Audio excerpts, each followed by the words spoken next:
All right, so after a whole bunch of talking, I only now realize that the stream was. I only realized that the stream was not actually like there wasn't any audio, and that's happened a couple of times now. So let me just take a quick second here. Let me make sure that everything's sort of tagged up properly, ready to go. Kite, wonderful to see you. How you doing? I don't know if you were in a little while ago, but apparently my mic wasn't working. So I think there were like 3 or 4 people, and then I kind of noticed the numbers slowly going down, which is sometimes a good indicator that there's a problem. So I apologize for those of you who, don't like slow starts. I am going to have to recap a bunch of stuff that I talked about before. So I will give a shout out to a very dear friend, Kite260, at the end of this, but I want to give people a chance to sort of stop in and, say hi, get ready, and all of that.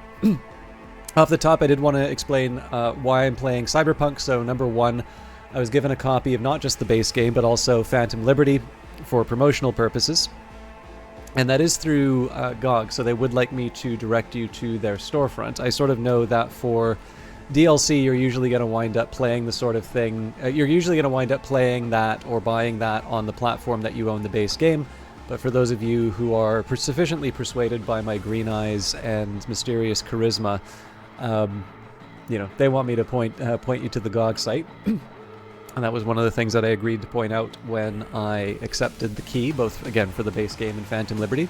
And on top of that, if you are someone who wants that sniper rifle cosmetic, I think it was Pyro Phoenix came in and gifted a couple of subs to the channel. And the reason they did that is apparently I am on a list somewhere which shows if you gift 2 subs to the channel, you get a special cosmetic. So those drops are enabled. I believe you only get that if I am streaming Phantom Liberty live, so if you gift them after the fact, that doesn't work or anything like that. But I'm assuming there's probably going to be fewer people doing that overall. And then finally, when it comes down to the overall plans for the day, I do want to do right by the developers who give me keys. Obviously, Phantom Liberty is a really big event. In fact, I can tell you I'll tell you an inflation story a little bit later. I think this will give people a laugh. But yeah, I don't know. I want to, as much as I can, make sure that people are, getting in touch with things that they might be interested in, but also that when I do accept a key, that I'm doing my best to sort of cover the game, well. Obviously, I'm not everyone's cup of tea, clearly, but I do want, where I can, to give the game the best shot in terms of finding its audience, even if it's something, huge like Cyberpunk. So now, with that in mind, it also raises some questions in terms of where I'm at in terms of the other games. So we will be returning to Book of Hours next week. There may be a little bit of a complication in terms of getting everything balanced out in terms of the days. But my suspicion here, I am going to keep doing Cyberpunk, but I'm not going to sort of mainline it through the week like I did this week. This was the release week, so I wanted to do something special for that. But I am probably going to have to balance around a few days. And I think the best way for me to handle that, honestly, would just be to add more streaming days. So, I'll definitely be doing Cyberpunk sometimes next week. I'm quite eager to get to the Phantom Liberty content on the stream, which I'm hopefully going to be doing today. But then on top of that, I also do want to get back to Book of Hours because I really, really love that game. And of course, that was one that I got to interview the developers for on GOG. So that was also, there's a little bit of a connection there. Finally, last but not least, and I know there's not a whole lot of people in here to give this shout out for, but I will do it nonetheless, and maybe we'll just mention him later. But we've got Kite260, who has been doing an absolutely bang-up job streaming Lies of P, which was a game that I kind of would have thought was a parody if you had described that to me originally. This idea that you have a Dark Souls-like, Pinocchio adaptation. But it actually looks very good, and Kite is a very talented streamer in his own right. I kind of feel like he can make just about anything work.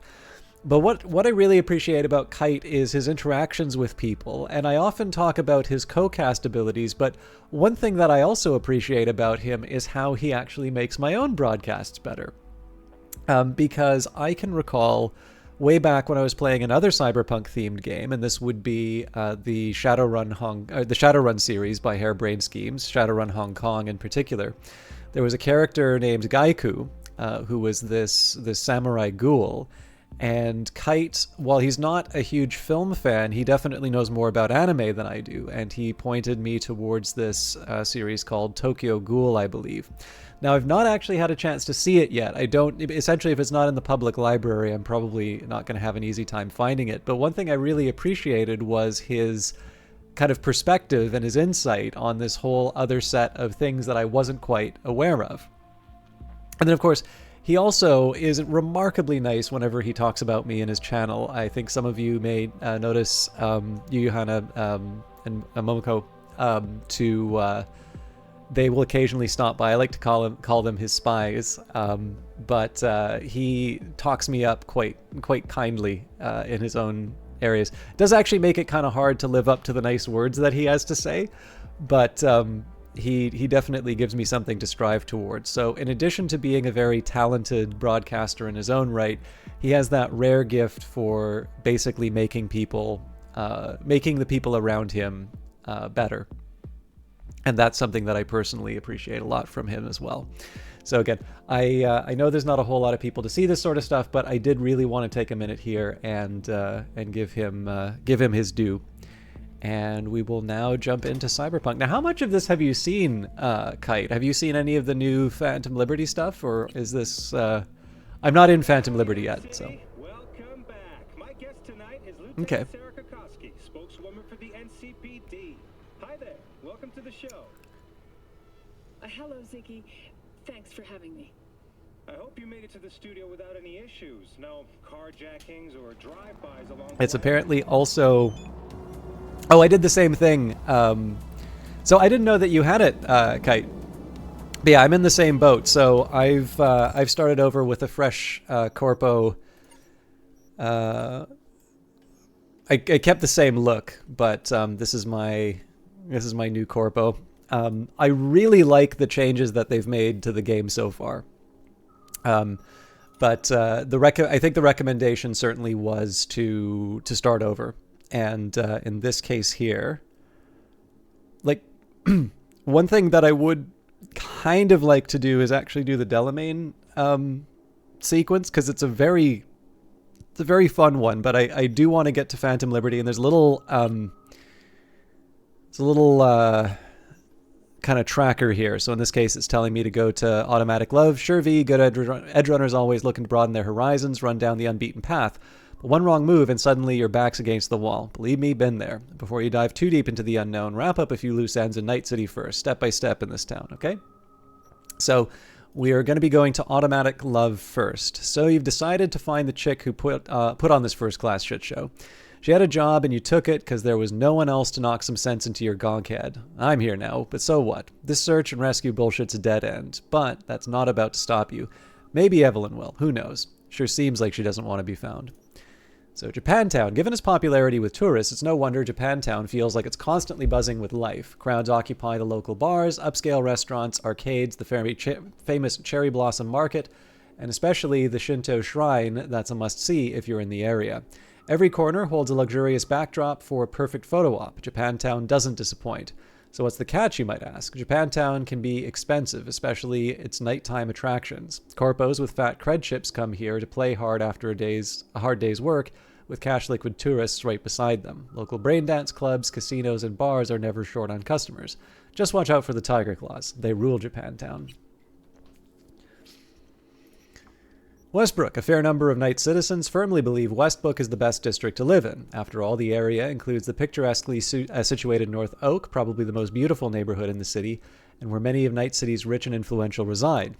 Charter Hill has its charm too, home to ambitious and enterprising corpos who have climbed halfway up the company ladder. Last but not least, Japantown is widely known as Night City's party district. Yes, indeed, Westbrook is the place to be, and yet that wasn't always the case. Over 50 years ago, after the nuclear attack on Arasaka in 2023, The part of Westbrook next to the city center sustained serious damage. The quake created by the blast completely wiped out Japantown's high-rises, leaving behind ghostly, crooked skeletons that loomed over the district for the next 2 decades. Charter Hill was inundated with refugees. Even North Oak saw ramshackle huts and tents hastily put up on its slopes. Luckily, by the 2040s, the great restoration of Night City was already underway. The ruins of mega buildings were removed, replaced by shiny monoliths from predominantly Asian corporations, returning Japantown to its former glory. Charter Hill also cleaned up and soon provided new homes for corporate employees. The refugee and homeless encampments in North Oak lasted much longer, remaining a sore sight for city authorities. The crime levels there set new city records, for a time even soaring above those of the city's combat zone. Eventually, the area was brought to order with the help of mercenaries, and shortly thereafter became the North Oak we know today, the most exclusive and secure area in Night City.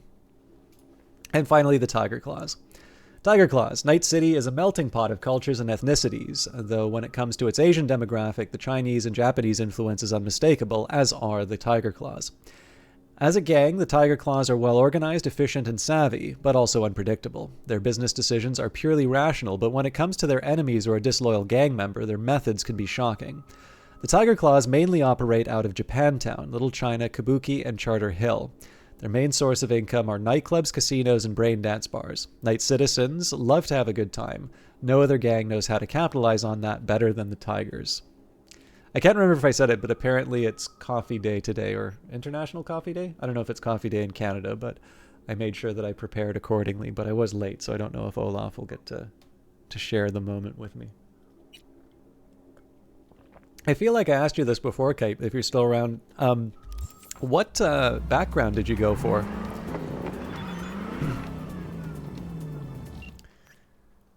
Alright. Yo V, Watson's open now. You're a free man. Just don't forget about the fights, alright? It'd be a shame not to put that talent of yours to good use. So I will follow on that when I can, but like I said, I want to do the Phantom Liberty stuff. I don't want to rush, but I don't want to drag my feet either. Bean juice, yes. Oh, I like the Street Kid opening. That's the one where you meet Jackie when you're trying to steal a car, right?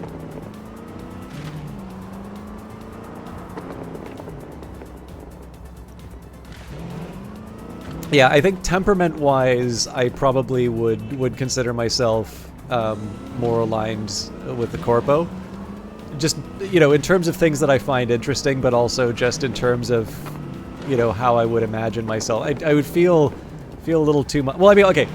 Like any character, it's kind of like if you're in the Roman Empire and you imagine that you're anything like short of, you know, anything higher than like a freedman, you're probably have too high of a sense of yourself. So, you know, I would almost certainly be a slave in the Roman Empire.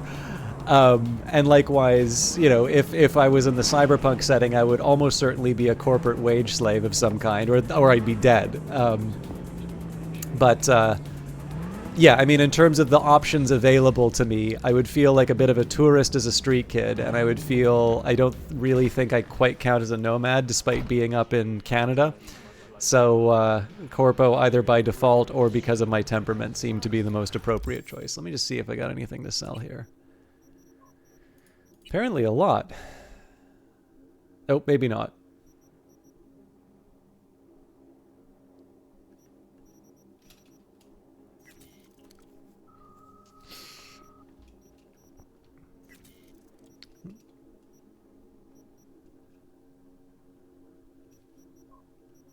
So apparently I can't... Oh, it's because I'm carrying this.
Way I see it, only thing waiting for you here is getting off or getting off.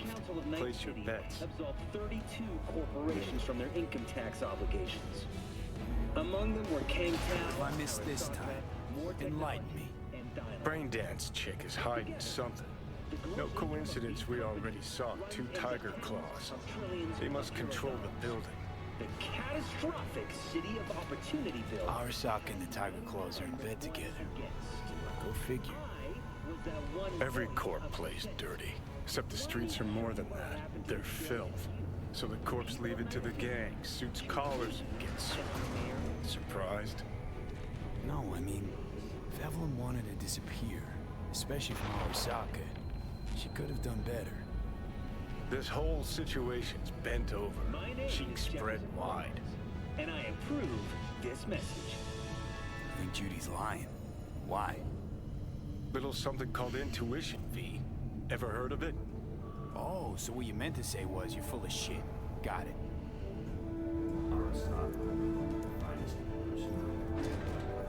So hold on. You take a blow-up doll, remodel the hole, and that's cheating. That's infidelity. No.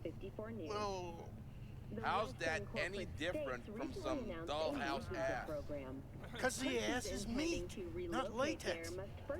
That's so hard to understand. Meat, right. No feeling going on, no thinking, no awareness, just empty. Might as well be latex. Masturbation, sophisticated kind. That's all it is. Whoa. Makes perfect sense, that. This is the kind of philosophical conundrum that really makes the science fiction genre appealing. Oh, I'm not sitting and waiting till the evening. Come on. Despite humanitarian efforts, nearly 60 people have been killed. Have we found heaven on Earth? Permanent human settlement on Antarctica is celebrating 10 years today. I'll, like I said, I don't want to take too long to get, I don't want to wait too long to get to Phantom Liberty stuff, but if I have to wait until nighttime, I'm happy to do some things in the big old theme park. How about I start with Beat on the Brat, and then I can, if I still have time, maybe what I can do is stop by Delamain and at least get that mission started. That one's a bit of a longer one, so I wouldn't expect to get the whole thing finished, but...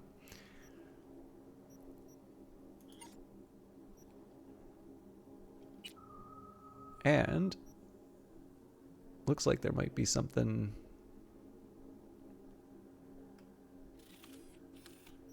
may not be so easy to...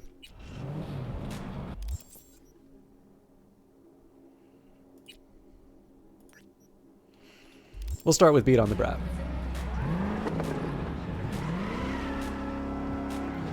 So, inflation story. Anybody here happen to play the game Monkey Island? I'm thinking of the first one, the point-and-click adventure by LucasArts, starring Guybrush Threepwood. No, alright. I don't suppose there's anybody in chat who could educate the rest of us on... I can say what the famous line at the end regarding what kinds of video games you should buy is, but I was curious if anybody in chat might be familiar with it. I'll give it a minute just in case we have any lurkers who wanna fill us in, but I'm quite happy to fill in the details.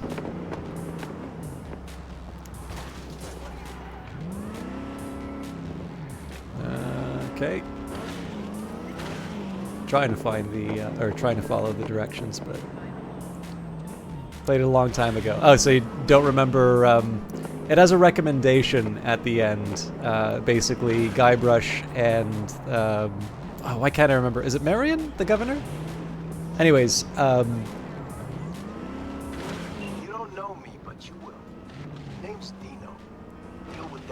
the city center.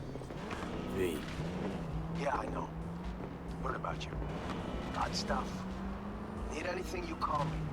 Remember, Dino knows everybody. Anyways, so at the end of the adventure, there's sort of a, there's one thing I've learned out of all of this, and the big lesson, the moral of the story at the end of the first Monkey Island is never pay more than $20 for a video game. And by the way, you're welcome to swing by anytime. Club's always open to you if you need a stiff drink. Electric Orgasm, can't miss it. So what I do, because this is the type of person that I am, I sat down and said, okay, well, Monkey Island was made in the 1990. So clearly what you want is you want real dollars, like inflation-adjusted constant dollars. Since we're going to work together, only right to say hello. They call me El Capitan, and they call you me. See, no introduction's necessary. I already took care of that. Someone comes to me with beers, I take care of it. I eat, sleep, and breathe. Remember that. Aye, aye, Captain.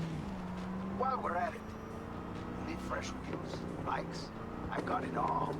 Real good prices. So hit me up anytime, you hear? So anyways, I used the United States Consumer Price Index. It was an American game after all. Oh, look, another thing. If you want to come size me up, look me in the eye, whatever, swing by. I'm here. I'd be lying if I said I wasn't curious to meet you.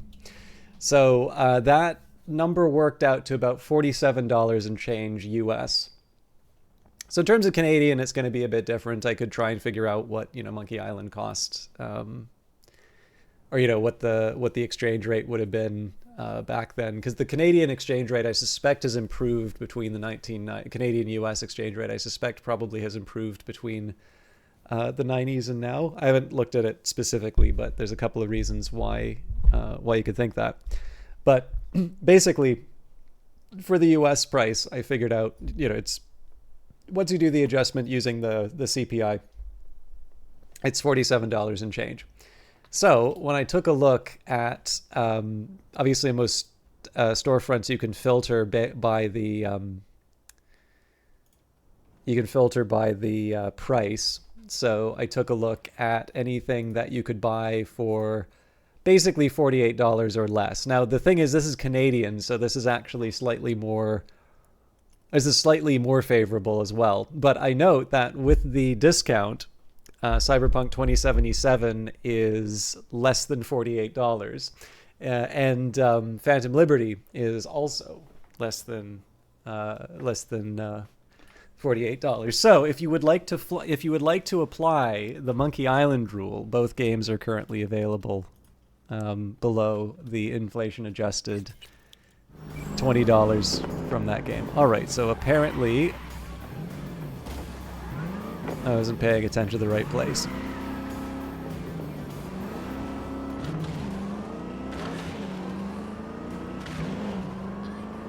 Also, I didn't say hi, Algrins. I hope you're doing well.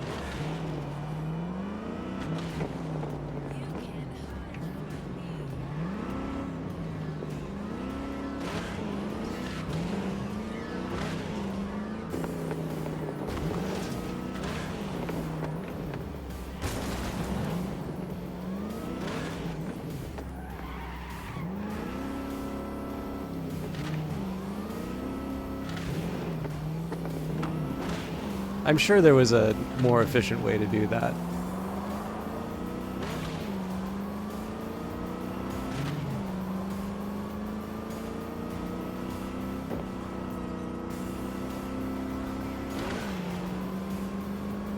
In fact, if we want to get audience interaction going on here, because I have a feeling that I'm a little... Oop.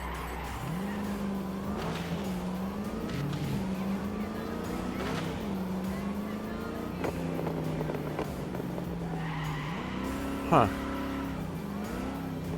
I'm not entirely sure this is giving me good advice.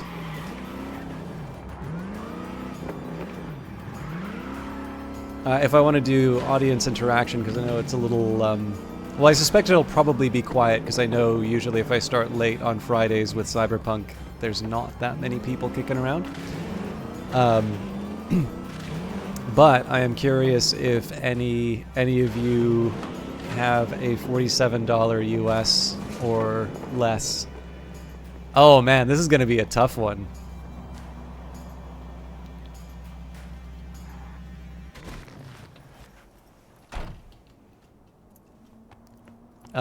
If you have a top recommendation that meets the rule. You think you could just get in for free? What is this place? If you don't know, then you sure as hell don't belong.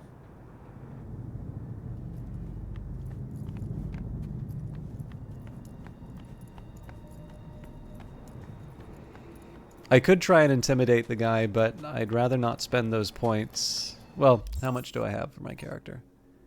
5?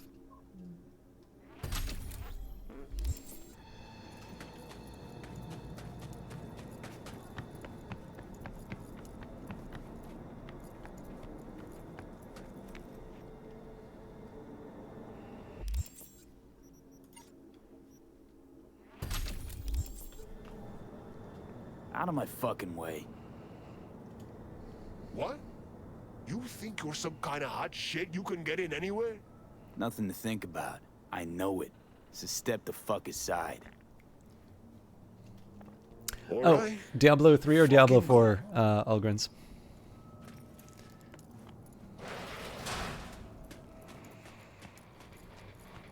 Yeah, fuck you on. Well, who's next? Anyone else? Got a fight lined up here. Nice. That's so. Don't look familiar to me. You fresh meat here? Could say that. Well, watch yourself then. They don't like strangers here. One wrong look, and you're crawling through the gutter on busted legs. But you defeat me. I can vouch for you to the right folks. You could use the equipment, meet with the trainer, that kind of stuff. Thanks. Appreciate it. I'd say you're welcome. But there's still the matter of defeating me. And full disclosure, I've never lost a fight. Incidentally, I quite like this character. We not throwing any eddies on this match? No. When the cash comes in, it just muddles the whole sport. I'm here for fights, and the fights alone. You know, good sportsmanship, good attitude. Say, who's running this club? Name's Logan Garcia. Used to be the best damn boxer in Night City. Who knows? Maybe in all the states. Not overselling it a bit there? Just watch him in action. You'll see. You say you've never lost. I say there's a first time for everything. Ha! Sorry to say, you'll be disappointed. So I was Come on. quite a bit stronger the last time I did this. But we'll see. I have also been a little bit better at the I think we can justify the food.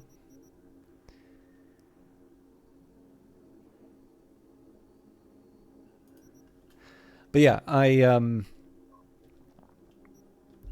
generally been doing a bit better at Got any good tech under the hood? Sensory filters, rotors, boosted core? You're about to find out. Ha! True. All right then. Shall we? Let's get to it. Good luck! You'll need it.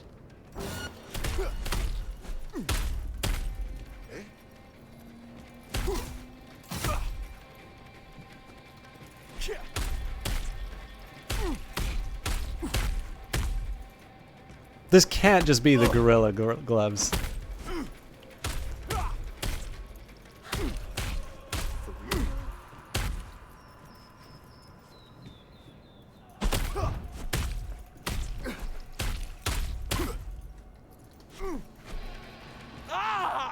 Okay. I quit. I'm done. Oh, that wasn't necessary. Oh well.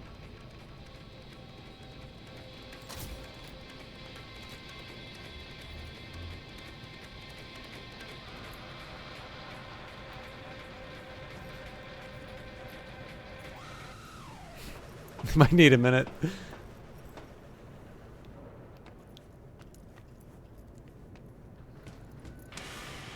Ah, fuck! Hey, calm down. Calm down? You want fucking calm? Ah! Ugh. I'm so sorry. You're not used to losing. I know. Mm-hmm. And I don't ever want to be. Listen, I'm done for today. But first, I'll make sure no one bothers you. Make yourself at home.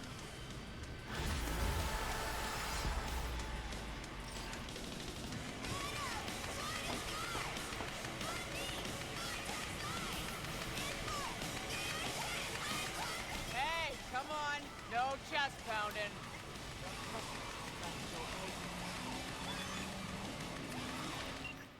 You beat Rhino? Holy fuck, congrats.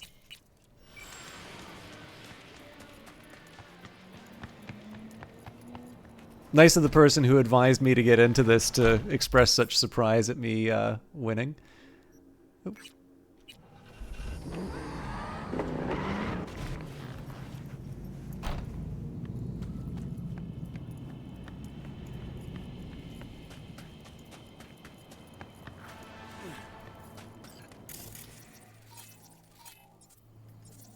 So if I think that I'm not going to be able to do this stealth, I should be using the precision rifle. But I also think it's actually worth trying to get some practice taking a stealth approach.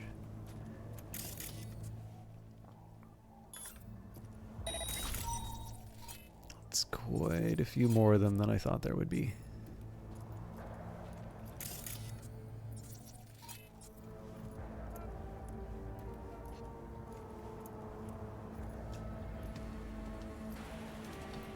You, back off.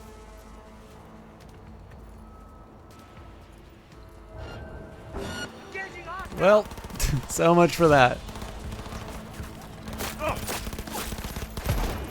I don't think this is the weapon that I originally had.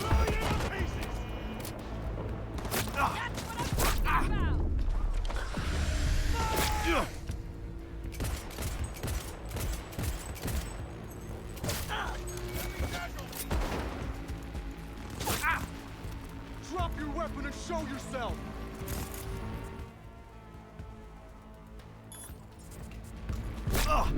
Got it.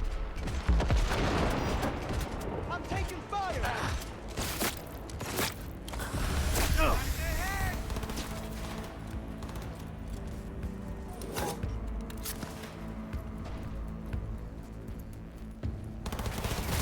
Target's wounded. Ah! Alright.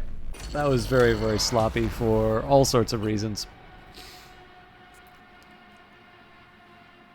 Yeah, I think I might have actually gotten rid of the wrong submachine gun, because I definitely don't remember.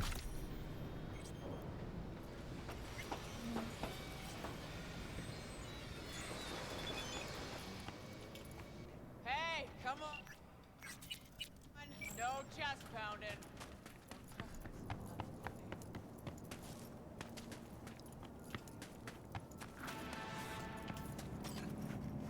Okay, let's try that again. I'm also wondering if there's maybe two events sort of combined together here, but I should still be able to see this through.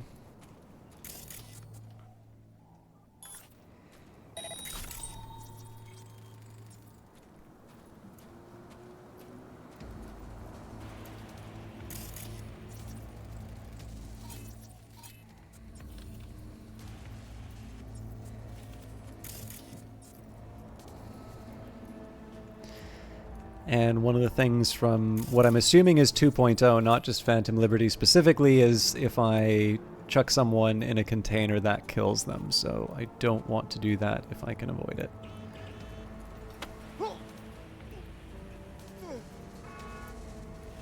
Okay, this is not going to go well for me. Yeah. I thought I had a little more time on that timer than I did.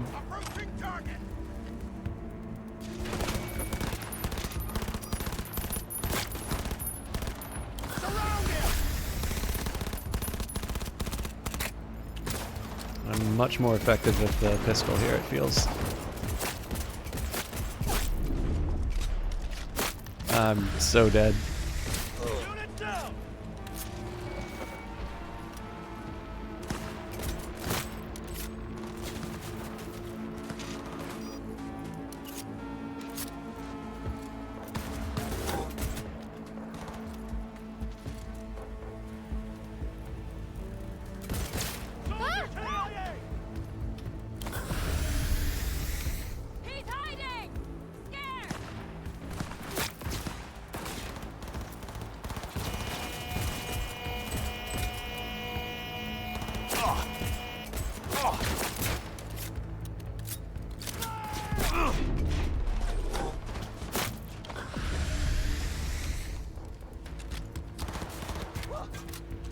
I don't have much ammo left on that.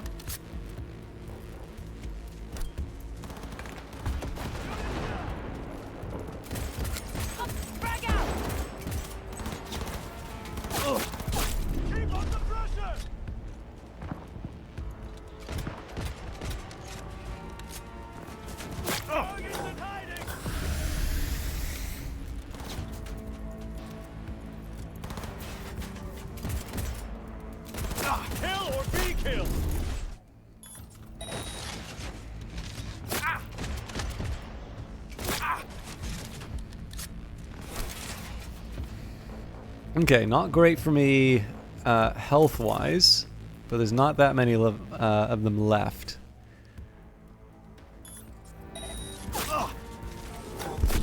And I missed the guy to the right.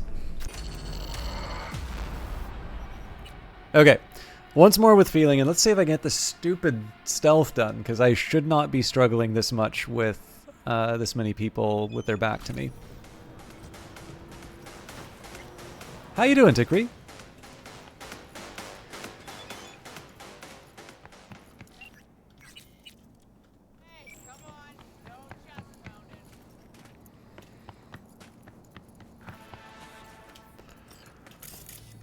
Okay, we've done this before. Ping to kind of paint a target on everyone. Again, there's certainly more people than I appreciated, but I don't think that's the reason I'm not delivering. I think I'm not delivering because I'm getting too careless. But let's see what we can do here.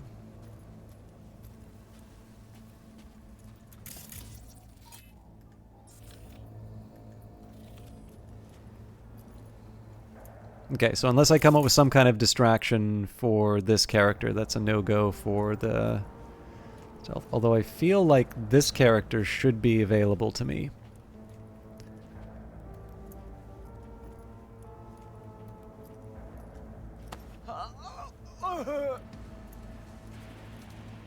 Alright, I think they're gonna get a... yeah.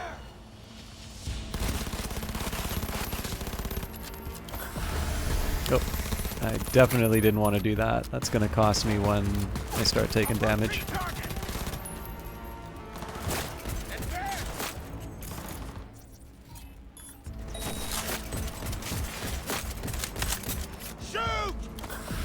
Oh!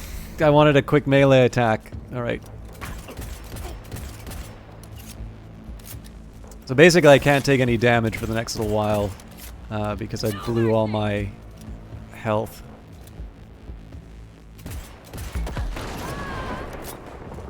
A good idea. No.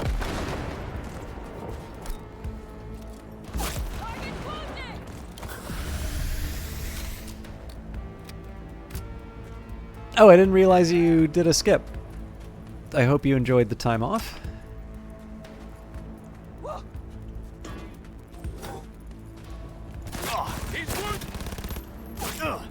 I wanted to try and take advantage of the fact that they were healing here, but I think I cost myself more doing that than...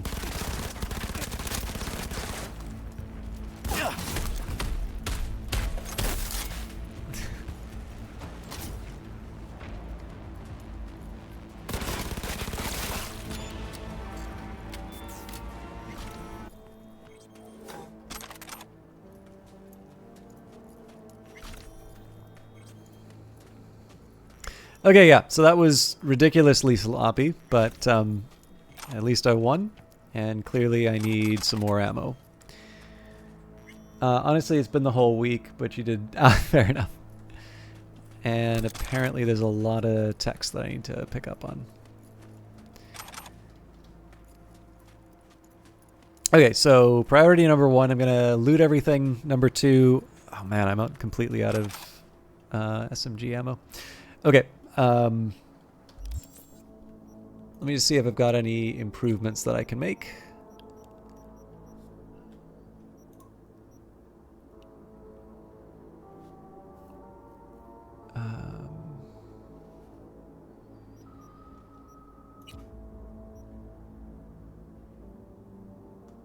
So the Copperhead is slightly better for damage, lower on the... Yeah, let's give this a shot. I'm okay hitting the Umbra. Apparently I have 2 flavors of revolver available. I think it was because they had some pretty wide differences in terms of speed. Okay.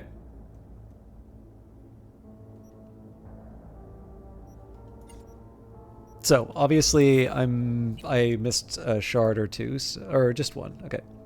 Officer 3179 and Captain 192. Listen, boss, about those Enviro nut jobs, it's a mess. We accidentally zeroed one of them. You weren't supposed to use your weapons. We didn't.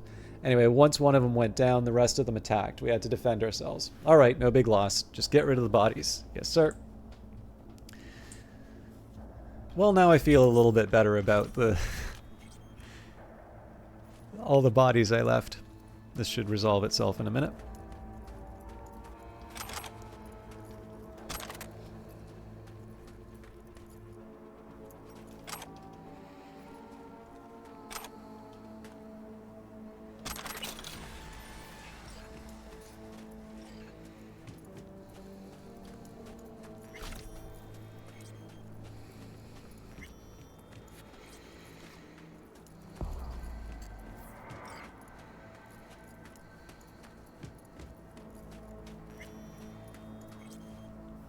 Alright, message from the creators. We are young, we are strong, we are full of righteous anger. We are the creators. We will create a new order, do everything in our power to resist the chaos left to us by previous generations. Had enough of polluted air, acid rain, and men in suits telling you what to do? Then join us, the creators, of a new tomorrow. Don't let them destroy our dreams. Don't let them destroy our world. Take matters into your own hands. Don't brain dance your life away. Fight. Come together. Join our protest in Arroyo.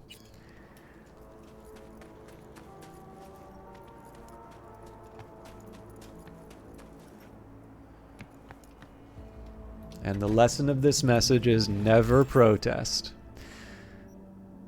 Okay, as much as I want to do the gigs, let's follow up on Beyond the Brats.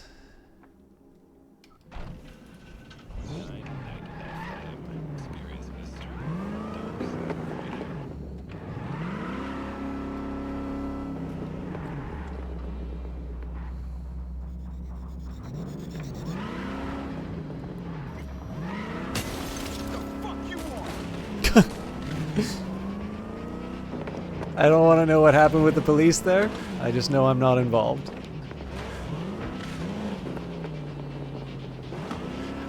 So Kree, I'll bring you up to speed with a topic that I brought up on my way to the last fight.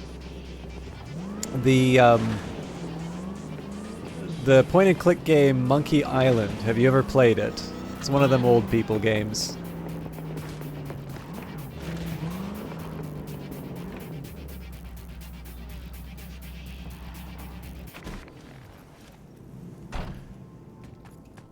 You did, but it's been a while. Do you remember the sage advice about the pricing of video games that the game ends with? It's when I for some reason think the governor's name is Marion, but I probably have that wrong. Anyways, he's with the milady, and there's one lesson that they walk away with. I'm curious if you remember it, or if you heard the dialogue from before, in which case you can... even if you didn't know it, you can pretend.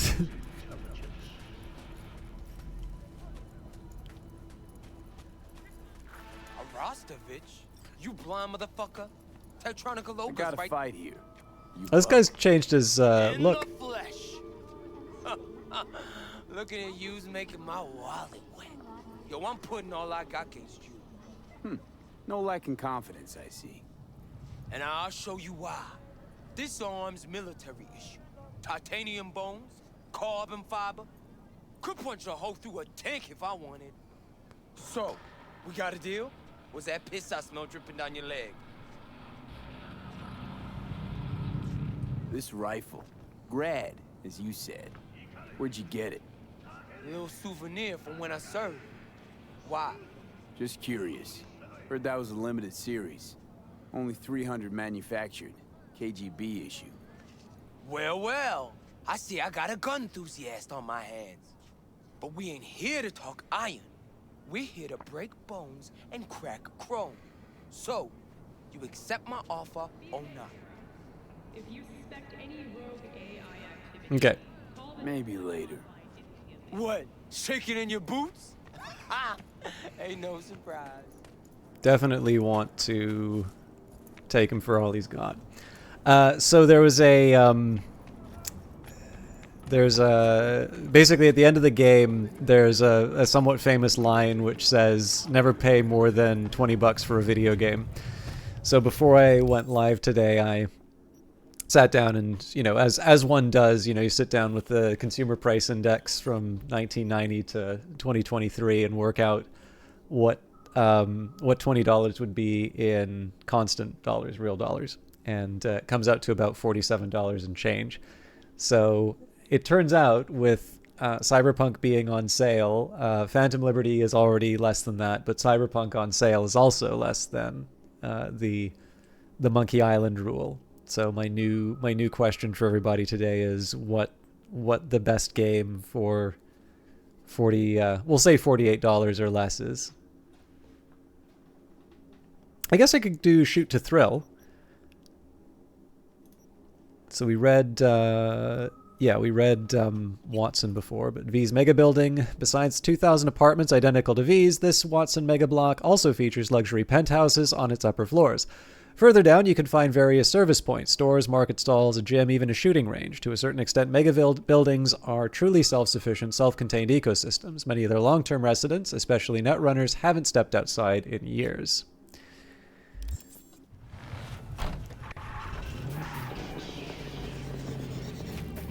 Slightly disappointing I didn't have the cash to do that fight, but again, we're coming up with things to do to pass the time before we go to Clouds. If I wind up, completely taking up the whole day, because it is still fairly early in the morning, but if we wind up taking up the whole day, I will, I'll sit and wait at Clouds then. But, I don't know, it feels a little weird to play an open world game and to be the sort of person who just sits in place and doesn't do anything.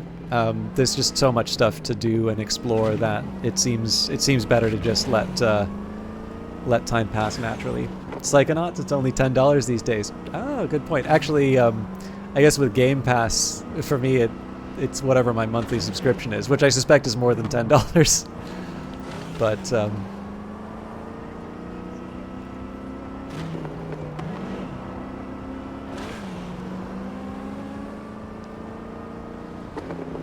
did you have an opinion on Psychonauts 2?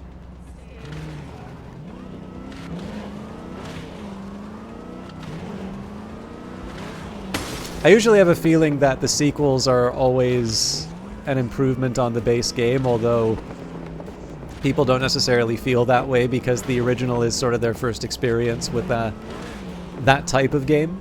But I also know in the case of Psychonauts, I think the sequel was quite a bit later than the original.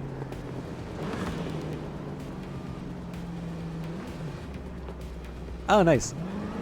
Well, it gives you something to look forward to. You drove into me, my friend.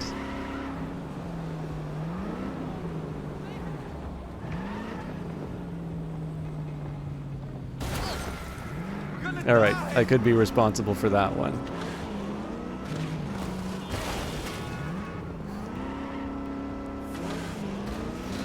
I think it's fair to say this car might be a little dented.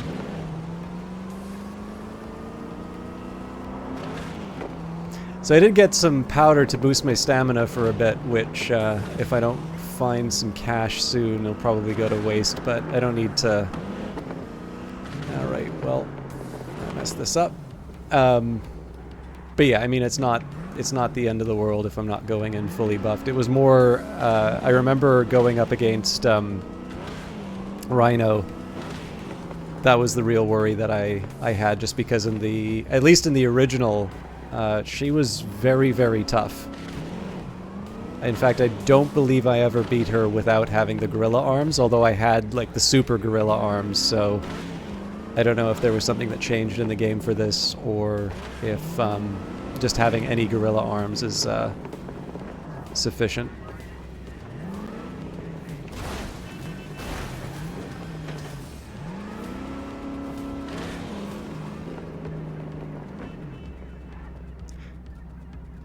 Yeah, favorite game is always a weird one, because, like, you know, if I was forced to, I would have to say the Civilization series. Like, it's just been such a constant in terms of my, you know, my time in gaming, that it would be weird not to highlight that as a really significant one for me that, you know, would count as a favorite. And it's honest, right? Like, I do really love those types of games, and I probably will always want to play them and enjoy them. But you're right. Like, it's weird for one of the appeals of gaming, of course, is that it's just so, like, there's just so many options. And so it's a little funny to kind of restrict yourself just to one particular choice.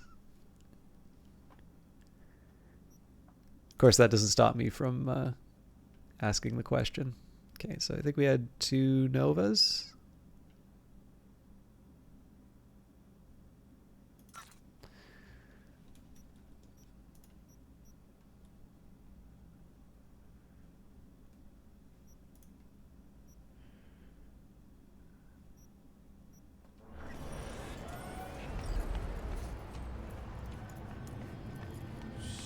And for those of you that feel that there aren't enough rants in this stream today, I asked a couple people to do some proofreading on an article that I did. So far I've got one response. But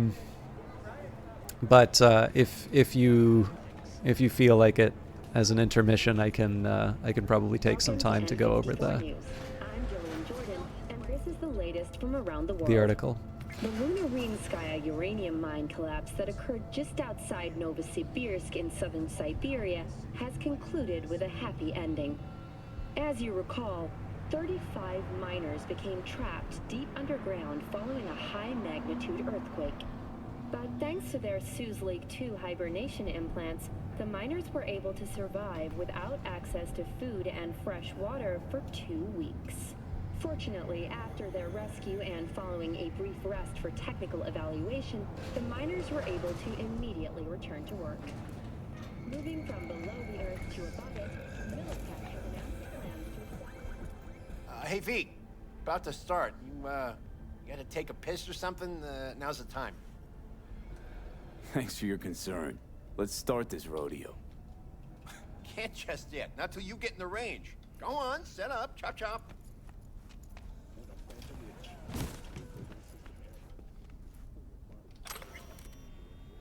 Morgan Blackhand, Street Iron. In an age of thousands of target tracing add-ons, a smorgasbord of firearms, the Kiroshi optics modules, and other bells and whistles, let's pause for a second and to examine an undying classic, Constitutional Arms Liberty Model. People sometimes forget that technology isn't perfect. Even if your device hasn't betrayed you yet, one day it will. The day will come when you'll have to pick up your gun in your own hand, aim with your own naked eyes, and pull the trigger. Old school. And followers of the old school always knew that the best choice was the Liberty. Simple enough for to hammer a nail, complex enough to mow down a dozen gangoons in seconds.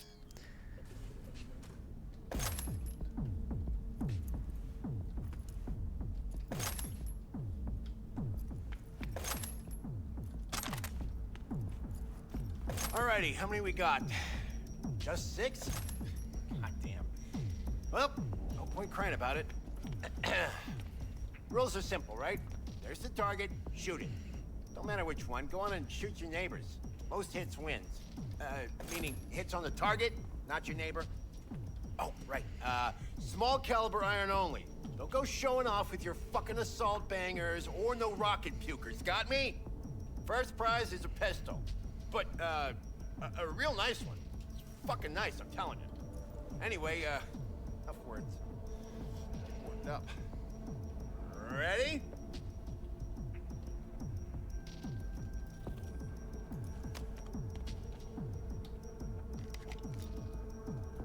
Three, two, hey, the hell's that? The hell you doing with that double barrel? It says small caliber only. Forgot my iron. Must be in my other jacket. And that's where you keep your gun in a holster. A holster! Get the fuck out of my sight, now!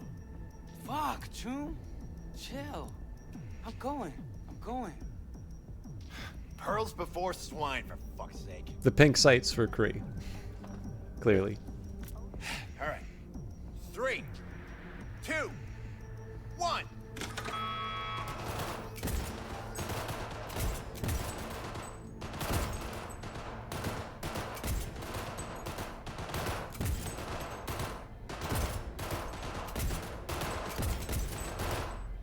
Target! Hit the target, not the wall! Looking good, Rudy! Go, go, go! This feels a lot slower than last time. Halfway there, V. Get a grip, for fuck's sake! I think I've hit everything. What the hell was that, Lisa? Forget your glasses?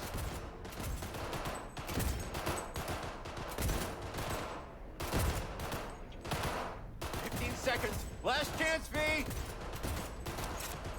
This is definitely a lot lower than I've gotten before, but Nothing like the smell of powder and hot lead. I will reset this if I don't get first place again, just because. Stop! Everyone stop! We're done.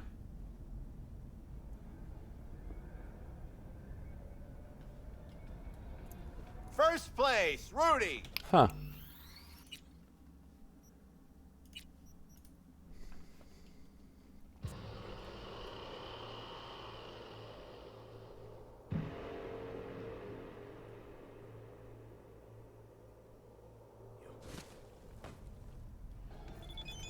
Can't just yet. Not till you get in the range. Go on, set up, chop chop. I will make sure I save a little bit closer to the actual event, but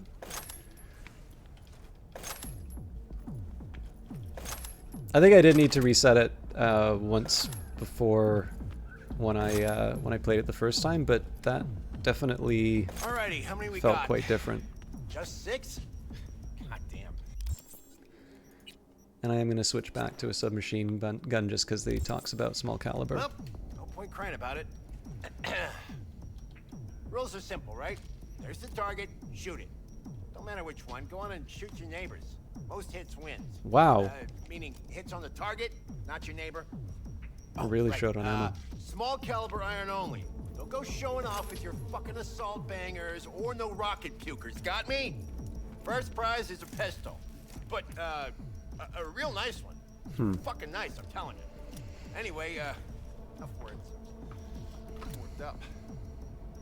Ready? 3, 2. Hey, the hell's that? The hell you doing with that double barrel? It says small caliber only. Forgot my iron. Must be in my other jacket. And that's where you keep your gun in a holster. A holster! Get the fuck out of my sight, now! Fuck, June. Chill. I'm going. Pearls before swine, for fuck's sake. All right. 3, 2, 1.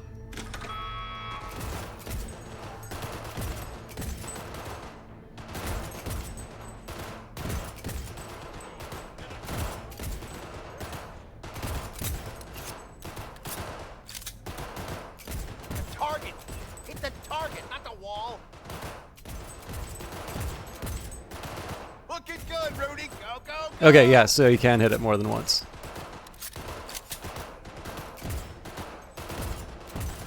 Halfway there, V. Get a grip for fuck's sake! The hell was that, Lisa? Forget your glasses?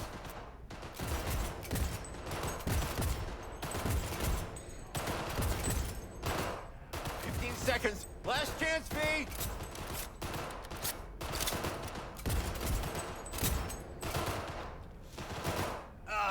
Nothing like the smell of powder and hot lead. Oh, and I can't use this one at all.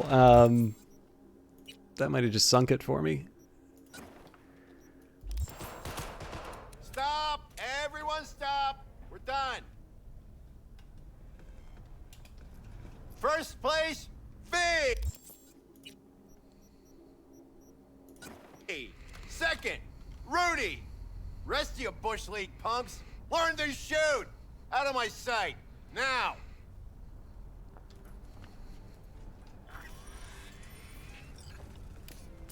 Thanks, Wilson. It sure is pretty. Uh-huh. Yeah.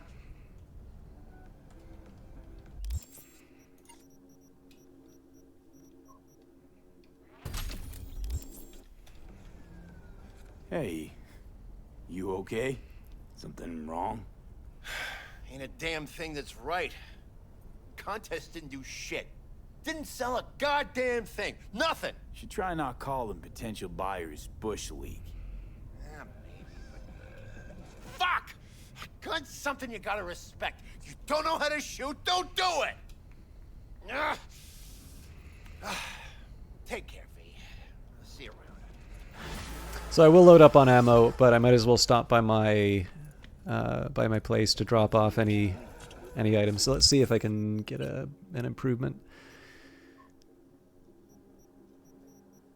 Yeah, so whatever the improved pistol he got me... Oh, it's right here. Okay.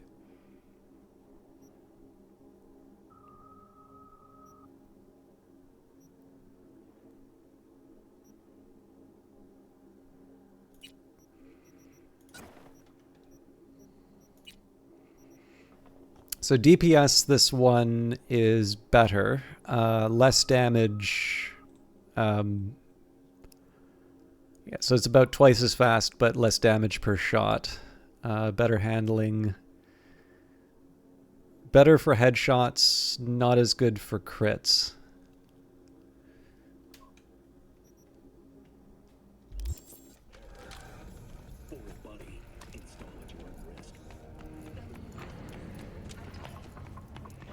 Okay, anyways. I'm going to settle for... Out of the way! I'm going to settle for... NCPD, open up! Barry, we know you were in there. We're here to help. Fool?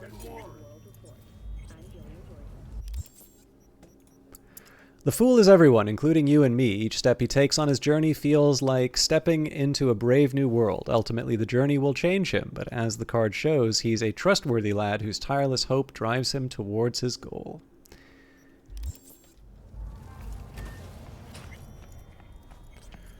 See if there's new, No, leave me alone.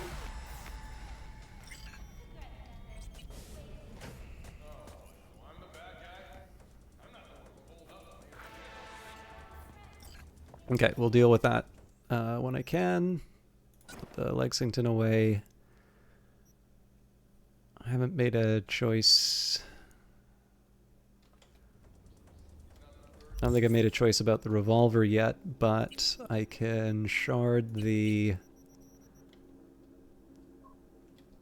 pistol.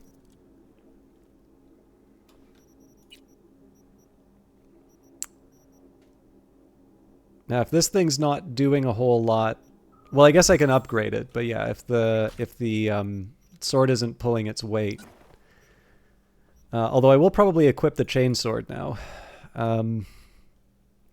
I feel like I should throw all of this stuff into storage. Yeah, this'll have to do for now. And I am going to change the melee weapon, just because my fists serve as a sufficient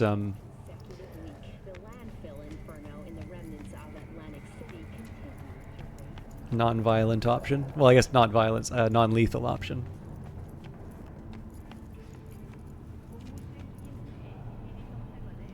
what's going on?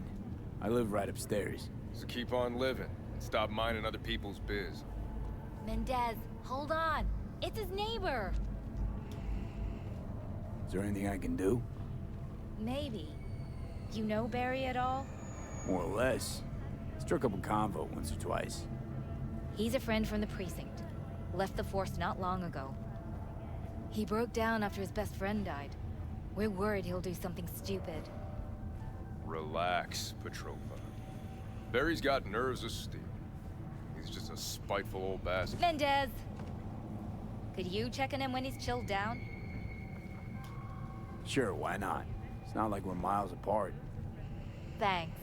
Just be patient.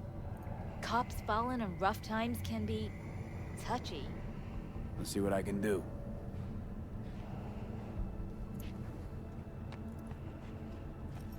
Hey, Barry. Everything all right in there?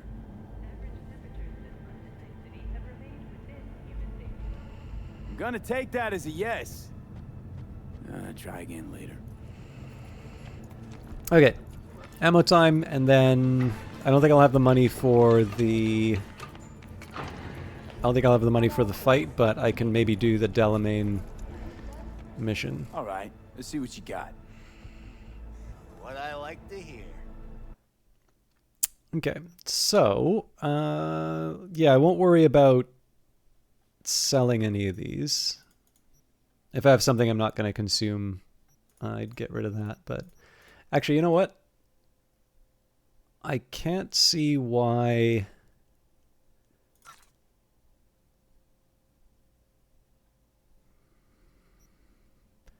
These ones I'm a little less sure of, but... And then some of these I'm probably going to wind up using once I can upgrade my systems. But yeah, ammo-wise...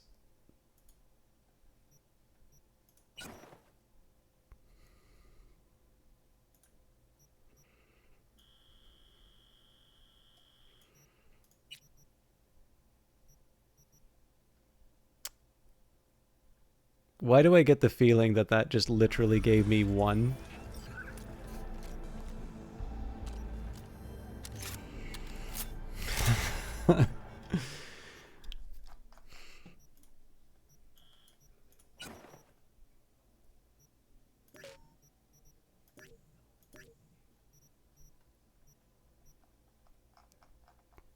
All right, it'll have to do.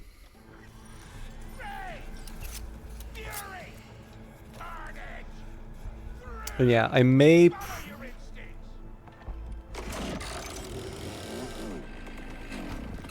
I actually don't think it would hurt to switch back to that assault rifle here. I mean, alternatively, I could try the precision rifle. But yeah, if it's going to be using the same kind of ammo each time, I should probably avoid the submachine gun.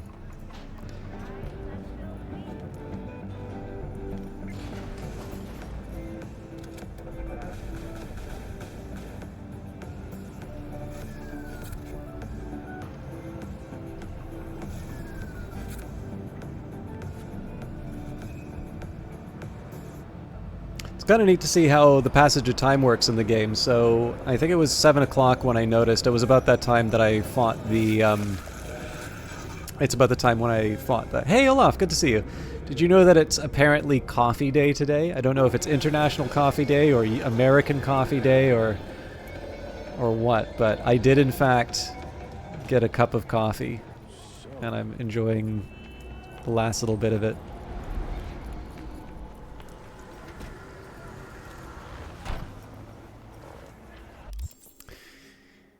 Okay, I can do the assault.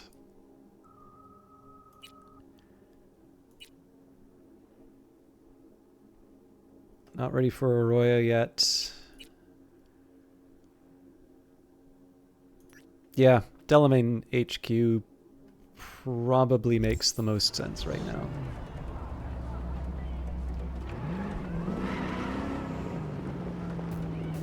American Coffee Day. All right. Well, I trust British coffee is very good too.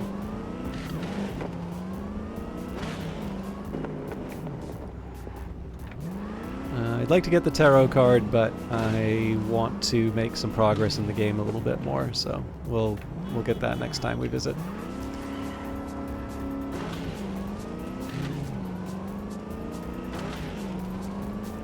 I am also probably hitting my limit in terms of the number of side things I'm willing to do while I wait for the, like, for night to fall. But again, we'll see how it goes. The Delamain one is fun. I'm not going to do Delamain start to finish tonight, but I'm not opposed to dipping my toe in while we wait for nightfall. I'm doing okay. I know a late start on a Friday for Cyberpunk is not always the best for viewership, but I did say I was going to do this for the week, and I would like to get into the Phantom Liberty material. So overall, I'm feeling okay. I'm also just kind of conscious of all the stuff that I need to get done in a relatively short period of time, though. So I'm enjoying this as a little bit of a rest before I have a bunch of stuff that I need to get through. That's kind of what my weekend's going to be about. My lawyer's gonna go data crash on your ass. You hear me? He'll run you out of biz. Would you be so kind as to give me your lawyer's contact information? Fuck you, Cirque Brain! Thank you. Processing data now. Please wait. Hey, Del. Hello, sir or madam. How can I be of service? What's got into you, Del? Don't recognize me? You sent me a message saying I should come in about the accident. You are currently speaking to a Delamain network subroutine. Alas, my operational capabilities are limited. Could you please clearly recite your incident report number? Don't give them any numbers. That's how they find you. 77-011-01096. Incident report on file. Confirmed. 96 at the end. It's a public enemy. Government target. Your identity has been established. Mr. Hans Jonas, what phrase would best describe your experience of incident number 771111101096? Actually a little heartbroken about my damaged ride, but I'd rather talk to the real Delamain if I can. V. My apologies if the receptionist was a bother. I'm preoccupied with the crisis that is ongoing, and I simply cannot oversee everything. I've taken the liberty of transferring a settlement to your account to compensate for the damage done. Special treatment. Yeah, it's a really good side mission, Kite. If we spoke elsewhere. Sure, let's talk. Then please follow the drone.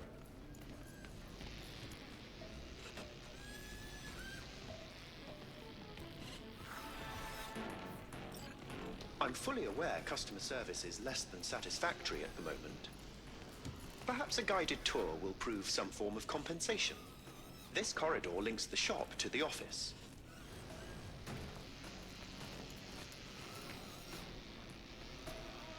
And here is where the magic happens. The shop is fully automated. I'm pondering broadening my portfolio to include repair services. Alas, the shop is currently overwhelmed with work. I think I know why. I'm still looking into the cause of the Delamain network vehicle failures. My working hypothesis is an advanced virus. I must resolve the situation quickly. This sudden rise in incidents is proving costly, aside from drawing unwanted attention to the company.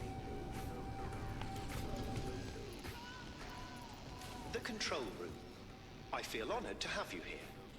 Rather surprisingly. Control rooms are for Ganics. What good is it to you? There was a time this facility was human operated. I simply inherited their infrastructure. All these lights, what are they for? That's what I wish to discuss with you. A green light denotes a vehicle with which I am in contact. As you can see, that is no longer the case for some vehicles. Those are the red lights. Repair drones can't take care of this? This time, I fear, human intervention is required. I'm aware you offer a broad range of services and are unusually discreet. Thus, I'd like you to assist me in recovering my missing vehicles. Why is discretion a concern? Unnoticed, unbothered, right? In my case, broadly tolerated. Yet a marked increase in inspections suggests the authorities have begun monitoring me. Talking NCPD or Netwatch? The latter. My legal status does not fit neatly within current regulations. If I'm not careful, I could easily be categorized as an illegal immigrant. Okay, sure. I'll go after your missing wheels. I'm pleased to hear it. I shall send you the coordinates of their last known locations. You must simply deactivate each. I'll then re-establish the link and return them to my garage. See what I can do. Delamain vehicles are exceptionally secure. Be sure to have a scanner with decryption capability on your person. So, Kite, out of curiosity, what option did you go for at the end of the mission?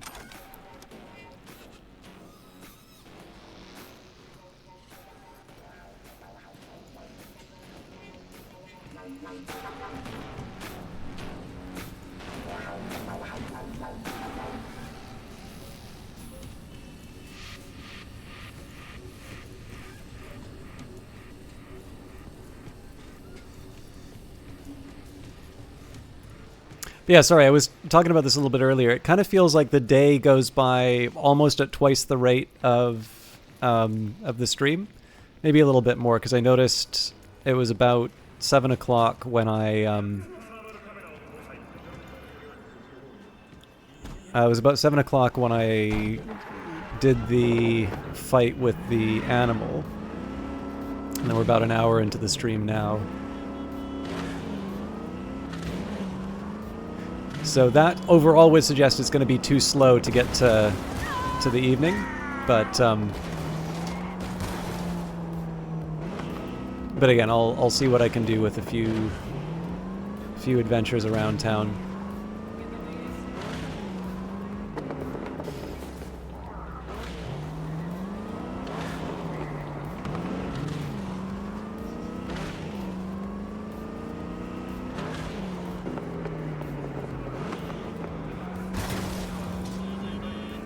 I do like that you take, maybe you always used to and I'm just noticing it now, but it does feel like you take more damage for being in, or sorry, that I like the touch where you take damage for more severe accidents. It's obviously disadvantageous as a player, but it's just a nice little, I don't know, just a nice little response to you doing something you shouldn't.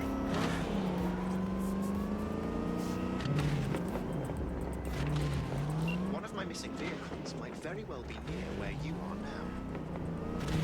Thanks. Try to find it. Can't fully recall everything, but you do remember helping out all the cars and then randomly sending a text when they were around the world and such. It was nice. It was like that discussion people have where if the so there's a very specific choice that you can make. If you don't recall it, I'll let you. This is the virtue. I know you were talking a bit about amnesia on your broadcast yesterday. So this will be the virtue of amnesia, where you get to. It's too much. What is? All of it. The city, the bustle, the crowds. It's overwhelming. Well, so let's get you back to safety. The garage. By driving through the streets. Well, yeah, afraid so. Fine. Take me there. Just get me out of here. Let me know when I'm safe. Yeah, this would be the virtue of. You're welcome in, but do take it slow and try not to hit anything. You get to have all the surprises and enjoyment at the beginning, but you do get to make a very specific choice, which is actually related to the topic you're bringing up. Effectively, you get to decide how you want to, how you think about Delamain and how you want to treat them in relation to where you fall on it, and there will be different rewards. I think as a result. I think I've only ever made one specific choice, but. Oops. Sorry, I was reading chat. Yeah, exactly. I think there's 3 options if I recall, but one of them is locked behind a... One of them's locked behind a... So things are feeling a little choppy here as well, so let me see if I can...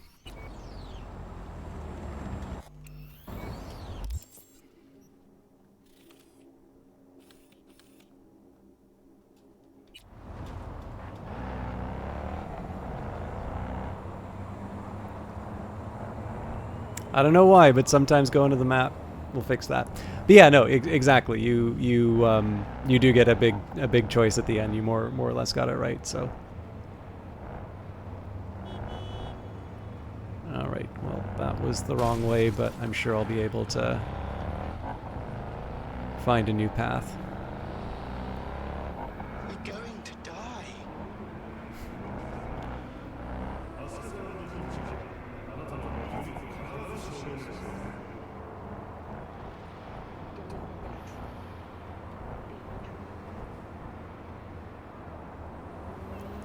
I remember, okay, no, they really want me to turn around here. I remember in, when I got the Delamain, like my own personal Delamain, oop, it had a moment where, it decided it liked going faster. But I am trying to respect sad Delamain's wish not to go too fast and not to hit anything. The other cars may have some other opinions about that, though.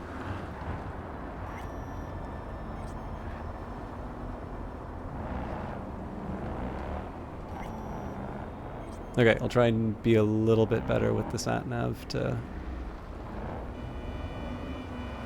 make it in good time.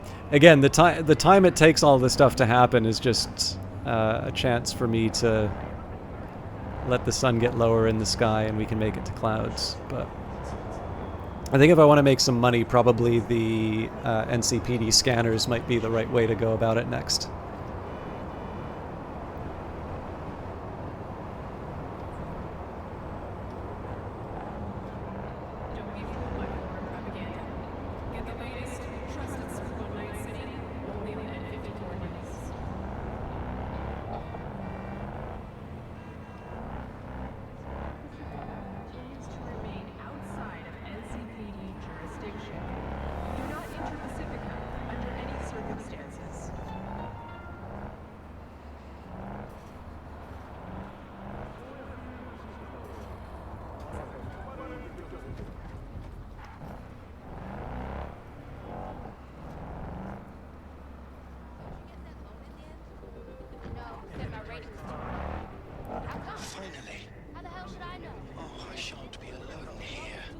See?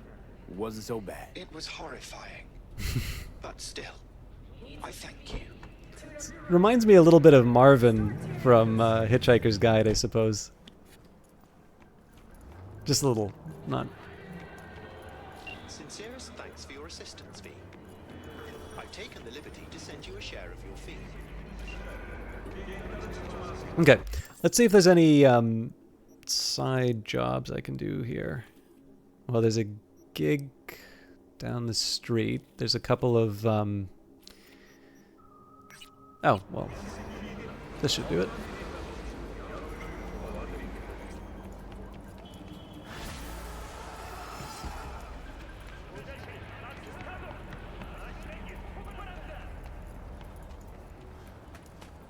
Take this, you corporal bastard!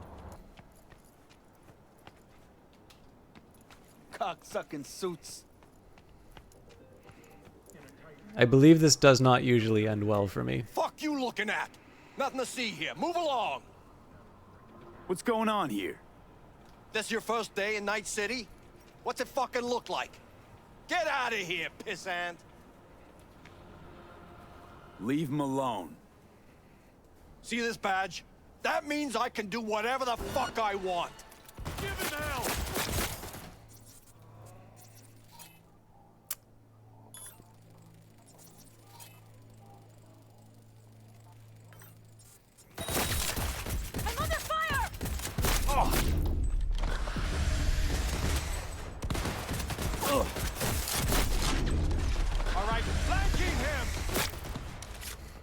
That weapon glitch didn't seem to do much.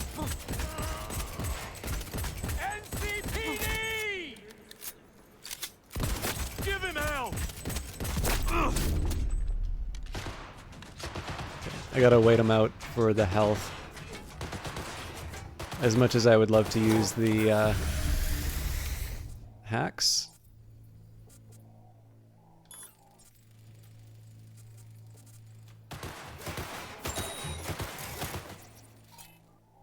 Police!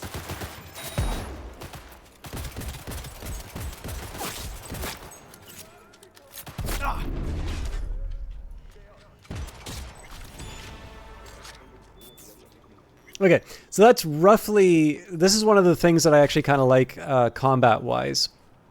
It's like, that's kind of an example of one where, yes, there are some things I could have done better, but that's an example of an encounter that used to take me out pretty early in the old version of the game, whereas this is one where I certainly needed to work for it, but I was able to overcome the enemies, so... Rise and shine, Corpo Swine. Oh, fuck.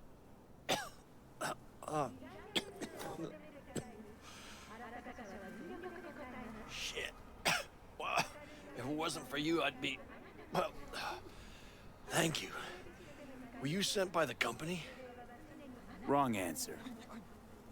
Then, hold on. What do you want from me? The truth. What do they want from you? I have no idea. They said something about some slut and a virtue. But when I asked what I had to do with it, they started beating on me so hard, I thought I'd die. This city's really going down the drain. For the police to do this in plain sight for no reason.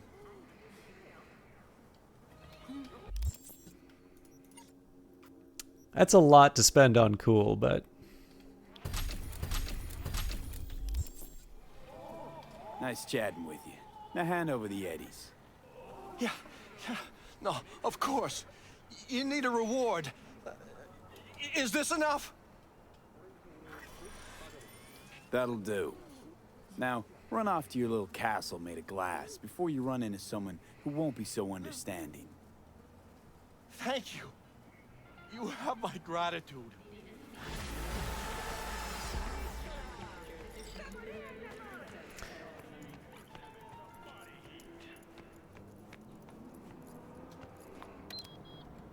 Okay, let's see if we can get that Arroyo job.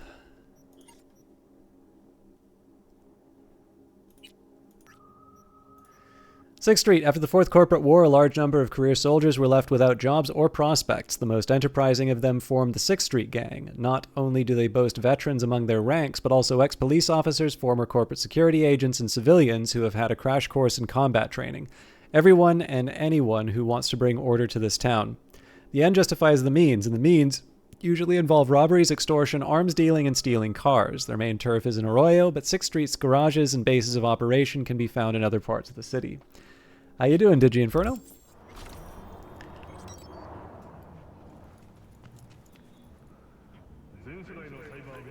Just like new. Let's see how long it takes me to ruin it.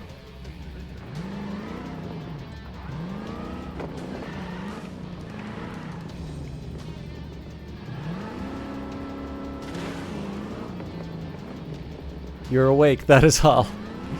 Well, hope you feel better by the end of all of this. I'm actually, to be honest with you, the one I got through most of the stuff that I wanted to do today, but the one thing that I'd really like to do before the day is finished is catch up on some reading. I've been sort of grazing at some of the stuff that I want to read, but I can't say that I've had like a sit down with some like really engaging with some of the stuff that I've wanted to. So and I think we've talked about this before, but I think one of the challenges with reading, as much as I like doing it, it's one of those ones that's not as easy to it's not as easy to sort of get lost in immediately like a movie. So like a good example here would be if I, like if I turn on Twitch, like Kite's Twitch stream, or Dendrian or Miss Ariella. This is usually something where between interacting in chat or, just watching, sort of I'm immediately engaged and I'm going to be, like my attention's going to be there, or like I'm basically not earning the next few minutes of participation there. It's something that's quite easy to sort of sit down and all of a sudden you wake up and you've spent that, so much more time doing that thing. And I don't think it's bad, right? Like I like movies, I like TV shows, I like watching people on Twitch. Whereas reading, particularly if you're feeling quite anxious or antsy or something like that, it is very easy to, even like I do what I've been doing the last couple of days, which is just sort of nibble away at some of the material and not really engage with it as deeply as all that. And it's something that's worth doing, right? Like I think everybody has that in them, but sometimes, certainly for me, it does involve maybe just reconnecting with that side that you like. So it's one of those things I really try to take the time to make the effort on. And if you will allow me, I actually need to go to the bathroom. It's also kind of around the half-hour mark, or the halfway mark for like a normal stream. I'll probably wind up going a bit later today. But before I go too much further on that, I am going to take a small break. So I encourage you all, especially if you've been here since the start, maybe get up, take a stretch, maybe get a glass of water or a cup of coffee. But yeah, I'm gonna take a quick minute to just sort myself out, because I do know I have a fight coming up. And then we'll be back to talk about books and other good fun. There was actually one new thing that I started doing today that I forgot to mention, which might be exciting for a couple of you. So, but we'll save that for another. We'll save that for the other half of the break. So, see you all in a little bit.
Okay, sorry about the wait there. I actually got sidetracked. But yeah, I will... So first of all, try and get the speed back. All right. I will tell you the other fun bit of... Not exactly news, but I'll mention the other thing after I beat the crap out of this guy. I don't know. I'll raise you instead. Told you already. I'm laying out all I got. Toss in the sniper. I mean, that is, unless you're scared. Of you? I don't give a fuck about you. Done. Rifle's on the table. Follow me.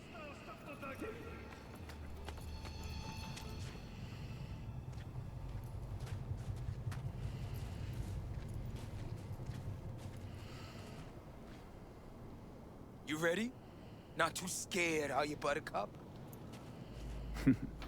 I look forward to it. Like that. You like getting your ass beat, huh?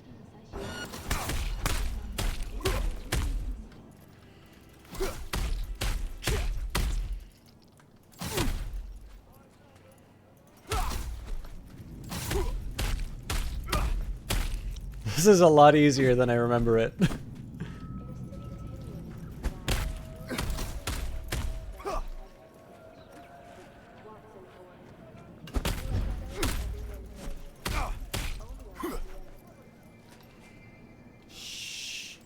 Or I'll rip that tongue out. Come on. Hand over the rifle. Over my rotten meat. Get him!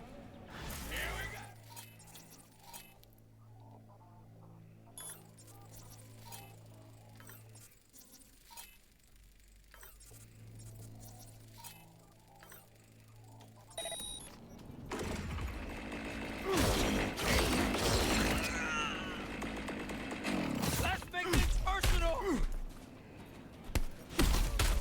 He's got me pinned! Oh, well, that's what I get for trying to be clever.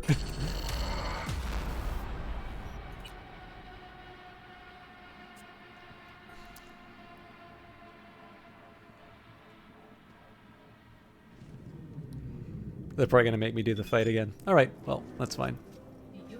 I don't know. Toss it. Of you? Fall.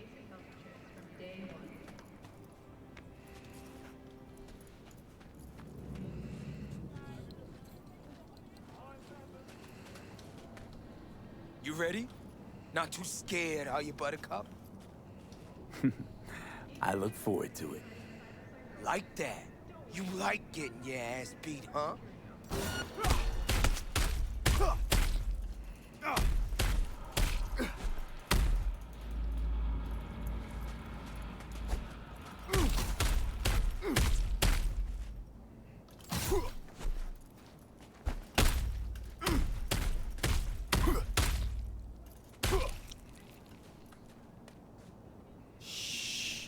Or I'll rip that tongue out. Come on. Hand over the rifle. Over my rotten meat. Get him! Okay, so they're all melee, so this shouldn't be that hard.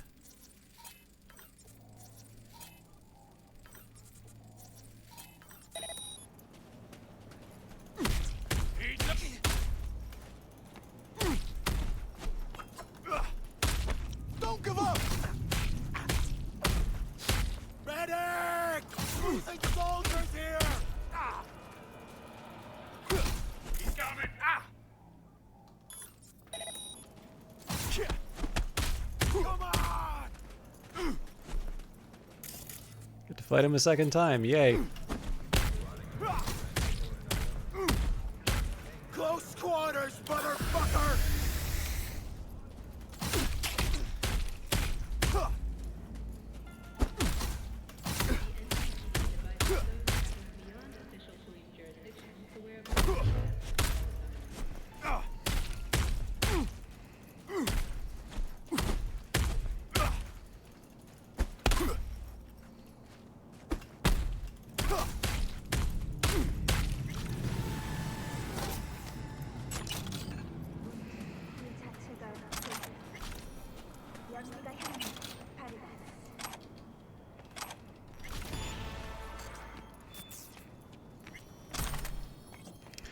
Okay, so as fun as that was, we're now in the afternoon.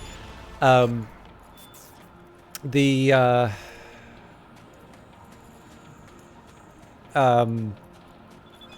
new toy I've been playing with, so heard there was a really ugly mess with Buck. Guy was always shady. Glad you made it out in one piece.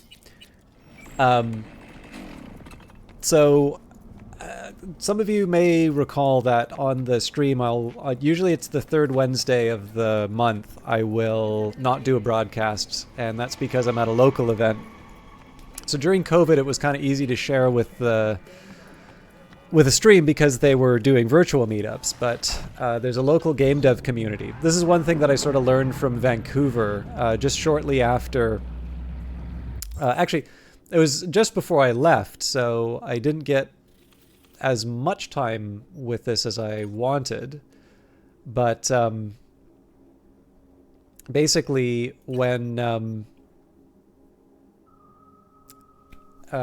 little bit before I left Vancouver, I sort of got in touch with the local game dev community. And that would be professional people as well as sort of amateurs. I'd hang out in things like Full Indie. And I liked that. I got to meet some interesting people, and I sort of made a commitment that when I went out to Ottawa, that I would try and to kind of connect with whatever local scene was here. And the thing is that Ottawa is smaller than Vancouver, and it didn't necessarily leap out to me as the sort of place that would have a fairly deep developer community. And it took a little while. So the first meetup I went to, I actually wound up meeting a guy who's somewhat rather notorious for being a jackass. But I did get in touch with this group called Dirty Rectangles, and there are definitely some so overall, just the level of stuff that's being made is really interesting. But there are also some people who, weirdly enough, wound up being connected with games that I first heard about back in Vancouver. So, for instance, there was a game called Secret Legend that I was following. This was something that one of the audio designers, Kevin Regami, had sort of brought to my attention. And it turns out that there were a couple of local developers who worked on it. Although you wouldn't know the game as Secret Legend, you would know the game as Tunic. So, and then there's some people who've worked on Cuphead. There's people who've worked on Keep Talking and Nobody Explodes. There's, as it turns out, quite a few really interesting games that have been made from Ottawa developers. And that's, of course, on top of the things that you would maybe find on itch, or maybe people who are not necessarily making a living making games.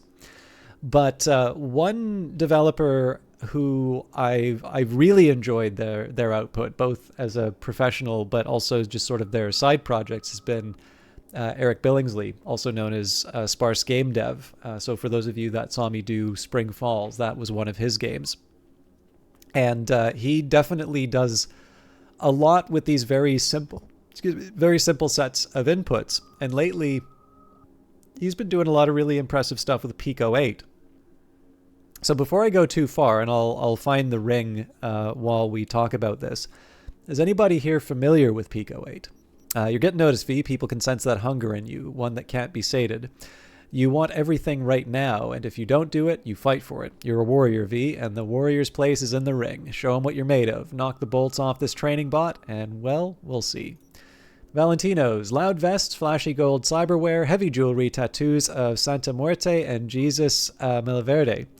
You'd have a hard time mistaking a Valentino when you saw one. Inspired by the Chicano culture, their expressive style makes them seem like something straight out of a Mexican barrio. But if you look closer, you'll see anyone can join the gang, no matter their background or ethnicity. The Valentinos are strictly territorial, operating in Haywood. They're tied to the local community by nearly familial bonds of friendship and by biz.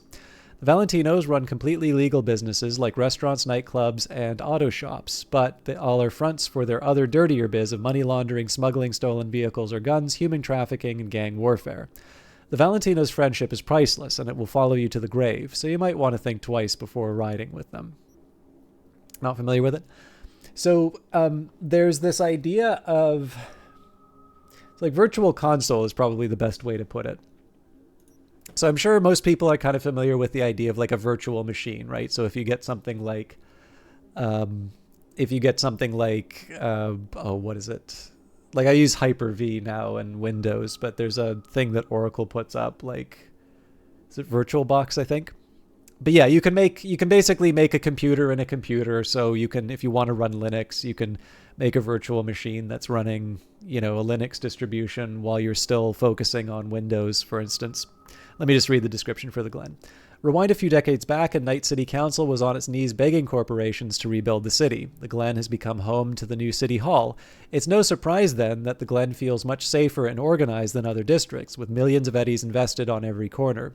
Reconciliation Park promises a literal breath of fresh air, while the elegance of the surrounding architecture reminds you that the bustle of Night City is never out of reach.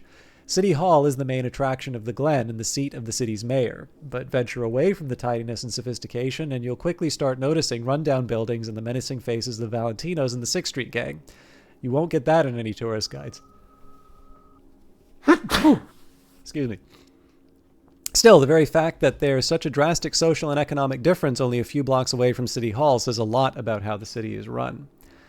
So yeah, the big idea behind this is to give a restricted environment. So like the idea would be, you know, it's not impossible to get your hands on a Game Boy or like a Nintendo Entertainment System or something like that. But for the most part, people would not necessarily want to go out and try and find some sort of rare hardware to develop on that. And yet for some people, it might be an interesting challenge to try and develop with the constraints of that old hardware. And one big reason for that is that you can actually feel quite overwhelmed very quickly. It's a kind of a monkey's paw sort of a situation where a lot of the modern development tools are actually so good that you can be a bit spoiled for choice. Like if you were to sit down, for those of you that haven't done so, it might be educational to do so, but if you sit down with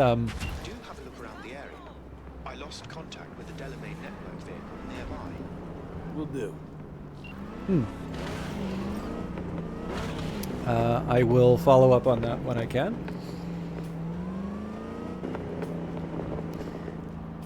But yeah, like, so for those of you that haven't done it, it might be educational to sort of sit down with, you know, Unity, Unreal, Godot, any sort of modern.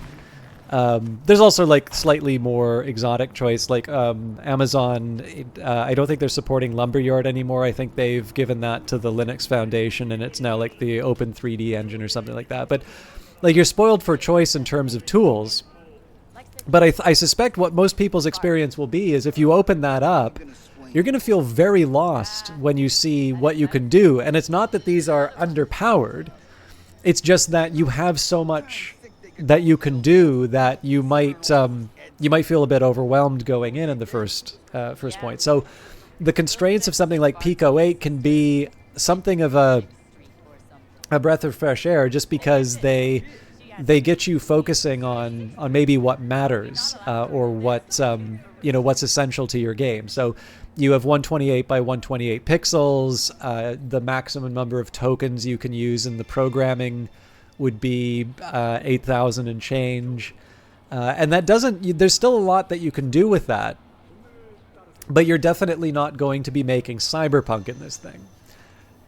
So it does use Lua, which I'm not familiar with, but from what I understand, Lua is pretty straightforward to pick up. But in any case, having seen Eric do a few things in Pico 8 at this point, I've been sufficiently convinced. You said you were looking for work. And I found it! No, this isn't work. Have you ever thought what would happen to us if we lost you? Lost all our money? Either you change Cesar, or I change the locks. You say, Czar. I'm here for my fight. Yeah, that's me. Toughest hijo de puta in the Glen. Mm-hmm. And the worst father in Night City. Michaela, baby! I know what I'm doing. You gotta trust... I'm not talking to you. First you spend a fortune on Chrome, and now... Ugh. I give up. Beat some sense into him for me, okay? He needs a good lesson. Michaela! Michaela, wait for fuck's sake! Listen, I need a lot of scratch and fast. That's why I'm only taking serious wagers. I'm putting my ride on the line. Either you match it Hey, in cash, yep, long time no you can see. Good forget to about see the you. fight. All right, let's talk. What's the car? A real gem, a tuned-up 2056 Classic, but with only 20,000 miles on her. No dings, no patch jobs. Uh-huh. And stolen? No, none of that. She's legit. Give you my word. Listen, you don't like the deal? Don't take it. Just don't drag this out. Time is money, and I'm running out of both. What are you waiting for? I actually remember, yes. I am still one of the number crunchers. I've been thinking of you quite a bit because of Baldur's Gate 3. You're the first one to encourage me to play Divinity Original Sin way back before Divinity Original Sin 2 was a thing. So you must have been enjoying Baldur's Gate 3. But it's wonderful to see you again. How have you been? What have you been up to? Because I think you were in grad school when we last talked, but you must be out by now. Okay, I'll match it. We good? All good. Let's go. So bare hands only, right? No pulling any mono wires or mantis blades out of your ass? Right. I asked because the last guy I fought tried to surprise me with long spurs. Anyway, you ready to start? Yep. Ready to rumble. Careful now. Fuck around. Yeah, I'll bet. Stop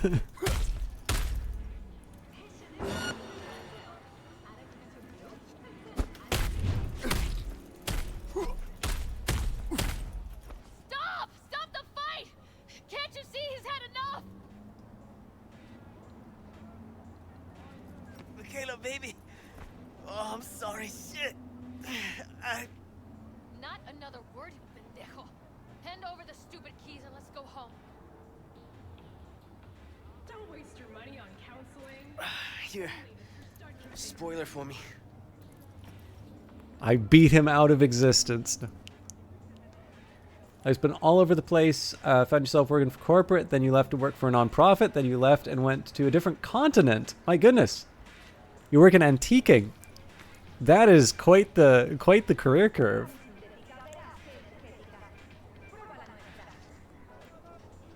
Pleasure doing biz. I got rubber to burn. Ah, mierda. She was a beauty.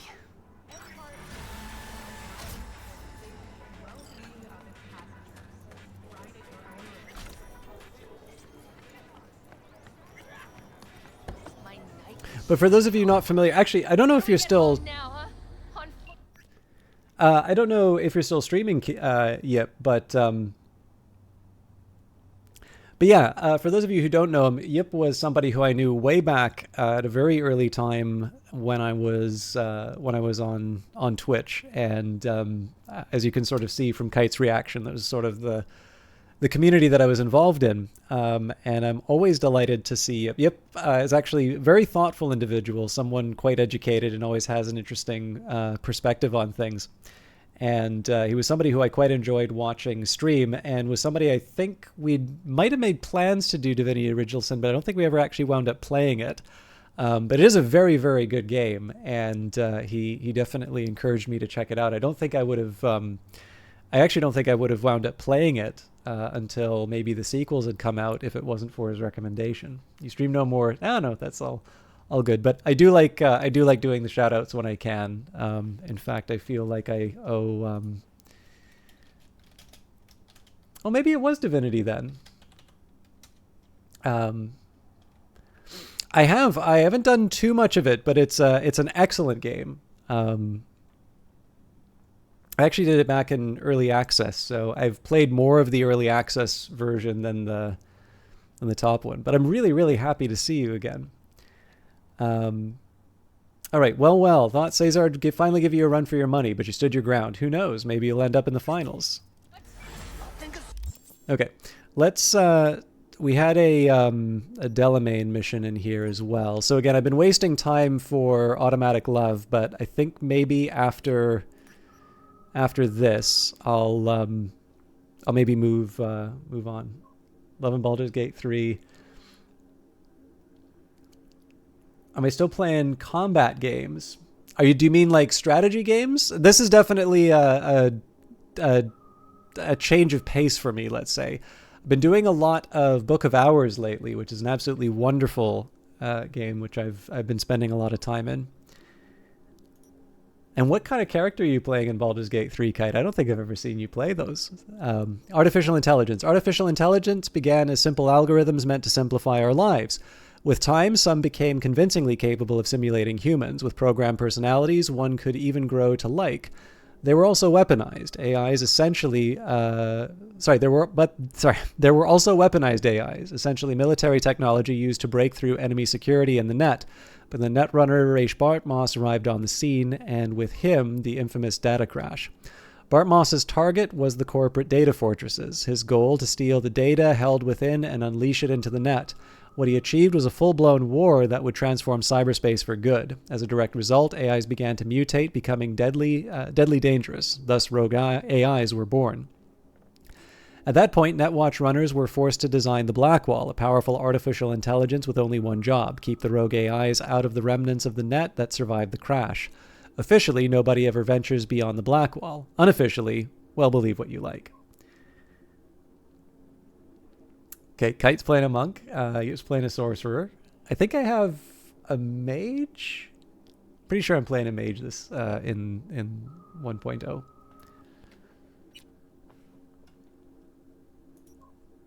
Okay, we read the Glen before. Combat cab. In a city overrun with gang violence, shootings, and cyber psycho attacks, security is at a premium. Anyone traveling to, or more likely passing through, the city's sketchiest neighborhoods always dial the number of a combat cab. As detailed on their site, Combat Cab's fleet of heavily armored vehicles can protect passengers from all weapons across the caliber spectrum. The fact that they are the only transportation company operating within areas controlled by gangs such as 6th Street should speak for itself. In recent years, the Delamain cab service has risen to claim the top market share in the heart of the city, but public data terms financed by Combat Cab can still be found. And Delamain. If you ever wish you could leave your problems at the door, make sure it's the door of a Delamain luxury cab. Delamain is the only cab service in Night City managed by an artificial intelligence and prioritizes passenger safety as highly as comfort. Delamain's intriguing personality alone is reason enough to travel in his company.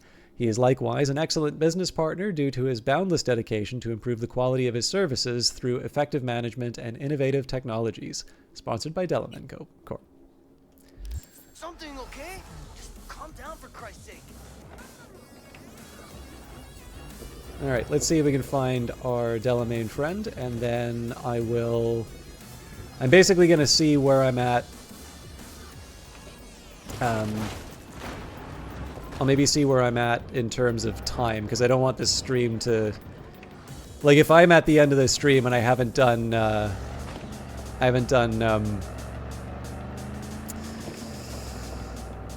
Automatic Love, I'll feel bad.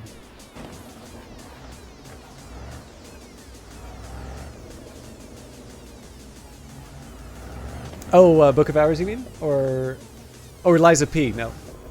Yeah, actually, so yeah, I don't think you were here for this, but one comment I made during Kite's Liza P stream is that if you told me that there was going to be like a gritty Dark Souls style adaptation of Pinocchio, I would have thought that that would be a parody, but it actually turns out to be really good, or it looks really good. It's on Game Pass, so I should probably give it a try. But oh yes, I need to talk this one off the ledge. Have you come to finish me off? No, just here to reset you. Guess I'll have to do it myself then. Whoa, easy, easy. I'm not out to hurt you. Well, I am. Why? Why decommiss yourself? Because I'm a damn car in a world of humans. Ugly as sin, no prospects for the future, intimidated on the streets by punks like you. There are other ways out besides suicide. What? Speaking of post-credit sequences, I think I was mentioning that I saw I did mention that I saw Oppenheimer, right? Very, very much liked it. I'll be inconsolable for a week. But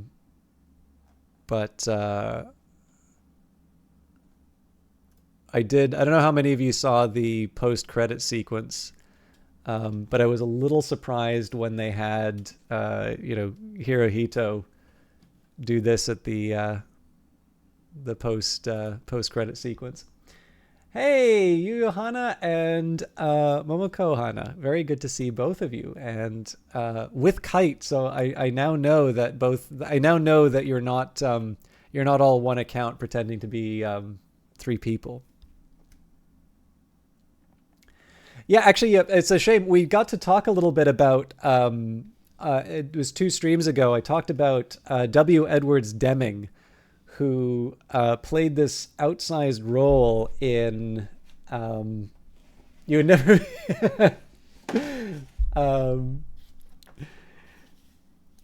he played this outsized role in the reconstruction of Japan after World War II, and I was kind of talking about how this very cranky statistician, formerly at the Bureau of Labor Statistics responsible for the census, introduced a number of management practices in Japan, which they adopted and did incredibly well with. And so that happens to be the reason why everybody was kind of scared that Japan was going to basically buy up all of the American industry, which was stagnating, because they were just so... I mean, that was back at the time when Toyota sort of became, Toyota among, other companies in that.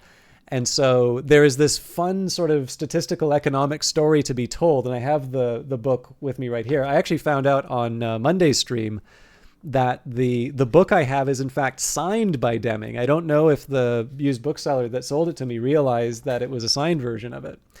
But in any case, we got a chance to sort of talk a little bit about specifically why it doesn't matter if it's a 2023 game, why there are always these Japanese conglomerates running around ready to take over the world. You came here today because you've been moving through nihilism and transitioning into absurdism, and you thought of me for some reason. Well, a colossal waste of time. Shrinks hate vehicles. We don't have mothers. If you go back into the fold, rejoin the network, one big, happy family. Delamain detests me. Oh, sorry. Just want Daddy to love you, that it? You're a cunt. You know what I mean. If you didn't care about Del, he wouldn't be the topic of conversation, would he? You may be right. I guess I haven't tried just talking to him. Fine, I'll go back. Yeah, I don't think it feels... Sorry, I wanted to just type that and not step on the dialogue. Control of the vehicle restored, and I thank you. You ought to show this one some love. Just saying. Apologies.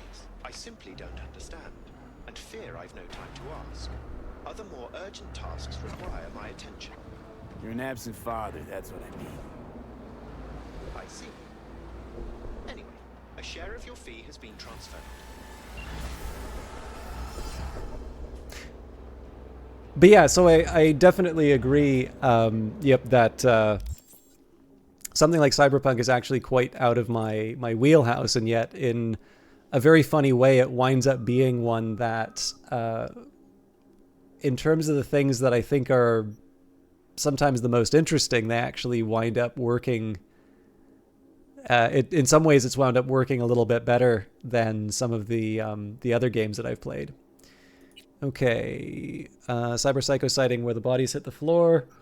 There are a few certainties in Night City: super sketch, stomach melting, street food, politicians choked by corporate leashes, and the echo of screams heard coming from the Totendas Club. Oh wait, and one more: if you step foot down the wrong alley, your head will probably roll out the other end. Not everyone's made for Maelstrom. Some, surprise, surprise, don't take well to having half their face chopped off. They start hearing voices, seeing, and imagining things. Then it's enough to set their hands on a gun, and that's a recipe for disasters ready to serve.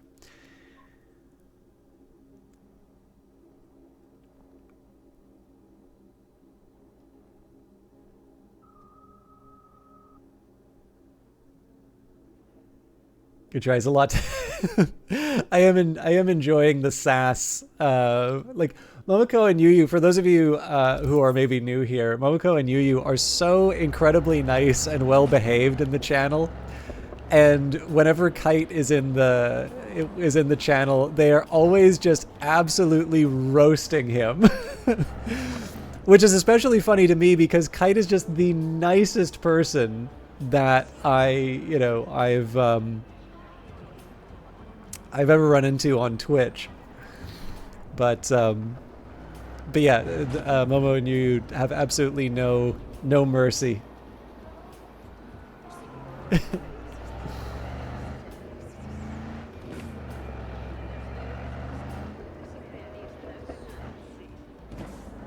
I agree. I think I feel more comfortable about it because I know that Kite could destroy me with a look. So, he's,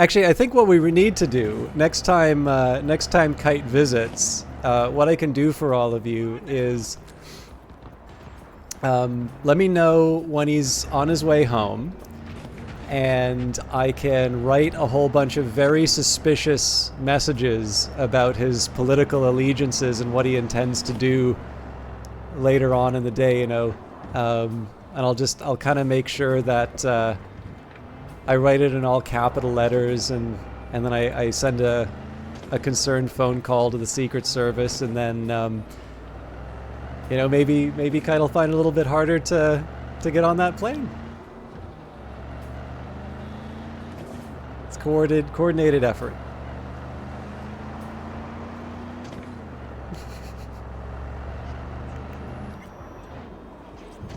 Well, I think it's for the best if you think about it, Kite, because I lose a streaming rival, right? I'm not going to really be able to compete with you on quality, so that helps me.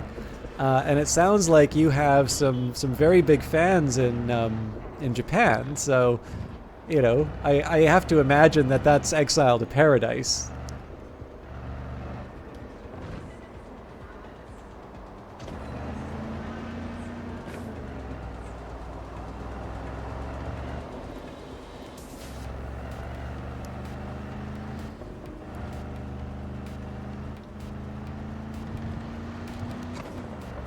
Okay, so I have noticed a tendency on whenever I try to use my fists for a non-violent, or not even just my fists, but whenever I try to do a non-lethal takedown, I do wind up in a situation where I do accidentally take out the target.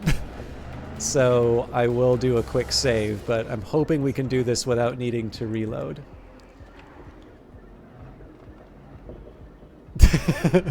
I don't know if you heard about the Unity stuff before that. There is one small drawback to that article, which is the FAQ has now been updated. So apparently, WebGL entries are covered by the new pricing change, which of course naturally I'm going to assume is because they read the article and realized the inescapable logic of the policy, but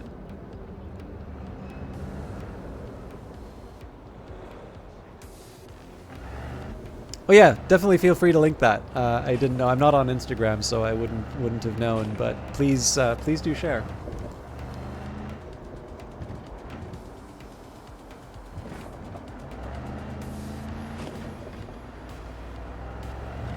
All right, let's see if we can make some progress without smashing into anything. I don't think I've bumped into anything with this vehicle yet.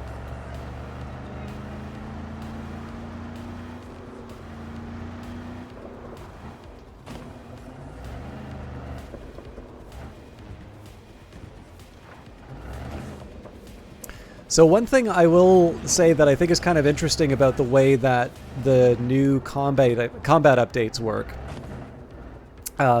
It's quite a bit harder to do things in a stealthy way, and generally you have to pay a bit more to do sort of stealthy and non-lethal approaches. So for instance, if you try and store a body in a container, it will kill them. So it is kind of interesting to see how I've been willing to end a few more lives out of convenience. But let's see what we can do Human blood, blood belonging to a deceased corporate.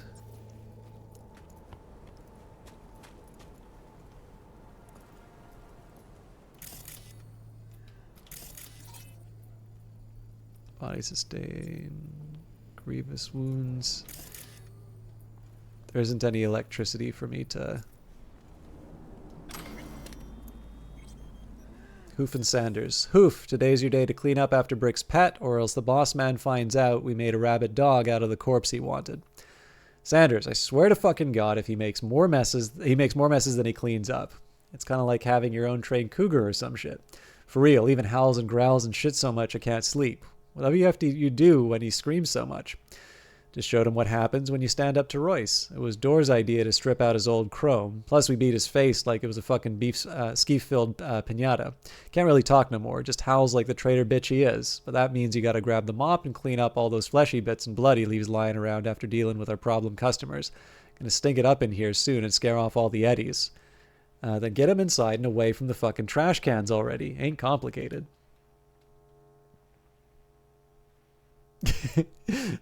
Such flexible morals and ethics. Very adaptable. Would recommend it. Well, it's definitely on brand for the setting, so. I don't think it would work like that, Digi Inferno. But I think one of the points that people are a bit concerned about with Unity is that because it's their proprietary technology, people don't have a clear idea about how it works. So I don't think anybody's really in a position to say, okay, this is going to get awkward. I do want to try and... Oh.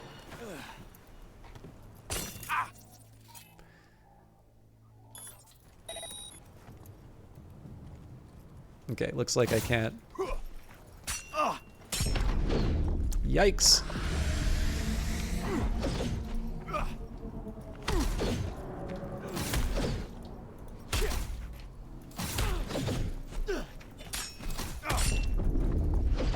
Okay, this is not working.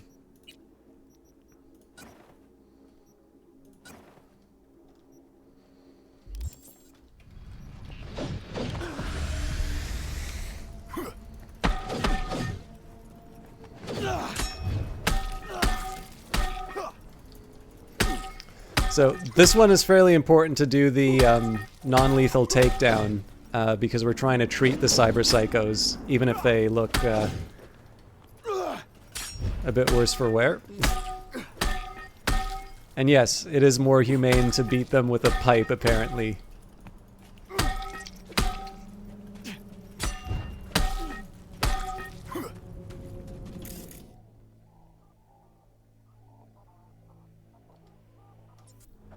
Oop. Hit him with the reboot optics, please.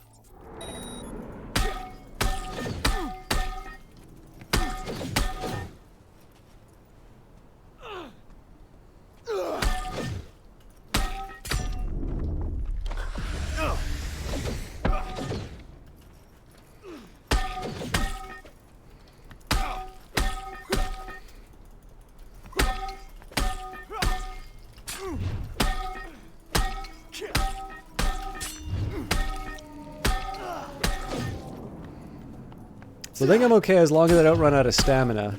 I seem to have gotten the, okay, gotta be careful. Oh. Okay, that shouldn't have taken him out.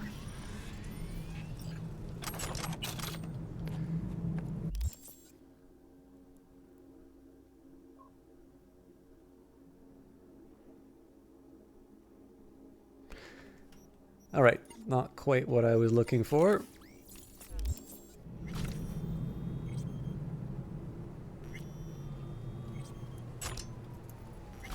The shard should come up in a minute. Brick and Ellis. WTF we gonna do, Brick? Got a bad feeling Royce wants to fuck you in the ass and he's got the people to back him. We gotta do something. Where the fuck have you been? I am 100% sure he's gunning for my reins. I've been walking corpse since yesterday. My advice is to GTFO while you can. You rolling over? We have people too. Jesus, Brick, I'm not gonna work for that rusty cum stain and that fucking psycho douche smirk of his. Don't write that kind of shit, El. You believe in me so much. Believe in me when I say you gotta get the fuck out. Oh, fuck you. Shit your shorts all you want, but I won't let Royce get away with this.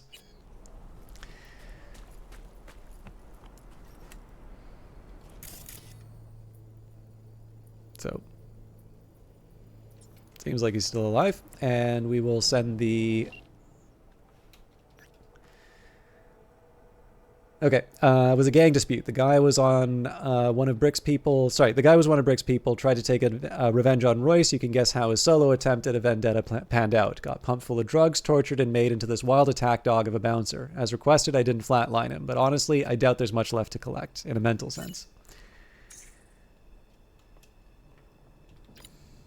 So I scrounged up some more info. It looks like the guy was Brick's only devotee left. All of his other followers turned coat in half a millisec. I'm not sure he can be saved, but maybe we'll at least learn something about the onset of cyberpsychosis. Nice work. So for those of you who didn't see the earlier episodes, there was basically a gang that we needed to pick up a device for a job for, and that was where we met Royce, the person who basically did this to... So we basically got to meet the guy who took over the gang, and this was one of the loyal lieutenants for. So it's a nice little callback to something earlier on in the game.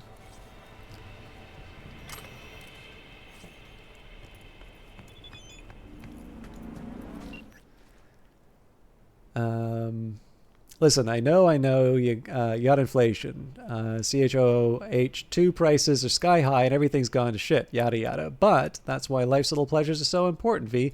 If not now, when? Come on, hop on AutoFixer already. You're a born salesman, Captain. Just want what's best for you, V. And it just so happens that AutoFixer's got the best wheels in Night City. Your trauma team policy has expired. Immediate action required. Dear client, we regret to inform you that your trauma team policy has expired due to the lack of payment. Please remember to activate your card immediately so we may continue to keep you healthy and safe in life's most dangerous moments. You can't afford to hesitate when your livelihood is at stake. Trauma team. I'm just going to finish off some coffee here.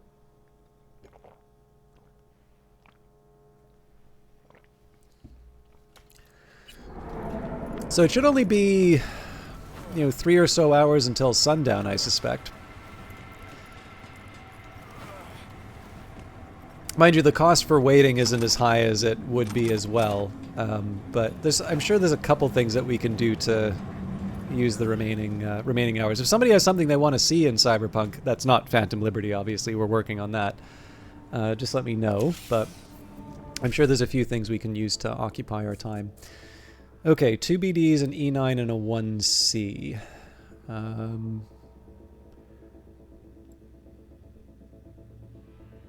Well, the alternative would be 2 1Cs, then an E9 and a 1C. Yeah.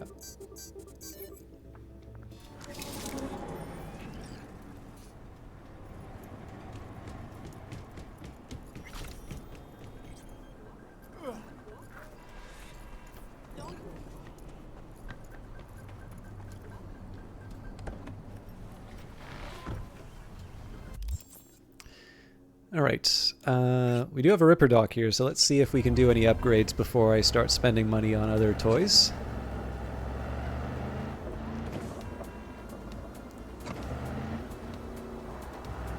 Trying to be a little bit more practical. I did notice I had a bunch of stuff. Basically, I wound up hoarding a bunch of components and not really making anything of it. So if I can, it would be nice to...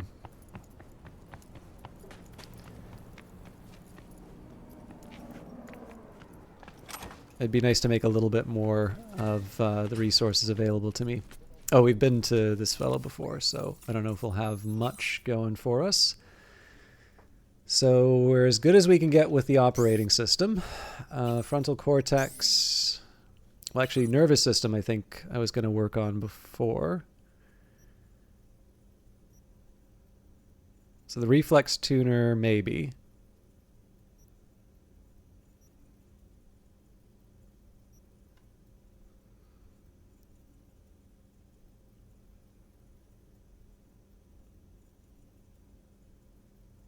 Trirosine injector seems pretty good.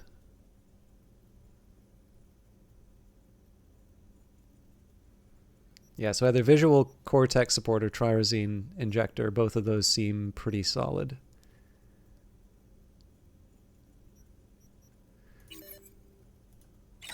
Why not both?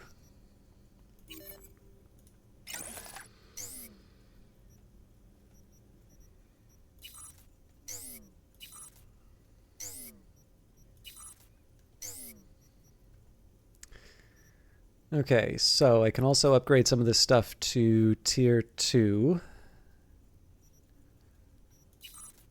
Maybe the first thing I want to do is double check that I don't have immediate upgrades. I'm guessing no, because we've already gone through this, but yeah, okay. Oops.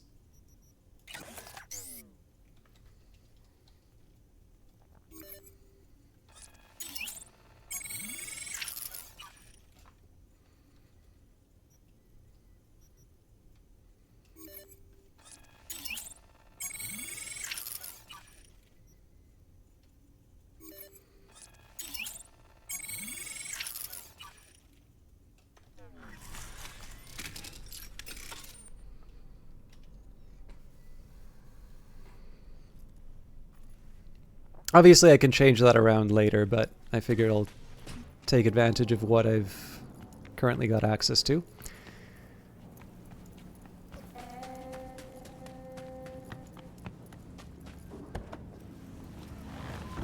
And it doesn't quite look like this counts as the evening yet, but there's at least a couple other things that I can do. So there's a... Yeah, this is not exactly on the way, but it's close enough. And if memory serves, this one was a fairly tough one, so I would be interested to see how I handle it.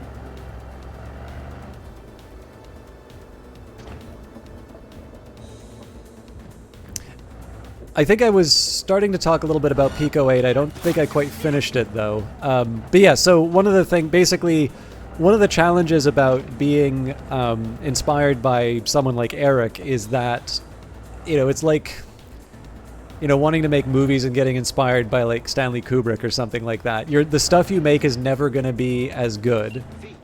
A vehicle of mine went dark near your position. Okay. Gives me something to do after... Fine. Keep an eye out. For unknown reasons, the coordinates came through corrupted, so I'm unable to determine the precise location. I'll deal with that in a little bit.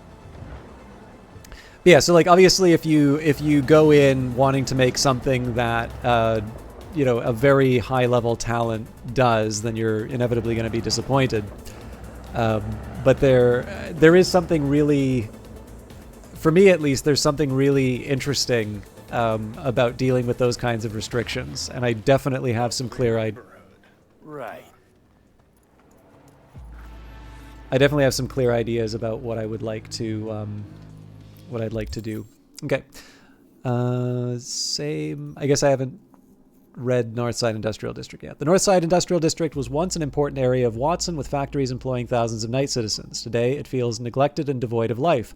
Most of the factories shut down, parts of buildings were damaged by earthquakes, and property developments left unfinished. The center of the NID is divided by a row of towering apartment buildings, purposely constructed to shield the wealthy from a pretty depressing view. They're occupied by mid-ranking workers that are still employed by the last remaining industries operating in the NID. With few prospects to cling to, these workers' only hope is that their employers don't close down, because outside the NID there is no future for them. As a local saying goes, once you're in Northside, there is no out. Of course, many also interpret this as meaning that there's a high chance you'll catch a stray bullet from one of the area's ubiquitous stormers. What in the fuck? Corpse characteristic of Maelstrom, if not for the atypical color. Bleeding from the eyes and numerous stab wounds, no indications of resistance.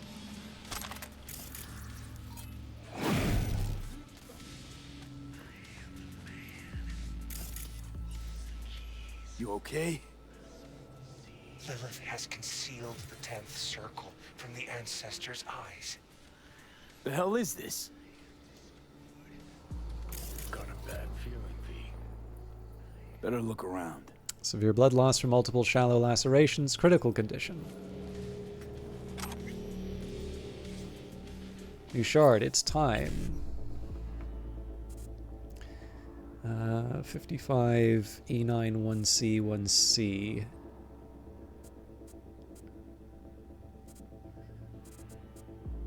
I think I could just make it.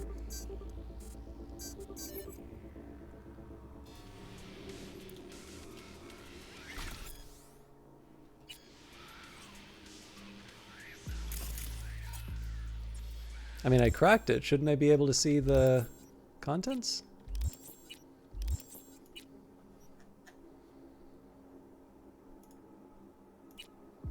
Everything's ready. The circle is drawn. The lamb awaits the slaughter. Come as soon as you can. We can't wait anymore. My silicon craves blood. Cables are crackling. Links are sparking. Modems are groaning so loud I can't think. The abyss is impatient. The abyss is hungry.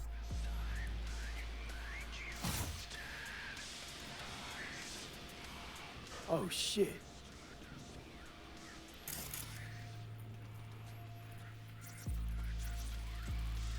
An old freezer, contents ice, possibly related to net running operations, finely chopped human limbs and entrails.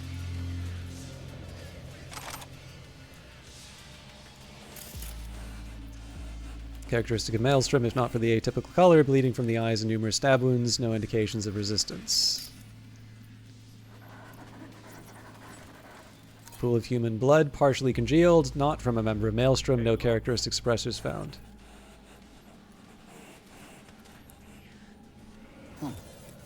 Grimy.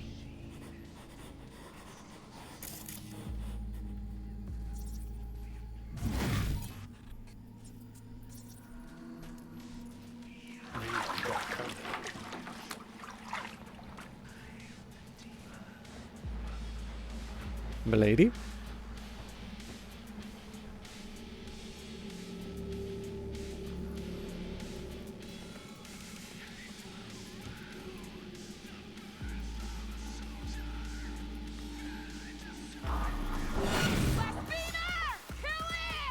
Alright, those mantis blades are gonna suck.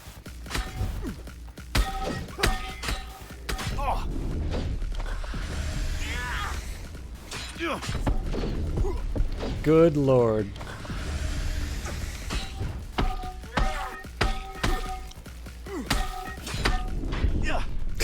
Yeah, the mantis blades are no joke. I'm gonna do my best not to have to resort to using weapons, but this one I remember basically firing every weapon that I had to make this work. We got company. If I recall correctly, there's also no way to sort of get around this combat encounter. Like you can't sneak up on the target.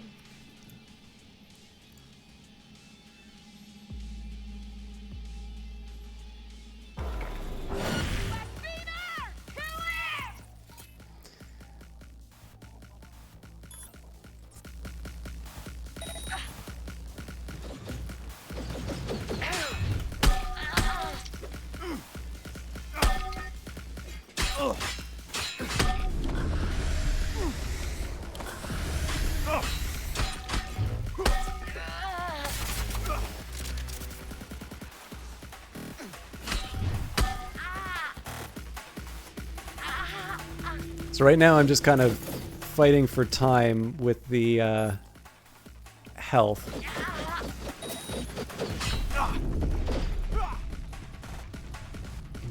Fighting for time and losing, incidentally.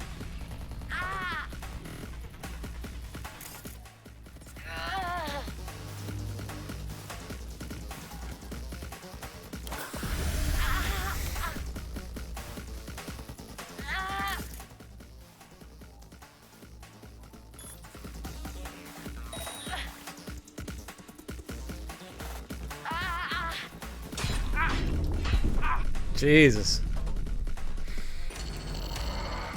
So conventional fights, probably not going to cut it. I can take a snack and a drink.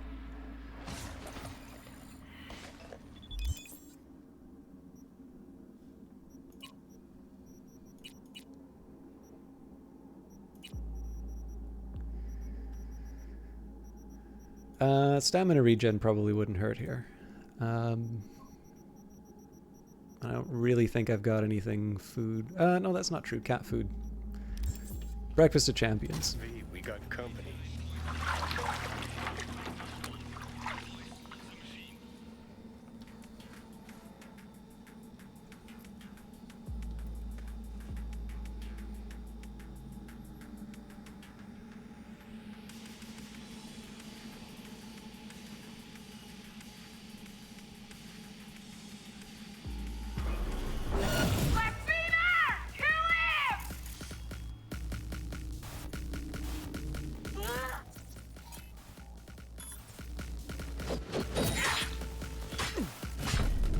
Good God.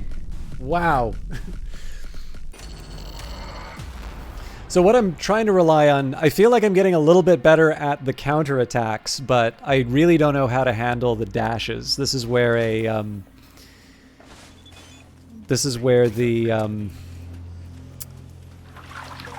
how do I put it? There's actually one thing I can do to make this a little bit faster.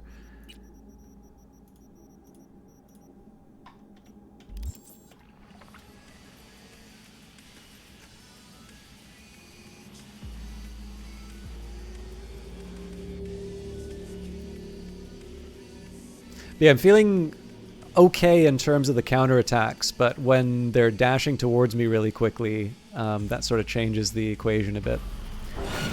Anyways, I'm going to try something new.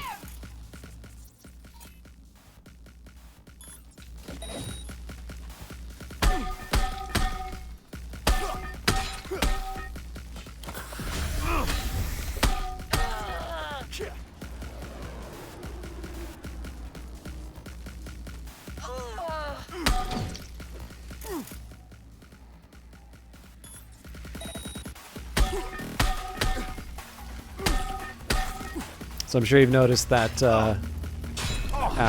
crap. I'm totally blowing it in terms of the timings. I think I just need to run.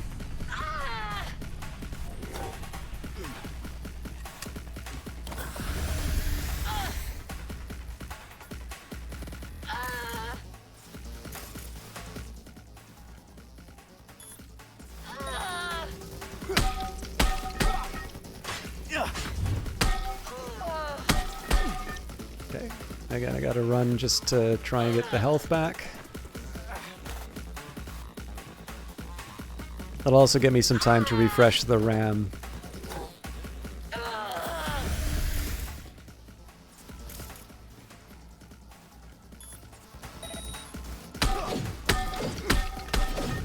Okay, that didn't seem to have any effect.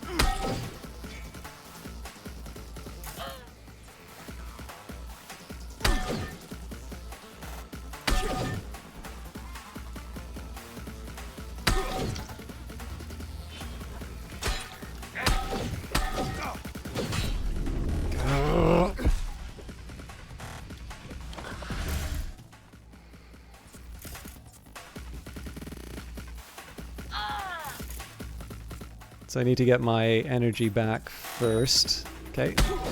This might be enough to do the coup de grace. No.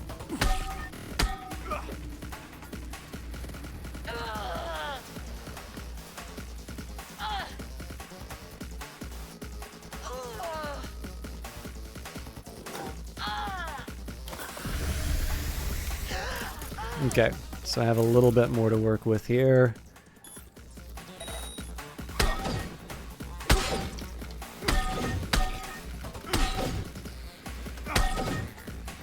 I'm trying not to take her out. This is probably going to cost me, though.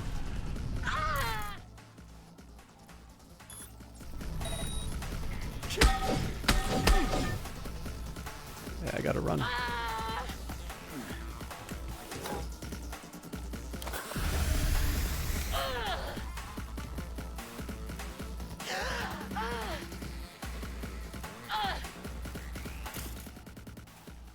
Okay, don't quite have the RAM yet.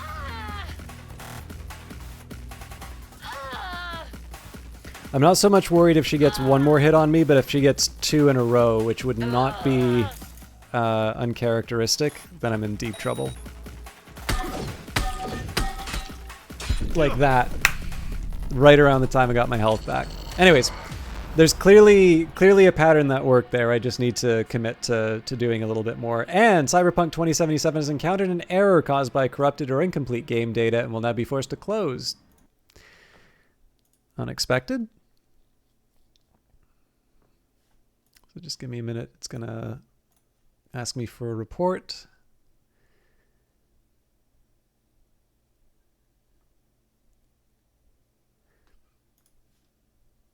And I'm just waiting for GOG to let me play the game again.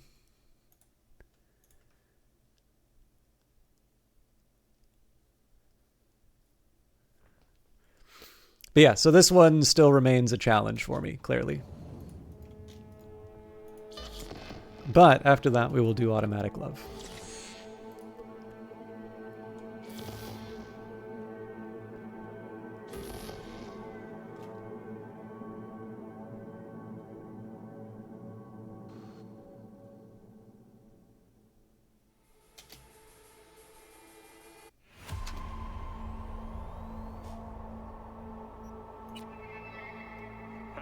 Howdy, Night City. Welcome back. My guest tonight is Lieutenant Sarah Kokoski, spokeswoman for the NCPD.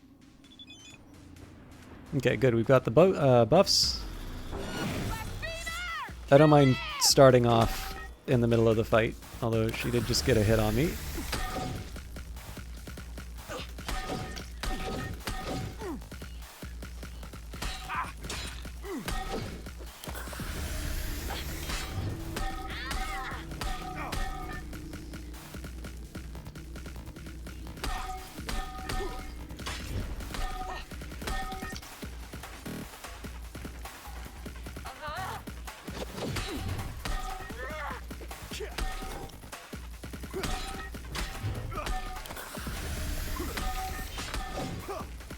Okay, I gotta get my stamina back.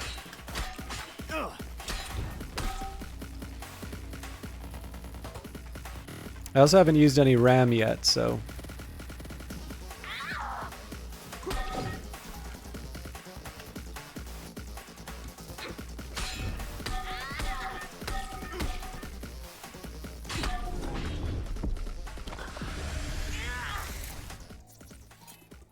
I'm gonna wait.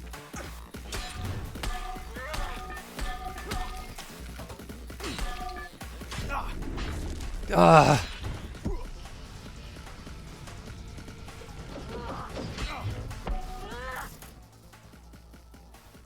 Not quite ready for that yet. I'll definitely buy time with it.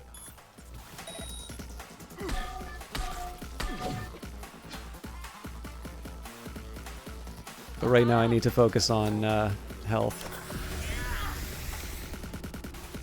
So a couple good blocks and basically I have this.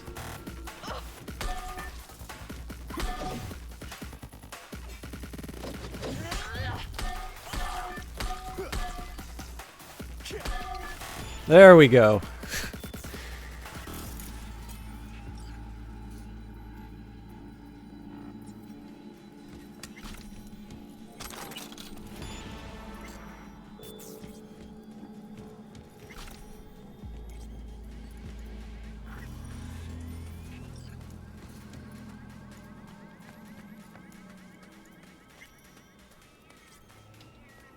The hard reset approacheth. The boys have prepared everything and found me a lamb. Blood will course through the fiber optic, swirling and bending with the digital, opening the gates of the abyss, death within arm's reach.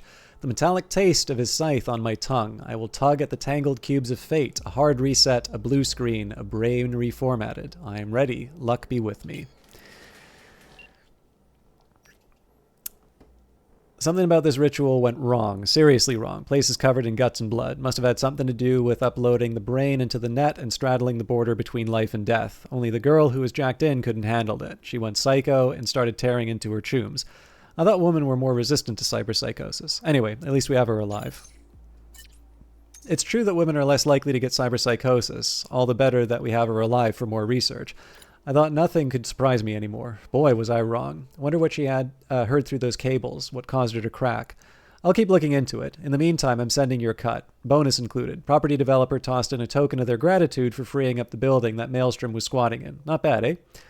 Looks like this is supposed to be some trip to the other side, in a tub filled with ice and the blood of innocence. Maelstrom never ceases to amaze and disgust. Okay, there should be a place to jack in as well.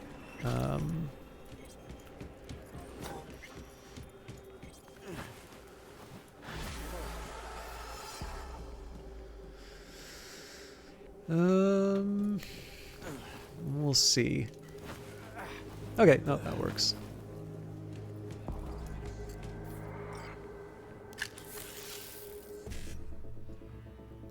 Okay, all 1Cs. Can I pull that off? Yes. I should also work about 7. Nope, 7As don't work.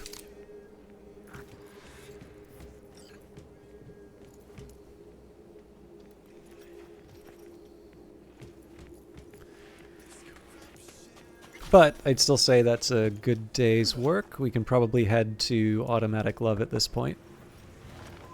Oh wait, no, sorry. There was a Delamain mission we could do in here as well. And a reported crime nearby.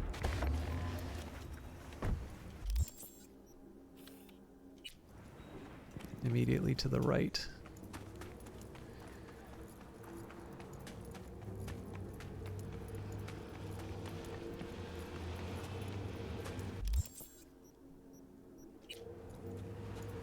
Oh, I think I remember this one. Neutralize the criminals to receive your reward from NCPD, then search the area to find some illegally stashed loot and complete this NCPD scanner hustle.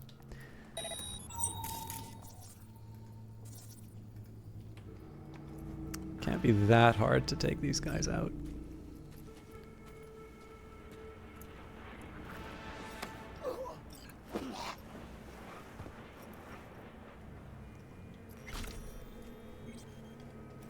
See? Non-violence is very effective when it's convenient. Well, I guess this still counts as violent, but non-lethal.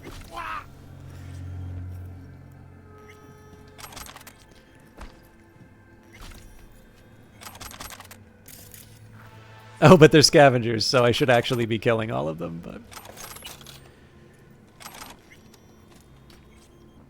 Alright, Crank and Lace. Yo, what container is it? How the fuck should I know? I thought the plan was to get that intel out of the Tiger. Yeah, well, plan went tits up. Gonk attacked, had to put him down. So you got no idea? No, already gave you everything I had from that contact. The stuff should be there, just look around. Yeah, great, thanks. Okay, so there's a couple of more shards to deal with. Kawahara and Soga. Okay, transport's there, mark the right container. Revere Courier Services. We'll be by tomorrow to pick it up. Day after tomorrow, it'll be across the border. Alright, on my way.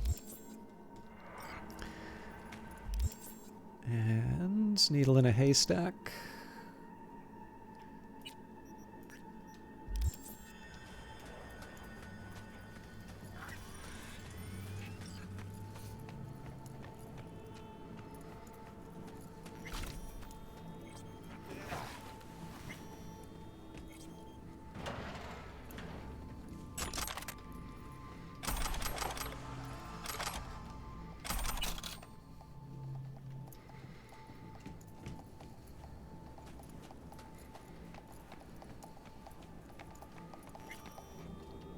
There we go. New shard. Details.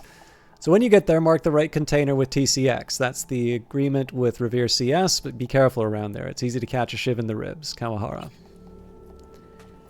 Alright, no worries, Digi Inferno. I know lately it's just been a lot of combat, so we'll be doing some story stuff in a little while.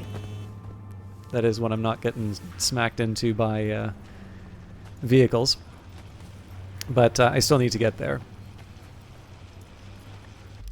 Okay, so one last thing was the Delamain mission, which we were close to. And that should properly take me to sundown, I think. Also, I'll take a quick second here and see if I've got any upgrades. So it says that this is a better pistol. Sure looks like it.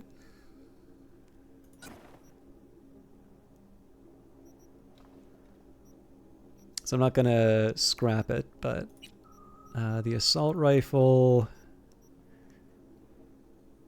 I'm not convinced.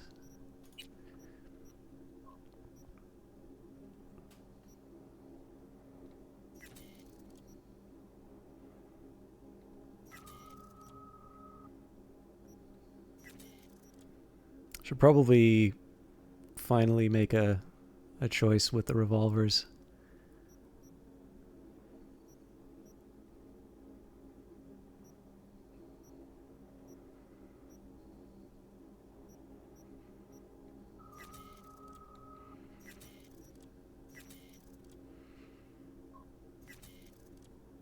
Okay, it's a little tidier there. And then...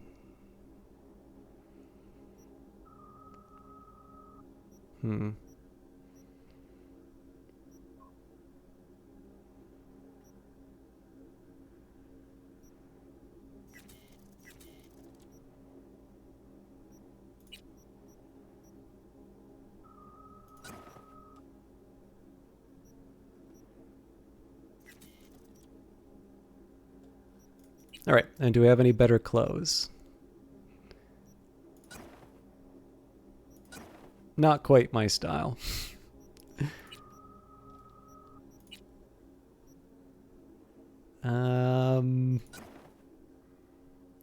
Not convinced.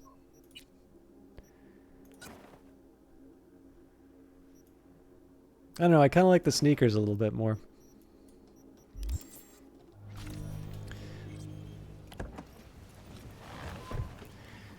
Okay, so we'll find Delamain and then head to Automatic Love.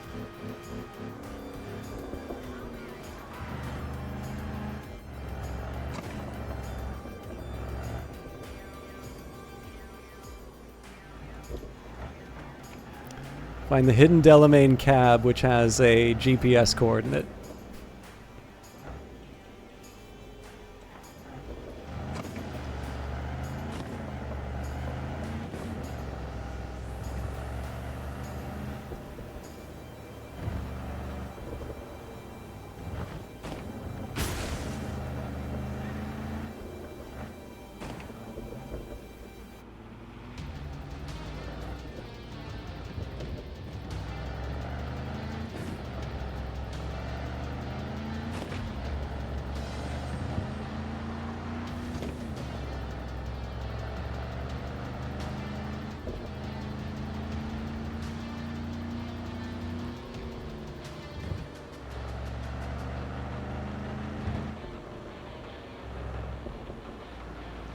I noticed that one of the updates for the 2.0 patch mentioned that they expect a solid-state drive now, so I wonder if that's done something in terms of just how the city gets... would it be... I guess it still would be rendering even if it was the solid state. But yeah, I'm wondering if that's affected something in terms of transitioning between all these different neighborhoods. I haven't directly noticed it, but then those are the sorts of change. It's a little bit like combat, right? Like, just because I can't put my finger on exactly what's changed with combat, it just tends to feel a bit more satisfying. I feel like those are probably the improvements we would want to...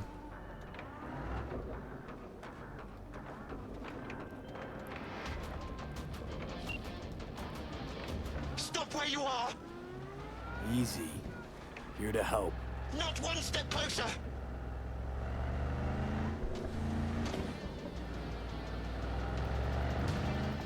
Hey! Slow down! Leave me be!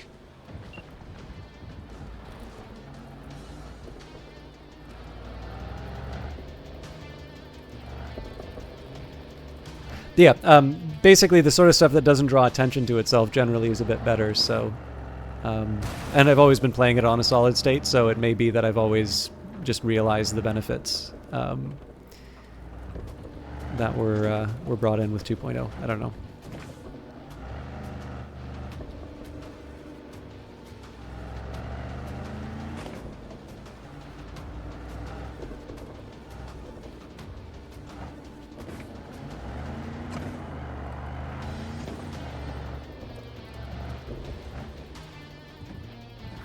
Hey, over here.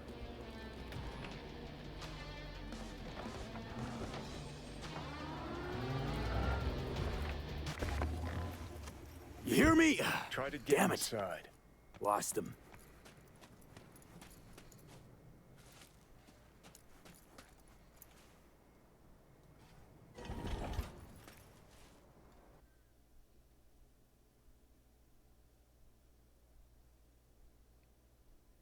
Am I missing something here?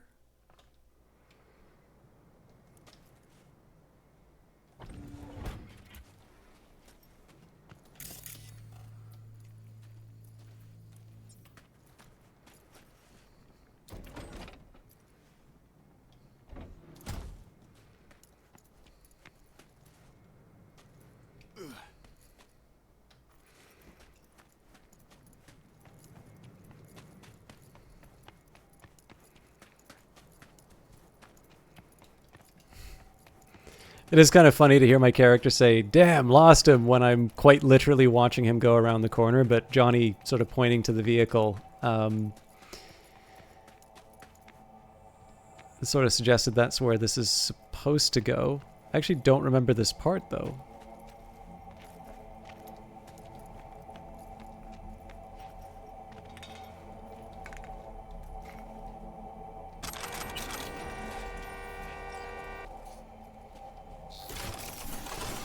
Aha!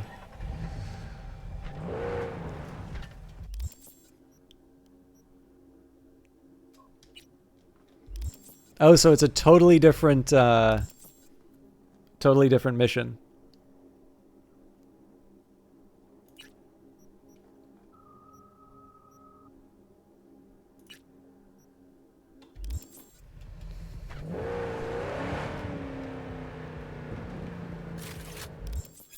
Weaponized vehicles. Some cars are equipped with various weaponry like machine guns or missile launchers. Hold left mouse button to shoot. You will lock on enemies automatically by default. This setting can be changed in the settings menu. Press Alt to switch weapons, hold right mouse button to aim manually, and press F to exit vehicle combat.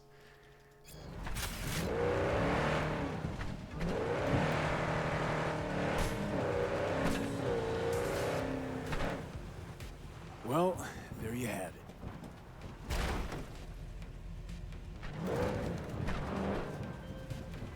I'm grateful, V.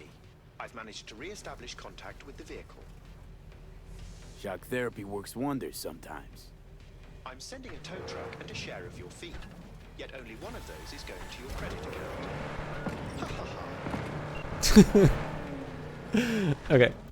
We have to be ready for automatic love at this point.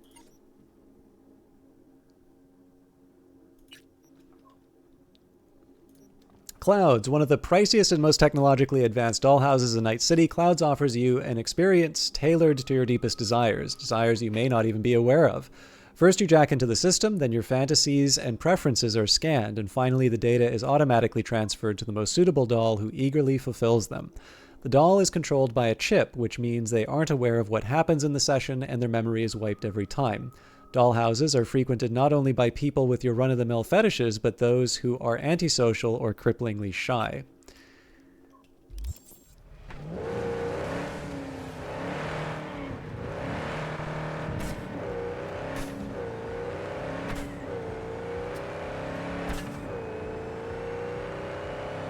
I definitely like how this one feels. I'm not quite ready to open up the weapons and let her rip, but if we do wind up in combat again, I'm gonna give it a try.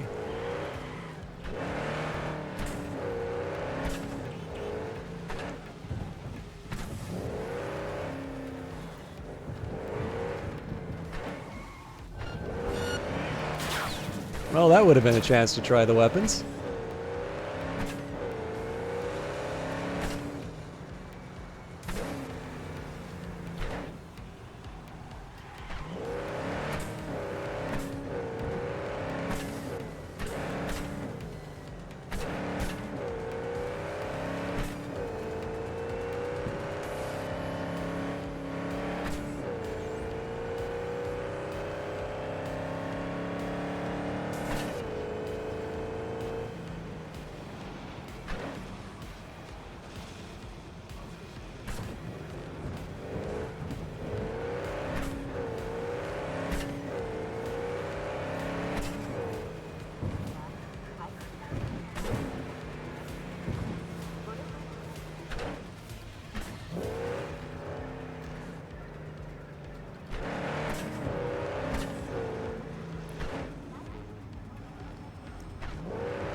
All right.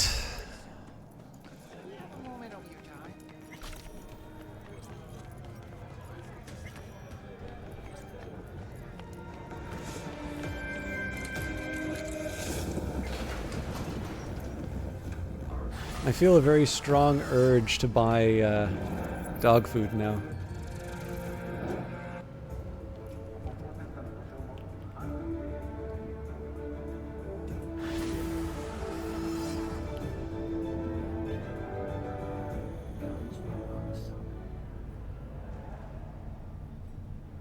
Welcome to N54 News. I'm Jillian Jordan, and this is the latest from around the world. The lunar Reen Sky uranium mine collapse that occurred just outside Novosibirsk in southern Siberia that's cheating. has concluded That's with a infidelity. happy ending. As you recall, 35 miners became How's trapped that deep any underground different from following some a high dollhouse magnitude ass? earthquake. Cause the Thanks ass to is their meat, Fuse-Lake 2 not latex. hibernation implants, the That's so miners hard were to able understand. survive without Meat, access to right. food and No fresh feeling water going on, for no 2 weeks. thinking, no awareness. Fortunately, It's after empty. their rescue Might as and well be following a latex. brief rest for technical Masturbation, evaluation, sophisticated the miners kind. were able That's all to it is. immediately return to work. Whoa. Moving from below the earth to above Makes it, perfect sense, Militech that. has announced plans I needed to redo that little bit of philosophy because Yip was here. divided into 3 areas.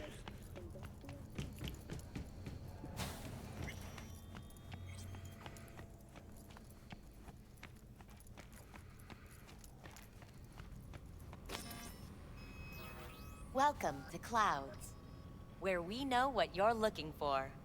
Would you care to jack into the terminal?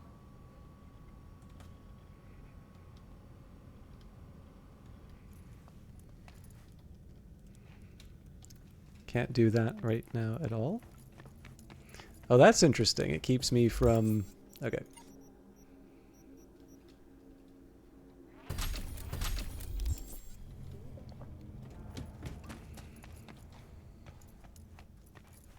That's the first time it's actually kept me from doing a character choice.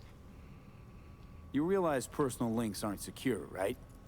Could get hit with malware straight to my core. End up paying an arm and a leg for a Ripper doc. We need data from your core to pair you up with the doll.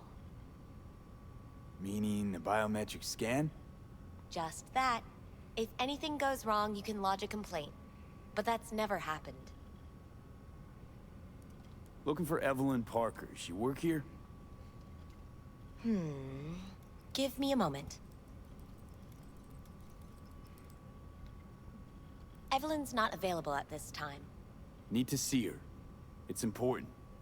The algorithm knows best. Trust me, it will choose a doll that will thrill you. Our dolls can change their hair and eye color in real time to look just as you wish. I just want to talk to her, that's all. Please, no need for concern.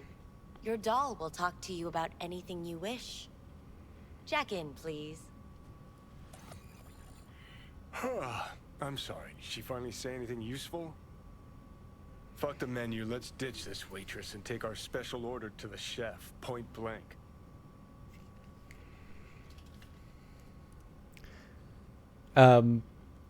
You know, yep, I sometimes wonder, so I know there's like Solarpunk is another one that's come up. Yeah, so Mr. Hogan mentioned Dieselpunk and Gearpunk as well.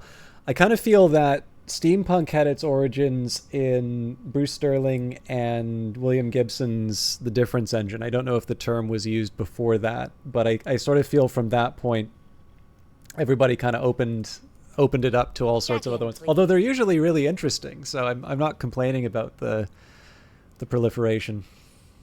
Meaning you go in as a customer, keep a low profile. They want to keep their cards close, fine. We'll play our own game.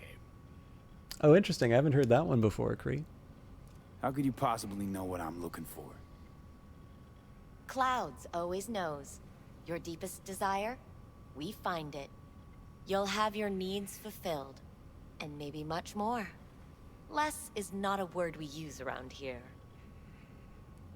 So how's this all work? An algorithm pilots the doll's motor functions. It takes your profile data and transforms into experiences in real time. Memory dampers on the doll's behavioral chip block any recall of the session. So there'll be no trace of the meeting? Well, I could say yes, but that would strip it of mystery and suspense, wouldn't it? Once you're in there, you set the stakes. You're saying it's not dangerous, but there's some risk involved. That is one way to put it. One thing is for sure. You never get what you expect. Consider my interest piqued. Alright, let's do this. This will be a live session, so events may take an unexpected turn. But don't quit if you feel uncomfortable. You could miss out on something truly remarkable. If you feel unready to handle what comes next, you can interrupt the session immediately. Now for your safe word. Afterlife. And saved. Now, bear with me a moment. Scanning your personal profile. You should see compatible dolls in just a second.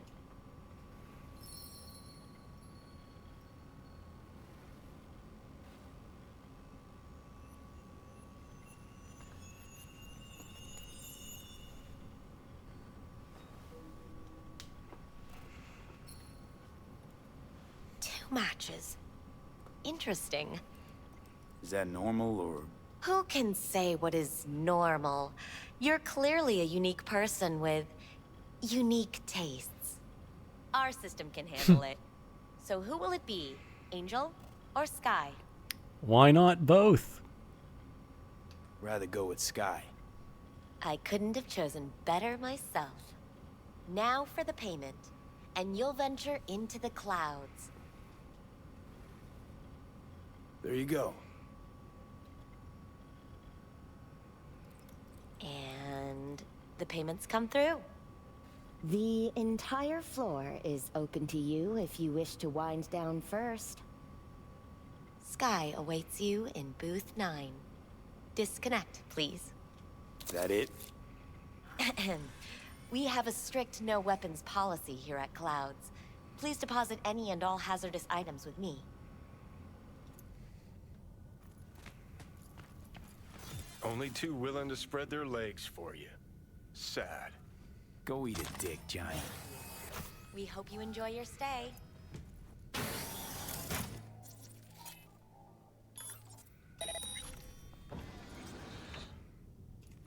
I thought that was Johnny for a second, but that's a bot.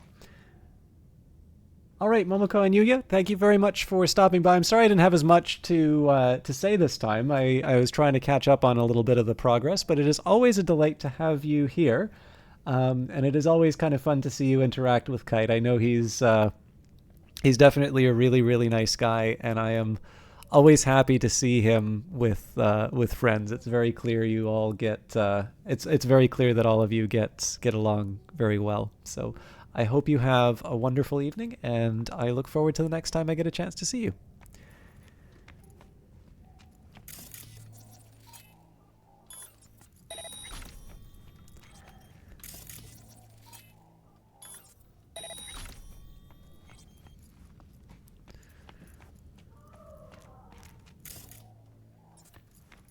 Man, sounds like my apartment.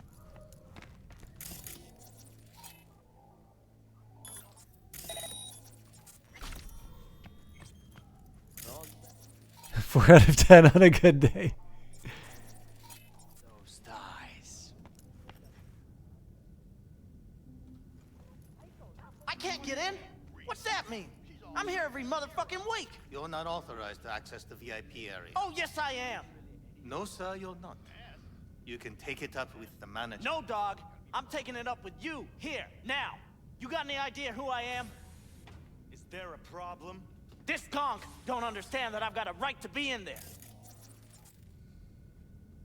From what I can see, your VIP membership has been revoked. Say what now? Please stay calm, sir. Or we're gonna have to escort you outside.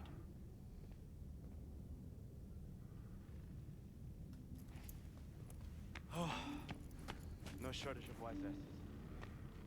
I'll see. You going back upstairs? In a minute. Need to piss first.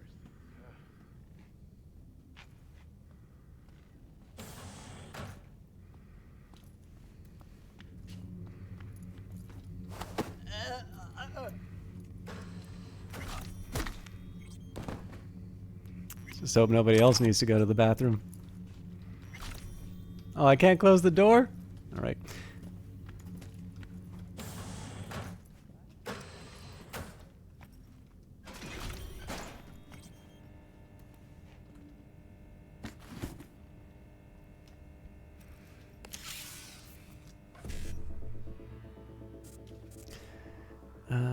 BD7A 1C. There's only one that'll get that for me. So 55 BD afterwards. There we go. I do like the mini game. Like, one thing I really like about it. Oh. Okay, I don't know what this does, but I'm curious.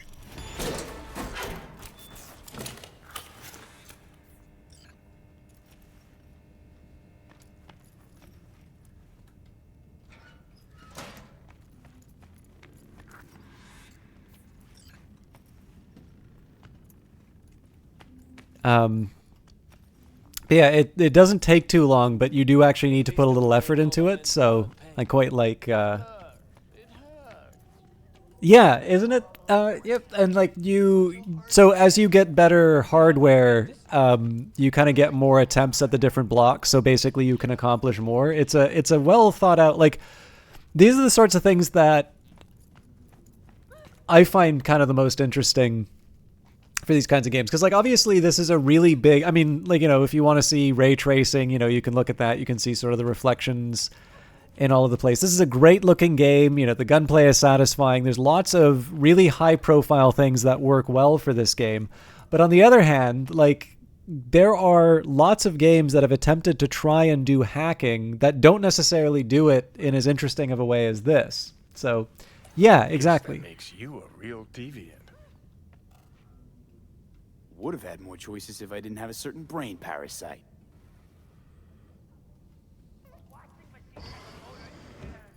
Hi, I'm Sky. And you must be Vincent?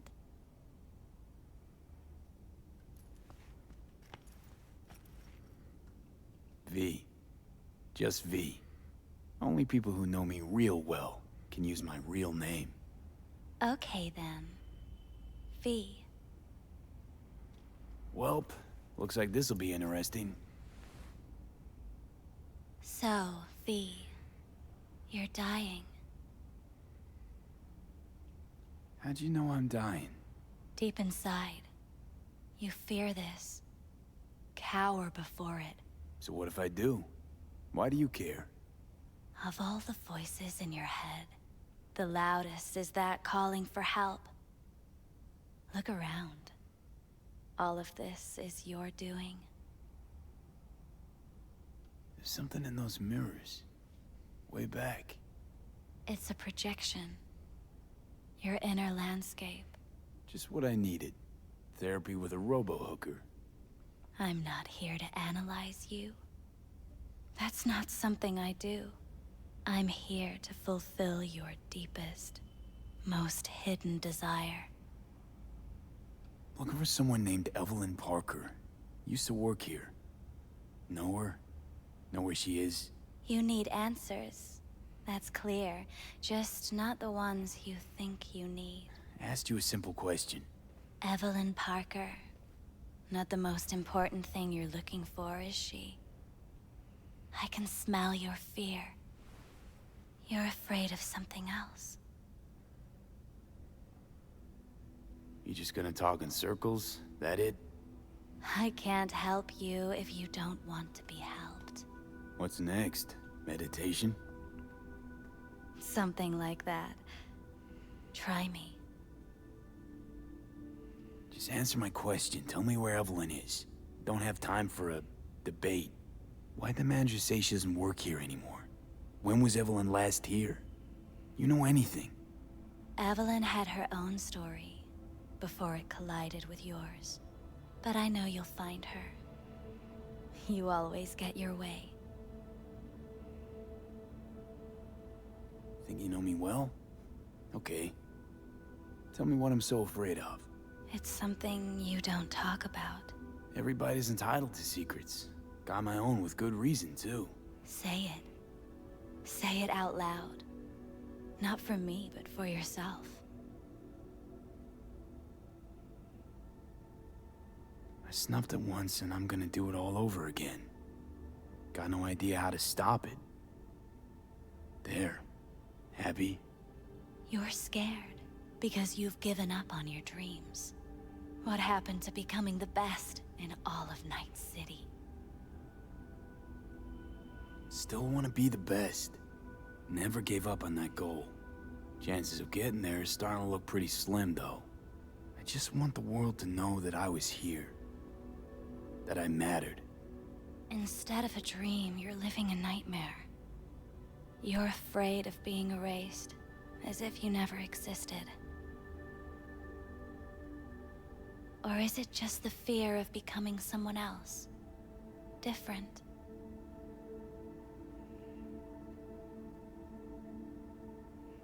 The people I've lost live on in my thoughts. And that's what I'll be. A memory. Or just an annoying little voice in someone else's head. You don't see death as destruction, the end, but as a change. That thought alone could save your life.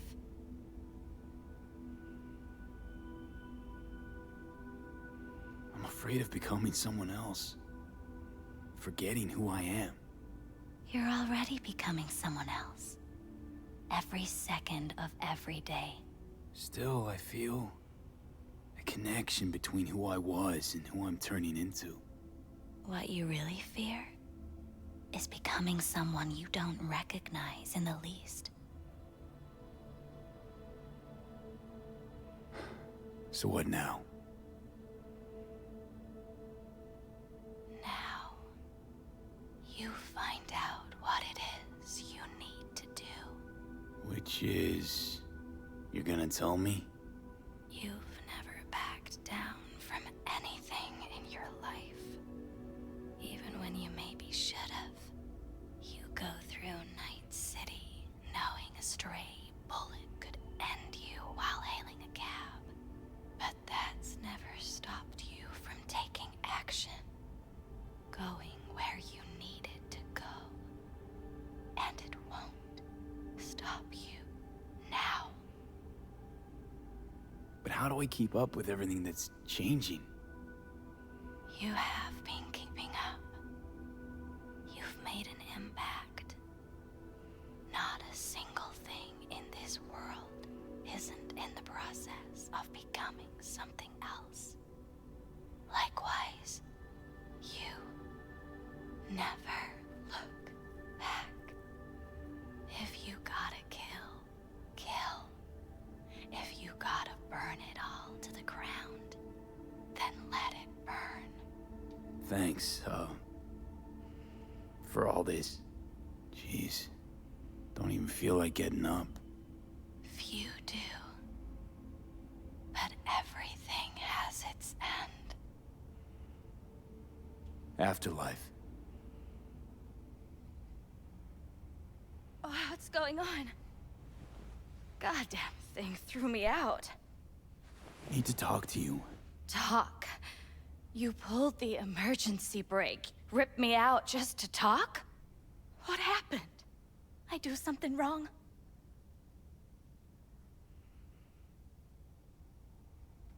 Gotta say, that wasn't what I expected. I was hoping for thrills, not some gloomy, soul-searching debate. Look, baby, I don't decide what happens in here. Your subconscious drives everything. Next time, remind me to tell my subconscious to go fuck itself. Just don't tell anyone about this, okay? I came here to talk to you, Sky, not some soppy algorithm. Evelyn Parker, what do you know about her? Not much. Everyone's got their own booths, their own problems, their own little bubbles. It's a fragile ecosystem. People like you barge in, violate it, try to rearrange. No.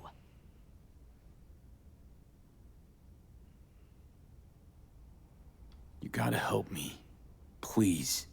I'm no threat, but she could be in trouble. Just want to talk to her, find out if she's okay.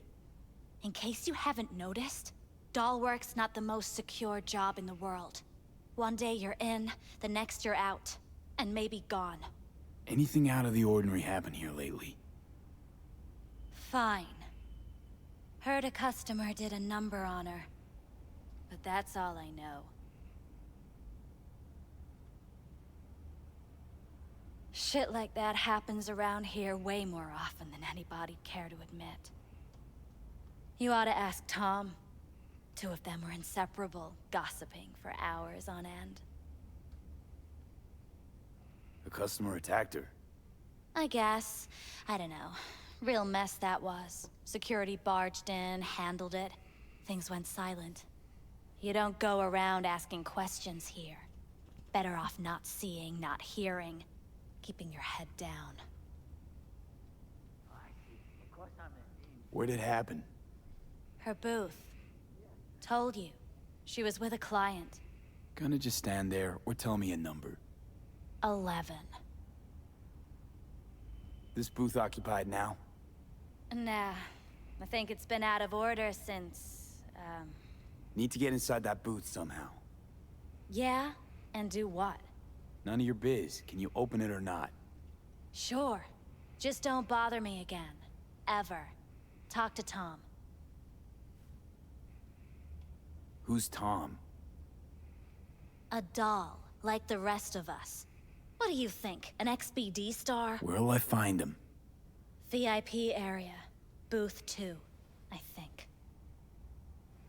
Thanks. See? You turned out to be useful after all. So yeah, yep. I obviously didn't want to step on the dialogue in here, but I was quite surprised. Like there, in the intro, we kind of talked about some of the tackier moments in the game. So I was sort of expecting this to, like, I don't know, to go somewhere else. I mean, basically, like the dialogue says. But I really, really like this sequence. So I can't remember what options I did last time, but it's a different character this time. Let's take so a look, shall we? Blood. Fresh. Not too much. Put it to a wound rather than a kill.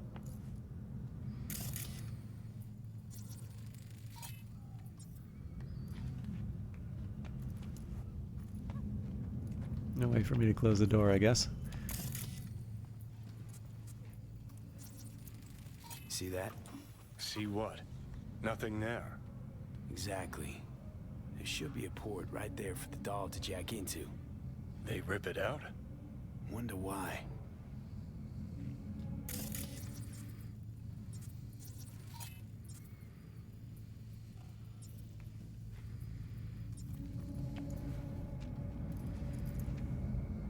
Huh. What's this?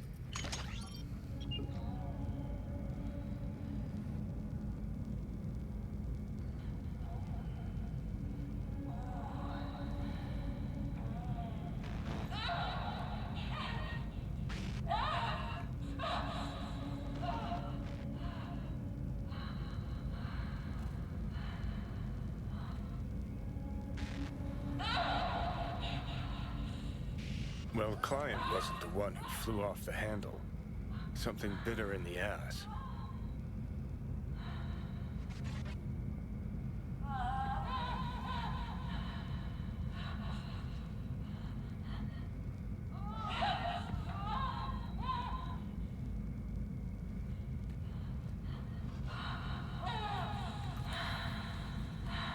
What do you think? Cyberpsychosis?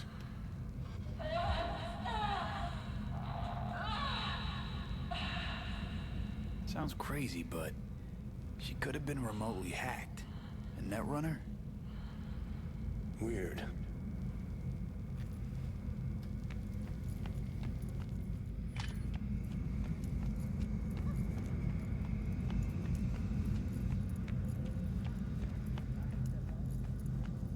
I'm assuming they just won't let me walk by. Huh. Fancy that. And here I was ready to try and sneak in.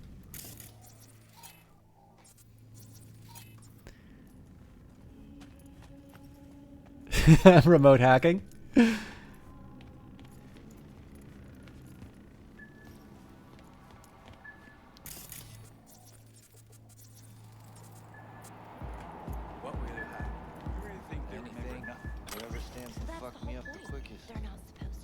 Watson Whore Diary, Monday. What a fucking world. Finally get my ass on Ziggy's show, and right before I walk on stage, a fucking hospital somewhere gets shot up. This dick cancels the show last minute for a special episode about the fucking victims. Who the fuck cares? Is anyone gonna remember them in a week? Did they spend half their fucking career to get on that show? No, they just fucking died. I got my ass on stage anyway. Let them know you don't cockblock a goddamn TV messiah, but security fucked me up so bad, what was scrolled got corrupted or some shit. Don't get wireless cyberware. Tuesday, felt fed up today, made a move on Town Hall to protest the fucking disgraceful neglect of war vets. Got my hands on a dress made of sin fetuses, chanted my fucking throat raw halfway down there until the director of Wet Dream recognized me and said I was looking sexy.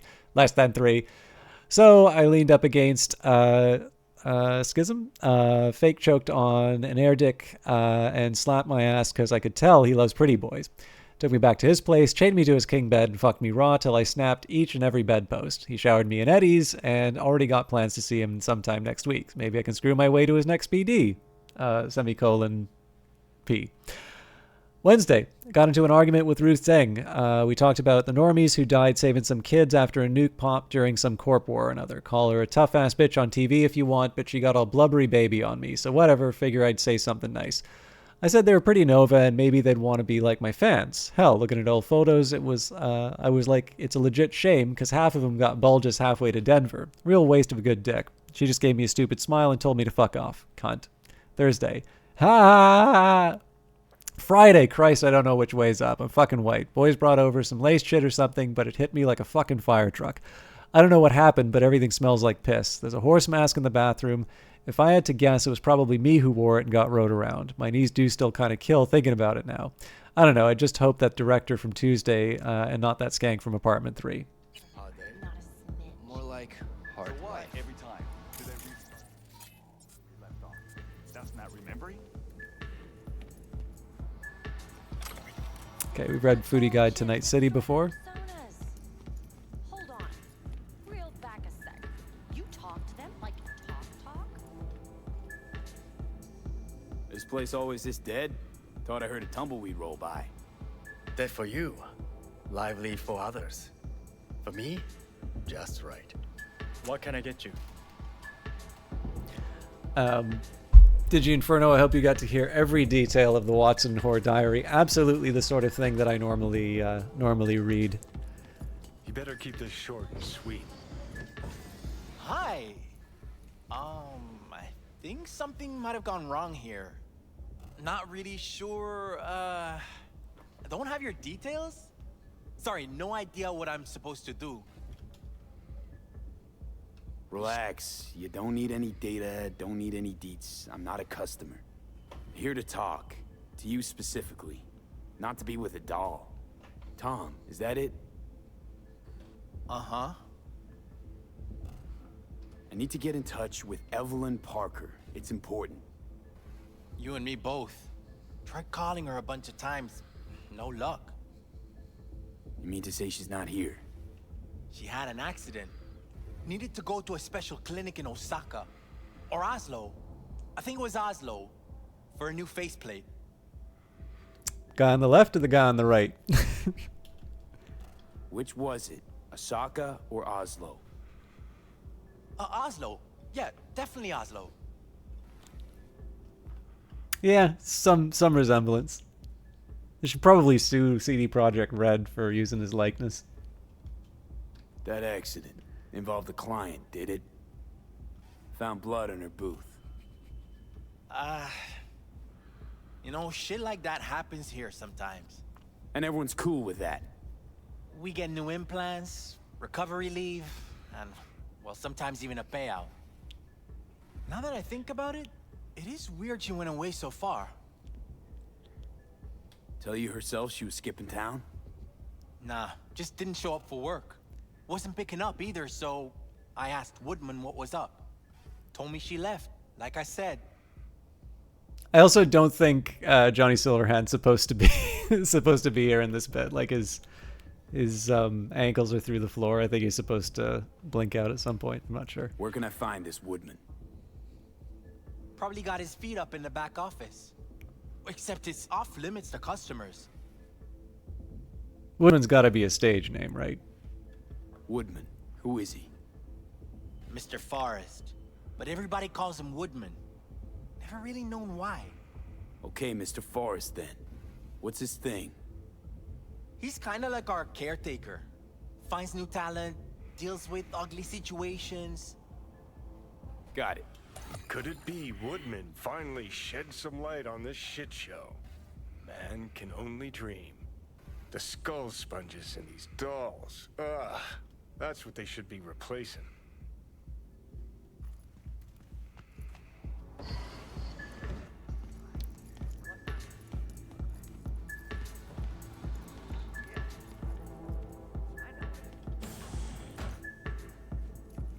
Whoop. All right, this is where it gets a little scary. And again, I can't stuff people into containers without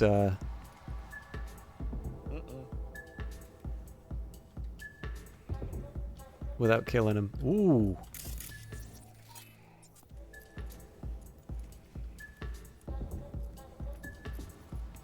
No. Get back. Hi.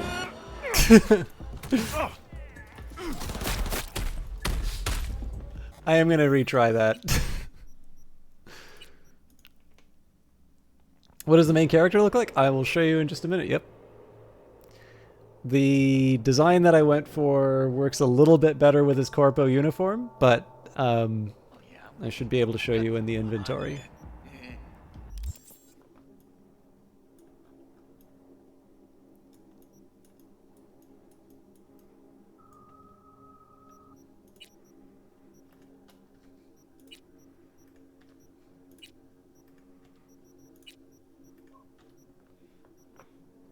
Very detailed look.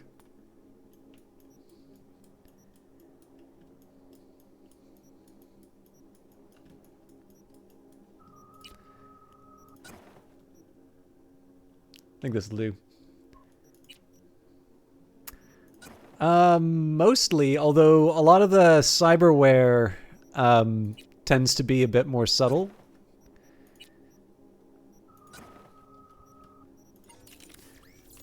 So, frontal cortex, arm, skeleton, two in the nervous system, one in the integumentary. Sorry, I actually don't quite know how to pronounce that.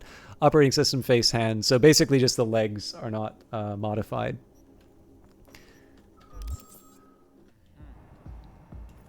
Motorcycle, not motor. A washing machine has a. Kelly. There we go. This is what I was trying to do.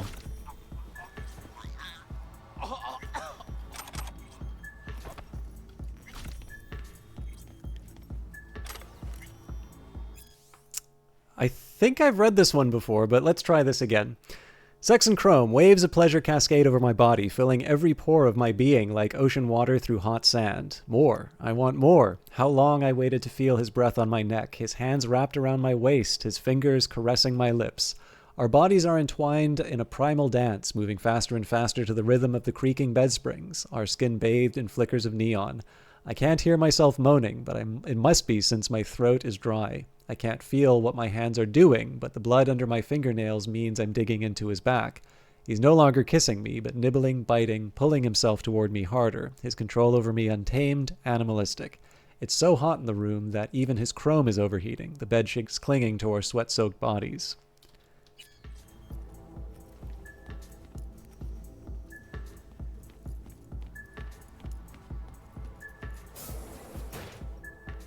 Maybe my next YouTube series will be 10 hours of cyberpunk erotica for a relaxing sleep.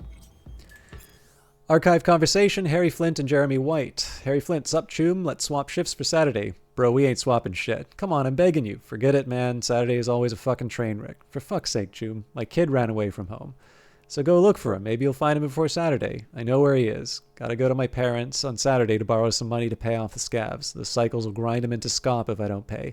I'm on my fucking knees, dude. Fine.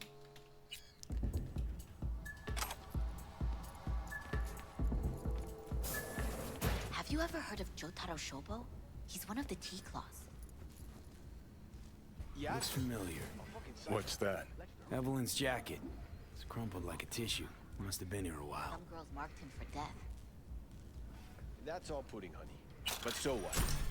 Assholes like Shobu have been on my blacklist before I heard of them. The mocked blacklist is more powerful. It actually means something. I'll believe it when I see his rotting, stinking corpse. Amen to that. Talking about Jotaro, huh? Well, I've got good news for you. You seem to be in the wrong place.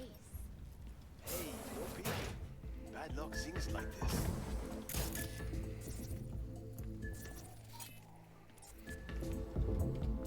Okay, let's see if I can afford not to be a clown on the rest of the challenges.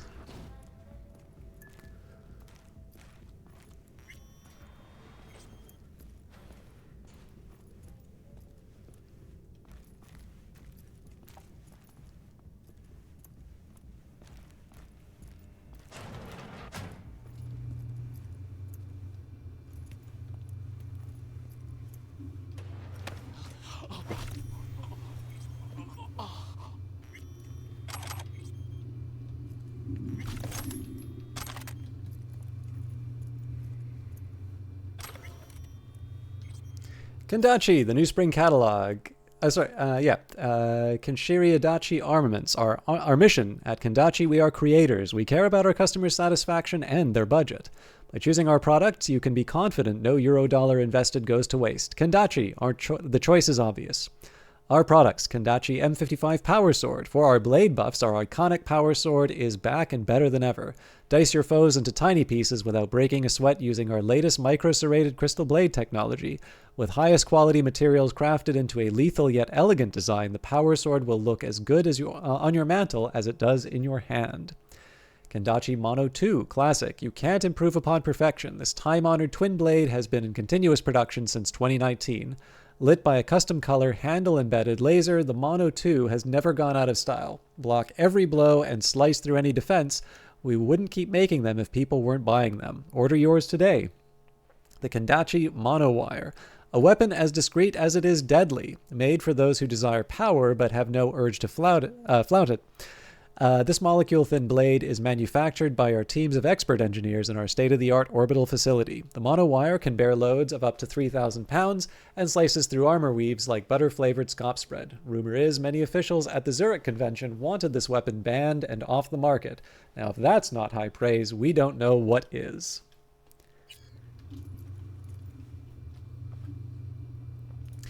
All right, Jose Allende, 23 visits, joined the club 2077, VIP yes, average time spent in club 21 minutes, tips and money spent at bar, etc. Negligible, dolls, Chicana F, fetishes food, other, owner and sole employee of a Scop Dog Sand, single, pays for protection to the Valentinos, not directly involved in the gang, witnessed a cyber psycho attack as a teenager, ever since then afraid of becoming one himself.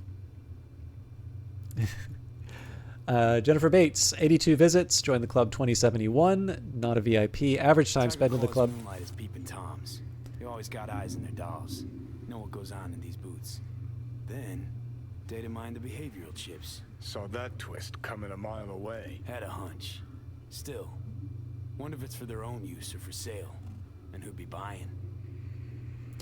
Average time spent in club 28 minutes, tips and money spent at the bar, etc. Negligible, dolls, male, no preference, fetishes, S&M likes to dominate, others most likely connected to Militech, manages a second-hand electronics shack, married, 2 children. Thomas Briggs, 6 visits, joined the club 2074, not a VIP, average time spent in club 92 minutes, tips and money spent at bar, etc. average, dolls, female Caucasians, fetishes, large breasts, truck driver, has nomad roots, family settled during infancy, twice divorced, painfully shy. Important, attacked by a doll in unknown circumstances, suffered severe injuries, according to a private investigator hired by Medea. The likelihood that he was a target was slim to none. Monitoring required and compensation due if we want him to give up on the idea of suing the club. Club attacked. On Wednesday at approximately 1:50 a.m., a Netrunner attack took place in booth 11. The witness was Thomas Briggs, who was in the session when the doll jacked into the system. As a result of the attack, he went into shock and presented psychosomatic symptoms. It was found that the Netrunner attack induced a psychotic episode in the Doll. In anticipation of a possible all-out assault on Clouds, at 2:06 a.m., all of Cloud security were requested on the premises, and 10 minutes later, Tiger Claw's reinforcements were called. Luckily, Booth 11 was the Netrunner's sole target. Mr. Briggs received first aid and was transferred to a psychiatric clinic. As of today, Friday, the Doll is not suitable for use. Messages. Booth 11. Ginger Lane, Investigation Services, Cloud Security. I'll be needing access to Booth 11 and all recordings from inside going back a month. And Detective Lane, the Woodman to Cloud Security. Please do not prevent Detective Lame from doing her fucking job. If she wants all the recordings, cough them up, and nobody goes to 11 until I give the all clear.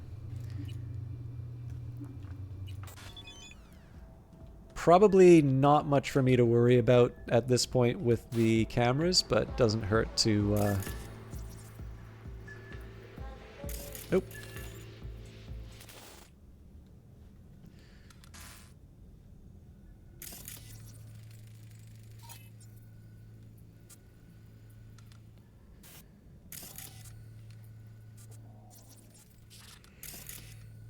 So I suspect I'm not going to be able to get that note again.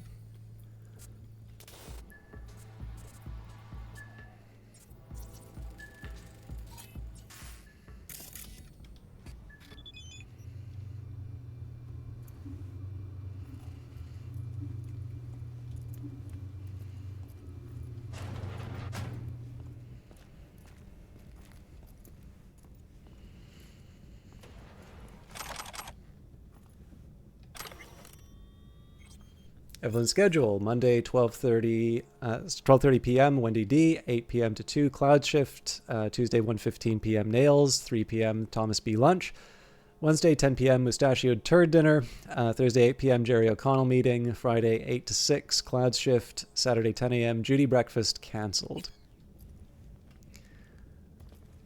I'm just kind of following the little yellow magnifying glasses where I can. That and looting everything, because that's my Left it purse. ammo. Could have had more than one. All the shit's in it, though. Must have left in a hurry.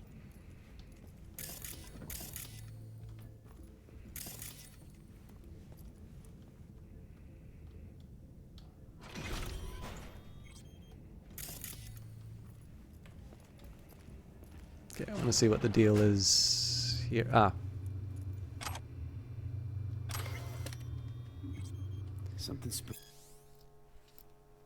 Schedule changes, incident report. Flint and U, shift change, Tuesday, 11:26 p.m. Commotion in VIP area. Client's VIP card expired. Wednesday, 2:06 a.m. All currently employed security called in for emergency. 2:15 a.m.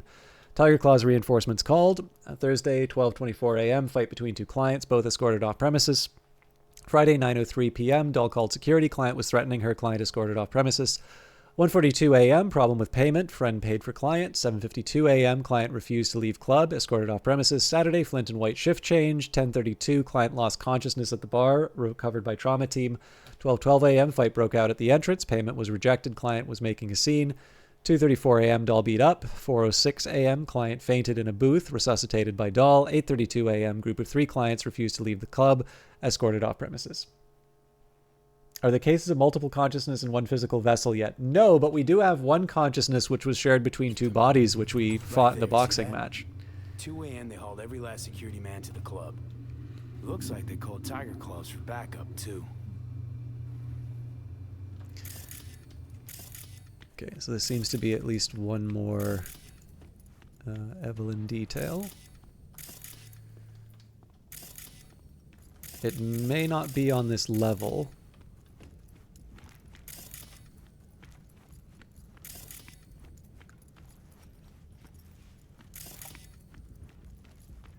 Actually, there seem to be a lot of details like that.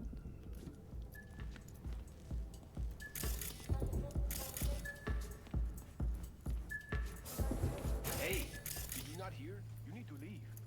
I'm calling security. Huh.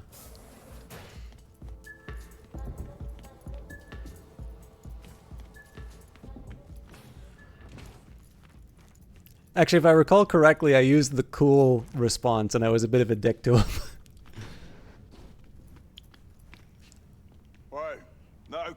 hustle out in here.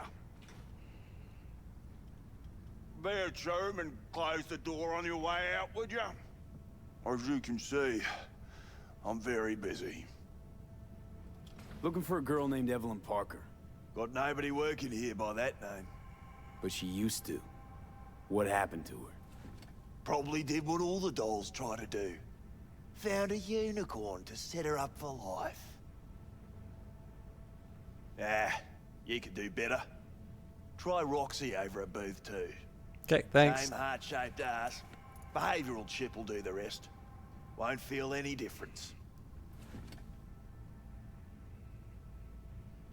Look to me like a reasonable man. I think we can work something out. And you look to me like a psycho prick who's never been ghosted by his beau or bill before. But go on. I'm listening.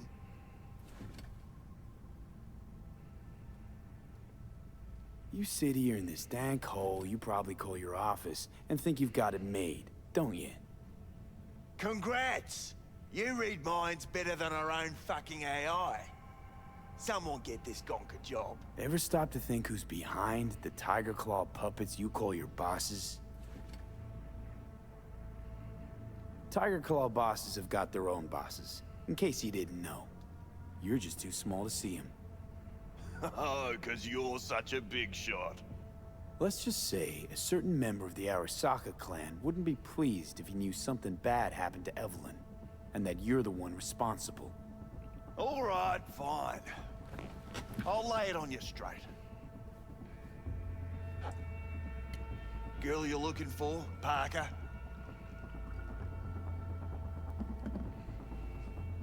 She ain't here. Tell me something I don't know. Like, where is she? Think you know how things work around here, but you don't know shit. Dolls aren't here to give you pleasure and satisfaction out of the goodness of their soul. They're workers. Their job's to generate profit. Evelyn stopped pulling profit. No denying that, sadly for her. I saw what she did to the client. She get spiked or something? Whatever or whoever fried her circuits, it came from outside our subnet. They played their deck like a virtuoso. Her chip was fucking rot. Believe you me, we tried to fix it. Didn't even come close. They common? These kind of accidents? Ever used tech that never broke?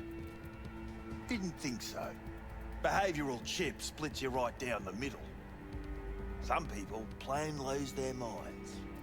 And for everyone that does, there's a dozen in line to replace them. Is this you talking it out straight? What happened to Evelyn? Got an order from up high to recycle her. You killed her? No. I found a Ripper doc who was willing to take a look. Yeah, said he knew something or other. You invested your own eddies to help poor, unprofitable Evelyn. Please. You got me. Ripper's the one who paid me. For a broken doll. People got all kinds of kinks. Trust me, I know, considering where I work. Fingers is a real specimen, though. Got all the fetishes, even the ones you've never heard of. I'm sure he found her a nice niche. You took her to the Ripper instead of following orders. Didn't take you for someone with balls. For fuck's sake, I'm not running a slaughterhouse here.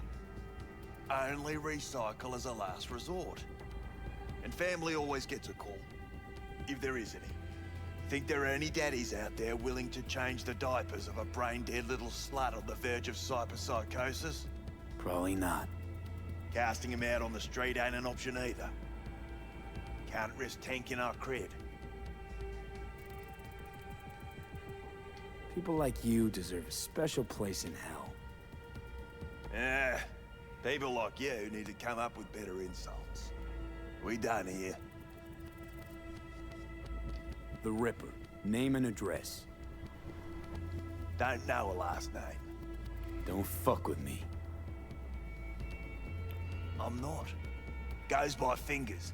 Clinic's in some godforsaken alley up on Jig Jig Street. Want to find Evelyn? Look there. And don't come back here. Ever. While you're at it, take the elevator. Quicker you're out of here, the better.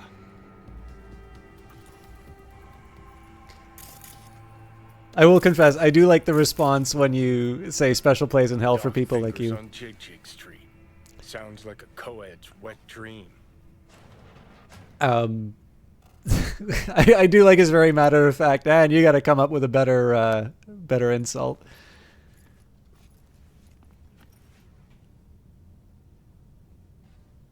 How'd she look to you last time you saw her? You weren't listening. Told you already. Now get out. Which religious undertone do you mean? And let's get some details here. Ring Ring, age 24. I studied the art of love under India's most flexible Kama Sutra gurus. The serpent tattooed across my skin represents the awakening. Okay, well, Siren, age 22. I found my voice when I worked in a Parisian dollhouse, one of the 4 best in the world. So listen to me close and hold you tight, man, mon amour, as I drag you down into the darkest depths of your fantasies. Stardust, age 42, the sophistication and experience of a mature woman paired with the body and fire of a 20-year-old. My imagination reaches beyond the stars, so join me on a journey of cosmic bliss. 3 hearts. Warning, your antivirus software has expired. Twinks, age 27, I am a 2-in-1, so I can be 2 for 1. 1 mind, 2 bodies, infinite pleasure. Does that compute for you, baby? 4 hearts. Hard Driver, age 24. No more jerking that stick shift solo. I'll take you on a thrill ride you'll never forget. No brakes, no seatbelts. It's a collision course to sexual euphoria. 4 hearts. And he doesn't take his sunglasses off. Ever.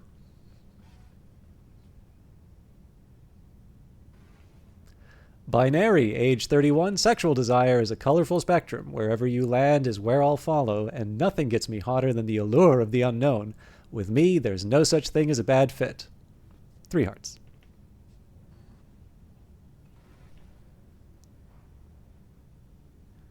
Ring Ring, age 24. I study the art of love under India's most flexible Kama Sutra gurus. The serpent tattooed across my skin represents the awakening of my Kundali and limitless sexual energy. I can climax for 30 minutes straight. Want me to teach you? Only 3 hearts. And the Telltale moisturizer and towels. Have I found any of the junk stores? I don't think so. And have a great night, Kite. Thank you very much for hanging out. I'm sorry there's a little bit less of the gameplay. I'm still hoping that we can get to Phantom Liberty at some point, but it's always a delight to see you. Looking forward to either catching your stream or seeing you back here. But you were one of the earliest to come in, which means that you probably had fewer people for your shout-out. For those of you that are not familiar with Kite, he is an absolutely wonderful broadcaster, somebody I've known on Twitch for a very, very long time, but is also responsible for bringing Momoko and Yu Hana into the channel. So absolutely somebody worth checking out. Got a lot of components, upgraded your gear a lot, so you visit all the junk stores you could find. Okay. Yeah, I'm not sure what you're referring to when you say junk store, though, so I couldn't say. You may take your weapons.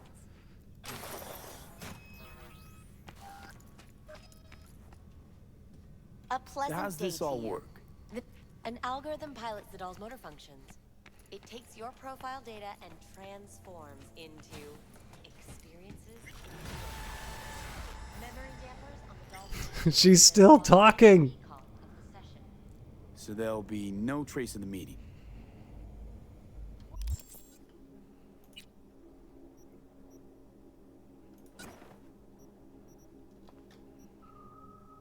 Right, this was the better one.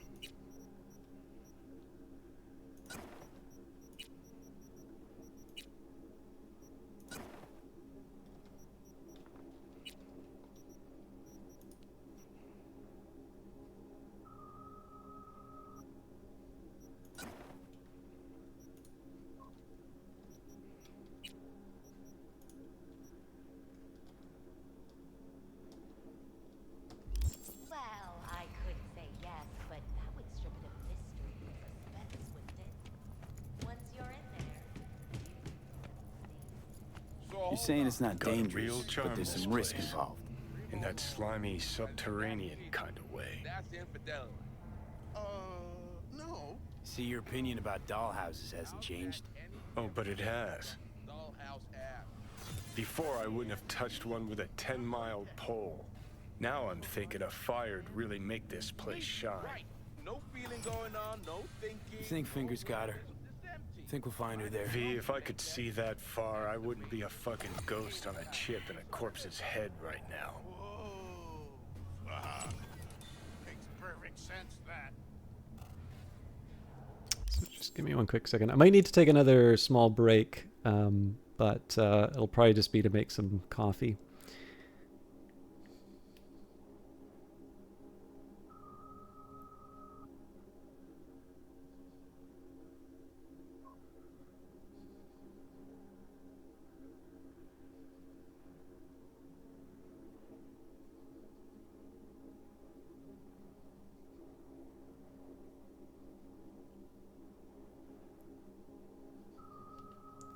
Wonder how many pieces of yourself you can replace until the boundaries of your identity are blurred. So that's dealt with a little bit with the idea of cyberpsychosis, and in fact, there's a number of shards. So I don't think your individual character goes through this simply because you have... I'm not sure if you're familiar with the story for this yet, but basically, during a major job that you do... you steal this thing called the Relic, which is a technology developed by Arasaka to essentially store human consciousness. And the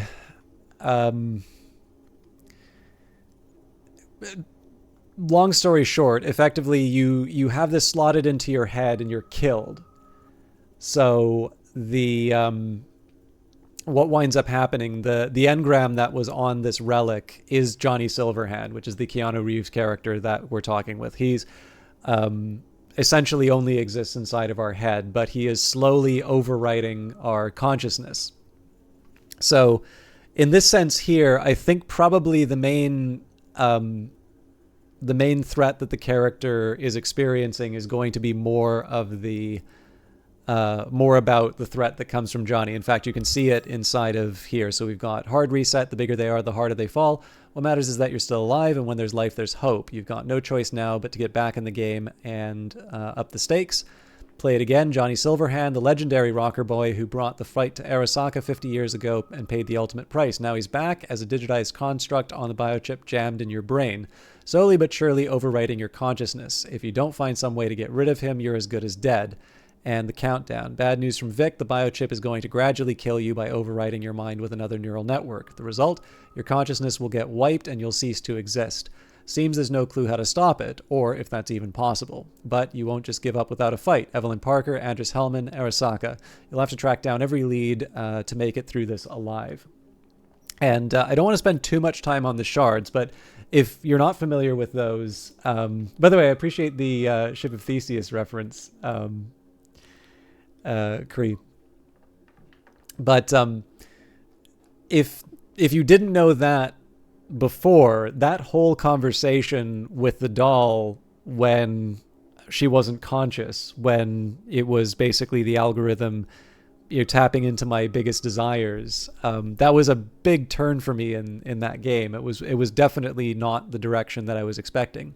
But there are a few other items as well. I'm sure you'll be familiar with Schopenhauer, but as you go through the game, there will definitely be relevant pieces of real-world literature that deal with some of the questions that you're suggesting, that you're pointing to, as well as some other items that come up as sort of a function of the game. So, for instance, from the world as well as and idea, or possibly world as will and representation, depending on the translation you read. But besides all this, death is the great opportunity no longer to be I, to him who uses it. During life, the will of man is without freedom. His action takes place with necessity upon the basis of his unalterable character in the chain of motives. But everyone remembers much that he has done, and on account of which he is by no means satisfied with himself. If now he were able to go on living, he would go on acting in the same way, on account of the unalterable nature of his character. Accordingly, he must cease to be what he is in order to be able to arise out of the germ of his nature as a new and different being. Therefore, death looses these bonds. The will again becomes free, for freedom lies in the esse, not in the operari. There's also fictional items that are relevant for the relevant to the setting. So Cyberpunk is its own tabletop RPG by Mike Pondsmith. Is it Our Telsorian Games, I think is the name of the company that runs this. So Cyberpunk 2020 is probably the best known of it, but the latest edition is called Cyberpunk Red. And it's also served as the setting for a couple of other games. There was incidentally a crossover with the game Paranoia, if you're familiar with tabletop. But again, Red is the most recent edition. It actually takes place prior to this game. So this game would be the latest events in the Cyberpunk setting. But it was also... So there's a couple different versions of Netrunner now, but Netrunner actually took the Cyberpunk setting as the Richard Garfield one that was published by Wizards of the Coast. That actually took Cyberpunk as its setting, and then when Fantasy Flight Games had the license for a while, they had their own setting called Android, which they applied to it anyway. Very similar rules, just different setting. So in this case here, in reference to the cyberpunk setting, we've got Homo Deus, Christianity, and cyber modification. So God created man in his own image, in the image of God. So says the book of Genesis. Religious proponents of cybernetic body modification believe the Christian God intended the same perfection for man as he himself possesses. Suffering, disease, death, these exist in contradiction with divinity, but can be overcome with the aid of science and technology. So-called cyber theologists interpret God's command to subdue the earth quite literally, by their account, and any and all means that might enable man to reach a state closer to divinity are good, both ethically and morally. However, some in their Christian fold have voiced concerns that cyber theologists are guilty of excessive hubris. For an immortal man would thus become his own savior, rendering the existence of the one true transcendent God superfluous. Only the soul should be immortal, while the human body, as the temple of the Holy Spirit, should be accepted as it is, mortal and destined for resurrection on Judgment Day. Eritis sicut di, said the serpent to Eve, you will be as gods. Religious purists exhort their sisters and brothers in faith to resist this temptation of Satan, masked as the will of God, but cyber theologists have stood fast and supplemented their cause with the phrase scientis bonum e malum. So they call upon humanity to tap into the divine and consciously interpret for themselves what is good and what is evil. And I had to look this up. Obviously, the Latin doesn't just roll off the tongue for me, but it's essentially finishing the that verse from Genesis, knowing the difference between good and evil. Let's see if I can find... I'm specifically looking for the stuff related to personality, and here we go. Cyberware usage and its side effects might be interesting. You're going to need some bioethics sprays to keep them away after reading that. Cyberware usage and its side effects. Many people believe we live in a time when impossible has become an obsolete term. Ripperdocs can replace nearly any part of the human body with artificial implants, from your big toe to portions of the nervous system. My years in trauma team, however, taught me that the impossible is still very much possible. Even now, as we enter the twilight of the 21st century, we as medical professionals have not been able to eliminate all of the side effects that come from incorporating cybernetic elements into our bodies. Of course, everyone is familiar with the mental disorder most commonly referred to as cyberpsychosis, but it doesn't end there. Although advances in medical science for the greater part of a century have reduced its incidence to a minimum, cyberware rejection can still occur in a small subset of the population. These unlucky few can experience a range of complications, but the following are the most prevalent. 1. Immune response. The body rejects the implant, causing scar tissue to continue growing to the point that it causes pain and inflammation of surrounding tissue, as well as possible interference with tech's electrical circuits. 2. Psychological effects. Neurological implants have the potential to cause unpredictable change in the brain. Possible side effects include depression, apathy, hallucinations, and sudden increases in addictive behaviors such as gambling. 3. Implant overdependence. Long-term use of synthetic body part replacements can change brain's chemistry to make it accustomed to a particular type of implant. There are reported cases of permanent blindness after patients attempted to replace their Kuroshi optical implants with different models. In the face of these known risks, what should our outlook be as consumers and medical professionals? To deny ourselves cybernetic enhancements on the 0.5% chance that we could lose our vision forever, or gamble away our life savings at the casino? The clear answer is no. cyberware technology has elevated human biology to the point where these what-if arguments serve against our best interests. The best advice I can offer for minimizing your risk is to read the technomedical profiles for all cyberware you intend to purchase before you install it.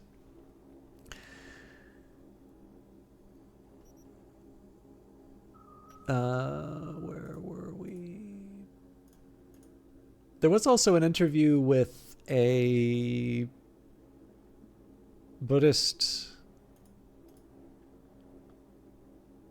It may be that I forgot to pick that up in the Scav introduction.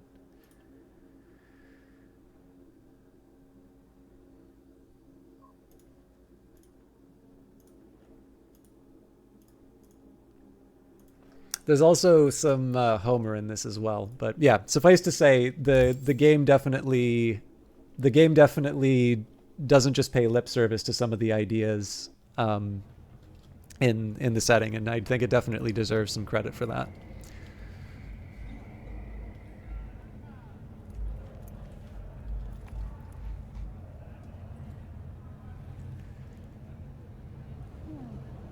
Kumquat for the soul.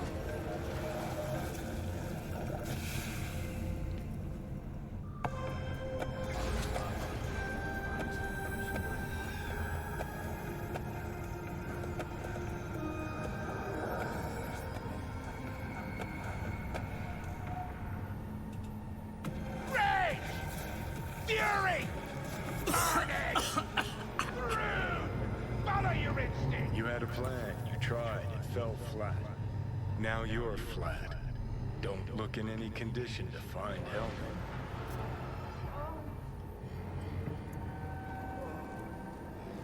Oh, fuck! The hell's that? No, damn it. Jesus, what the fuck do you want from me? It's all going too slow. Gonna decommission before we learn how to rip the chip out. Wanted me dead. Said so yourself. Made it pretty clear since that I changed my mind. Want you to live now. Asked you already. What the hell you want from me? I got a get out of jail free card. I'd be a fucking fool not to take advantage. See, me and Arasaka, we got a half-century-old score needs settling, and I plan to do it. That's what I need you for. Never been recruited into a terrorist cell before. Feel Listen, kinda honored, I actually. know things. Where we can save your life. Who can help us do that? You'll get rid of the chip. I'll smash Sokka. Win-win, kid. Soul Killer's what we need. And Makoshi's how we grab it. You know you're just an irritating hallucination, right? Should just ignore you. And you're a walking corpse. Should just wait till your mind shrivels to nothing and frees up space for me. You fucking asshole. But it should be obvious. I've decided to help you. Need to find something first. 7 letters. Starts with an M. Okay, so... this Makoshi, what is it exactly? Okay, basics. If you're jacked in, cruising the net, Arasaka can use Soul Killer, an AI, to trap, fry, and pack away your psyche, your mind, and your soul. Following so far? Yeah, seen the memories. Did a real number on you. Okay, seems we've got a few more things to broach than I thought, but that'll come later. Anyway, when Soul Killer fries, roasts, and boils you, you die. But the contents of your mind get copied to an engram first. Sure. That's how you became a construct. Exactly. Now, Makoshi's the place Soul Killer operates out of, where it stores its victims' engrams. Still don't see how Makoshi's linked to my chip problem. Not the brightest bulb on stage, are ya? 50 years back, ops on the human mind. Mikoshi was the sole place on Earth where they did anything like that. Bet it still is today. Telling ya, all roads lead there. It's where we'll settle our biz. You yours, me mine. Feeling a bit better now, so scram. Got something important needs doing. One last thing. Alt Cunningham. She's the ace up my sleeve. Oh, fuck off. Tired of hearing your voice. Don't blame you, but you'll hear me yet. And don't get killed in the meantime, will ya?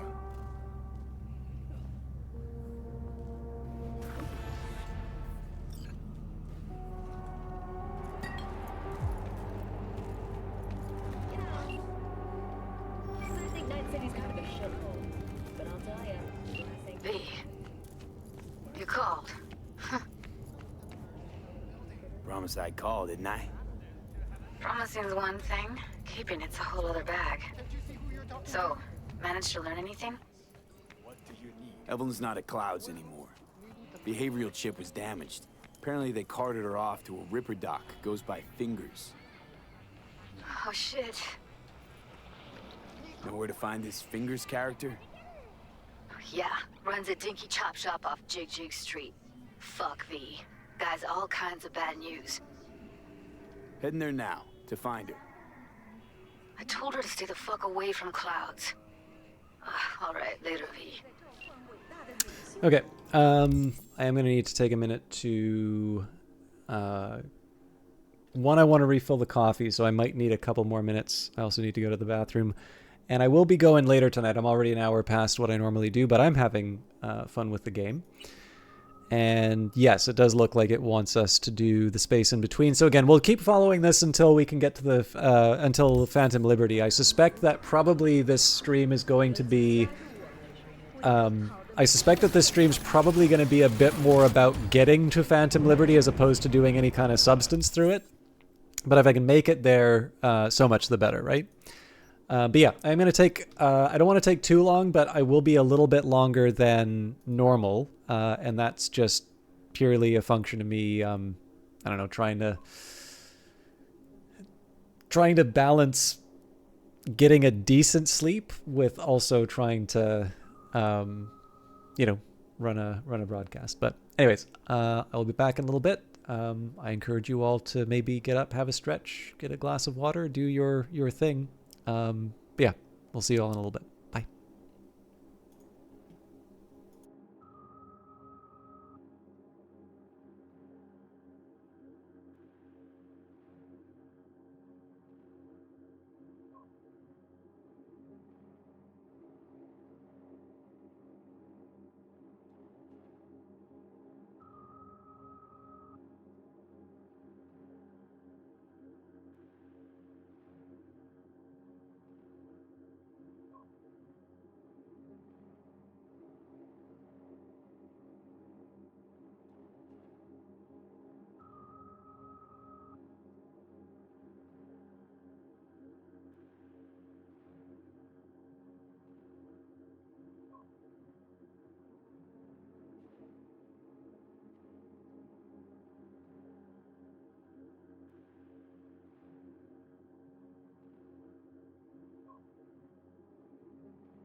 All right, thank you everybody for your patience. I know that was a bit longer than expected, so I brought the coffee pot over to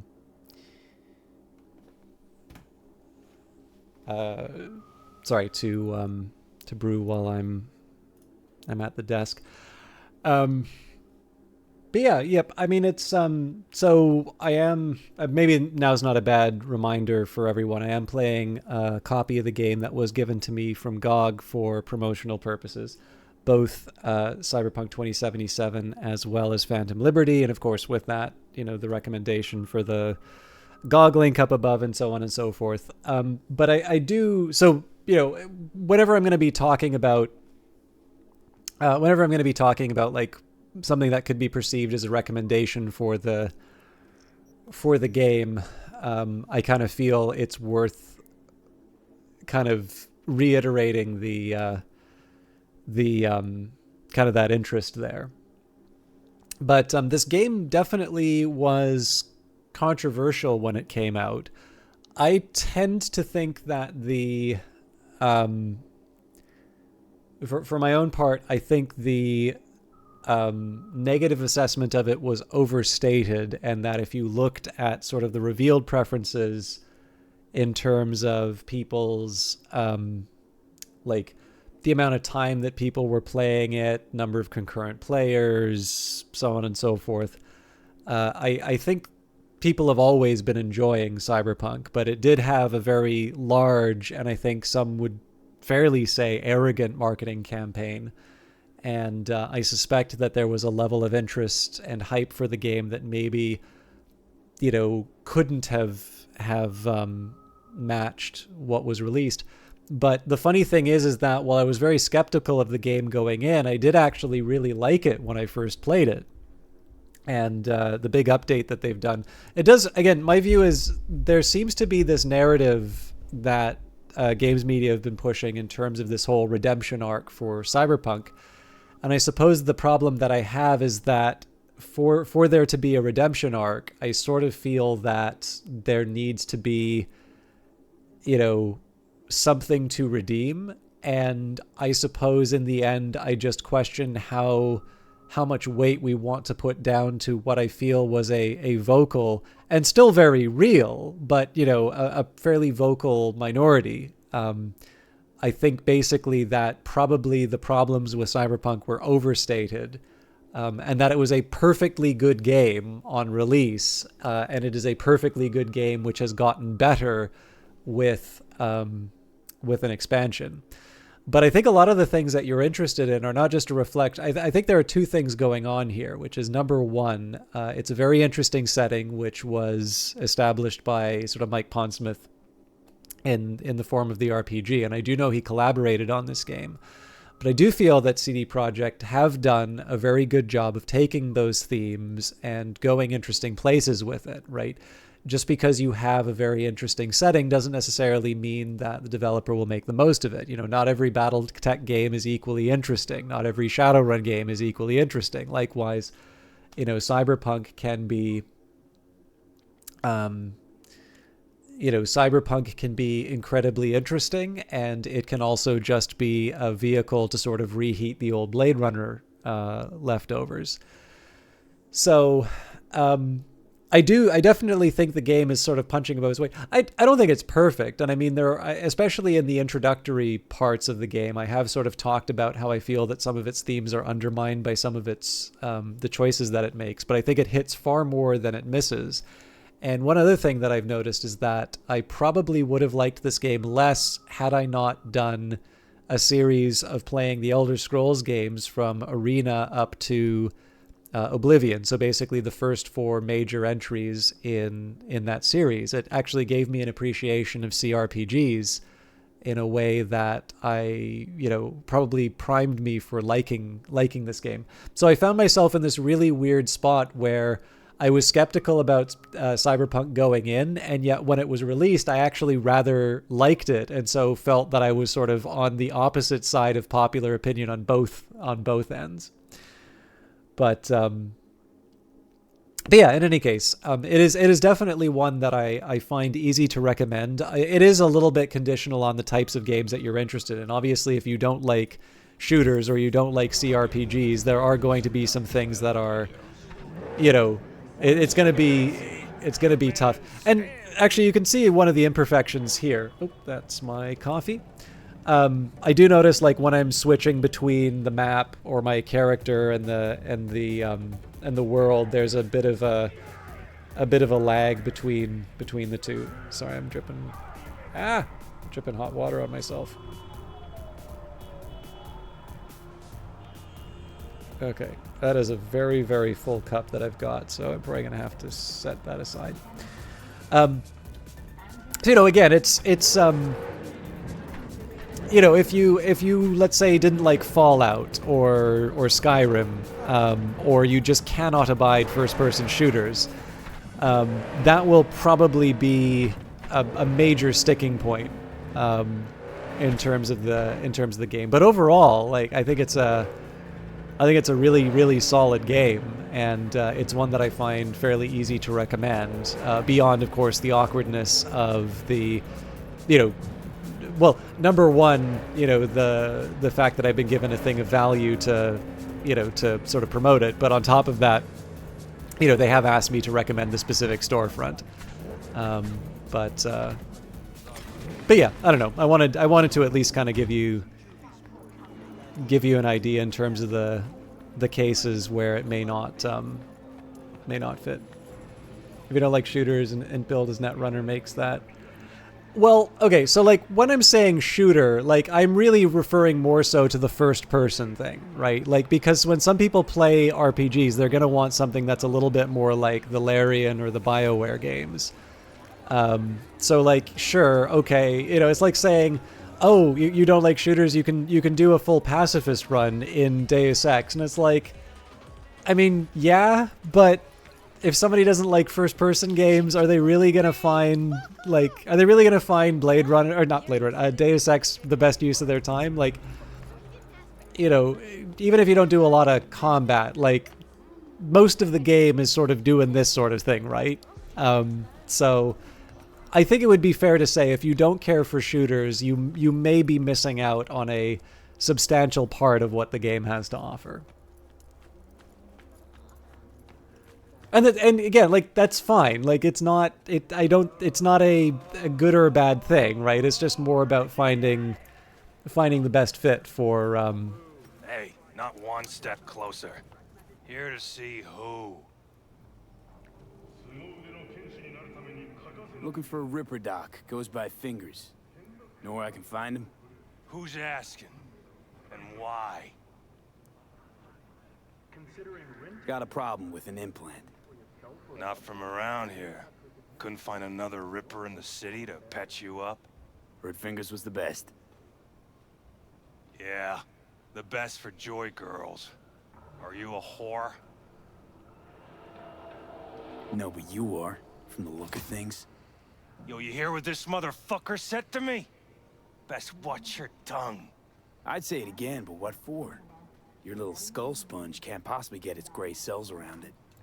Best apologize for that, asshole!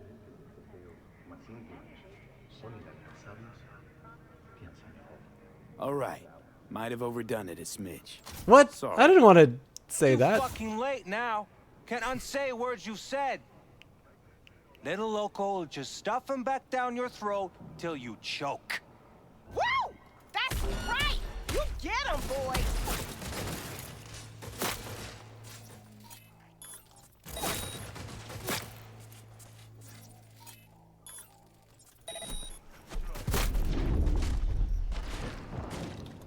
Okay. My buttons are not doing the things I want them to do right now. But I should be able to reboot everyone. Okay, I think I'll just... Oh, you're kidding me. Alright. Oh, God. Okay, I really don't know why... Like, is it that important? I'm just not that really interested in going far. I made the recommendation that I did for the game. If you don't agree with it, that's fine. But I actually don't see profit in going through it. If you want to tell people that, hey, if you don't care for first-person shooters, Cyberpunk is the game for you, go with God. I said what I had to say. I feel that Yip has the information that they need, but I do not see any value in going down this road any further. I genuinely don't understand sometimes why chat feels the need to dig in on some of the most like trivial corner case nonsense when I'm just trying to make a general point to someone very specific. And I'm not going to lie, it is one of the most off-putting things about streaming. Hey, not one step closer. Here to see who. Looking for a Ripper doc. Goes by Fingers. Know where I can find him? Who's asking? And why? My biz, not yours. Looking for him because I feel like it. Now get out. Yeah, no problem. Way. I mean, I'm sure you're able to Nobody form your own talks opinion that about the way to game us. without me anyway yet, but... That's right! You get him, boy!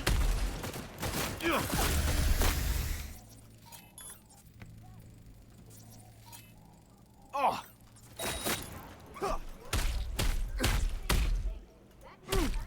It's very hard, by the way, to use these gorilla arms without killing these guys. I think I did it, though.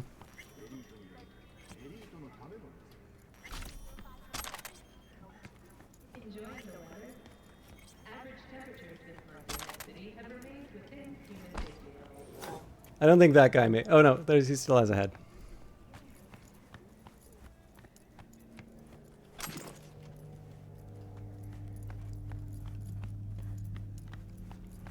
Security or strike? Thanks to the bulletproof Erendite from Rayfield, your only worry is getting stuck in traffic. No. Oh, gracious creature! And benign! Don't turn off the lights. Visiting to this element obscure! Us, who the world, with bloody stain imbrued! If for a friend the king of all we owned, our prayer to him should for thy peace arise! Sounds like paradise.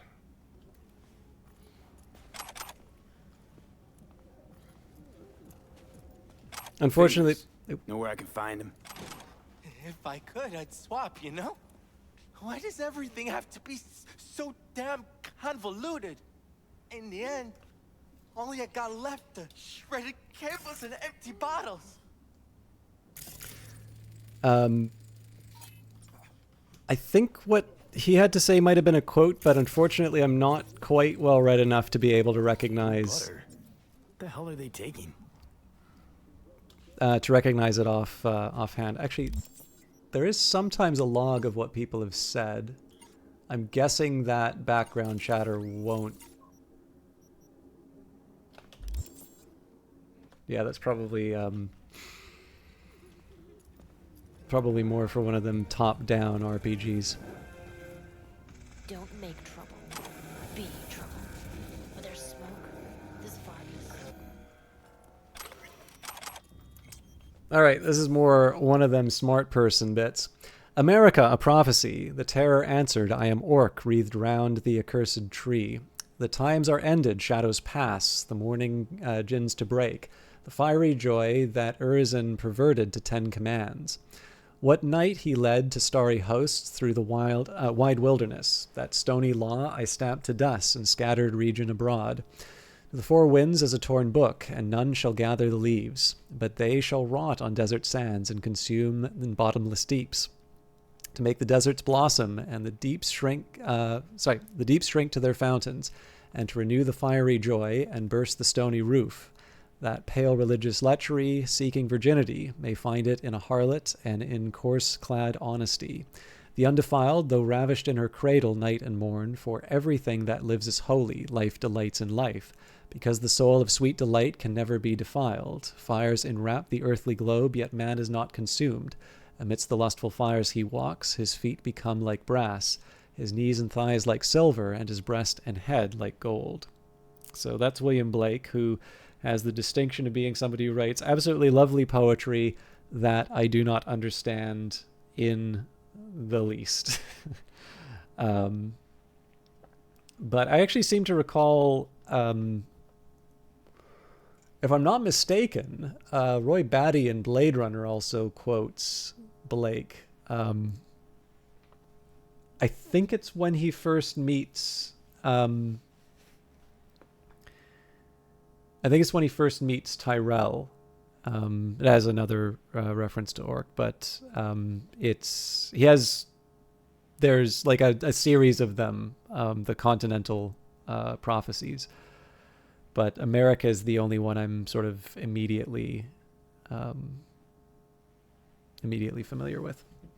Anyways, I'm gonna leave it to the English majors to be able to tell me what it's about.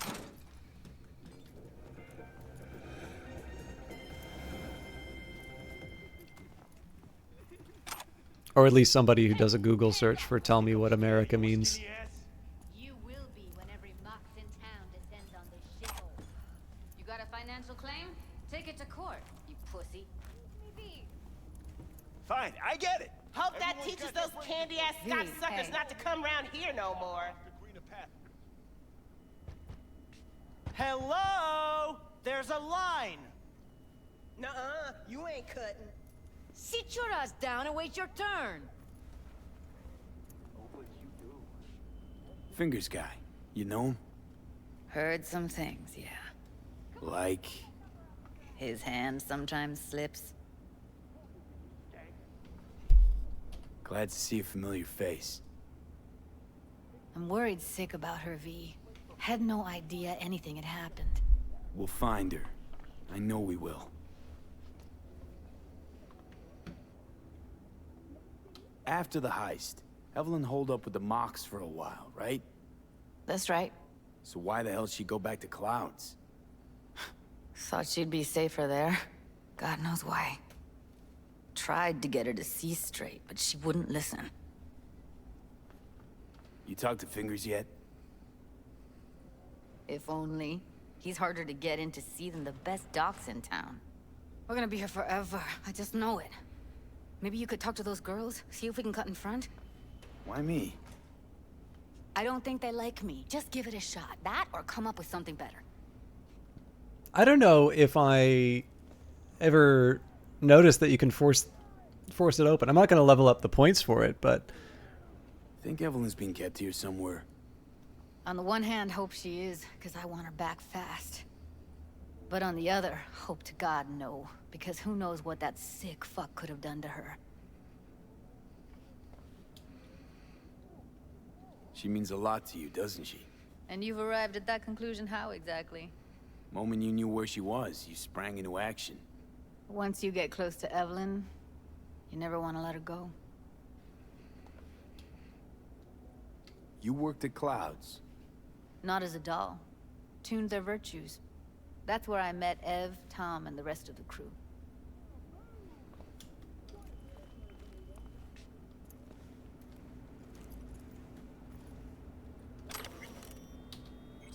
Chrome Night Love. I'm pretty sure I've read this one before, but I know you all love it when I read Cyberpunk erotica. Croman's mask glinted in the light of the setting sun, like a beacon in the dark of this rotten city. Lucille's heartbeat began to quicken. Her legs trembled beneath her. Hot blood pumped through her veins in a way that she didn't know it could. He looked at her, his strong masculine figure towering over the bloodied corporate corpse, which just a moment ago had violently tried to defile Lucille's virtue. What's the matter? Oh, I don't think I've read this one, actually. What's the matter with me? Her mind raced. Why him? Why me? Hundreds of questions burned inside her brain, but when she finally parted lips to speak, only one question emerged. Who are you really? Croman took Lucille into his cold metal hands. She flinched at the touch. You know I can't tell you that. They'll find you. They'll rip my secret out of you any way they can and then kill you. I don't care about any of that. I love you. I love you. She couldn't feel his face, his real one, concealed under that veil of chrome, but she could have sworn she could hear a note of emotion in his deep voice. You live a dream. You don't know who hides under this mask. I don't care what you look like. What if I'm disfigured? I'll pay for the operation, and if I'm an android, it doesn't matter. And if... Then suddenly, in one swift motion, Croman removed the mask to reveal the face of Demetria de la Valley. If I'm a woman... Lucille stood there dumbstruck. A tempest of emotion swirled in a frenzy throughout her being. But after a moment passed, the storm calmed, and she smiled warmly, taking her savior's face into her hands. The proverbial clouds of her tumultuous mind began to part. Lucille was beginning to see clearly at last. How many times does a woman need to say she loves you? Lucille smirked and whispered softly, before you believe her.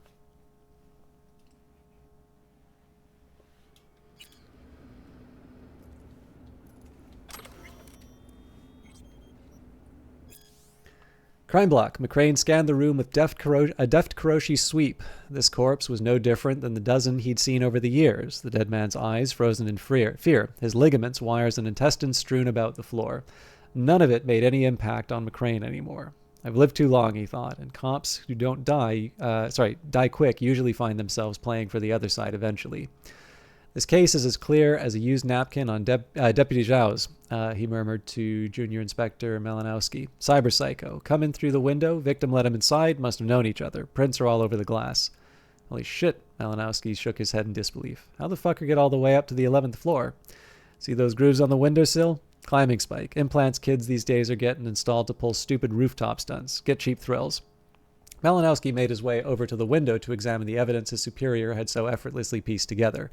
The veteran detective lit a cigarette and stared back into the corpse's lifeless eyes. Though McCrane had never seen this man before, he felt as if he had known him a long time, and still he felt nothing for him. No pity, no compassion. This was only a body now, no longer a person. Suddenly, Malinowski's unsteady voice woke McCrane from his thoughts. Boss, these prints on the outside of the window, they belong to you. McCrane let out a quick, punctuating chuckle. Never much took you for a jokester, Malinowski, the detective said with an amused smirk as he rolled up his sleeves to expose his wrists. And I wonder just how would I get there without any climber's claws, But before the junior inspector could respond, McCrane felt an uneasiness shoot up his spine. This room, this man, the smell of his blood, he felt compelled to walk over to the savage victim and reach inside his pocket. A photo, his own strong face staring back at him. Malinowski slowly drew his pistol. I believed in you, the shaken protege ushered with pain in his voice. All this time, I idolized a murderer. I don't understand, muttered McCrane, scarcely loud enough to hear his own voice. Something else began to draw out his words, even his thoughts, a strange primal force. For the first time in my life, I don't understand. And then crack, a gunshot. Sorry, just a sec.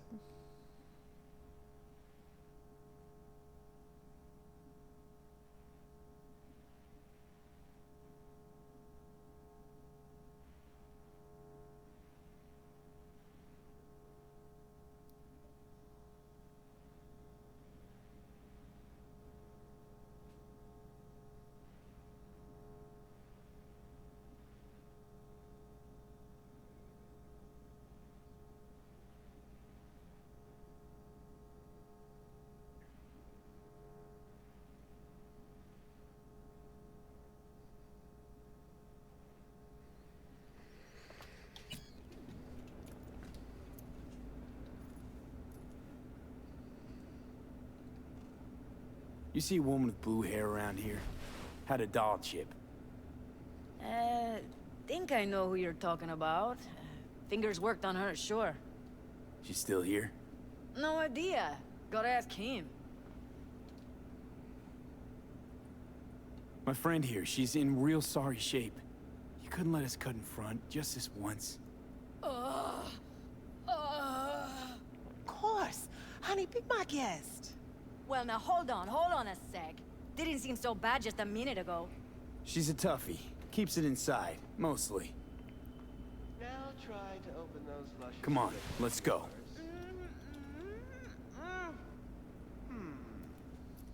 How about now? Better. Wait, something's wrong. Can't see nothing but a blur.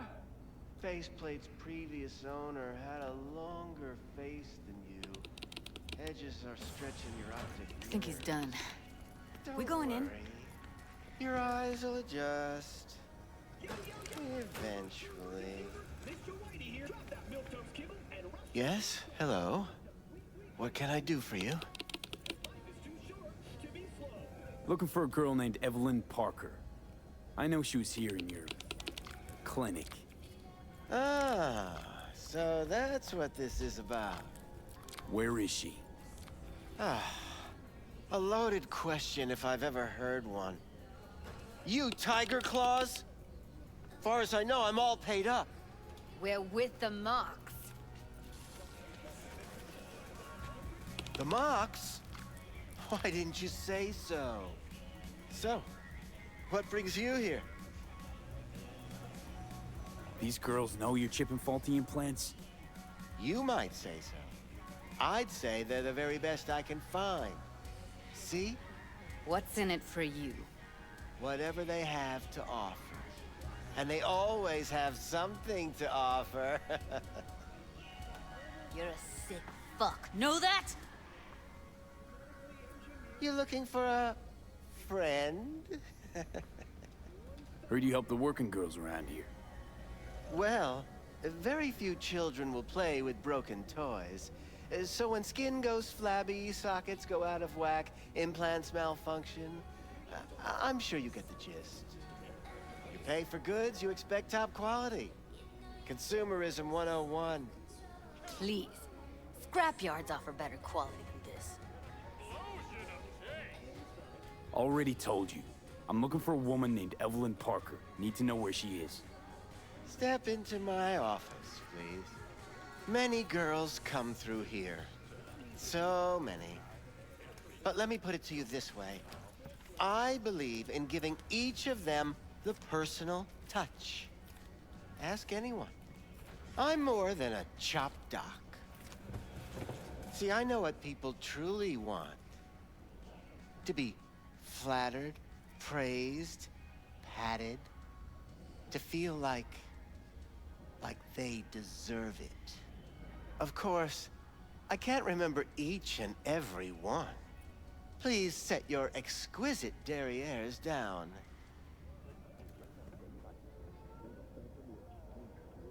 Went jittery soon as I mentioned her name. Don't try getting out of this. I know you remember her. I have a neurological condition. It's not easy living with tics. Really, I'd love to help, but if only I knew who you were talking about.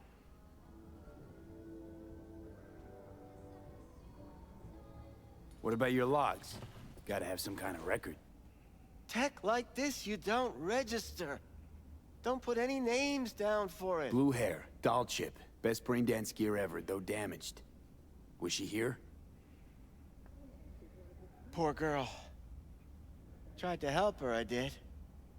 But as you can see, this isn't exactly a state-of-the-art facility. You mentioned you couldn't help her. Help her with what exactly? If I only knew, I wager she'd be standing here, happy and smiling. Instruction register on her chip was burnt to a crisp. Tried replacing it. Nothing.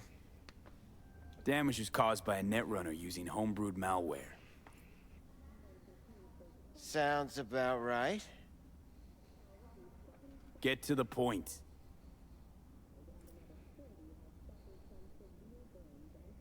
The point? Ah, yes. Well, I haven't the faintest idea where she is. Enough of this bullshit! What'd you do to her, you freak? Now, either you put a muzzle on this creature, or put her down. It's impossible to have a conversation with her around. You're scum. Pathetic. A waste of words. I'm a hair away from putting you down. 2 beefers from a BD studio took her. Didn't even know their names. Want details, damn it. Name the studio. They mentioned a moth of all things. Virtues with the death's head. Said she'd be good for the moth.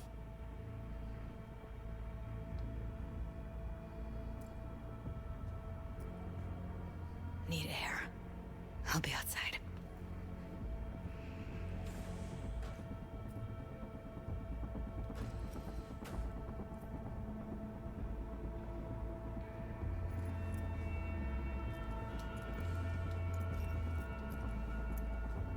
I'll be more than glad to show you around.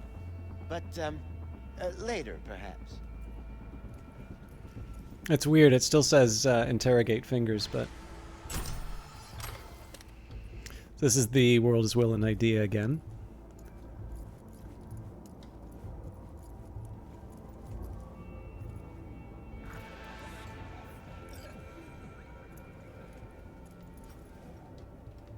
So it's always, I do find him a very punchable guy, but it's always hard to find the right moment for it when he's being cooperative.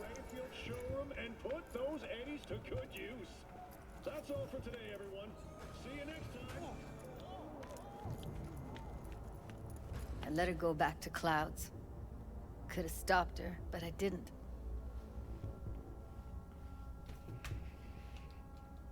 Losing our cool won't do us any favors. It's a waste of time. Oh, I'm cool. Real fucking cool with the fact that Ev's probably already dead. You don't know that. And I'm sure as hell not gonna squander precious minutes we could spend looking.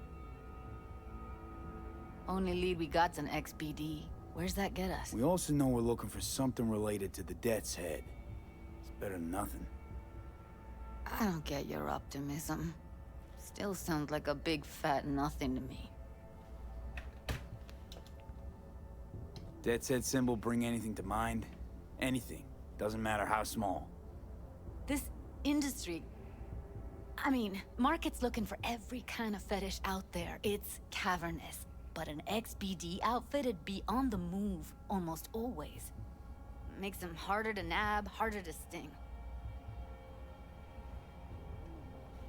Need to figure out where they're scrolling this stuff. Gotta be a rat hole of some sort. Doubt they do much shooting on location. Yeah, gotta be somewhere quiet, out of the way. It could be we'll see something to point us in their direction and one of their virtues. Ugh, have to be real gonks to leave a clue.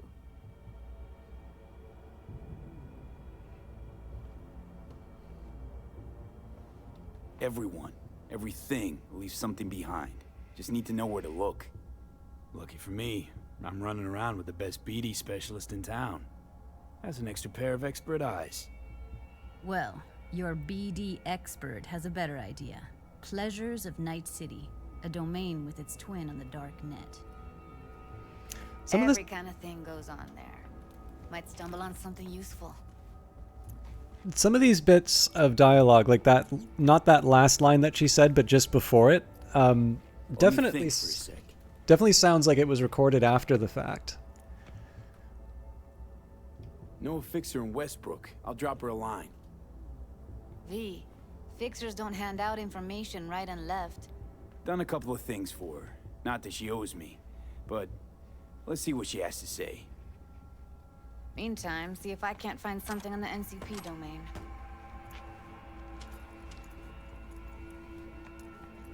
I'll wait in the van.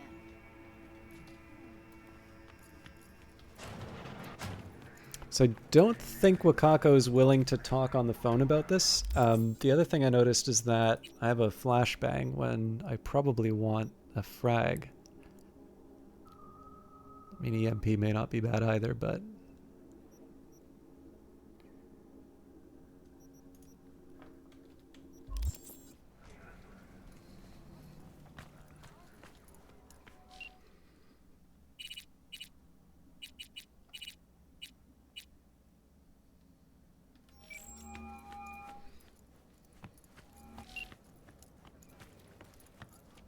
V, nice surprise. What is it you need? Looking for a brain dance. Oh, any particular one? Logo on the casing. A Death's Head moth. Whoa, now. That's quicksand. So I would advise caution. Know who makes them? Where they scroll them? And do you know what a fixer does? Okay, that's a nice touch. Allow me to explain. Not only do I finalize transactions, I can accomplish the goddamn impossible. Which would be... Making sure the buyer, supplier, and ever-neglected intermediary not only keep their heads in the games, but keep their heads, period. So don't you ever ask me who, with whom, where, when, why, or how. Can you get me one of those recordings? No, but I have a pretty good idea who can. Who'd that be? There's a store on Jig Jig Street. It has a Pandora's box worth of crap inside. Try asking the owner. Thanks, Wako. Yeah, so if it wasn't clear, I talked with Wakako over the phone, and the game kind of cared enough about the detail that when I went into her pachinko parlor, she was talking on the phone to me, and then put the phone down to continue the conversation in person, which I don't know, like it's a small thing, but it's a detail I really like. These strike me as impractical, but I may not be the intended audience. Yeah. Looking for, something special. A brain dance to really... You mean smut? Nah, more hardcore. Won't find it here. But there's a guy on Jig Jig Street, has a whole lot of peculiar flicks. And I mean peculiar. Got anything that might interest me? Pretty par for the course, especially from indie makers. I'm gonna rely on your knowledge. I'm gonna assume absolutely none of this is practical for me.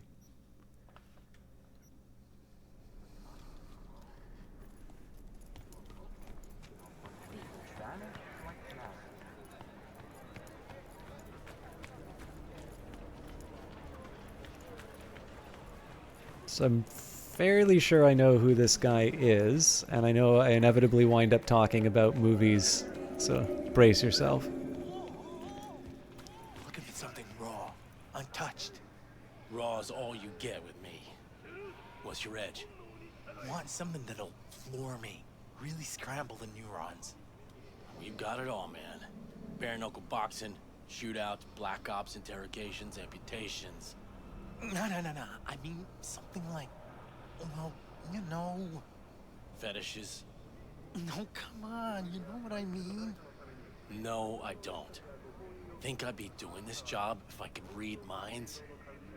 I want to know what it's like to kill somebody. See, wasn't so hard. So, got some classics from the last Corp War, or armed robbery if you're looking for something fresher. The moths are a nice touch. Yeah, so the name of this character is Lenny Nero. I'll just go to the journal for this. So we've encountered Lenny Nero once before, and that would be when we were... it was the mission for Jotaro, who sort of had these XPDs. He'd sort of kidnap and torture people. And he basically had an email exchange with... effectively, Jotaro is a supplier to this guy. And I know I keep harping on this, but I actually think there's two reasons why I want to highlight it. And that's because, number one, I actually think Strange Days is a very good movie. I remember... before I played Cyberpunk the first time, I'd actually just watched it fairly recently, and it holds up, I think. But the character that Ray Fiennes plays, and actually the thing that's nice is from the time that I first watched it, I believe it has now become available on a streaming service. So for those of you that have HBO Max, my understanding, or no, I guess it's just called Max now. But so far as I can tell, somebody might be able to verify this for me, but the last I heard, it is in fact available on Max, which is good because, again, the best that I would be able to recommend would be like a local library, and I know, like library access is going to be different for everyone, and I don't know, like I'm kind of lucky in terms of the libraries that I have. In the case of Ottawa's system, it's not.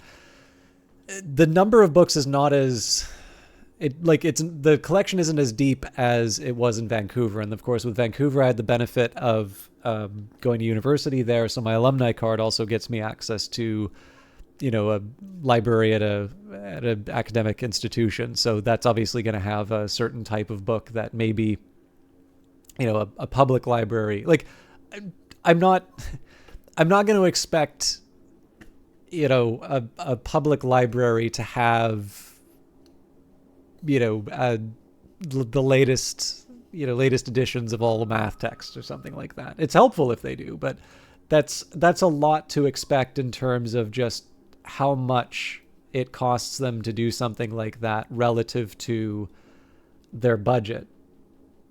But there's a couple of things that are neat about it. So first of all, the Ottawa Public Library system actually has financing through Andrew Carnegie. So for those of you not familiar with him, Carnegie had this very strong belief. So like he wrote The Gospel of Wealth. I suppose nowadays we'd maybe call it effective altruism, except that so far as I can tell, these are a lot of very shady people, whereas Carnegie really seems to have been somebody who is very kind of public-minded. And I think this probably won't do justice to his writing, but I think his whole idea was that, the role of entrepreneurs such as himself was to generate wealth, but ultimately with the purpose of reallocating it back to society, that essentially the acquisition of it, the point of it was just to enable society to do that much more, not to sort of hoard it kind of like a dragon. And so, for him, he had this strong belief that, people should have this individual responsibility and that they should do their best and improve themselves. And ultimately, libraries would be a way through which that was accomplished. Whether or not he was correct in believing that is a separate conversation. I know people really love to dig into that. But ultimately, if you're looking for, the reasons why somebody did that, going to their writings is at least a good first pass. And then, if you're feeling suspicious, I suppose you can take it from there. But as it happens, he didn't just limit his attention to the United States. He also did wind up financing a number of libraries in Canada. And as it happens, the branch that I wind up going to, and if I need to borrow a book and they have it, it actually has its origins back to that philanthropy that I did, which, I don't know, I think is kind of neat. It's certainly a very different perspective than what I think a lot of people would associate with people who are generating very large amounts of money. But in any case, sorry, I'm ranting. I like libraries, basically. I get, though, that basically, depending on the city that you live in, your local branch may or may not be as well equipped. And it's kind of cool that in the case of Ottawa, it's diverse enough that it will include not just movies, but also video games. So if I wanted, I could get something for an Xbox from the public library. But the collection isn't as deep. And I could compare that to the Vancouver Public Library, where there's a professional designation. So if you've ever had to buy a mutual fund or something like that, you take a look at the person running it, chances are they had a designation CFA beside their name. And it's, Chartered or actually, I can't remember. I'm pretty sure the C stands for Chartered, but Chartered Financial Analyst wouldn't,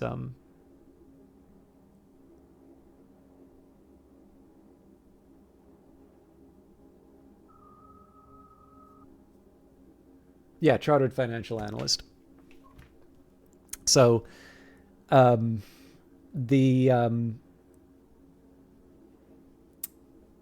you pay to take the exam, and there's a set of textbooks and so on and so forth. And it doesn't guarantee you a job in finance, but it's one of those things that if you have it, it certainly helps you to get one of those kinds of jobs.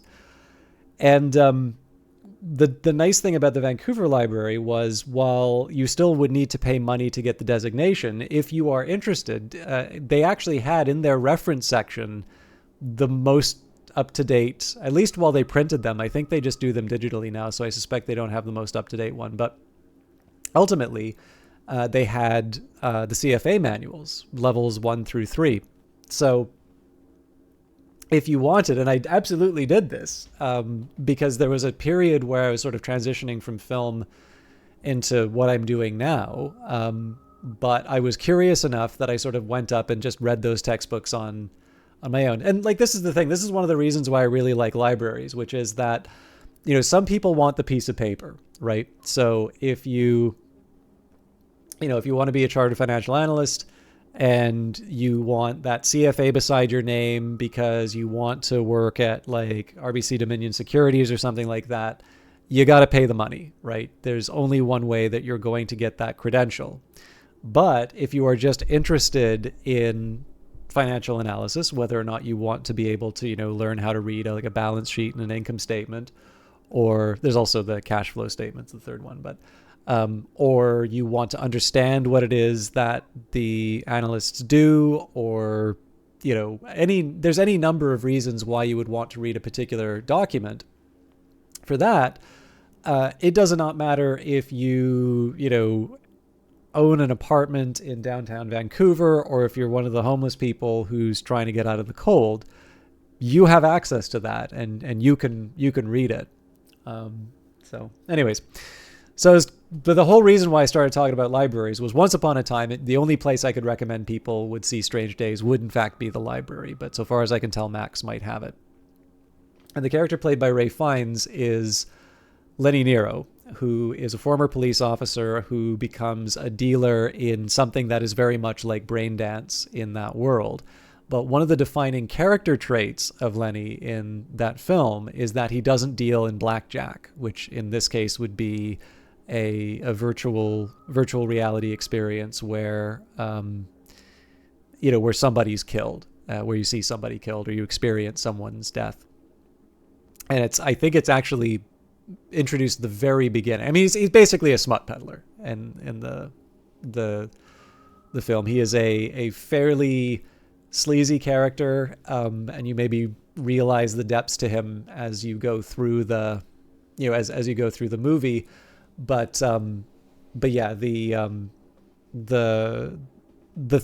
reason why I highlight it is because I think it's really cool that they include a Strange Days reference, and it always just bugs me a little bit that the name of the character, like his defining feature, is actually the one thing that very specifically defines Lenny. In fact, might be the difference between him, being a villain or not, really, in my view. But in any case, it's Catherine Bigelow's movie, one of the written, or at least co-written by James Cameron. So I think they were married at the time. But Catherine Bigelow really didn't have she did other films, so stuff like K-19, The Widowmaker, in which I think Harrison Ford plays like a Russian submarine captain or something like that. Like, she was just a massive talent who really did not seem to get a sort of a film equal to her talents until The Hurt Locker. But essentially, as far as like major motion pictures that you'd sort of say, yeah, you should watch that one. It's a good one. That was kind of it for such a long time until she ultimately did Hurt Locker. I also like Zero Dark 30. But anyways, I know I rant about it every single time, but I feel like more people probably need to know about Strange Days. So, what have you got? Virtues. Any special kind? Well, let me put it to you this way. Those who know don't need to ask. Looking for BDs. A particular kind. Particular? You a badge? If I was a badge, you'd already be in cuffs for what you sold the customer before me. All right. Can't be too careful. What do you want? Give me the best of the best. The ones with the death's head. Didn't know I was dealing with a connoisseur. Death's head'll cost you, though. How about a discount for your newest customer? Only give regulars discounts. If you're short, then fuck off. Where do you get these scrolls? Said you weren't a pig. Just curious, that's all. Once you booted up your virtue, dare say your curiosity will be satisfied. People that make these, obsessed with privacy. Never even occurred to me to ask where they're from. To which caution I probably owe the fact that I'm still alive, talking to you. Got anything that might interest me? Okay. Yes, this is the one. 4788. Damn it. An illicit brain dance incompatible with your software. Acid bath deleted scenes. Illicit brainwave incompatible with your software. Hardest disk, deleted scenes, bonus material incompatible with your software, no arms, no problems, behind the scenes, bonus material incompatible with your software, no limb hardcore, the making of, bonus material incompatible with your software, and torture mix volume 15, the making of, bonus material incompatible with your hardware. Also medical gauze, a ritual bowl, and vinyl records. Pleasure doing biz with you.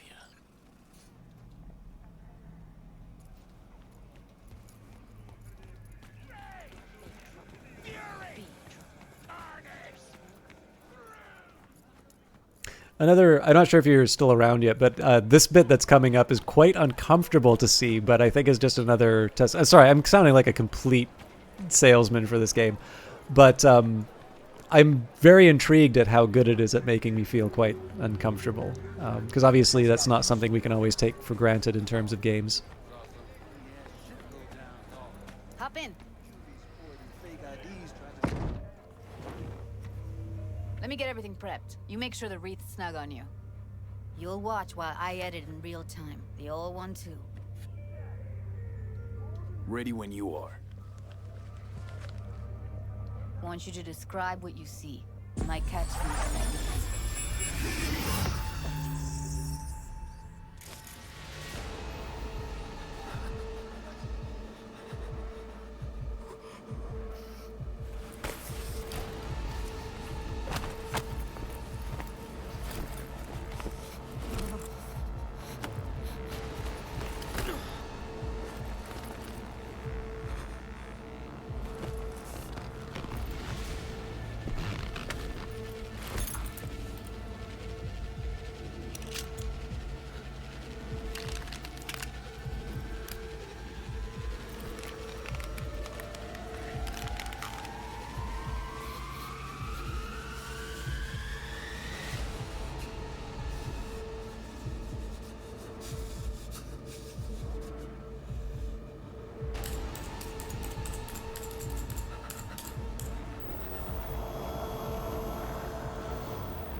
Scav, gotta be.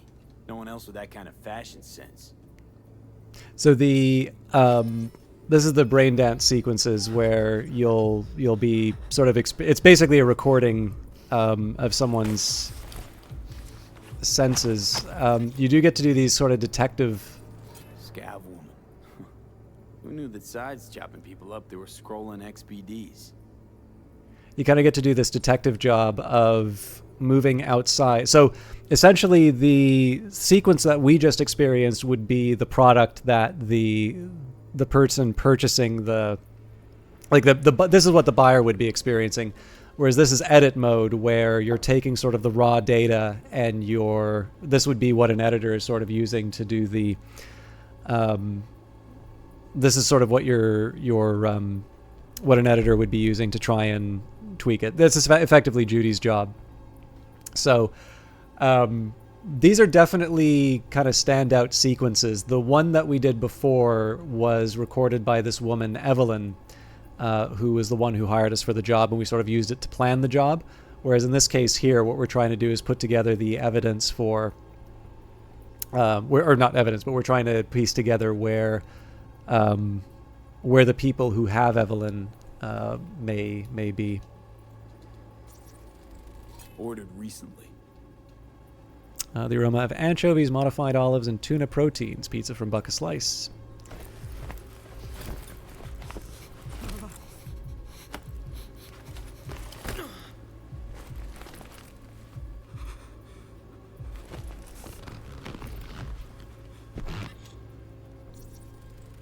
Electric corp patch in the coveralls.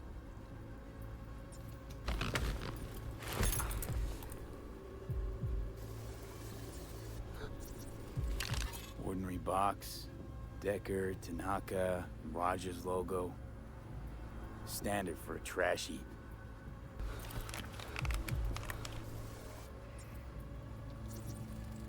Can beat that rich synth-goth aroma. Cheap shit. Cold, too. Mm-hmm. Bucket slice. Coffee was cold. Like from the day before. Pizza looked fresh, though. So? Means someone's grabbing bucket slice regularly. Which is not something someone does for the flavor and fresh ingredients.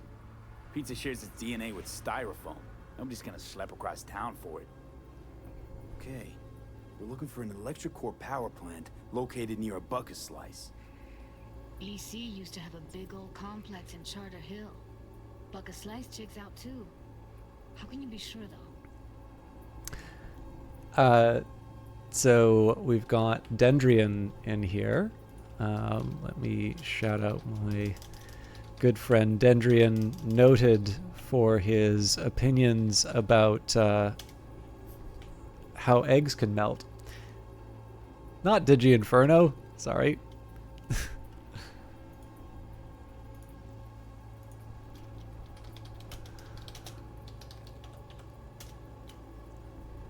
I have to wait 1 minute before I can give another shout out. Oh dear. I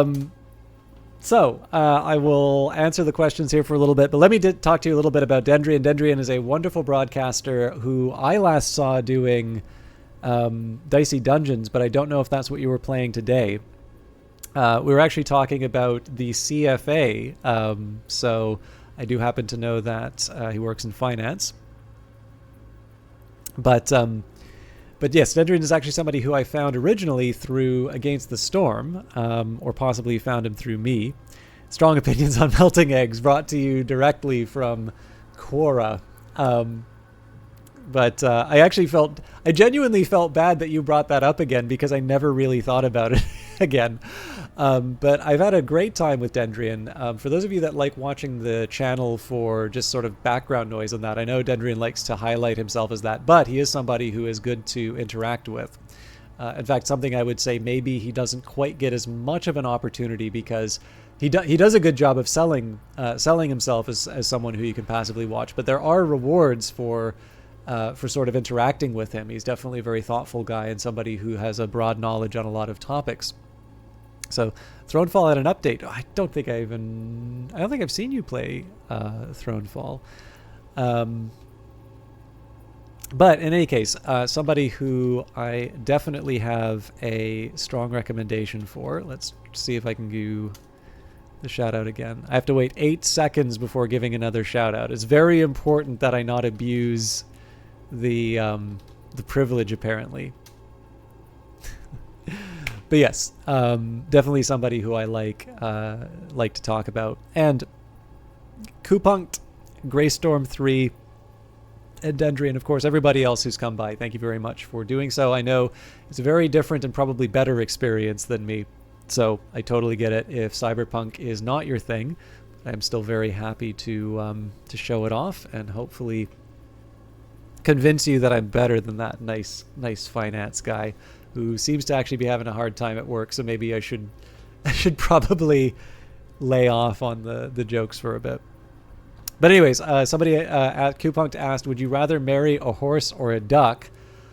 And I don't know if this is some kind of Catherine the Great thing, but I feel that I can't give my heart to just one animal, that I would have to have I'd really have to go for both. I figure if I'm at the point where I'm marrying animals, surely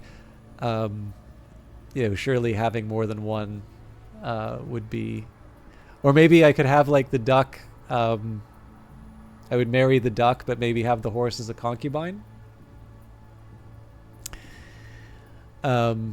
I don't feel I have to choose. I feel that this is something. I feel like I am actually perfectly capable of not choosing either. But I've given you the answer. I've decided that marry the duck and the horse for a concubine.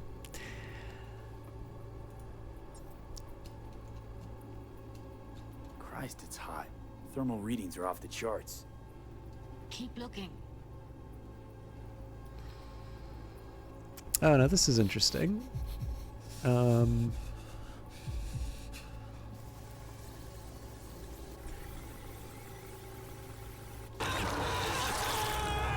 Oh no, we've already got it. Okay. Here we go. Old ElectroCore power plant in Charter Hill. Gotta make do with this for now. Nothing else to garner from this scroll. Yeah, apparently, apparently nobody's bothered to ask, by what right do you ask me this? No time to lose. We gotta go there. Definitely. Ride with me? Let's get going. On our way.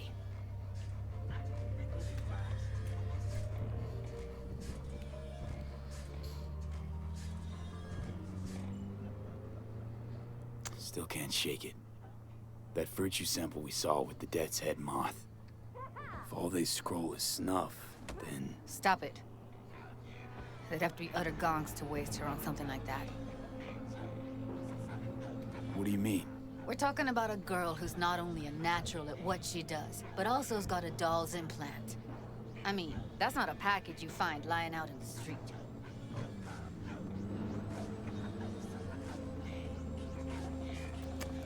So my return question for all of you is, who is more likely to pass the CFA, a duck or a horse?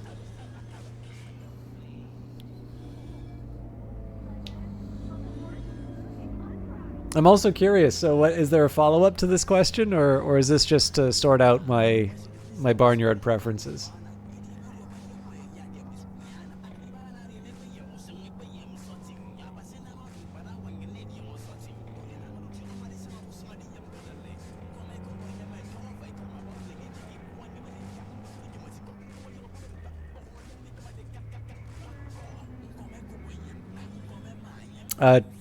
Chartered financial analyst.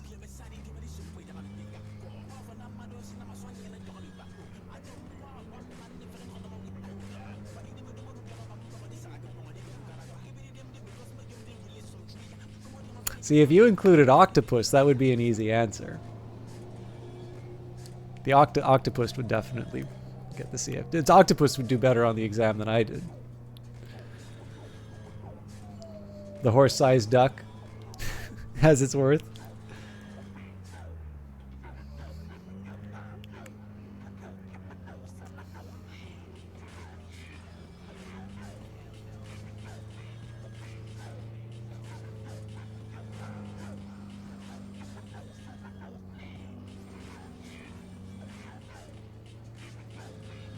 I'm sure Zeus has high opinions of us.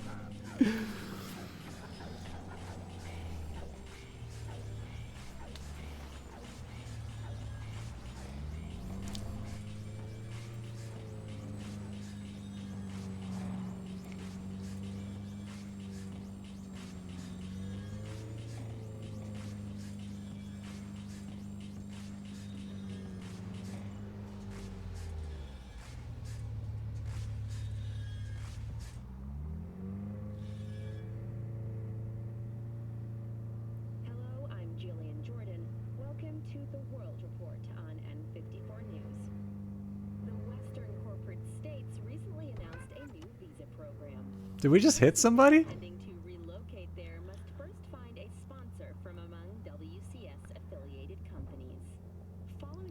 No.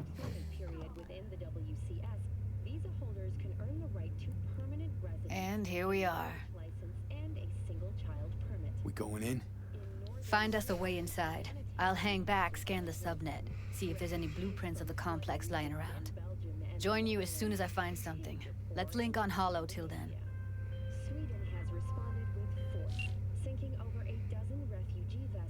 All right, going in.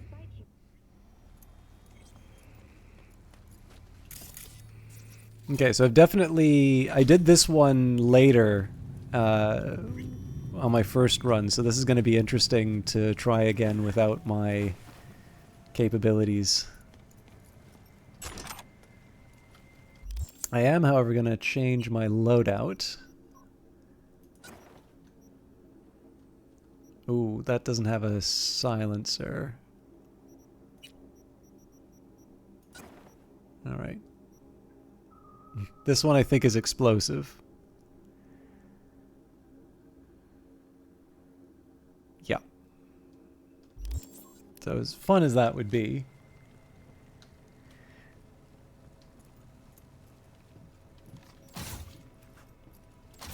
And there is a tarot card, so I'll be working with that when I can. Did you get everything inside?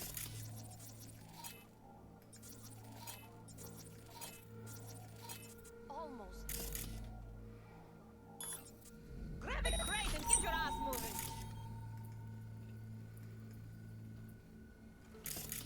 It's my break.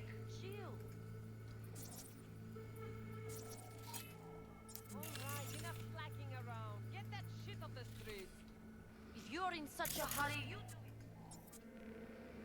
Looks like no one's taught you your place yet. I've been chopping chrome for fun. We don't do breaks. Well, I've been here for days, doing nothing but moving crates, and I fucking quit.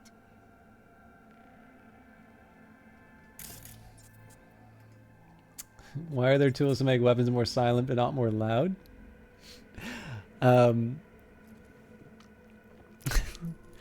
Well, I was going to say, I suppose this will be the next display of patriotic fervor. You can go rolling coal with your Second Amendment rights. Just make something with bigger and blacker smoke when you fire it. Justice. Justice is the card of conflict resolution. It proclaims the need for order to see through lies and deceit and a return to the natural state of affairs. Justice implies a just sentence, but also due process. Okay, I am actually kind of curious about this, so I'm going to... So justice is 8 or 11, depending on the deck. Okay, interesting. So,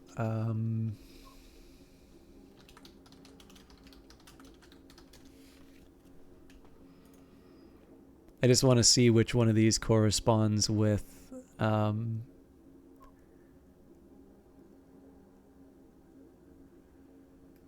is this really the Lionsmith?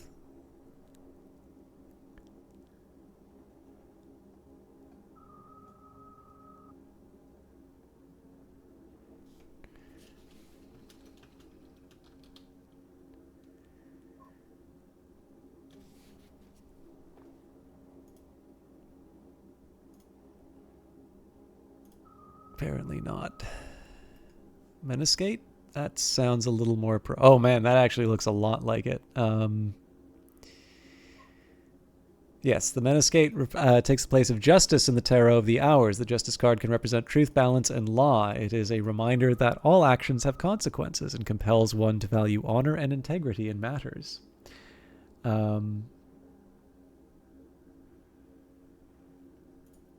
But yeah, I was just slightly curious. I figure that can be my Book of Hours reference, is to figure out the correspondence between... Oh, Jesus, who saw me? Figure out the correspondence between the tarot cards in the game and how they relate to the Tarot of the Hours in the other game.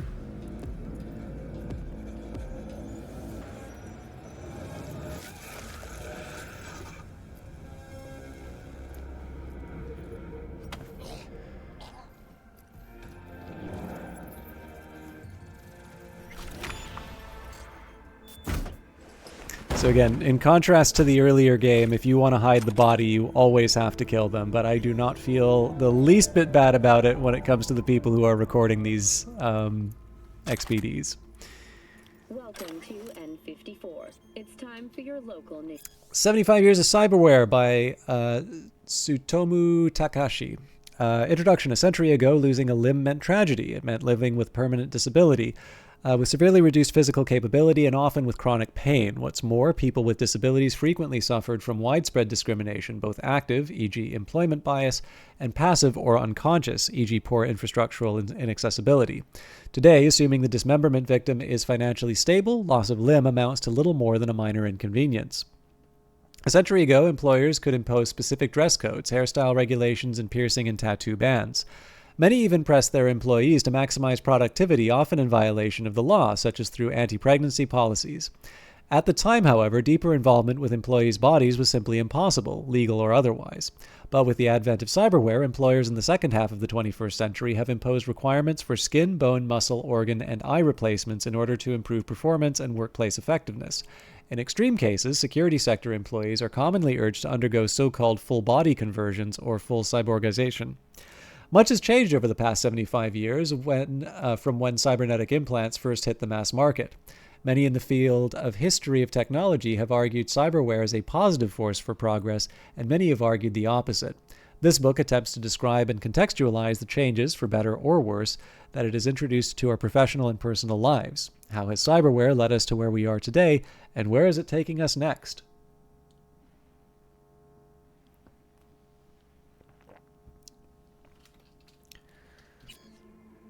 Violence continues to plague the Badlands. Shootings have been reported along the 166, and 101. Eyewitness accounts point to... Okay, I'll just take a second here to tag up any of the bad guys. Last time I did this, there was a fight. So I'll see if I can...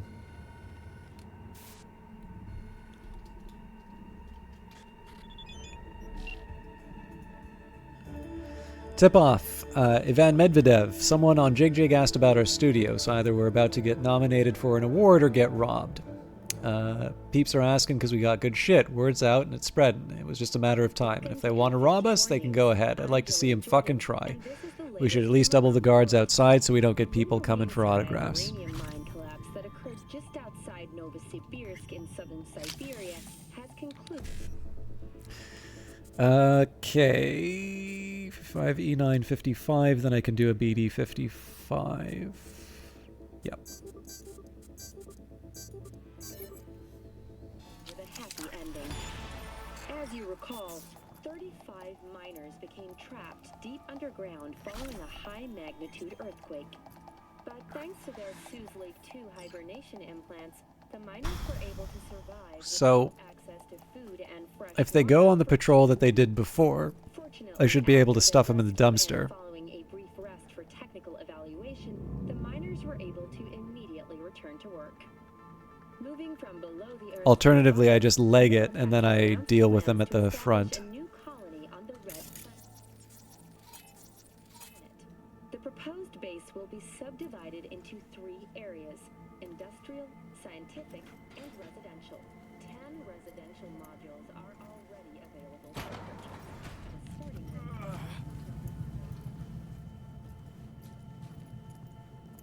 There's always the option of making noise through the distractions and such, but it's just as easy for me not to mess with people and just take advantage of the people who have their back turned to me.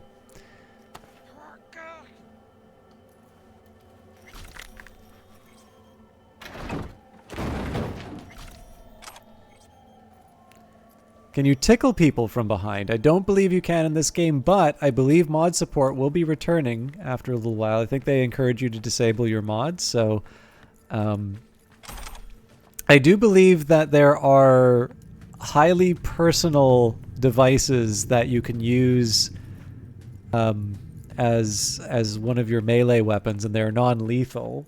I wouldn't quite say it's tickling, but I am unfamiliar with the use of such devices in most contexts, so I would not want to.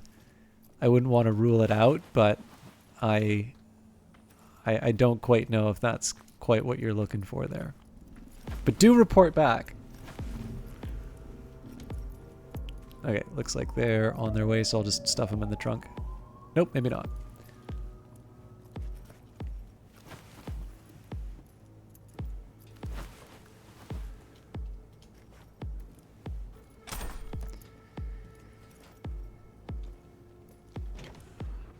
Got the blueprint. Be there in a sec. Try to find a way to the lower levels. So there's a few more people in the front than I would normally like here, but we should be able to make this work.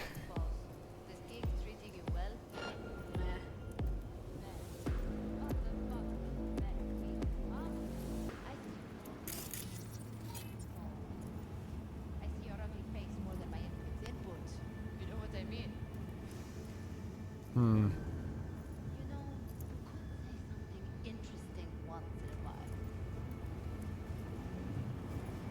joke. Whatever, I don't care. I think I'll just wait him out here. We have nothing but time to kill in this dump. What did you last see on TV? Did you pick up any woman? Get laid? Let's drive food. Did you eat anything good lately? Will you say anything? Ugh.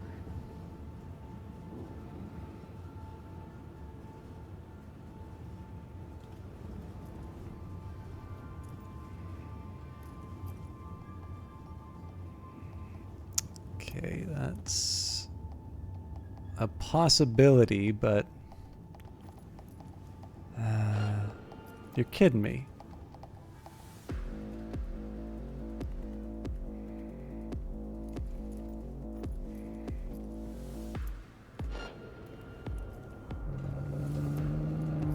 Worrying. Ooh.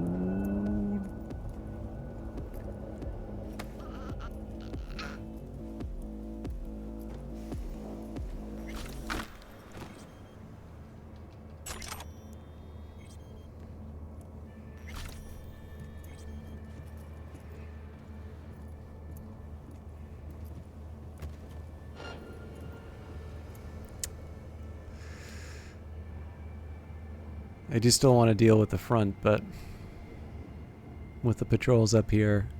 So the good news is if I can sort of knock down. Yeah, she's got a really good angle there.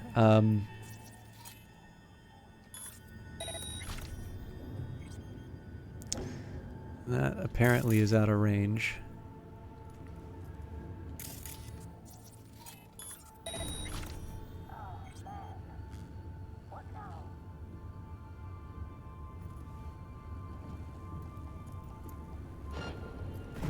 Not looking good.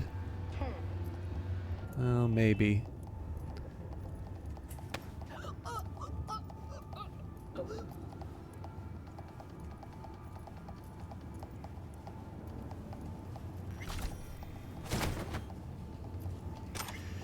Cool. I still can't go through that door. This upper level definitely is the one that's going to cause me trouble. I'll see if I can climb up.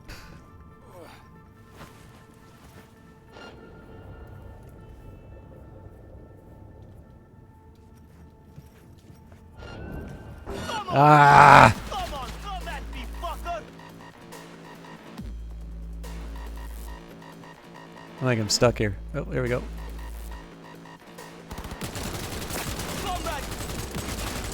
Heard shots. You still alive? I'm here. Got no time to creep around. Okay, let's see if we can do something with this precision rifle.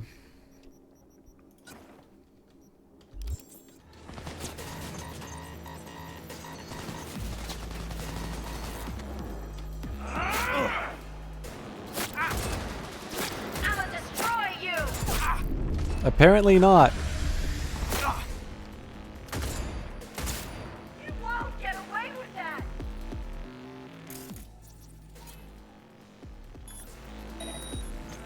Found a way down. You see my position? Yep, be there in a sec. Wait for me. No, don't walk into the firefight, Judy. It's bad for your health, and there's explosions.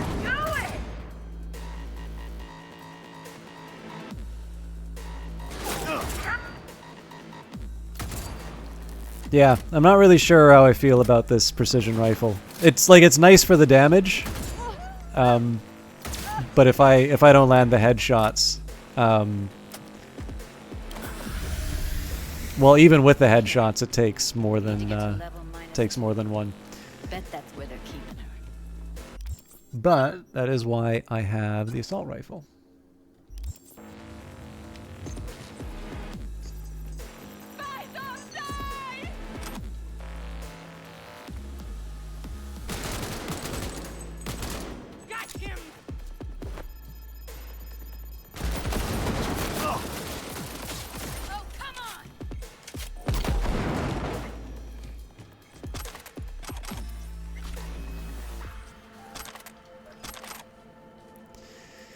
Okay. that was a complete mess, but it turned out.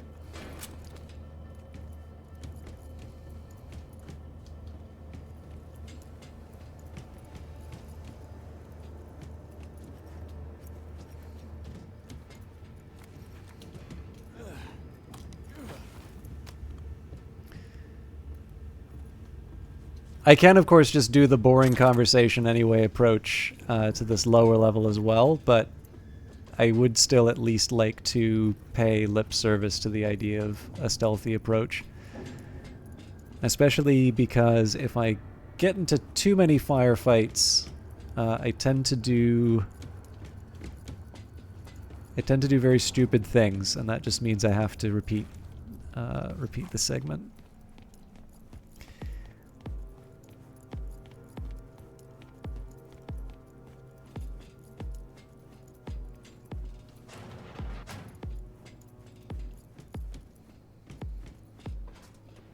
That shirt. I know it.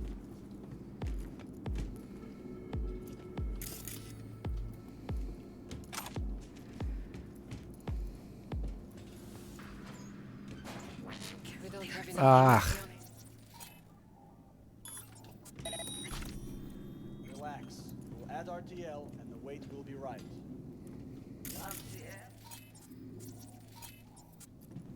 Erythritol. It's like candy for grown-ups. This RTL.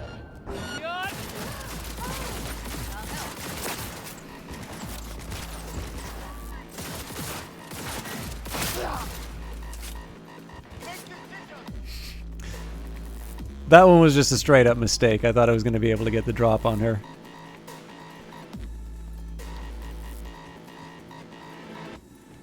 Take him out quick. I tear you apart, hear me?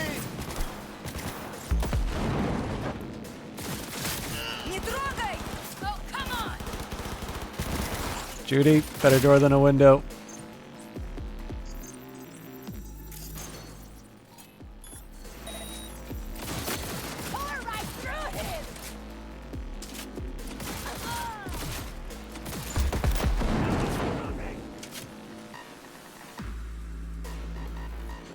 So anyways, as you can see, this is a very successful stealth approach to this this problem.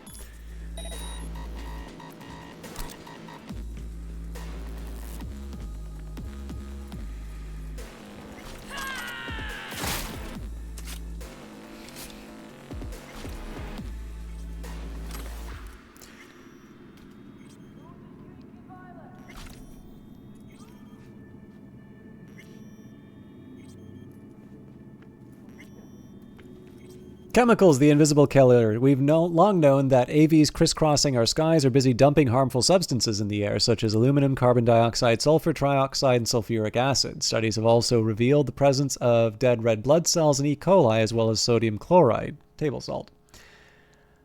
Now, you don't need a degree in science to know that the famous University of Science, to know that the harm these substances can wreak on the body. We found that sulfur compounds can lead to cancer, heart disease, and other illnesses arising from a weakened or even damaged immune system.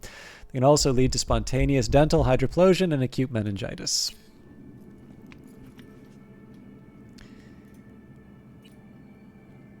You know what? Remote takeover may not be a bad idea here.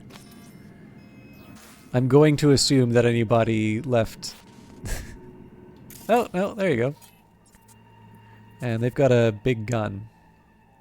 So probably best I don't reboot their optics now because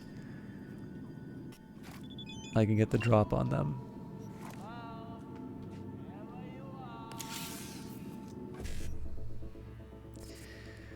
Okay. 5E9. I need a 1C afterwards. So E9, 1C, 1C. Yeah.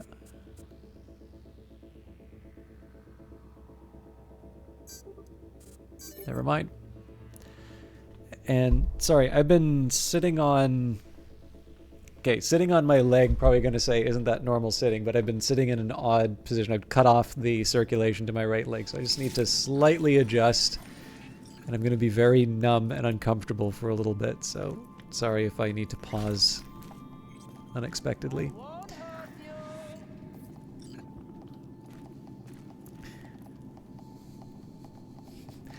Well, fortunately, we live in the world of Cyberpunk, so I'll just get a replacement. Okay, I was really hoping to go through that door, but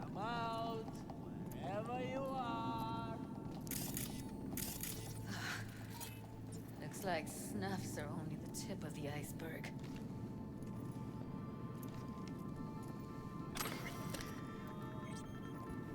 get high at home these days when the police have so much more to worry about than whether the kids are smoking special cigarettes. When designer drugs can be bought on any corner, we say back to the basics. Why line producers and dealers' pockets when you can make your own concoctions in the comfort of your own garage? In the following chapters, we'll give you quick, easy-to-follow recipes for your favorite boosters. It's fun. Smells like proper methionine. Must be cooking RPM here. Johnny has opinions. Used to sprinkle it on my breakfast.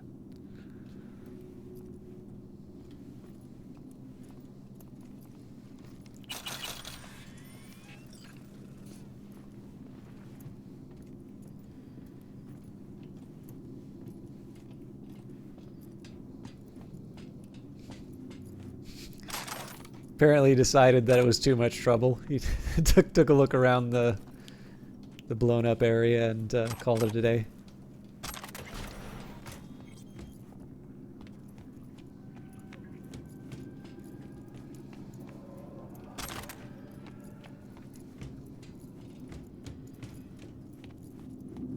I'm trying to remember if these were as difficult to open last time. Again, the difficulty that I have here is because I'm coming to this so much earlier than I did the first time that I played it. I don't know if some of this is a function of the fact that I'm a lower level or if they've changed it.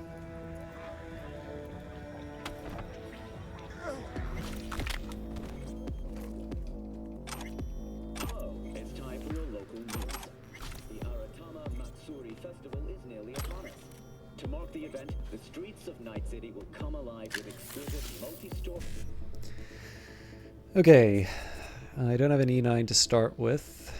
Could try a 55 1C. Yep.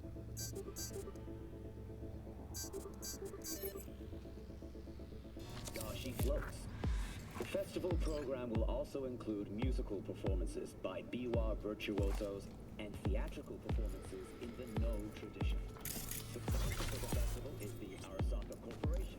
Back in the samurai days, we'd place ads in this thing looking for background dancers. Looks like you weren't the only ones with bright ideas. It was a veritable gold mine of women. Cyberpsychosis, myth or reality? Stay tuned.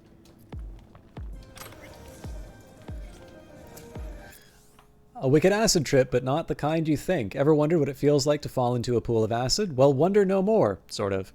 Before I ever got my copy of Kings of Acid, my curiosity took a nosedive once I found out it wasn't about that type of acid. In any case, body horror has such a rich tradition that it's damn near Herculean task to find a fresh angle to take on acid baths. But holy shit, the devs did do it.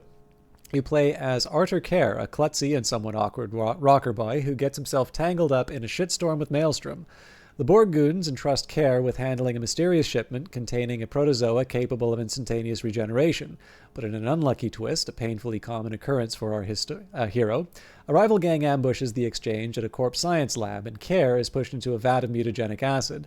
That's when the trip kicks in, if you will. The rocker boy begins undergoing constant mutations, eyeballs on stalks, shifting skin, throat tentacles, and that's not even the real freaky stuff. After every victory in combat, Arthur absorbs the genetic code from the blood splatter of his foes, making the already delightful hack-and-slash combat even more gratifying. The constantly growing spiral of possible mutations makes for a rewarding way to spend experience points and builds in strong replayability. Aulinair Kerr's ultimate motivation is seeking bloody revenge against his music producer who cost him a lucrative album deal and brutally murdered the rocker boy's boyfriend. Story and gameplay are geniusly intertwined, and the pseudo-brain dance implant shipped with each game copy really helps immerse players in the utterly fucked mutations, where searing pain turns to power-jacked ecstasy. Trust me, you don't want to miss out on this one. Ah, the old wiggly arm trick.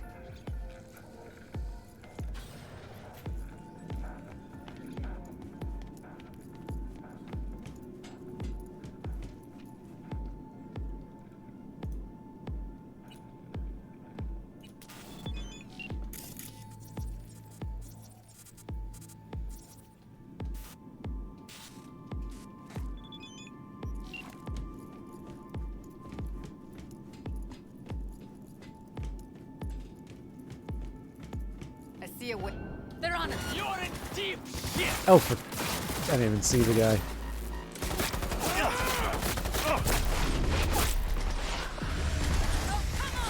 Beautiful.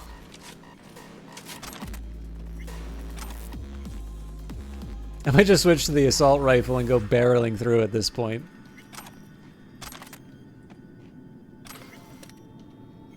Save and sound, Night City gangs. Hi there, it's your friendly neighborhood canine, Sergeant Dobbs. This useful little guide you're holding contains essential information on the Night City's largest gangs, where you'll learn which districts to avoid, how to recognize gang members, and how to avoid dangerous situations.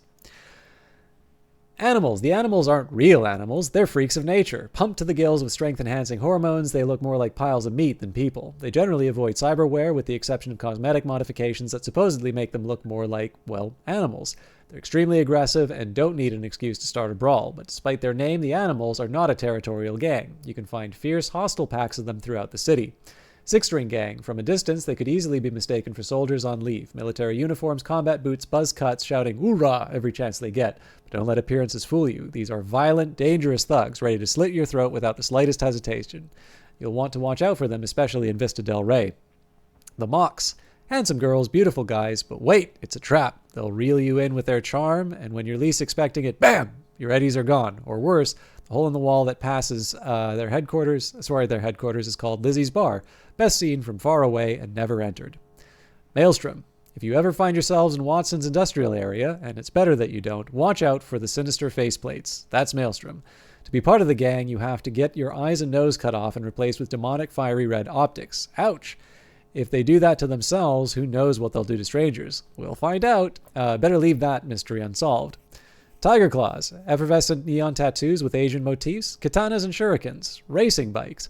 These are some of the trademarks of the Tiger Claws gang, with noticeable presence in Japantown. Ignore them and they shouldn't bother you, but do something to provoke them and it's sayonara, baby.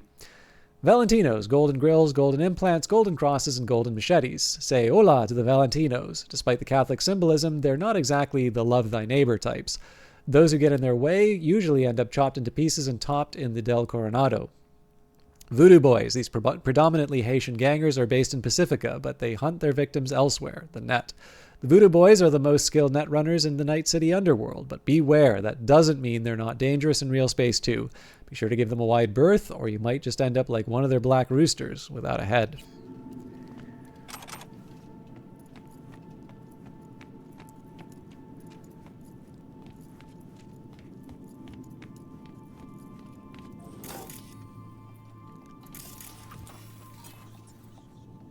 Covers.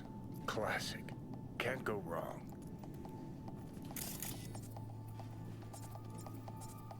Except these are solid steel, not soft-core plastic kind. Even if you come here on your own, gunning to become a star, there's no guarantee you're ever getting out. So apparently there's 3 items here. Oh, here we go.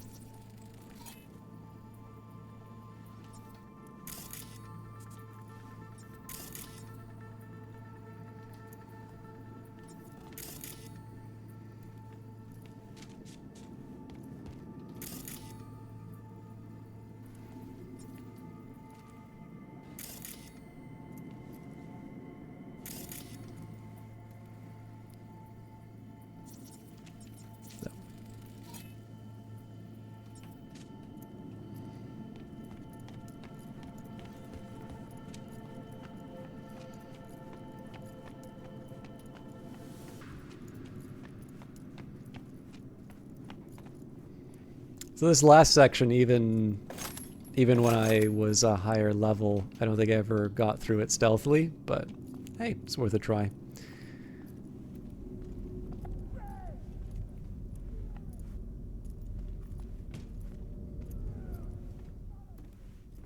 think that's a maintenance room. See what I can stir up.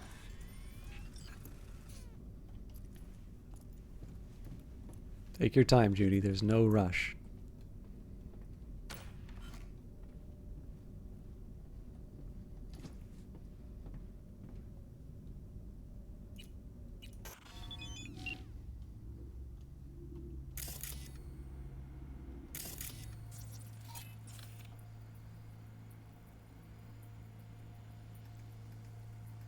Okay, there's obviously someone there, but I don't think I'm able to tag them yet.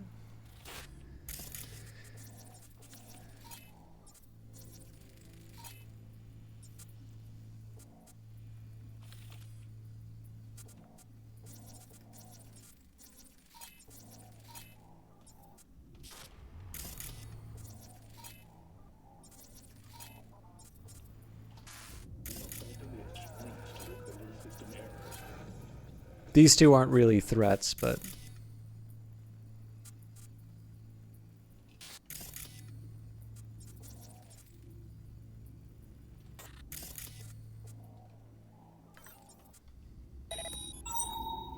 Okay.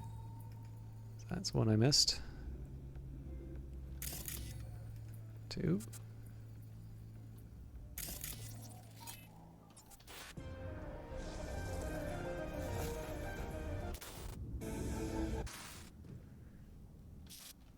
So yeah, I mean, in the ideal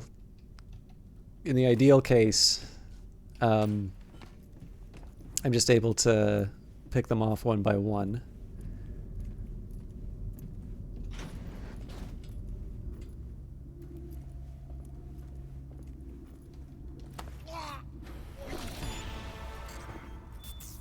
I didn't mean to do that.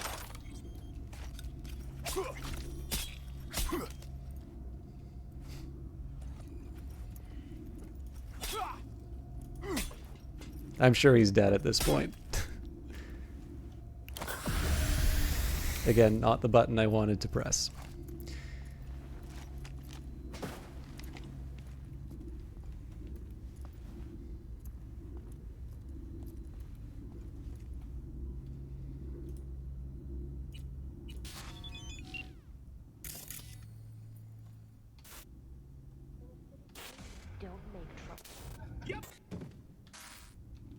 It said 10 devices, but it seems to me this is the same. New girl. So, is that girl Dr. Fingers give us going to be useful for anything? That chick is a bad omen, that's all I'll say. We should be rid of her ASAP and forget scrolling any BDs with her, because if word spreads out, we're fucked.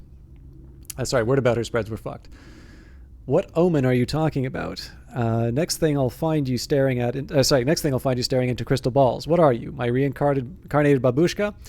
I don't believe you're shitting your pants just because of some comatose girl. What are you on, You know what? Don't answer that. Whatever it is, just stop taking it before your brain damage gets even worse. Because, like, you can tell she's not from Jig Jig, more like Clouds or even the Mox. And for the record, I don't touch our supply, and you know that. But there's this Corpo. I sold him some of our shit.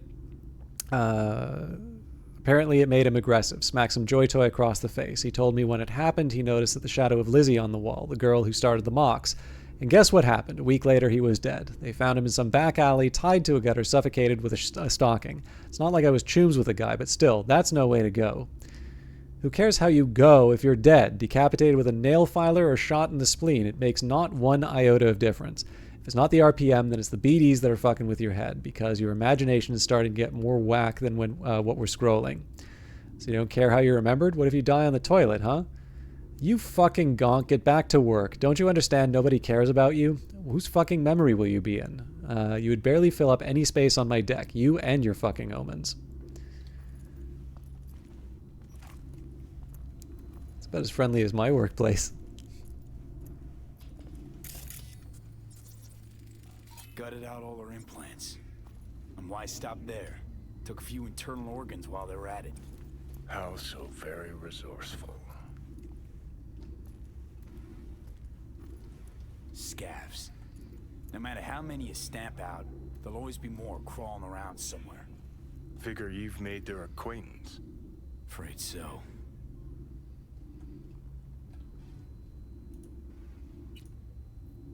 I'm assuming this is the same, yeah.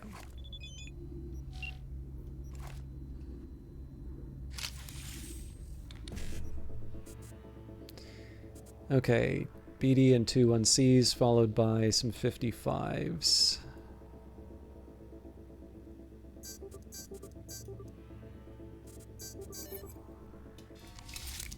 I should get a better deck just so I can get all 3, but usually I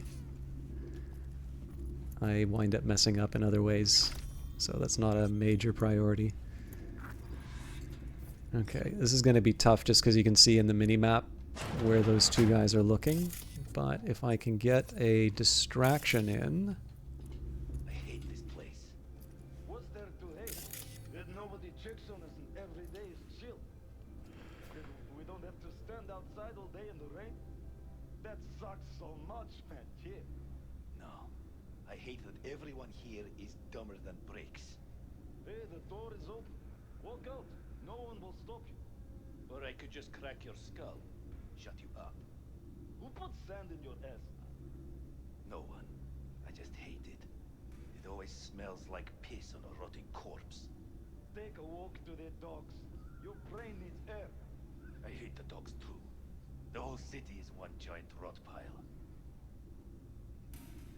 So after the dialogue they may start walking. If they don't, then it's a little more complicated. Okay. So my best bet is to try and distract. Fuck! Scared myself.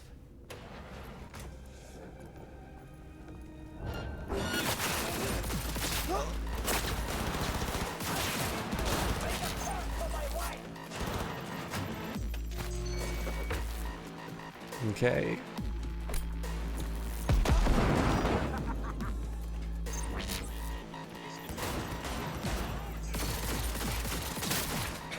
What?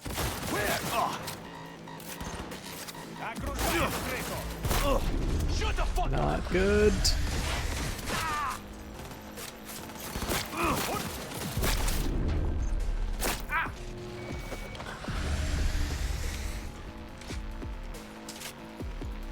So a little too small in terms of clip. Get yourself together! Oh, come on, I can't use cyberware on him?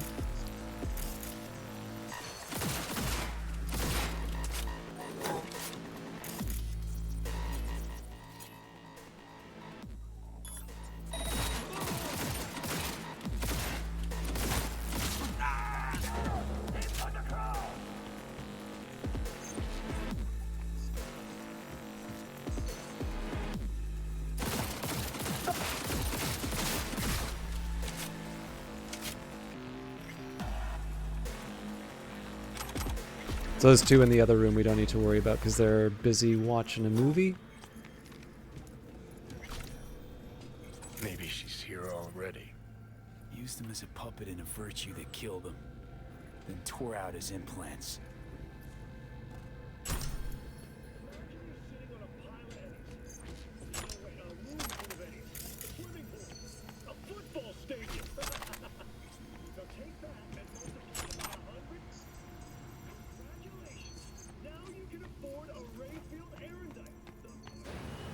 Where are you? Close to the studio, I think. You find anything useful? Freed up the elevator. Should be easy to get out of here. You really don't fuck around, do you? Wait 1 sec for me.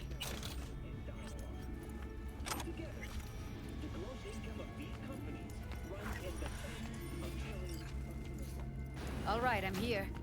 Let's find her. Hang in there, Ev.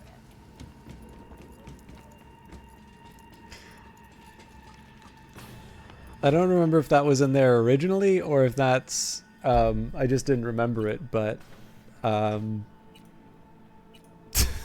do like a response to taking out the two people watching a BD. Alright, so that's kind of interesting that you can blow up the furnace from up here. It doesn't strike me as the easiest thing to do, just because you need to get, like, I think these two would see you, but it's not like my attempt at stealth really produced anything, so.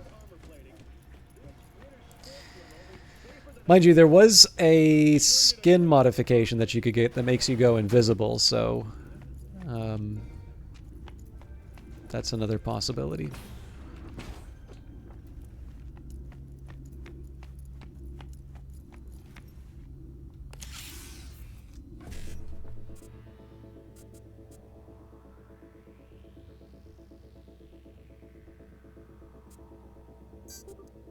Okay, so if I did 1C, 1C,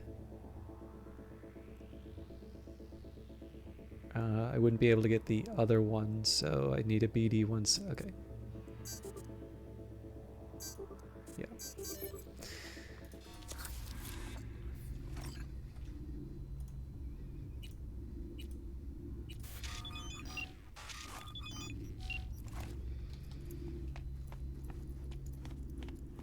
This is the place where the original video was shot. Nice little touch with the coffee cup. Well, I mean, it's empty. Actually, it looks like the paper's stained too, and probably not coffee stain though.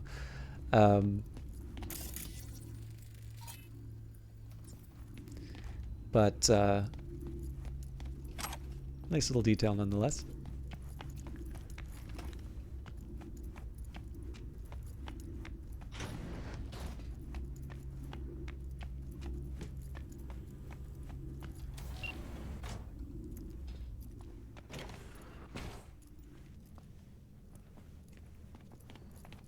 That's Evelyn. Just don't touch her. If she's recording, you'll scramble her brain. Wait until I cut her link. I see her. Cable 2. Grab it and tell me when you're gonna yank it. I'll break the link at my end at the same time. Alright, let's do this. Wait for my signal. Here goes. Ready? And...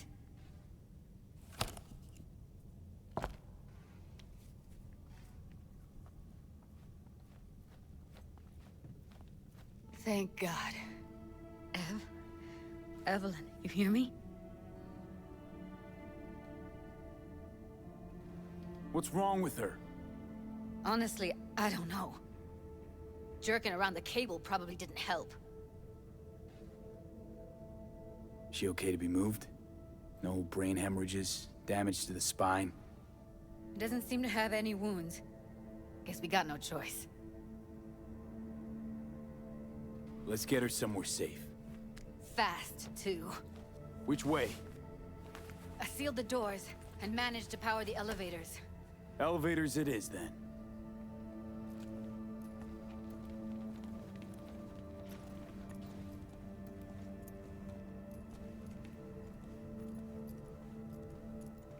If you wanted to remove the gravity of the moment, you could just bonk her head on the door. I'm gonna guess it won't let me open this door. No.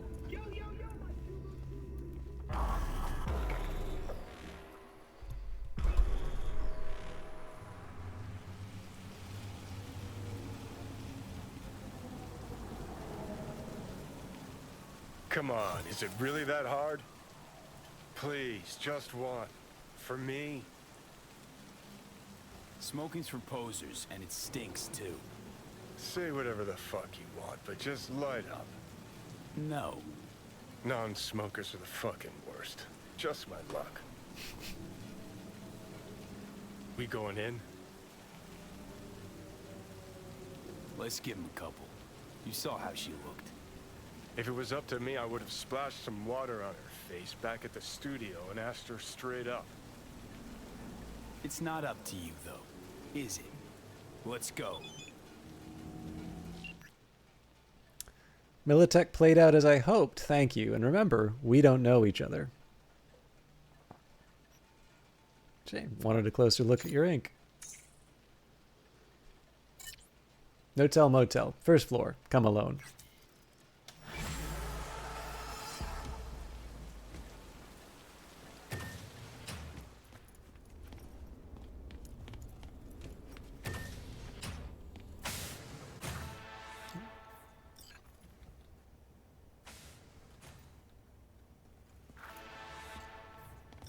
She's sleeping. At least I think she is. Her eyes are closed and she's not shaking anymore. I would have already killed her by now if I didn't feel so bad for her. How's she feeling? Use your imagination. That place sucked every last drop of humanity from her. It's not enough, she already gave up everything she had. I just kept taking more and more. She's in some kind of trance, like she's folded into herself. No reaction to her surroundings whatsoever. I really didn't want to poke around in her head. I did it for you. I just want you to know that. I need to talk to her. Listen, I know you've got some serious questions that she's got the answers to. I mean, if I were you, I'd want to know too. But it's just not gonna happen. She's completely out of it. You've got to be fucking kidding me. You're mad at her? Why? When you asked me to scour her behavioral chip, I was just about done dealing with your shit. Judy, I didn't have any I know. other... It's okay. So I don't get why... You'll find out in a sec. I'll show you the virtue I found. How many BDs did you manage to rip? 2. Only one of them's intact. Understandable, though. The rest... well, they're in the same shape as Evelyn right now. Guessing you saw them already. Yeah, had to wrestle to make sense of the whole thing.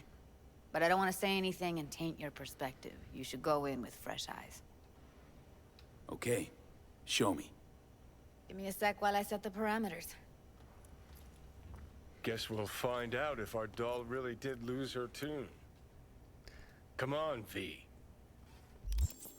I realize this is not the most dramatically appropriate moment to do this, but I do want to clear out some of my inventory. Okay. I suspect most of this stuff I'm just going to be scrapping, but...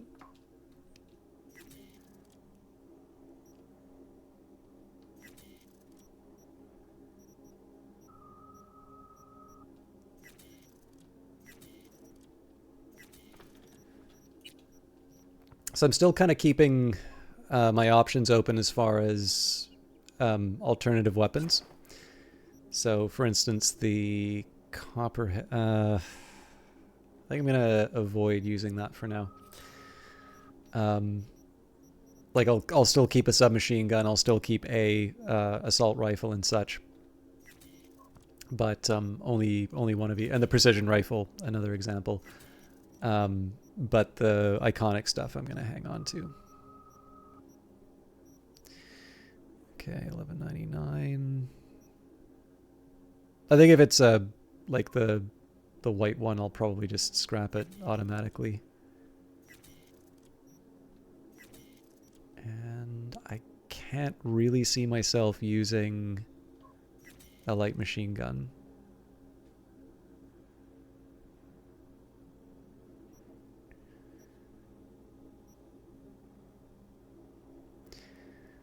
This thing is really powerful, but...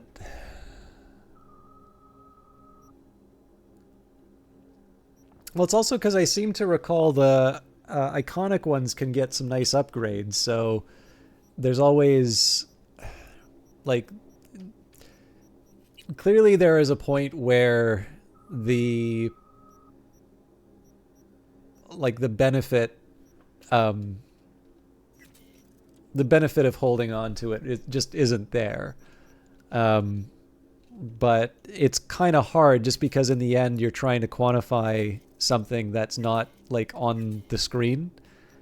So it's a tough one for me just simply because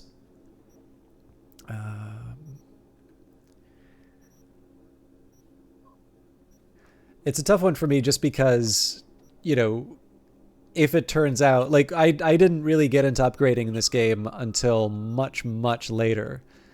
And as a consequence, I sort of have this haunting fear that just about everything in my inventory actually could turn into something considerably better if only I had been more patient or... Admit, this does not look good.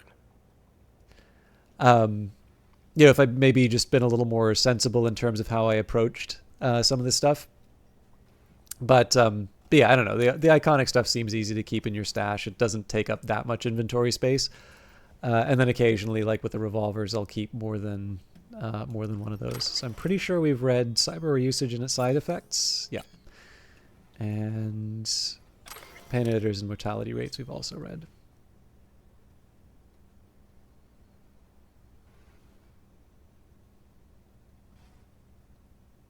Hey, how you feeling? You need anything? I'm not here to nag. Just talk.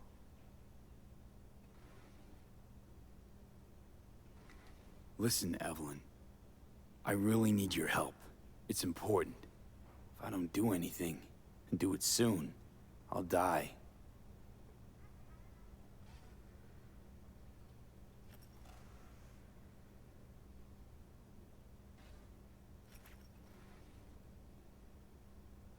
Well now, look at you.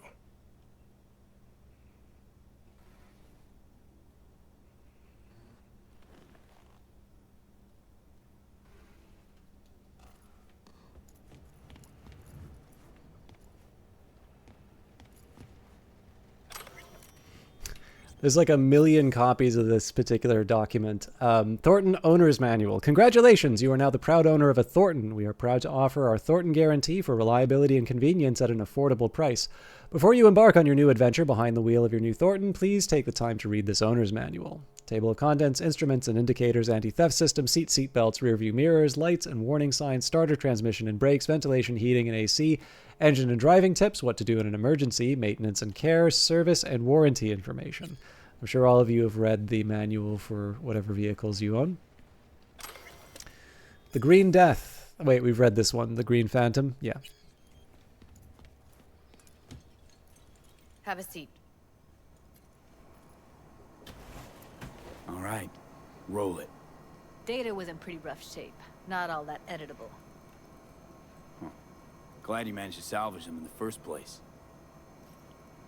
Needs a second to load. Quality's lousy, but I did what I could.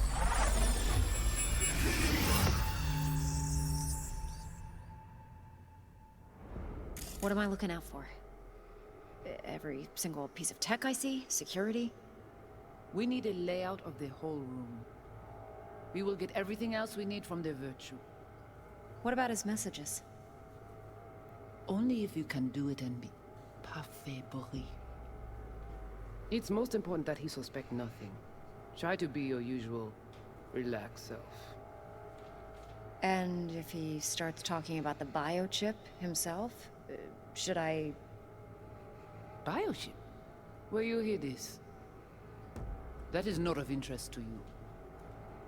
You spin the Virtue, you come back here, we give you the eddies.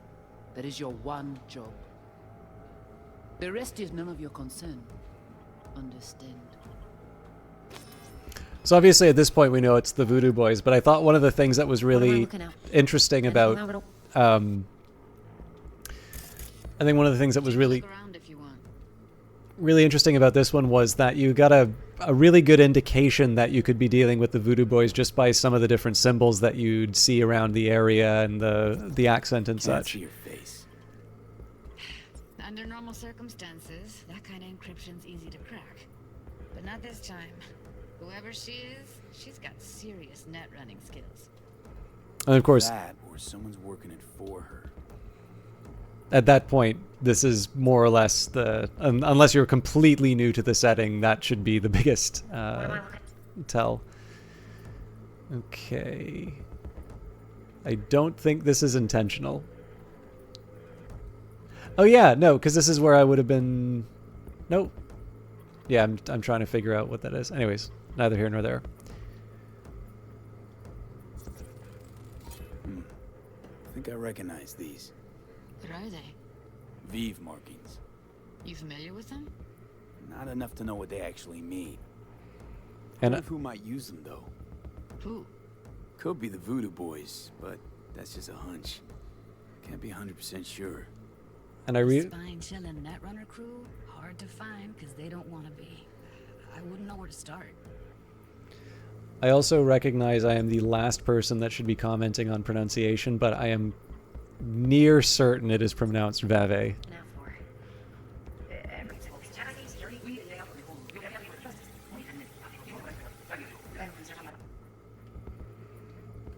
Okay. Might not be important. Maybe.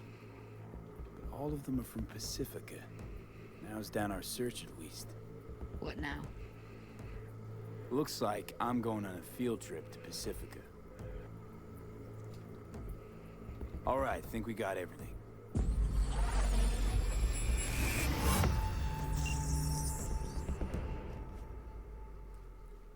What do you think?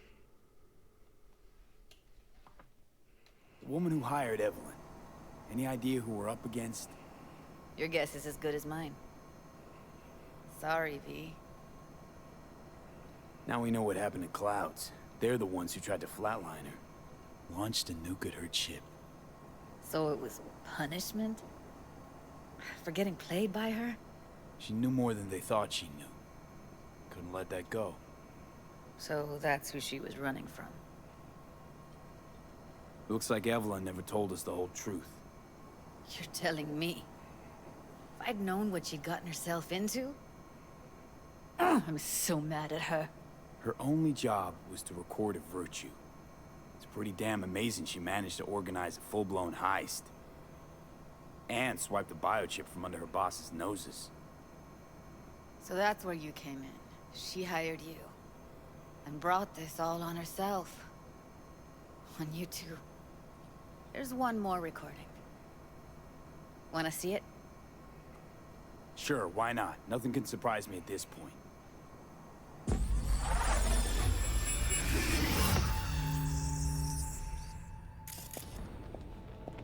Oui, oui, allez. Vous t'es qu'une raison, moi, c'est tout intelligent pour ça, pour t'aider bien. On n'est pas enragé. En plus, c'est plus bon moyen nous gagner pour nous arriver sur yon nous. Faut que nous pour chance là.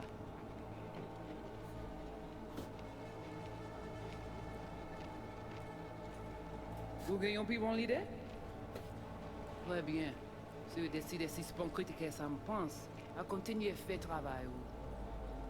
What language is she speaking? I don't know. Haitian Creole? It is the Voodoo Boys. Didn't I... Wait, let me see if I've got an auto-translator. Meantime, you try to tune into the phone's frequency. See what the other side's saying.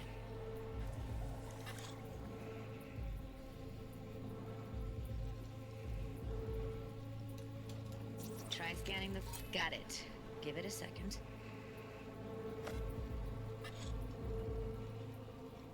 Heard her mention Yorinobu. Probably why Evelyn buried this recording deep. Caught another name. Something like... Silverhand? We have to know what they're saying. It could be important. Fine. Just found the auto-translate package. Should get along fine with your system. I'll install it now. Whoa, this is just like that sci-fi John Wick movie. Oui, oui, allez. Vous t'es qu'une raison, moi, c'est tout intelligent pour ça, pour t'aider bien. Vous pensez que ça fait un problème? On n'est pas enragé. En plus, c'est plus bon moyen nous gagner pour nous arriver sur yon nous. Faut que nous prenions chance là.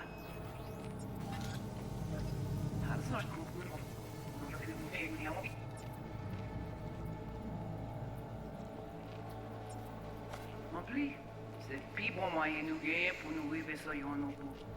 Faut que nous prenions chance là. Moi, t'as aimé quoi même j'avais, qui Silverhand a peine nous tirer sous halte. Vous gagnez plus bon l'idée? Très bien. Si vous décidez si c'est bon critiquer ça me pense, à continuer à faire travail. One of the things I find kind of interesting here, so I'm not 100% sure the timeline of events, but I do seem to remember a bit of fiction in the Cyberpunk manuals where Silverhand's trying to save Alt, and ultimately through doing so, effectively trapped her in cyberspace. So there is something kind of interesting if you know that about the idea behind this heist, because presumably Silverhand wouldn't have the knowledge. I mean, presumably the reason he blows up Arasaka Tower is partly in revenge for what he's assuming is the death of Alt, when of course he's responsible for her being trapped in cyberspace. So, you know, again, so the thing is, I could be totally wrong on this because I don't know the contents of Silverhand's head, and I don't necessarily know what the Voodoo Boys are looking for. But there is something kind of fun about this as a possibility, because if you are familiar with that, and let's say that I'm right, obviously I could have a false recollection. You sort of know that all of this trouble has been brought about for something that ultimately the Voodoo Boys aren't able to get. That if they did in fact get Johnny Silverhand, it wouldn't necessarily have been the thing that would have gotten them what they were looking for. Okay, G, again, we'll see how it turns out, but... All right, disconnecting.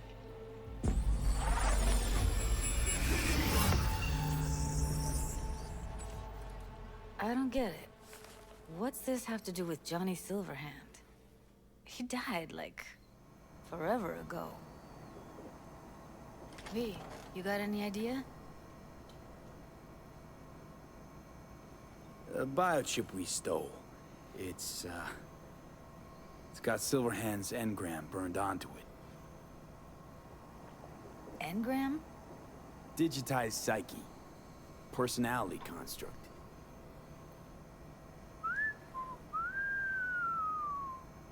Can you give me a minute?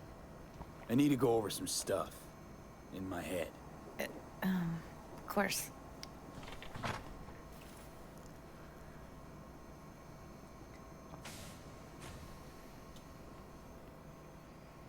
Know who they are, who the woman is. Any idea how we find them? Fuck, V. I've been dead the last half-century. Sorry if I'm unable to hand you all the answers on a chrome fucking platter when you snap your fingers. These people, what could they want from Alt? How the hell should I know? Got no notion whatsoever? One way or another, everything leads back to that Netrunner. Finding her's our biggest priority. If she knows as much as I think she knows about the chip, she can help us out. Thought you said nothing could help us. Nah, just find us that Juju Wirehead, okay?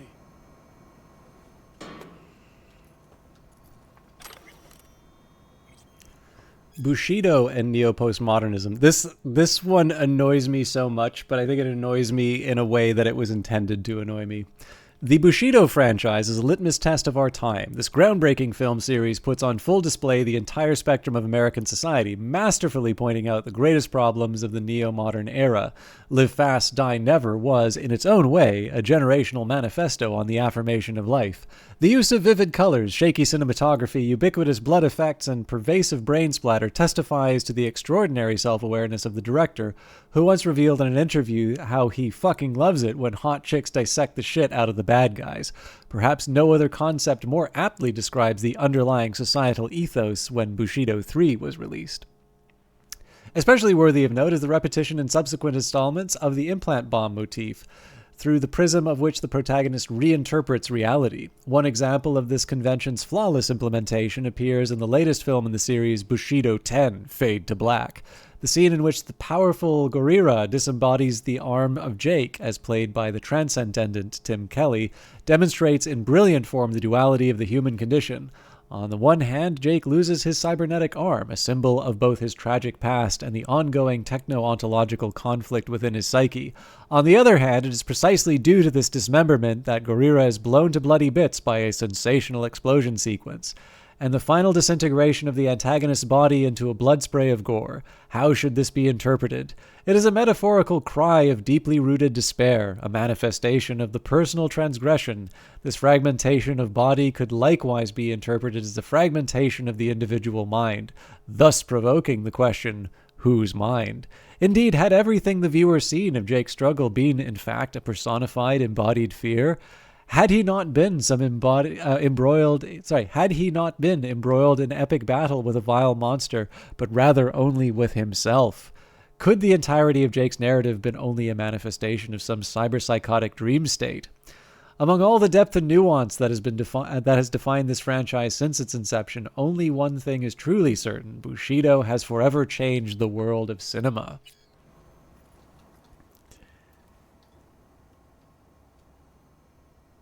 Shopping lists: high-index contact lenses, boys with sensors, neural signal augmenter, idea, pain circuit breaker for dolls. Once the max pain threshold is reached, the session automatically shuts down. Client receives a fine. Help, Evelyn Parker to Julie Alvarez. Hey, it's been like 1,000 years since we saw each other. What's up with you, girl? You still cooped up in Susie's basement, still with Maiko? Hoping at least one of those things isn't true anymore. So I've got a tiny favor to ask. Okay, it's more a humongous favor. Super important to me, but should be a breeze for a geek like you. Holler back at me. Mind straight up telling me what's going on? This got anything to do with your previous messages? And yes, one of those things isn't true anymore. Need you to scroll a virtue for me. That's it. I promise. In exchange, I'll make sure that you don't have to do anything for the rest of your life but art. Let's just meet, okay? Where can I find you these days? Susie's basement. Working with us. Hi, we're the biggest TV broadcast channel in Night City. Some of your BDs recently fell into our lap and we're really impressed. We'd like to offer you the chance to work in a young, dynamic team of artists like yourself with flexible working conditions and the chance to create an eye-popping portfolio. Let us know what you think. Best wishes, Nicole Wands. Hi, Judy. Did you receive my last message? We'd really like you to consider our offer. I assume no answer was enough. Hi, Judy. Of course, I understand. Let us know if you change your mind. Need your advice, Roxanne Sumner. Hey, I had a really weird sitch with a client. I met him at a bar when I was offline. Said he'd been coming to me exclusively for a few months and that he wanted to get to know me. We talked a lot. He's a corpo. Said his job isn't that different from mine because he also has to put on an act all day. Like he has to play golf with his boss who he hates or whatever. Seems kind of nice. Now he wants to meet up outside of Clouds. What do I do? Take him to Lizzie's so we can keep an eye on you just in case and keep a stunner on you. Work with us, Judy. Rajiv Roy, Singad Studios. Hi, we're one of the biggest movie production studios in the world. We'd like to offer you the chance to work in a young, dynamic team with flexible working conditions and a chance to create an eye-popping portfolio. Best wishes, Rajiv Roy. Stop messaging me.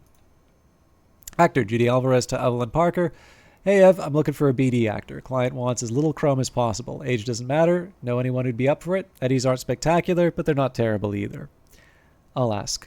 That's it? 2 words? Everything all right? I don't know, Judy. Everything's been nagging at me lately. Starting to think I wasn't made for this. Sleazy clients, porn, piss-poor conditions, shitty eddies. Wasn't meant to turn out like this. We deserve more, don't we? I fucked up. Hey, Jude. Sorry about earlier today. I was pissed at Susie, and you took flack for it. I know you. Know how you work, but you played the wrong hand. I know. Talk to her again once you're both chilled. I'm sure it'll be fine. I doubt it. Compensation. I'd like to explore my options about an unlawful juvenile detention when I was 16 years old. I'm pretty sure I'm owed some kind of compensation. I'm looking for a lawyer who can take on this case for about 10% of the awarded sum. Hello, can you please provide more details? How are you so sure the sentence was unlawful? I was convicted of stealing a fire truck and for the illegal use of property belonging to the fire department. Except I didn't steal that truck. I found it in a scrapyard and fixed it up. It took me half a year, but when I was done it looked better than factory new. They busted me on my first ride. Nobody believed I didn't steal it. Winning compensation from the city council is extremely difficult and in my opinion not worth the trouble. So you don't believe me either. Thanks for nothing.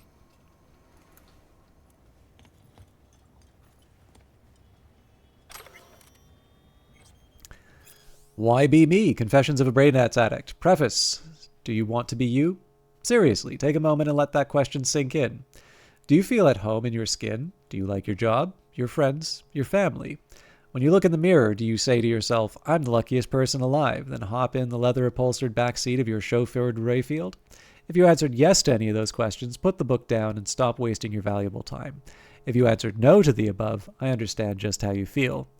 It used to be said at the turn of the century that the world belongs to the 1%. Today, 1,000% is closer to the truth, and your chances of joining this group are even less than that. In this reality, I mean, where you are you. In a brain dance, you can be anyone. A broker who manages a portfolio worth trillions, an elite soldier who blasts his enemies out of existence with a tech shotgun, a suave rocker boy whom the whole world lusts after. Now I ask you again, of the millions upon millions of people in this world, do you want to be you? The answer for me was always no, and so my story begins. Sergio Morales. Wait, You got any idea how to get in touch with the Voodoo Boys? I'll ask around, make a few calls. Let me put it this way. The Voodoo Boys wouldn't trust a cat if it walked onto their turf. But someone's gotta know a way in. Well, good luck. Hope you won't need it. Thanks, Judy.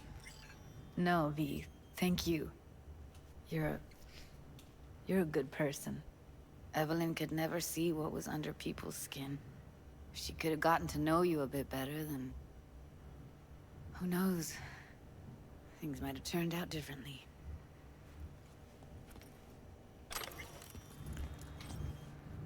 Rewiring Synaptic Pathways, Chapter 1, The Future of Neurotechnology. The 21st century heralded a worldwide revolution in neurotechnology. We as a society can no longer imagine an existence without technologically heightened senses, enhanced memory capacity, and pain modulators. By linking, our neural systems with computer chips, we are capable of learning complex skills in seconds, then subsequently forgetting them again. The instance they are removed. Today, after nearly 80 years of increasingly incorporating these technologies into our daily lives, we must now ask ourselves, what comes next? In recent years, the academic community has reignited discussions on possible new methods to influence brain plasticity. Is it possible to create permanent neural pathways using coprocessors? Can we expect a breakthrough regarding dopaminergic data manipulation in our lifetimes? If so, what will be the consequences? The probable emergence of commercially viable artificial neurotransmitters would undoubtedly reshape the health science field, yet would simultaneously introduce a potentially destructive tool to most governments and corporations. The field of plasticity manipulation remains in its infancy, but most experts agree that we should prepare for a future in which such neurological rewiring will become as commonplace as the cybernetic implants used so pervasively today. Studies should begin exploring now how the science can adapt our bodies to optimize the effects of this technology while minimizing its abuse and potential unwanted side effects. One thing I will say that I appreciate quite a bit about the game, I also don't remember text around here, which is interesting. You can go from like the really irritating Bushido treaties, and you can compare that to some of the technical manuals, which do a good job of sort of conveying these academic articles without completely falling into jargon to a point that they're hard to understand. I don't know if it's the same person who wrote all of them, but it's definitely something that I appreciate. Didn't know she dabbled in robotics. Now that's fucking Shimra. Think that's how she winds down? After a day's work of tuning hardcore smut? Wouldn't be surprised. Huh. Interesting. Place looks like a fucking antique museum. Then I guess you should feel right at home. Chick's got taste. That all you have to say? And she's nice. 6 out of 10.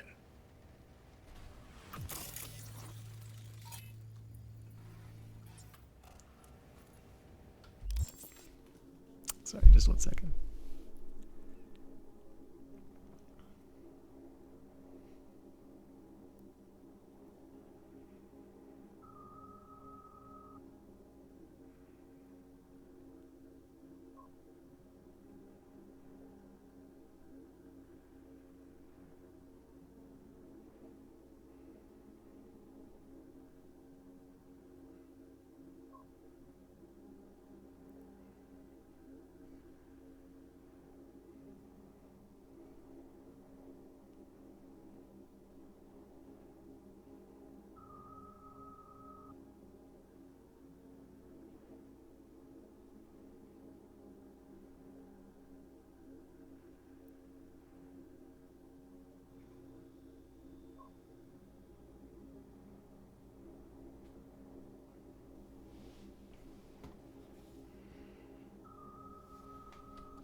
Tech Thingy notes, I forgot to change the notifications to in the pressure gauge. Add an automatic reset when starting up. Tracking module froze underwater again. Probably the waterproof case is blocking the signal. Fix, make an opening for the antenna. Connection lost with the barometer when set at the bathymetric mode. Fix, add an automatic signal to switch back to the last position before connection loss. I'm wondering, so I have a very, very small guess here. So I feel like I looked over this apartment reasonably carefully. I'm almost wondering if Judy has a role to play in Phantom Liberty, and this was added. I'll be interested to see how this turns out. Well, well, well. The Bushido collection in BD format. First 3 are collector's items nowadays.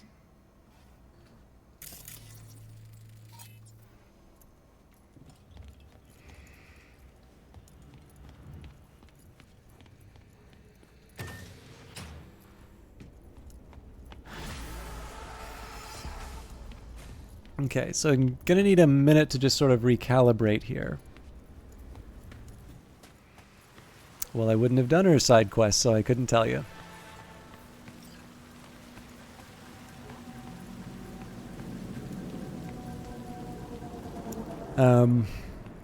So the first thing I want to do is just see where we're at with the... okay, yeah, so they still want us to follow the Evelyn... the Evelyn story. I think probably it's very important for science that we see what Meredith Stout needs. Probably a really important job, and I bet it's going to be an incredibly sensitive and important piece of story. I don't know. I don't even know who's still in chat, but Militech. Militech International Armaments is one of the biggest, most powerful corporations in the world, known mainly in the NUSA for their support of the federal government. They provide both manpower and arms to the regime, including weapons and specialist military gear. Militech's contact for the NUSA is controversial in some political circles. Militech has been accused of attempting to create a monopoly, while the clear connections between former Militech CEO and current NUSA President Rosalind Myers and the corporation's board have only exacerbated corporate and diplomatic tensions. Militech also operates in the private sector, providing security as well as defensive and offensive combat services. The corporation offers clients the latest equipment, skilled staff, and trained, well-equipped agents to get the job done. In addition, the Megacorp also develops and produces its own firearms, drones, implants, and even vehicles suitable for land, air, and sea combat.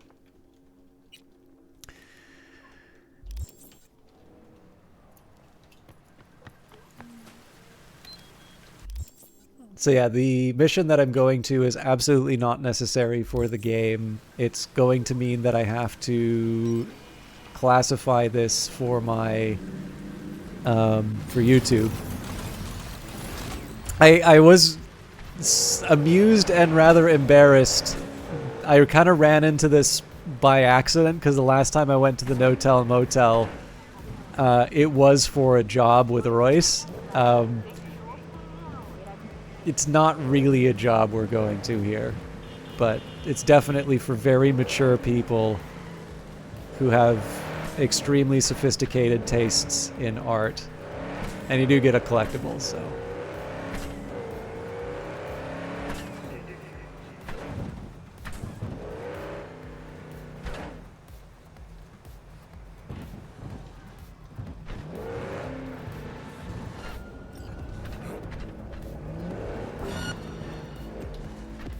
You know what? I should have used this as an opportunity to use my my vehicle weapons. Oops.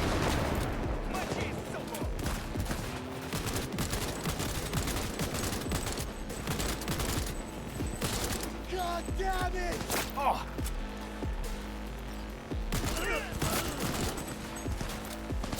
He's using my car as cover.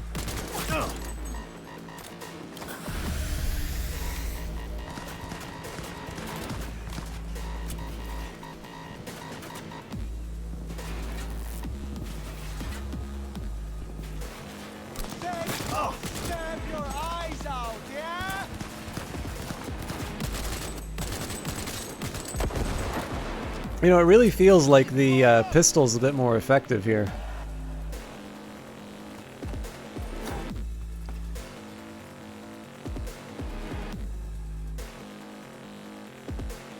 There was definitely a ricochet somewhere here.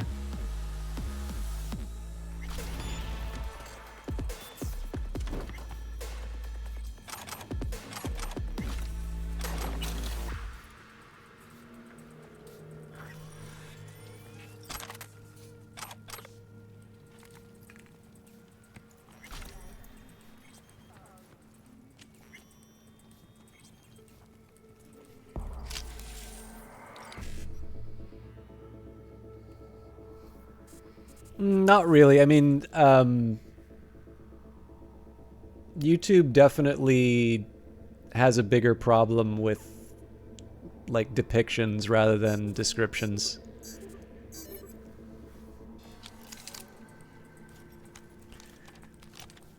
Like language is obviously a thing, but I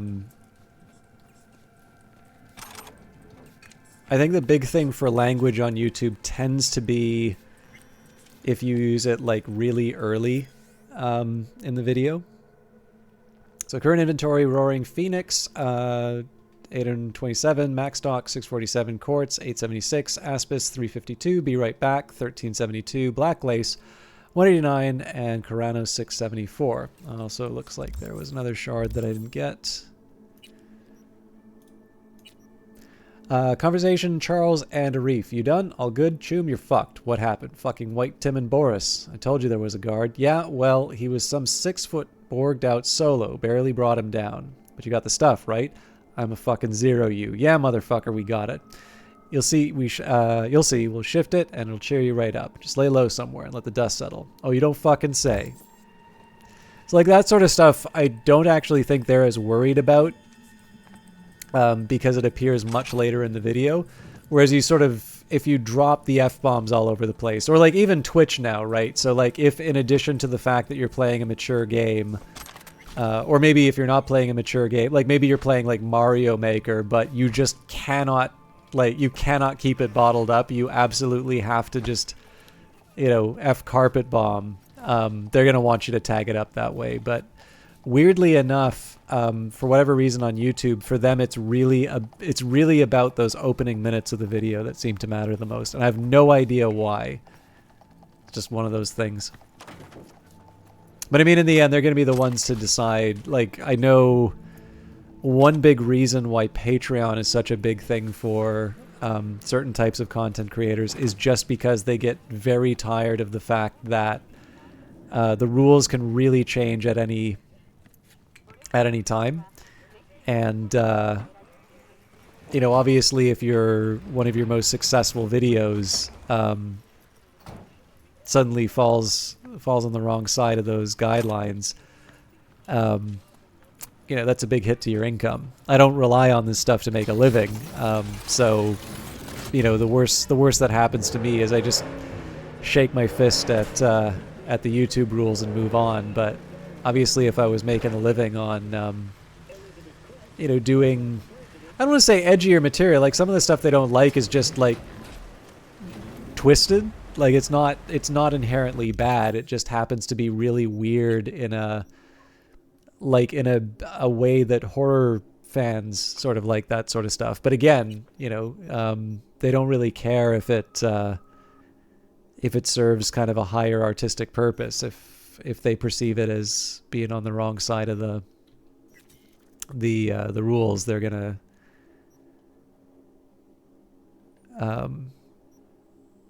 spike it.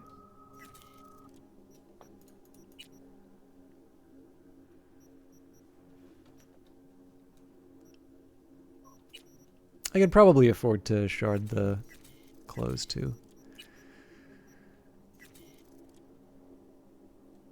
Maybe I'll hang on to one of these.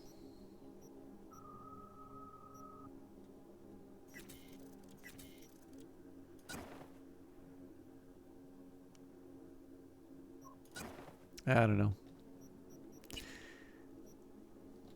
I'm not quite ready to give up on those pants, but I'm also not ready to wear them.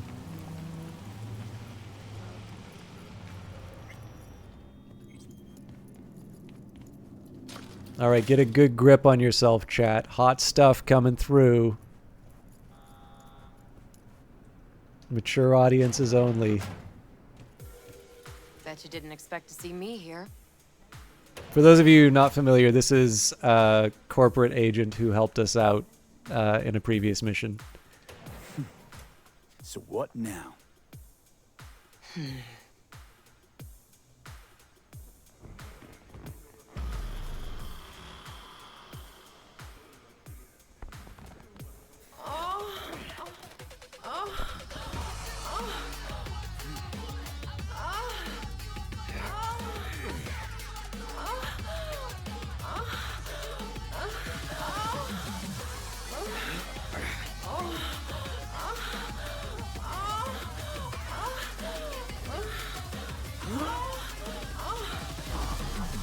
Till next time, then, V. Corporate gods willing.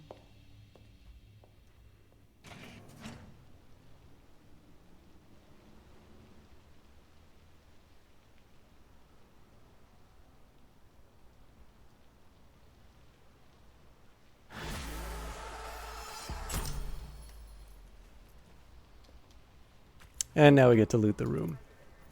I think it's just that one item, but...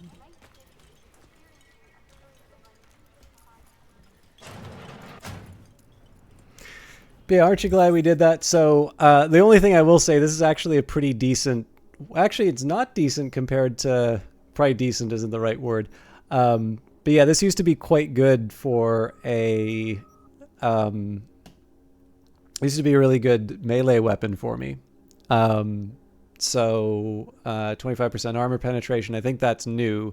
But it did have a stun chance. So strike your enemy in the face and watch their pride crumble as your crit chance rises.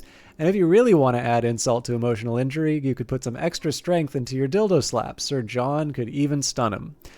But yeah, I don't know. I realize I sound incredibly old-fashioned, but I actually generally think sex scenes in games are ridiculous. But as it turns out, absolutely not.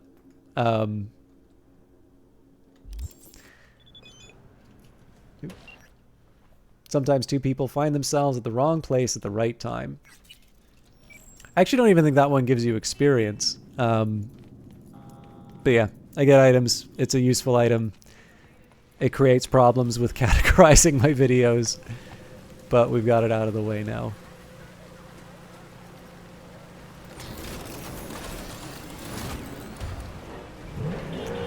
I mean, I'd say that if you didn't have the option of just hiring a prostitute on the street and basically getting the exact same scene. So I think this exists for people who just like that sort of thing. And hey, I mean, if that's your thing, it's not my place to tell people how to play games. But again, it's been so. I think what it kind of comes back to is that I remember being really disappointed with the Sandra Dorset scene at the start. And like I've already gone over it, so I don't really see a whole lot of value in, kind of flogging that point again. But like I kind of have talked how I sort of feel like it undermines certain parts, certain things that the game is trying to say. And then Cloud. So like that scene I had seen before Clouds. So essentially every representation of sexuality in the game I'd seen was just sort of this like, okay, yeah, so teenagers are playing this, and of course they're gonna want to have this. But then you have that sequence with Clouds where it's like, okay, every indication I've seen is that this game is basically just another chance to, write capital letters boobies in a game, and this is just what we're doing. The Cloud sequence I actually thought was really, really good, and it was completely counter to everything that the game has sort of led me to believe it was about. So,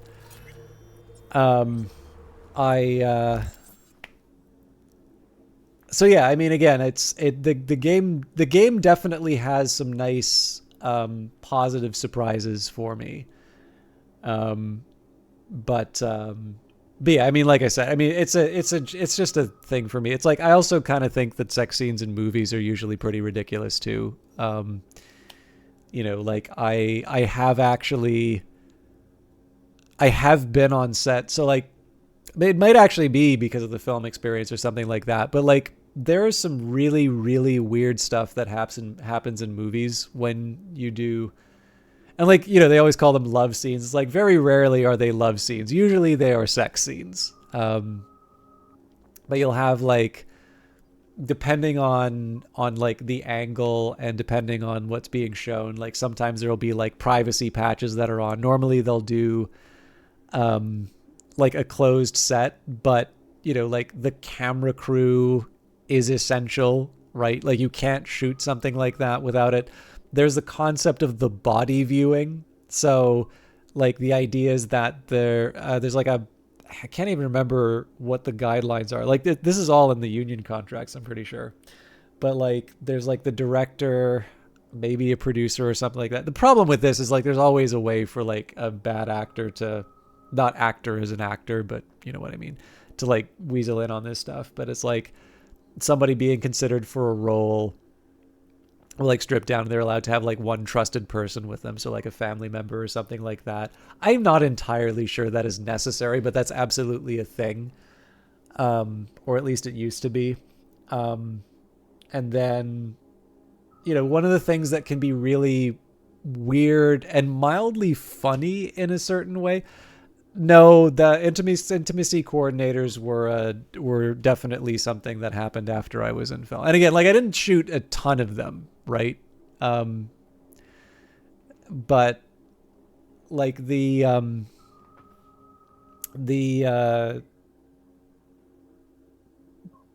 is definitely not a movie I worked on. This would have almost certainly been a movie that was shot before I worked in film. But the Wachowskis' first movie, or not, I think the first movie they wrote was Assassins, actually. But there's basically a film that they shot that basically kind of made its reputation on sort of the gay and lesbian film circuit. But it's actually a really good film noir on its own. It's called Bound. And that was sort of, in some ways, them proving that they could deliver on a film. And there's this sex scene in that movie, but it's this big sweeping camera movement through an apartment. And so apparently for that one, they had more people on set for that shot than on a normal day, just because you have to have a bunch of grips to like move all the set pieces out of the way. So like obviously that is incredibly awkward for everyone involved. And I'm also just generally bashful on its own, but like it isn't exactly, some director sitting in the background yelling more moaning, more thrusting, but like it's weird. If I was directing a film, I would have to have a really good reason to include a scene like that in it. And I'm not going to lie, like for movies, half of the time I think, yeah, this stuff, I mean, I know why this stuff is in here, but I don't really feel like it's adding all that much. And for video games, I feel even more so. And I guess to a certain extent, was it Baldur's Gate 2 or something like that? I can't even remember what the first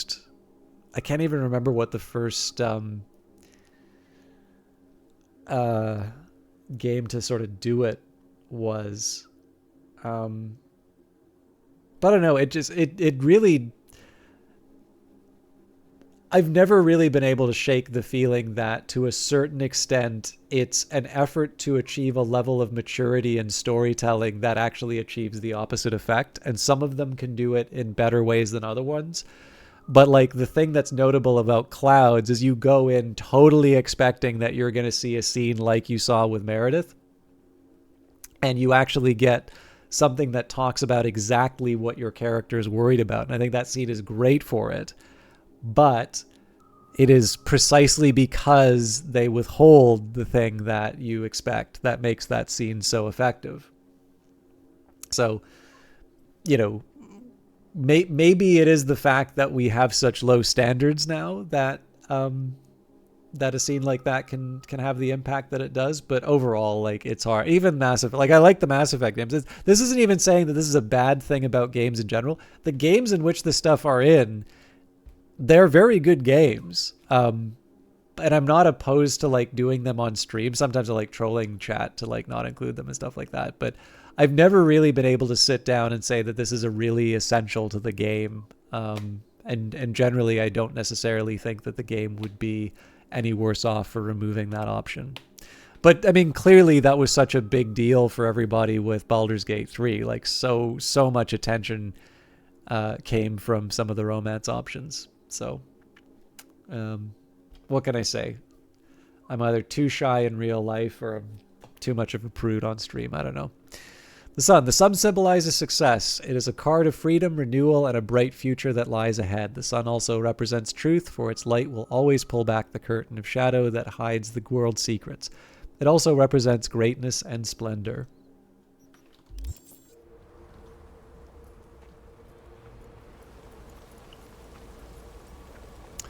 Okay, so it seems to me like I shouldn't be doing Ghost Town. It seems like I should be following up on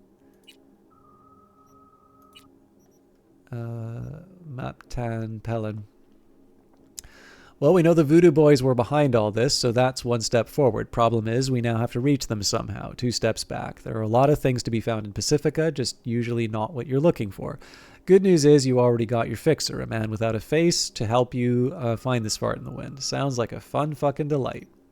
Pacifica. You could say that Pacifica is almost a microcosm of Night City's history. It started with, we're building a paradise, and ended with, dear God, what a nightmare. On paper, it was meant to be the classiest and most iconic district catering to corporate employees.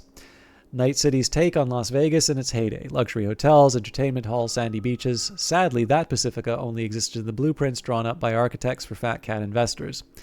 Those same investors pulled out every last penny after the Unification War broke out, fearing yet another intercorporate conflict. Pacifica was abandoned by all but the local Haitian community, led by a gang of netrunners called the Voodoo Boys. The city has repeatedly tried and failed to bring the district back into the fold, but it remains isolated with its own rules, language, manufactured goods, illegal in Night City, and independent net. You could say that Pacifica has blossomed under the Voodoo Boys' leadership, but poison oak would be a more suitable metaphor. To anyone who enters, beware. And the Voodoo Boys, a mysterious gang of netrunners based in Pacifica. The Voodoo Boys uphold the district's independence and act as leaders of the area's predominantly Haitian community. Ominous rumors circulate about the gang. Those who know most about them are netrunners from Night City. At the very least, they can recognize a Voodoo Boys virus when it hits their system.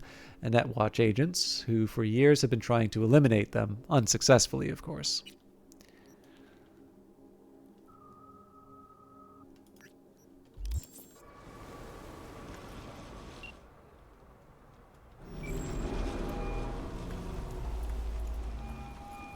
V is calling. Ergo, V as well. Need to make contact with the Voodoo Boys chief, if you can swing it. Ah, straight to biz. Ultra heavy arriving. The Voodoo Boys, led by one Maman Brigitte. It's no easy feat getting an audience with her. Maman Brigitte? That a nickname? Spooky cult alias? Alas, I've not had the pleasure of asking her over tea. But no. Many assume otherwise, yet her title carries no religious weight. The Voodoos don't adhere to their cultural heritage. Rather, they loosely allude to it. Yeah, didn't expect you could swing this anyway. V, reverse psychology. On me. Surely you're better than that. Really not doing biz with the Voodoos? Surprised? I strive to avoid risking my dealings. They pose much of it. Still, feelers I can extend. No harm in asking around. I just need information from you. A springboard, if you will. Let's say there's something I got that they want. You got something for the VDBs. Trust me, they don't want it. They don't need it. An insular bunch all round. Tech, networks, what you will. Open house. But if you insist, I'll poke around. In the event of a twitch, you'll hear from me. Okay. That creates things. That creates a little awkwardness as far as the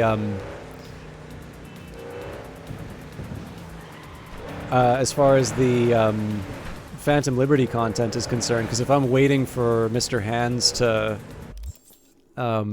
do his thing, I got to find something else to do.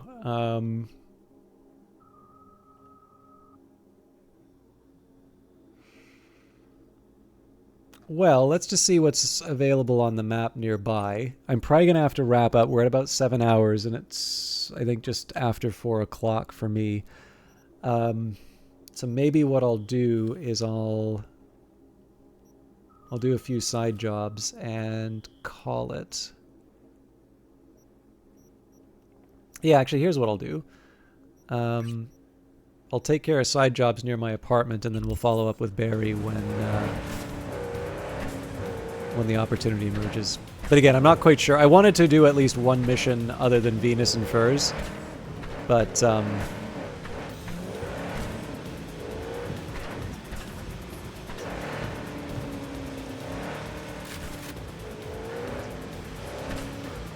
of the way! Oh, that was probably really dumb of me.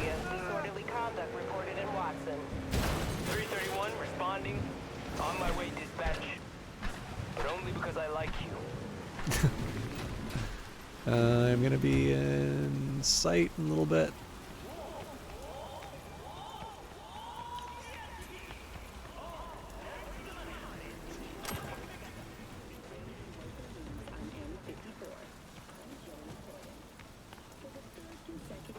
Seems like a bunch of mean people. Kilgore, my God. Guess I'm not wrapping up soon. How are you doing, good sir? And welcome to everybody from Kilgore's channel. I'm sure a lot of you are familiar with me through the guy you usually want to mute the messages from. But this is a nice guy act that I can usually maintain about 3 times a week. And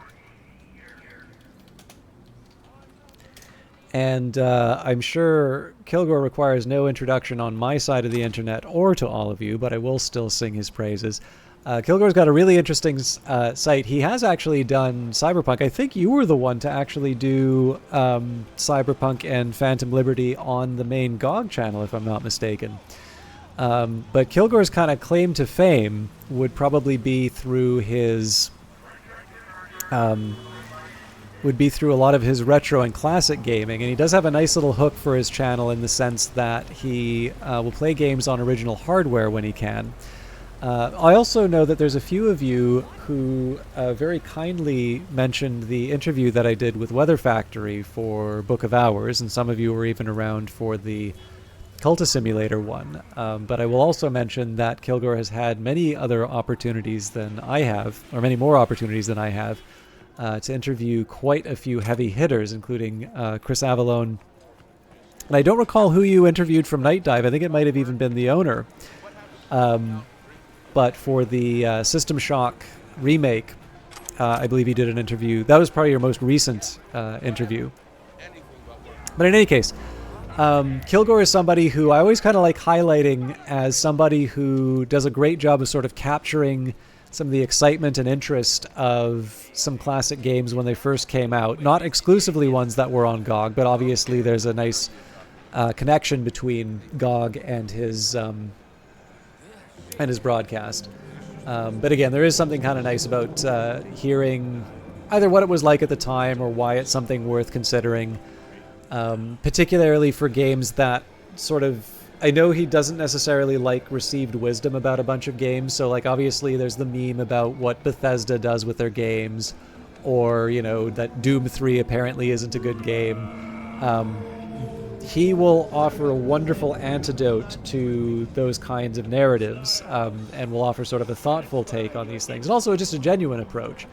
And I think there's a lot of value in that, because obviously for someone like me who's maybe coming to some of these things for the first time from a more modern perspective, I can very often miss... I mean, I'm generally... I kind of have enough empathy for a game to be able to say, okay, clearly if I'm playing an old SSI game, I'm not expecting the kinds of user interface that I'd get in Civ 6, let's say. But with that in mind, it is easy to sometimes get a bit spoiled by the way that modern games work, and some of the value can be missed. And it's one of the things that I like a lot about channels like Kilgore's, is that you do actually get some of the feeling about why that was worthwhile at the time. Oh, I didn't know that you interviewed Ken and Roberta Williams. That's really cool. But yeah, anyways, hopefully that's given you some reasons to check out Kilgore Trout. He also has a wonderful collection of movies. I had to sadly leave pretty much my entire movie collection back in Vancouver, but he's got a very enviable film collection as well as box collections, which he does tend to show off in his broadcast as well, which is another perk. I think I mentioned that I saw that Oppenheimer movie. It started off good, but it got a bit political. It's kind of like that Handmaid's Tale TV series, actually, which starts off good and then gets political. But yeah, in any case, assuming that I'm not in the channel to make comments like that, he usually gets to talk about interesting movies and talk about them in an interesting way, as opposed to dealing with comments like that. And if you don't follow after that, I really don't know what else I can say. Just follow to see whether or not I gave an accurate accounting of it.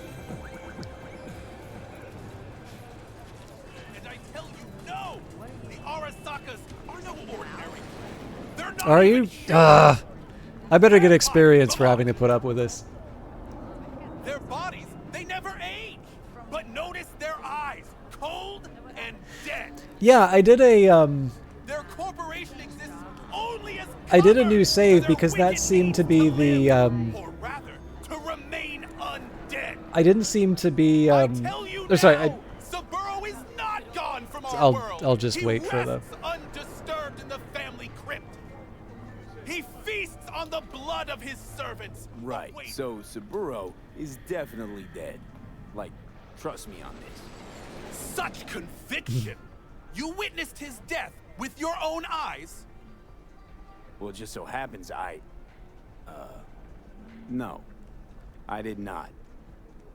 You see? You see? But how could mere mortals become these death-defying abominations, you ask? With the help... I don't know. I prefer my prophets to say, "You, sir, are a blight, and you, sir, are a blight." I'm really just looking to try and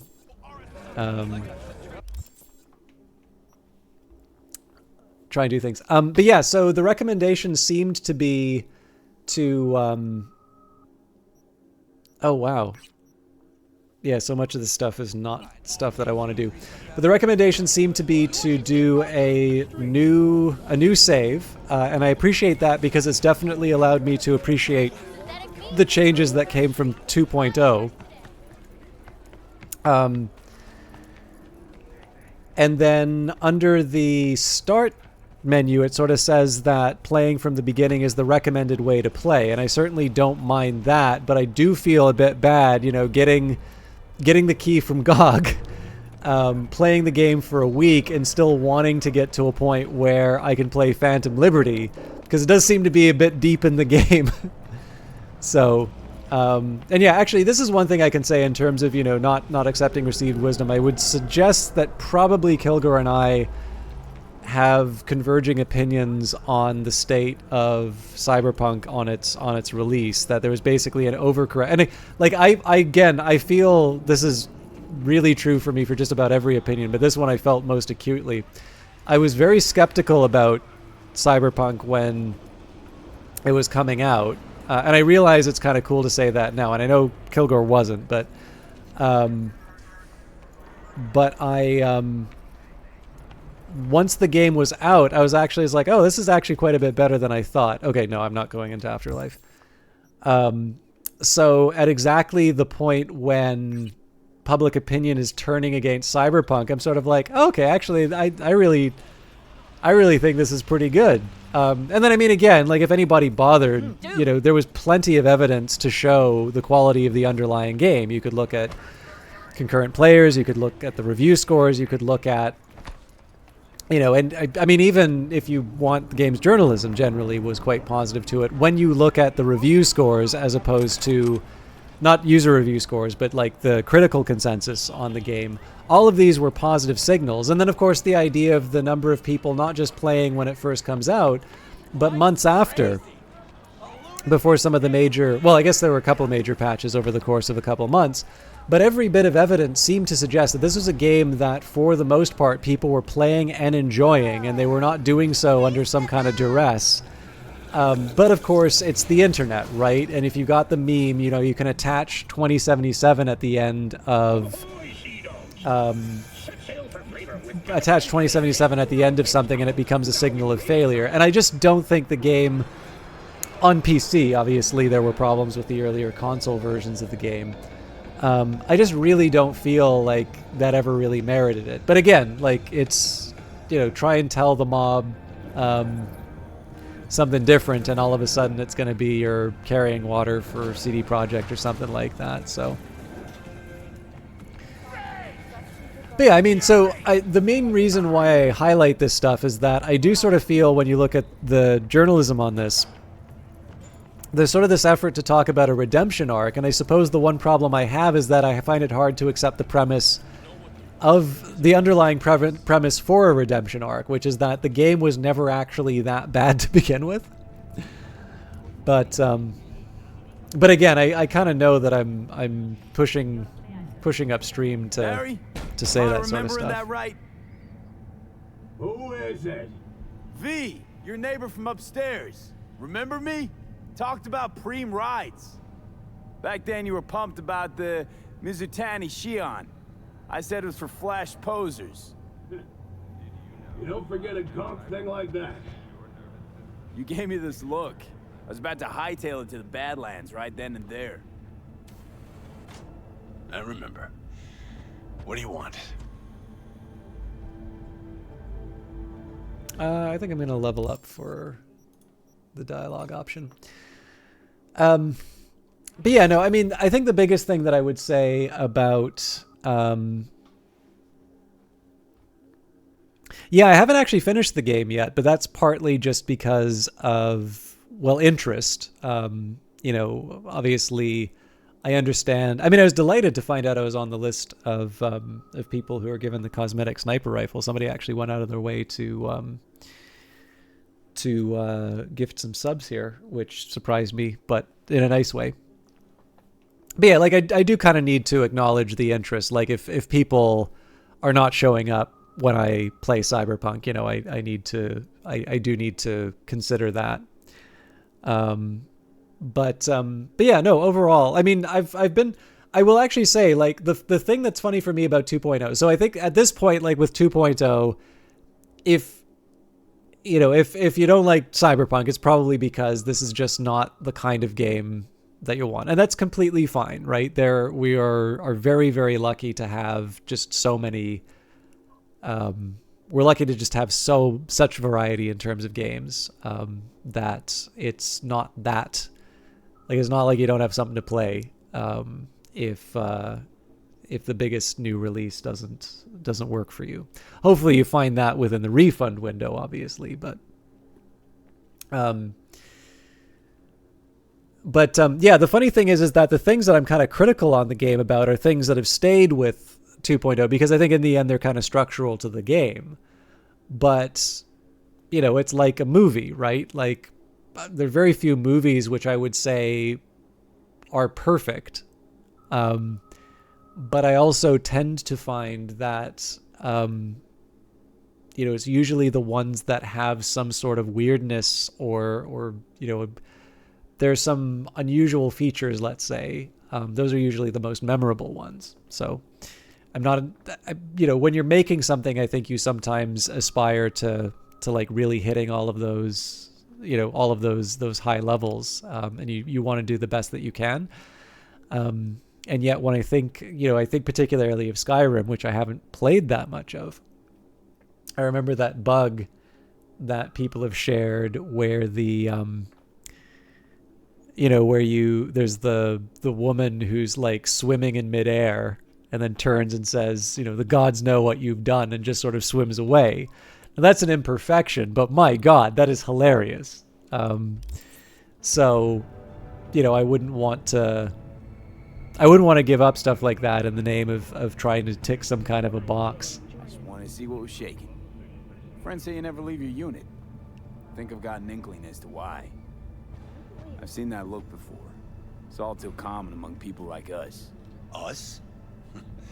You don't look like a cop. Badges don't get a monopoly on loss. You see death every day in my line of work. And you get used to it, of course, until it hits someone you're close to. You too. Come in. Flooded regions in Belgium and the Netherlands continue to pour into Scandinavia. Sweden has responded with... I lost someone close to me, too. A damn good friend. What do you mean, two? Wait. What's about Andrew? He, told you about him. Best bud I ever had. Known him my whole life. Only person I could spill to without being judged. I'm guessing things at the NCPD haven't changed a lick, huh? One time, a Maelstrom ganger killed a young kid right in front of my eyes. For shits and giggles. I couldn't do shit. The son of a bitch had corporal protection. Typical. Our chief greases his palms with an anonymous donation. And guess what? Officially, kid blew his own brains out. Right in front of your eyes. Something died in me then. I couldn't do it anymore. A few months later, Andrew passed, and everything went to shit. You didn't have anyone to unload on at work? How about Petrova and Mendez? And Petrova's a decent gal, but she's not good with this stuff. Mendez just doesn't get it. He thinks us blues need to be tough. Can't bear the sight of a kid getting murdered. Born with pussy genes. According to him. Well, you told him about Andrew. Honestly, thought about it a lot. Anyway, they don't know everything. Better that way. No problem. When we get past this, this might be one for... I should maybe ask Kilgore if he comes back, because I know it's really late where you are. I'm sure you have to get to some sleep. But after this dialogue bit, if anybody's still hanging around from Kilgore's stream, I know people on my side have heard this before, but I can tell you a story about why all the Cyberpunk... It's a real-life story about why all the Cyberpunk stories have Japan basically buying up the world. Can you tell me It's a how fun Andrew bit of died? economic history that Doesn't matter. I tend to notice people tend not to know about. Normally. From old age. It's no wonder, seeing as he was only a few years younger than my grandma. Dying of old age? In Night City? That merits a monument. Whole world should gaze up at it in awe. Ashbox and the niche will have to do. So then Andrew was more like a grandpa to you than a friend? Wouldn't go that far. He was like I don't know, a window into the past or something. He reminded me of my grams about our little talks. Time when everything had its proper place. You know, he was the last living record of those times. But see, the problem with that one is then you have to ask the question, okay, so what was special about the 1980s to make that the case? And there's a specific person who's responsible for it and has an award named after him in Japan. Mendez doesn't know shit about life. Everyone's got their limits, even him. He just hasn't reached them. Not like you. What if he's right, though? Maybe my genes are soft. Don't only the strongest survive? If he felt nothing, that means his loss wouldn't have had any meaning. I guess so. Thanks for the talk, V. I need time to take all this in. Sure thing. Take care.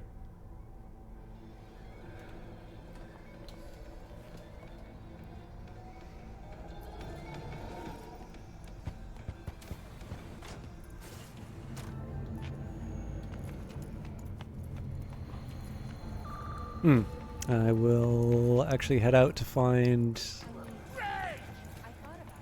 Andrew first.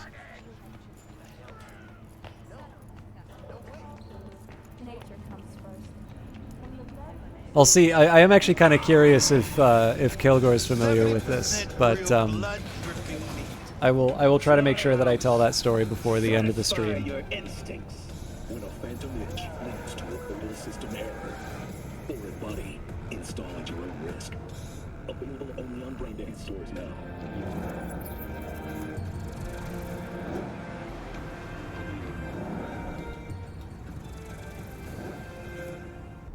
And again, I mean, some people have already heard this in terms of the broadcast, so I don't want to spend too much time dwelling on it, especially if people are watching on the YouTube channel or something like that. But I'm fairly certain I can more or less tell the story without too much,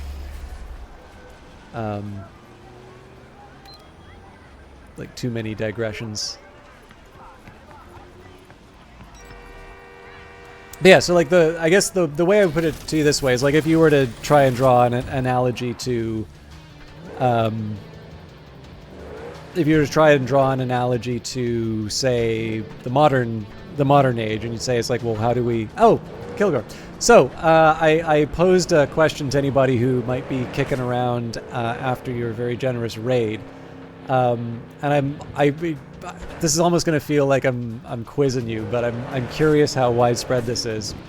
I've told the story before in terms of why Cyberpunk.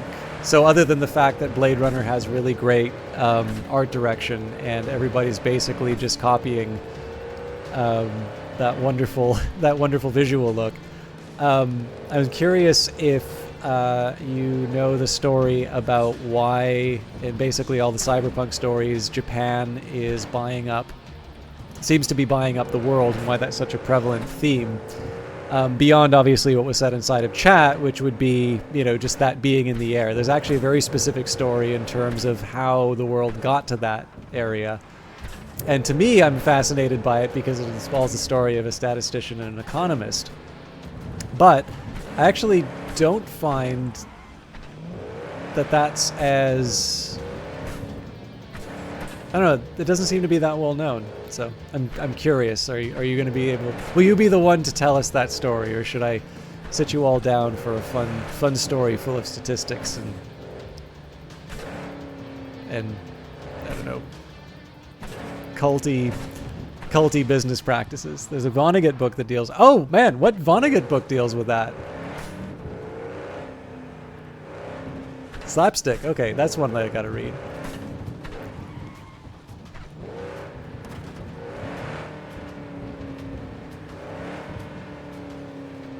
So the story I was going to tell everyone is the story of W. Edwards Deming. So W. Edwards Deming, I actually have his book beside me here from the last time I talked about him, so my apologies to those of you who've already heard this rant. But basically there was a bit of a global tiff, also known as the Second World War. And this of course involved a country named Japan. And things didn't go so well for Japan, and they were occupied by the United States. I do want to do stuff inside of the memorial. All right, have a good one, Max Stein. But yeah, so W. Edwards Deming had a statistical career before. I actually think he studied under Roland Fisher, who's kind of one of these really major figures in the history of statistics. Essentially, for those of you who know about like 5% significance, it's actually just kind of this almost throwaway line that he offers that is sort of responsible for that standard. But anyway, so he studied under like Roland Fisher and Jerzy Neyman, big figures in terms of statistics. But he did plenty of academic and government work. And in particular, as part of the Japanese Reconstruction in occupied Japan, he was responsible for planning the kind of the first Japanese census underneath. I'm pretty sure it was the first census under the the occupation. But he also had this expertise in terms of quality control, and kind of had this whole sort of program set of studies about it. And these are things that were not necessarily taken up in the United States, but you have this economy that's sort of been bombed out and this great societal change. And this kind of idea, there was a specific name for it. It was like total quality control or something like that. I can't remember the specific name of the or statistical control, I think might be the name. But in any case, it's essentially this whole program around sort of quality, increasing productivity. And it was something that essentially he found fertile soil in this country, which previously maybe had something of a reputation for producing very low quality goods. So they'd be very affordable, but they're not the sort of thing that you'd want to, you see the made in Japan label, and it's sort of one of those things where you'll be a little bit wary. Maybe you'll want to get the warranty, or you won't want to spend too much money on it. And this went very, very well. I mean, this is essentially where you start seeing, Sony and Toyota effectively kind of becoming those kinds of companies. And in fact, the best way for me to sort of summarize his effects would be to just read the About the Author section in his book, Out of the Crisis. So W. Edwards Deming is the internationally renowned consultant whose work led Japanese industry into new principles of management and revolutionized their quality and productivity. The adoption of Dr. Deming's 14 points for management could help industry in the United States. This book is written in the 1980s, by the way. Dr. Deming has enjoyed worldwide practice for 40 years. In recognition of his contribution to the economy of Japan, the Union of Japanese Science and Engineering, JUSE, instituted the annual Deming Prizes for the contributions to quality and dependability of product. The Emperor of Japan awarded him the 1960 Second Order Medal of the Sacred Treasure. Dr. Deming has received numerous other awards, including the Shewart Medal from the American Society of Quality Control in 1956 and the Samuel L. Wilkes Award. There's a few more American prizes in here, but this is a big deal. Like the Deming Prize is still awarded in Japan up to this point. And what's, of course, is quite telling is that if you consider about that time period, it wasn't that much longer until you have in the United States this experience of stagflation, where there's high inflation, but there's low productivity. So even though you have this country that you would associate with industrial might, you are seeing money being pumped into the economy, but you are not necessarily seeing the economic activity to match the demand in the society. At the same time, you have a country like Japan, which is going from, a country that's defeated. Obviously, and the defeat of Japan is obviously a huge plot point in the cyberpunk world. Effectively, the Arasaka Corporation can be seen as this World War II veteran's revenge on the occupying nation. Slapstick was the idea about China. Oh, fair enough. But in this case here, again, you have this idea of a country which is sort of willing to take on these new ideas and achieving tremendous success at precisely the time that what you would normally associate as the country that would be the big industrial powerhouse is maybe forgetting some of those lessons. But the other thing that I love about this, and like I mentioned earlier on, I was actually delighted to find out that the copy of the book that I have is in fact signed by Deming in 1988. I checked the signature. It is absolutely his. So I'm assuming the used bookseller didn't quite realize what they were selling me, because I got this thing for a song. I mean, I'm sure the signature is not worth anything. I just think it's kind of cool that I have a signed copy.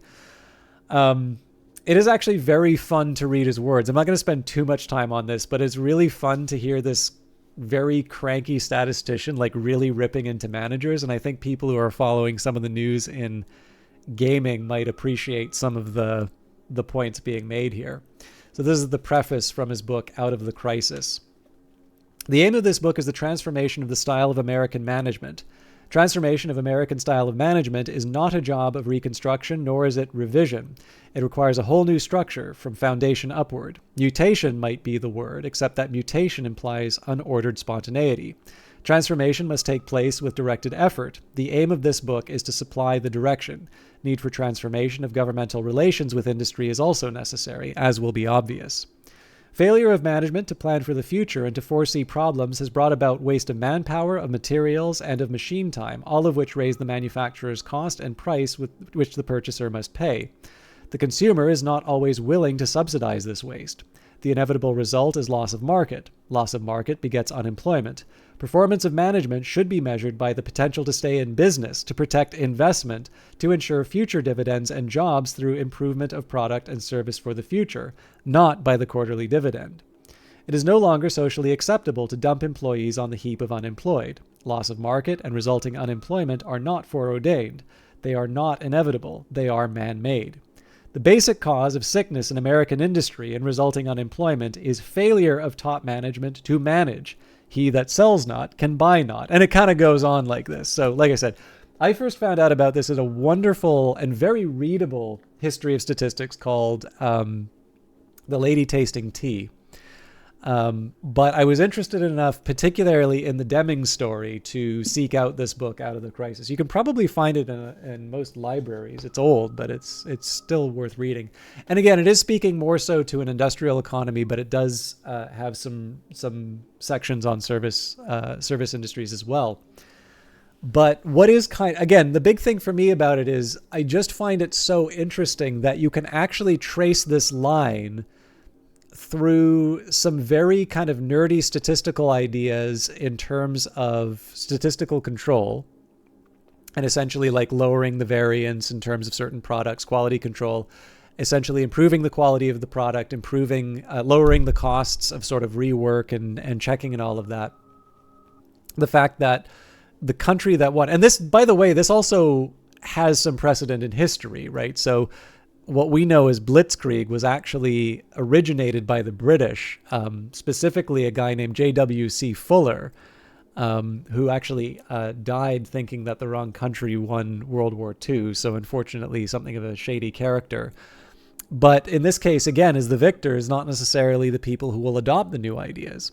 And so, at least in the case of Japan, this is something a bit more beneficial because we all like, Sony products and Toyota cars and so on. We don't necessarily like tanks, rolling around the Maginot Line. But it is actually kind of interesting to me to see this very specific statistical and economic story having its origins in this tremendous growth of Japanese productivity at a time when you see American decline in that sense, and how that winds up being something that informs some of the anxieties about globalization, which, enter into some of the cyberpunk stories that were being written around that time. And of course, because we still owe a great debt to some of those original works, we still sort of see these ideas of these massive Japanese conglomerates. The sad story about some of Deming's work is that it seems to have gotten rolled up in this Six Sigma stuff. And Six Sigma kind of feels like, I don't know, cults for very wealthy people, or at least like middle managers. So I wouldn't necessarily say, like, if you go down the Deming rabbit hole, you're probably going to want to get off before you get at the last station. And yet it does. Whether you read The Lady Tasting Tea or Out of the Crisis, it is actually a very fun read. It's a very refreshing read because generally when you see people kind of talking about productivity, it's usually more like, well, how many people can we fire and still like make and how much will it improve our profits? Whereas his view is definitely more about kind of a very old-fashioned idea of the corporation, which is, keeping people gainfully employed is actually one of the duties, right? That's right in there in the preface. But specifically, I mean, again, there's so many other things that can be talked about, but I do still find it very interesting to see this in light of the way that wound up shaping the culture in its own little way, just by how that became a focus for so many people who wound up writing stories that we think are pretty cool and wind up seeing in our games lately. So I don't know if anybody found that interesting, but I find it interesting. It's my stream, damn it. Oh yeah, actually, there is one last thing I'll say about W. Edwards Deming, because I do actually like what he. This is from Wikipedia. Deming died in his sleep at the age of 93 in his Washington home from cancer on December 20th, 1993. When asked toward the end of his life how he would wish to be remembered in the U.S., he replied, "I probably won't even be remembered." After a pause, he added, "Well, maybe as someone who spent his life trying to keep America from committing suicide." Is anybody actually going to go and read up about Edwards Deming after that, or should I just stop ranting about productivity? Okay, we read Westbrook, but I don't think I've read North Oak. North Oak is the newest district in Night City. It's also the richest. Freedom from poverty and gangs. Now that's what you call luxury. Oh, God bless you, yep. Or Deming bless you. It's hard to believe, but 50 years ago, this was just a rocky hill hemming the city from the northeast. After the nuclear bomb went off at Arasaka Tower, almost 8,000 desperate night citizens moved to higher ground, putting up corrugated tin roofs and a shantytown. Over the next few years, the hill became something of an independent district. Its poverty and duct-taped houses a grim reminder of the past. Finally, in the 1950s, the Night City Council, sponsored by corporations, decided to do some spring cleaning, officially waging a war against crime. The North Oak slum was forcefully evacuated and bulldozed, only to boost the city's priciest real estate soon after. Not boost. Today, North Oak houses the city's wealthiest elite, corpo execs, venture capitalists, actors, musicians living next door to their producers, and rock stars such as Kelly Eurodyne. All of North Oak is dotted with spacious villas featuring their own microclimates and manicured lawns. North Oak is the city's very own Elysium and every night citizen's dream neighborhood. All right, let us go mourn Andrew. Also get a tarot card, but... Slapstick idea is much sillier. Western civilization is collapsing, but China developed miniaturization to a point that they are so small that they became a plague and they were inhaled by people in the West. Okay, that is actually a very fun idea. That is one I have to read. So I'm quite ashamed to say I first read Slaughterhouse-5 in university because it was assigned. But man, I've actually read some Vonnegut on stream not too long ago. But man, he is absolutely one of those authors where I sit down and like, every time I've read something from him, I am always happy I've done it. So Slapstick is going on the list. All right, Temperance. Temperance is the card of balance. It may symbolize self-restraint or the gradual shift towards a more mature state of equilibrium. Temperance is associated with being in control of oneself as the desire to achieve inner peace. Fascinating they chose Maelstrom to represent that. So out of curiosity, Kilgore, did you ever try out, there's a game called Vonnegut's and Glory. Have you seen this at all?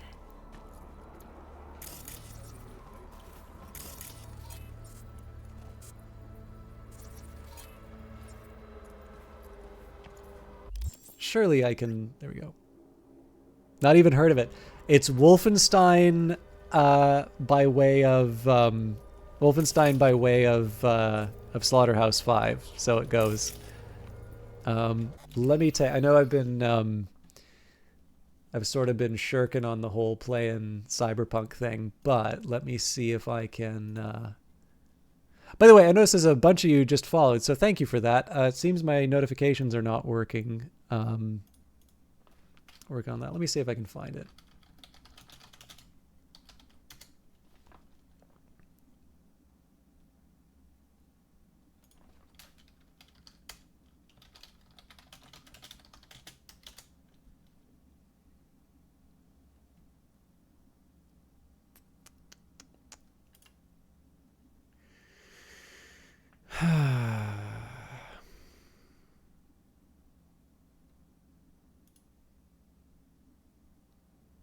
Oh, you're kidding me. The link I have is broken. Pretty sure it was a 7D FPS entry, so I'll try one more look.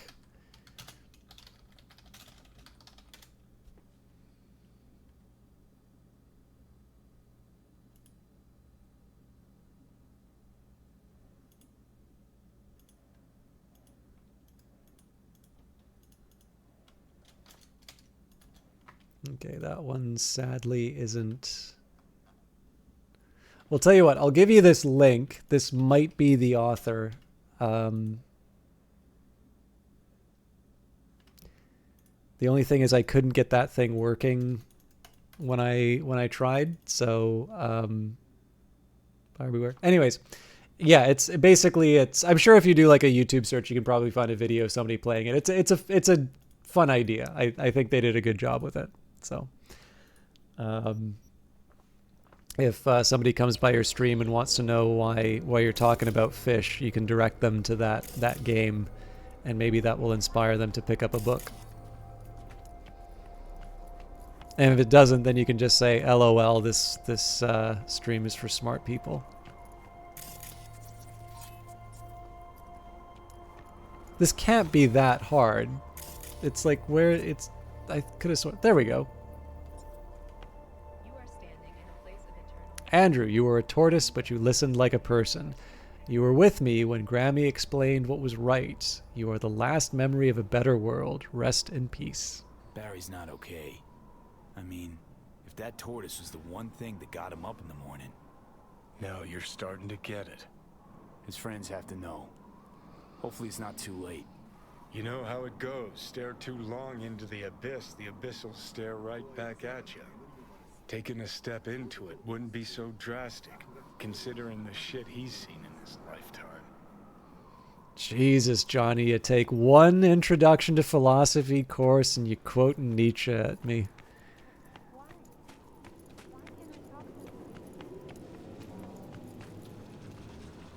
There's actually another Nietzsche quote in the Delamain one where you have to have chaos in you to give birth to a dancing star.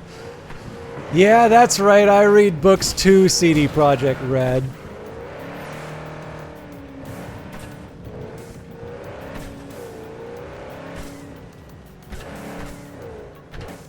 All right, have a good one, Kilgore. Thank you again for the host. I'm sure I've utterly destroyed any motivation for you to do that again, but yeah, please rest well. I know I've been going really late lately, and I know you are on Atlantic time, so I appreciate you hanging out so I could at least share a couple of new things, and I hope to get a chance to see you on your side, because that means I won't have been up so late. Anyways, take care. Oh, sorry, I didn't appreciate that there was a difference between the two, but yeah, I know you're an hour ahead of me, which means it's probably getting close to 6 o'clock where you are. Say hi to the sun for me. Oh, half hour, okay. Still, say hi to the sun for me.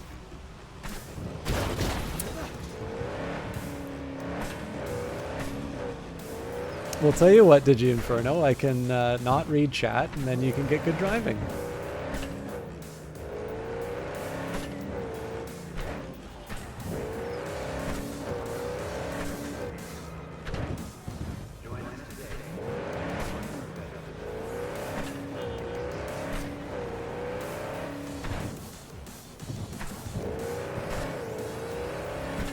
So yeah, I'm not 100% sure. I think it's just like 24-hour thing with Mr. Hands, but it feels like kind of a waste not to get some of the side quests done. Particularly because if I have to finish the Voodoo Boys thing, I know we've got a few steps to that quest, so any goal of getting to Phantom Liberty tonight is pretty much out the window. But with a host like that, I don't want to just like wrap it up. I mean, again, if I finish the night on Venus and Furs, that's such a dumb way to wrap it all up. So I figure I can at least do a couple of side missions.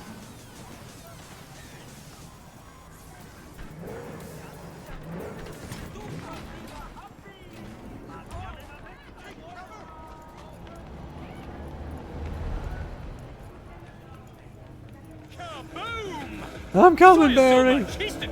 An explosion of taste.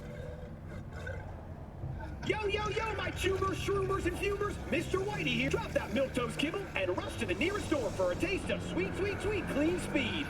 'Cause life is too short to be slow.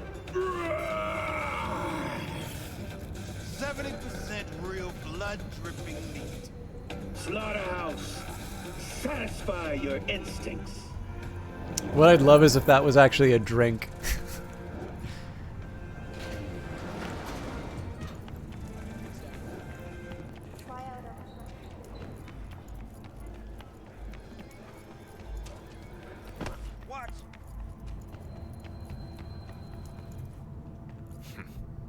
It's you. You talked to Barry?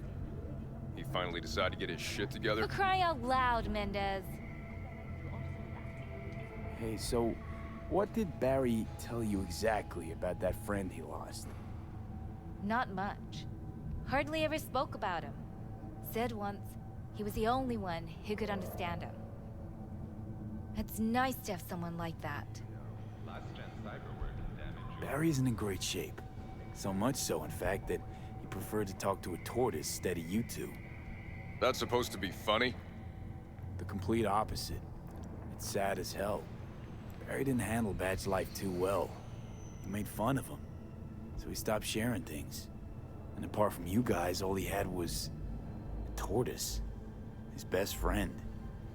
A memento of his grandma. Till he died, that is. Fuck. I don't fucking believe this. You're bullshitting me. You know what? I do happen to like the cool stats, so I'm willing to level up for that. I do need to start being kind of careful in terms of how I allocate these, though. Right, because I like to bullshit badges in my spare time. Why would he lie to us, though? He talked about that tortoise like it was a normal person. I just think Mendez would react if Barry admitted that he was talking to animals. Jesus, Barry. I thought he was being a drama queen, that he'd get over it. I gotta go and talk to him. About time. Thanks for your help. This is for your trouble. Again, if I was responsible for writing, first thing I'd do is have Mendez pound on the door. Hey, Dr. Doolittle, let's talk!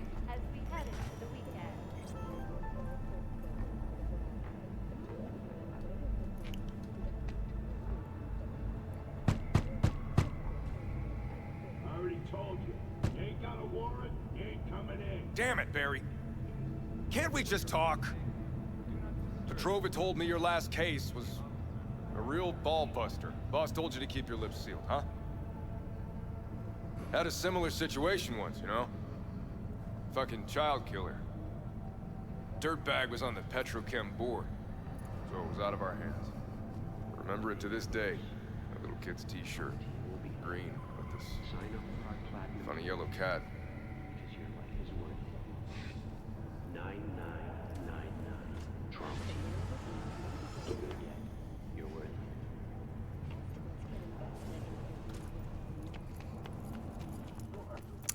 it. Okay, Delamain might not be a bad idea.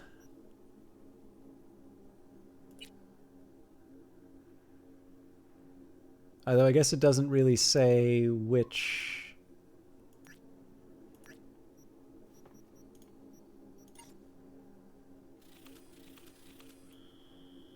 that's kind of far for... Let's see what this side job offers instead. Yeah, well, I mean, the nice thing about it is, like when you, so the way I always kind of like thinking about stuff like that is when you have a game that's full of like cyber psychos and, you know, it's not just a character that's restless. So like, you know, to begin with, you've got a cool hook of, you know, this legendary rocker overwriting your consciousness, right? That on its own is just kind of a cool idea that you can base a game off of. But from it, they're actually able to deal with a pretty serious struggle with mortality. And particularly with the idea of fame, right? Like with, you know, the people who are immortalized in Afterlife and trying to be the biggest, you know, biggest name in Night City and so on and so forth. And these are not necessarily things that you take for granted in games like this. These are things that are there by choice. So likewise, right? You can imagine a version of Cyberpunk where you know, the game looks great and the gunplay is satisfying, and cyber psychos exist as another thing to, you know, to kind of shoot at, and maybe they're like a particularly tough, you know, character to beat. Maybe they're like a boss or something. But when you have side quests like Barry's, when you have, you know, stories about the kinds of pressure that people are put under, and particularly when you have, you know, when you have some of this extra pressure in terms of the fact that, you know, it's the corporations that are largely driving the kinds of injustice that the police are contending with, and how that will grate at them, particularly in, you know, the fairly macho environments and such. You can actually start seeing, you know, I don't think the end of the Barry story is one where he goes cyber psycho, and yet these are, you know, it's kind of like looking in maybe in a kaleidoscope or a prism, where you'll see a whole bunch of different perspectives and okay, this is a kind of a fun one. Hey you! I gotta get to a Ripper, man. I'll pay you. Depends. What's wrong with you? You serious? You want my patient history too? Well, I just want to be sure it's no cyber psychosis or anything. No, it's a normal implant malfunction. Happy? You helping me or what? All right. Great. Why are we standing here? To the car! Now! So it turns out you can actually lose this one. I did deliberately go slow, but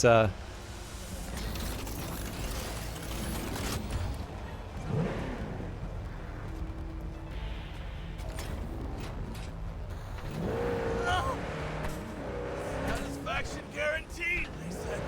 Let me guess. Mr. Stud, but yeah, so XTV-19 series. I'll wait for the dialogue to finish. How'd you know? I know my implants, including the black market stuff. Faulty series got recalled. They stopped me from killing the kids. Chill, June. Gone in a sec. Chill? Tell me to chill! It burns! Fuck, it burns! Chill. Doing what I can.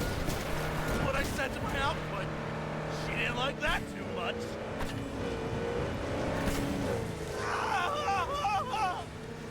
Jesus fucking Christ! You really gotta keep yelling like that? You don't even know how much it hurts? Like I'm screwing a goddamn pencil sharpener! Well, suffer in silence, June. Heard what doesn't kill you makes you stronger. More Nietzsche, Jesus. Hey, listen. Thanks for not laughing at me. Appreciate it. It ain't okay. We're. Hey, you after? I'll call you. But I can't. I can't. I will admit, it is a little funny to play a Lady V and meet the same guy in distress, but in any case, it is, it's an amusing side quest, although it would be kind of nice if I took something a little bit more serious. But yeah, getting back to Barry, it's just, it's nice to kind of have a number of, I guess basically a bunch of different points to sort of see the types of pressure that people are under in, Cyberpunk, and not to just have it be, you know, you better not plug in, you know, you better not go higher than your cyberware number, or you're gonna turn into a psycho. But instead you are getting this idea that there isn't a full explanation in terms of cyber psychosis, or perhaps there is an explanation, but it's one that the society isn't really willing to come to grips with, and so it sort of says, oh, it's this giant mystery, right? And oh yeah, this is actually a neat one. This one ties in with what we're talking about. And just a chance to have a little moment like that with Barry, to see somebody under great distress, but it's not going to be when you're breaking into an apartment, or you don't see it like, you can imagine a version of that where you see it after the police get involved and you're like looking through his apartment and you see the whole story about the turtle in a shard or something like that. Instead, you're dealing with someone who you don't necessarily know the end of the story for. I think in the end, it just winds up having a bit of relevance when you start thinking about all the other cyber psychos you encounter, and then of course your own journey. Are you okay? Don't you take a vow against chipping implants? Of course we do. You think I did this to myself? I apologize. I cannot bow in greeting. I am still adjusting to my situation. Hold on. Somebody forced you. Not just me.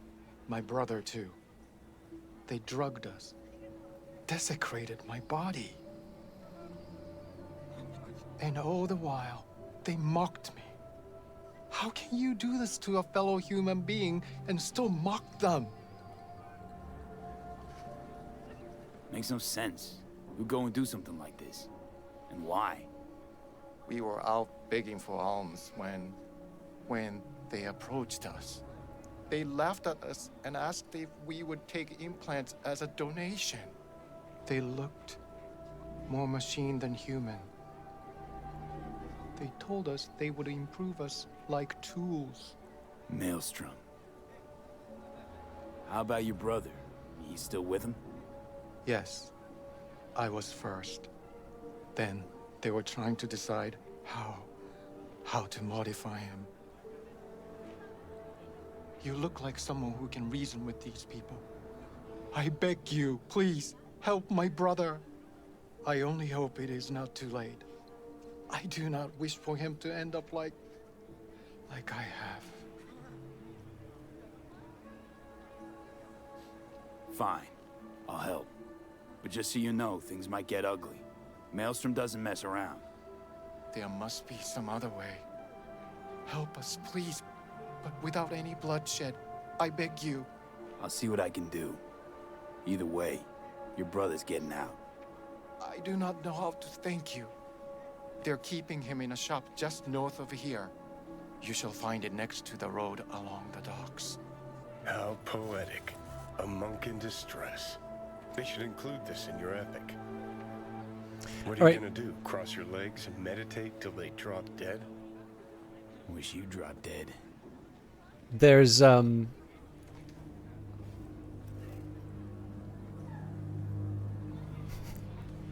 do like his smile on that.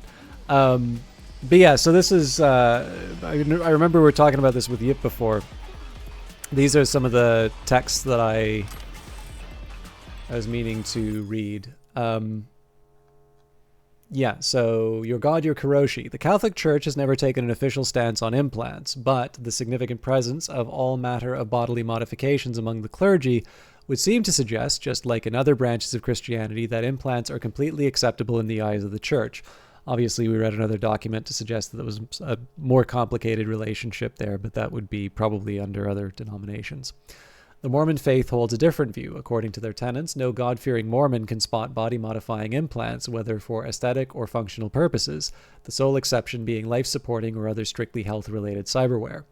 When it comes to the Islamic faith, imams regularly speak out against cyberware, although actual possession of bodily modifications is not officially prohibited. Judaism does not have any provisions on implants, with the exception of Hasidic communities, where they are regulated individually by the community's tzaddik. And Buddhism and cyberware, a perspective. Interviewer, for most of us, the precepts of Buddhism seem baffling, to say the least. How would you explain to the average night citizen why bhikkhus, sorry, I'm not good on pronunciation, such as yourself, are against implanting cybernetic technology into their bodies? Monk, it is not that we're against them per se. Every person has the right to make choices with their body so long as those choices don't harm another. The bhikkhu do abide by stricter rules, such as abstaining from cyberware in order to achieve enlightenment. then what does your hesitation stem from? How do cybernetics affect your pursuit of enlightenment? Well, among other things, it is their vague fluid status. For lack of a better word, ask yourself, what is an implant? A part of your body? An impersonal object? You're asking me. Unintelligible. Suppose I'd say it depends. Precisely. Bhikkhu limit their possessions to a robe, umbrella, and a bowl for alms. Everything else is a distraction that hinders his or her release from the world's suffering. Let's say, for example, that a synthetic hand is just that, a hand, a part of your body. But if it has a watch installed in it, a blade? Right, I think I understand. Where the line's drawn isn't completely clear. Possessions, especially such intimate ones, are distractions that muddy the mind, that pull it further from inner peace. I believe the phenomenon of cyberpsychosis is proof enough of this truth. So, it took us a while, but that's an example about how some of the shards sort of help establish the state of the world, and how the world's sort of responding to some of the technological developments, or failing to respond to them. Now, with 2.0, this is going to be an interesting one because I've noticed it's a lot more difficult to do non-lethal takedowns. And there's definitely an implied promise we made. Well, this is off to a good start.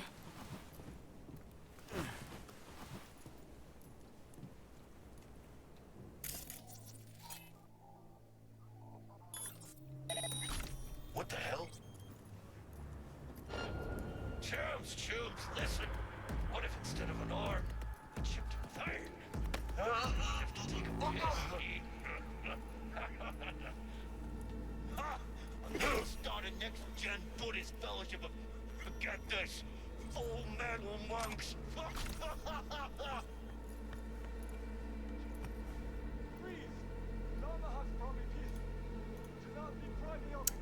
Porno BD from Sex. Porno Brain Dance, Fuck BD, Sex Brain Dance, Porno Hot BD, Max Feel BD, Threesome Fuck BD, Cum Explosion, Real Feel Fucks. Do you crave more? Looking for the hottest experience? Desire unlimited porn access?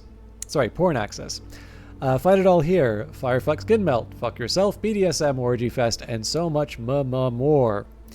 Join now to see the hottest offers, featured the best of the Marquis de Sade. Didn't find what you're looking for? Fantasy so fucked up it's not on our menu. No problem. These are on-demand service to make an order. Our sexperts will make sure your every desire comes true. Winky face. We've got it all.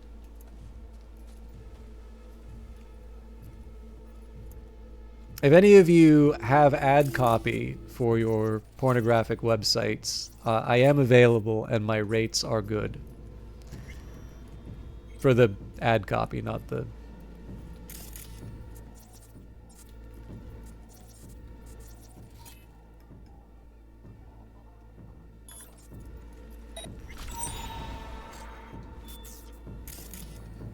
That's why I ping.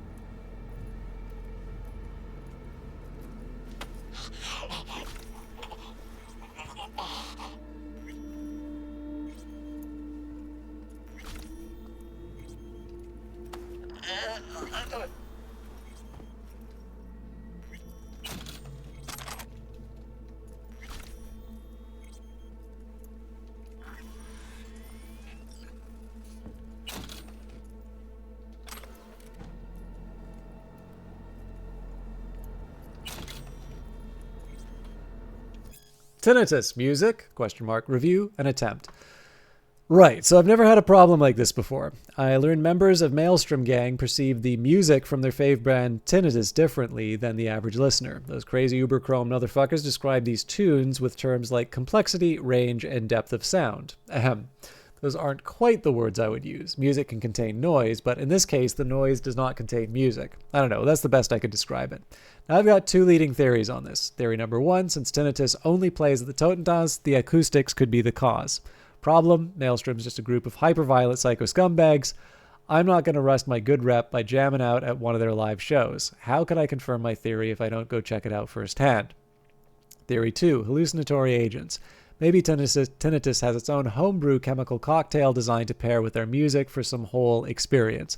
To be honest, I don't think I want to find out, because if number 2 is true, then I'll be risking a drug-induced nervous system meltdown for the sake of music science journalism. That really worth it, Chooms? Jesus, guys, music doesn't need to be this complicated.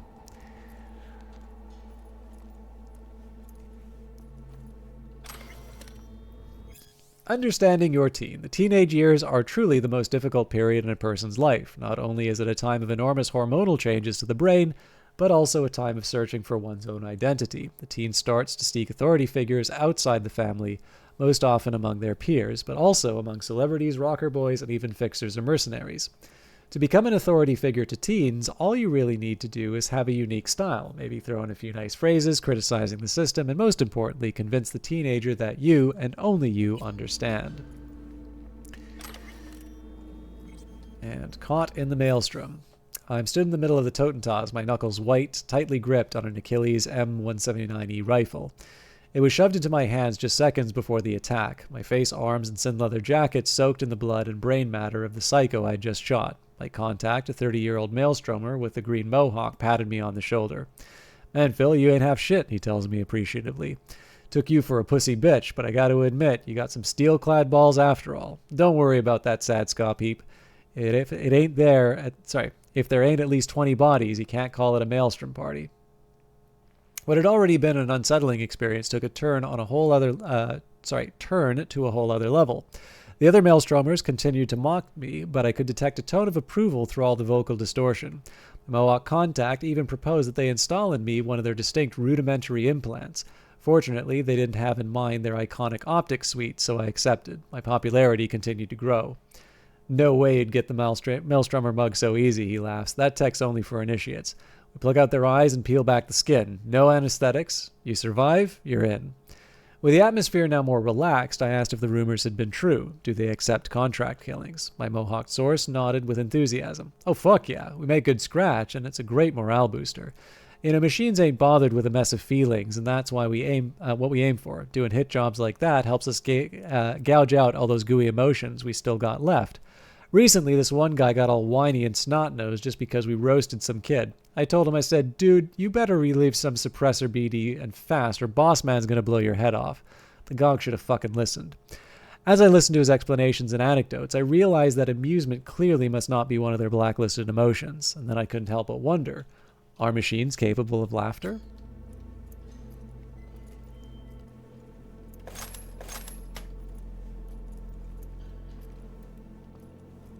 So far so good as far as the non-lethal takedowns. But I do remember there's a couple people in the back here that caused me a little trouble last time. Mostly it would have been nice just to get a Sacre bleu! I think rebooting optics is my only option here.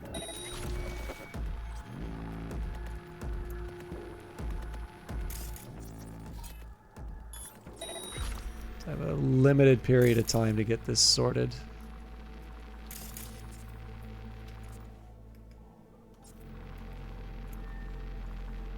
I mean, I guess I can try and run around the edge again.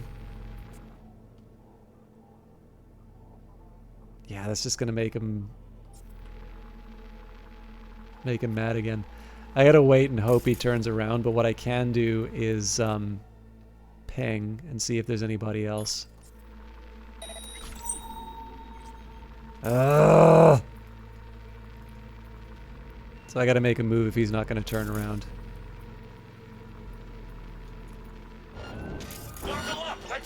Alright, well. Oh, come on.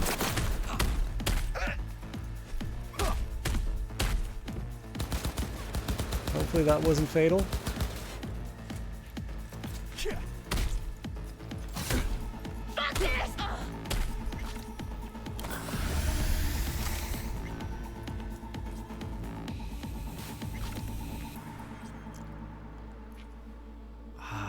I think it's really possible I might have killed him.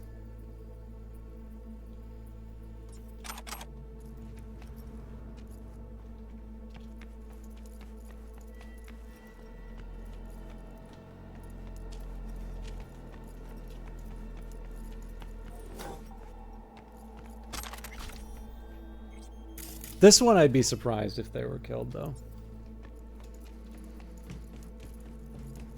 Do not do this! The incantation is against my beliefs. Please, I do not want them. Calm down. It's over now. I'm not with them. So, what are you doing here? What happened? Glad I got here in time. Are you okay? Did they do anything to you? I was lucky. They could not decide which implant would be funnier. Cyber psychos. The lot of them. One of them wanted to remove my jaw. The thought itself gave me shivers. Thankfully, did not get the chance. To what do I owe this intervention of yours? Was walking by, caught some lame jokes about metal monks. Thing about Maelstrom. They're never just joking. Nah. The truth, your brother sent me. He didn't want the same thing to happen to you. From the bottom of my soul, thank you. I'm especially Nice. grateful nobody was killed. May you continue on the path of peace. What compels these monsters is of no consequence. It is not up to us to judge what they deserve. How'd you even get taken by Maelstrom? Most people avoid him like the plague. We are here as strangers. We wander from place to place.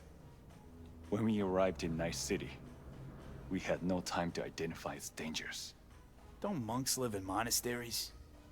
It used to be they did not. My brother and I belong to a group that follows the earliest Buddhist teachings. It is an interesting life. We have met many unusual people. Yeah, so I see. There's no need for sarcasm.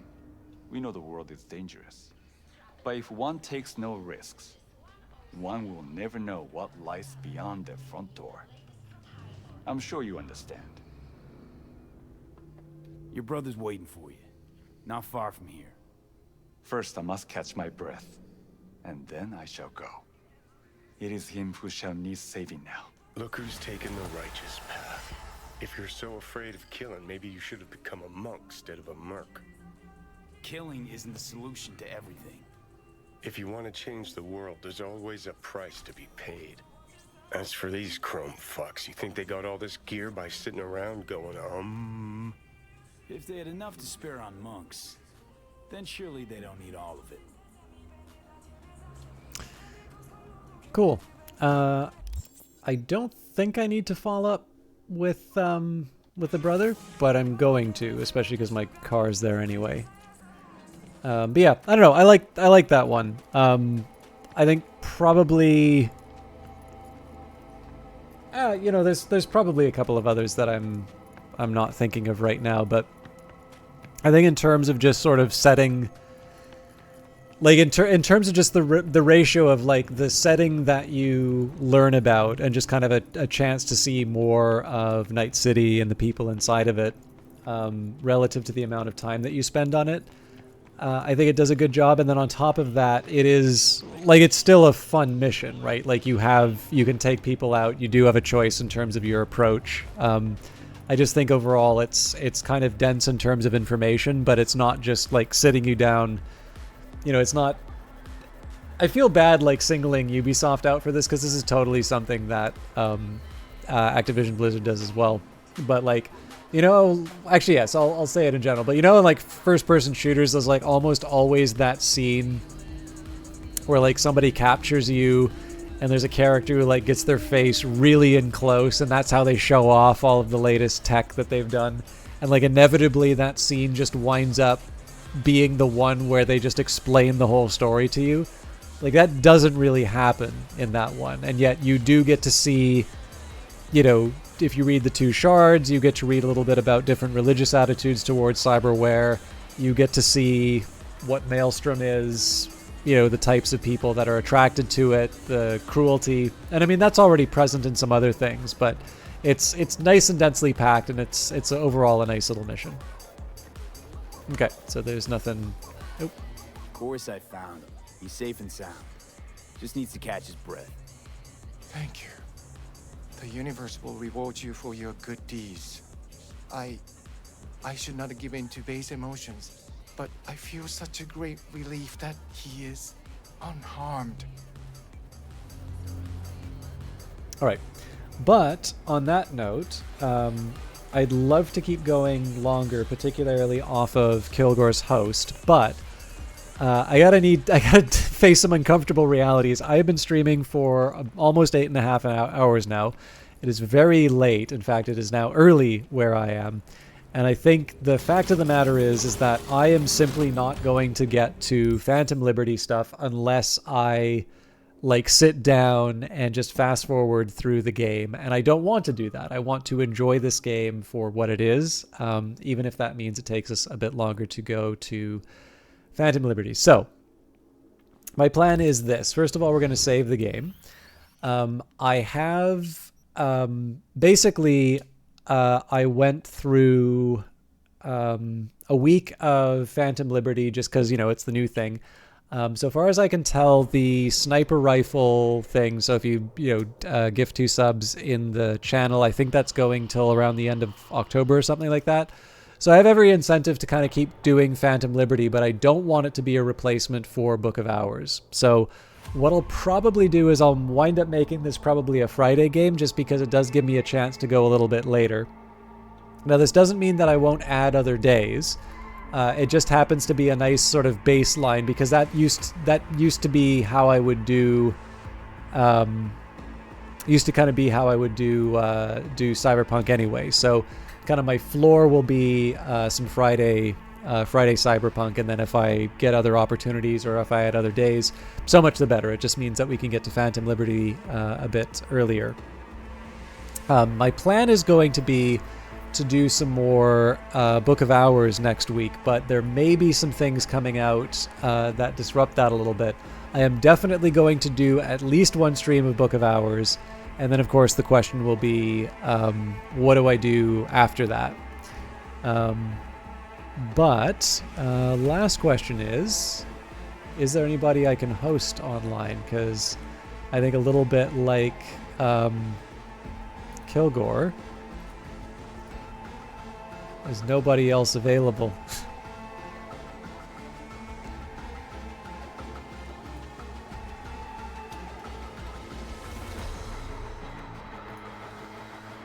What have I got here?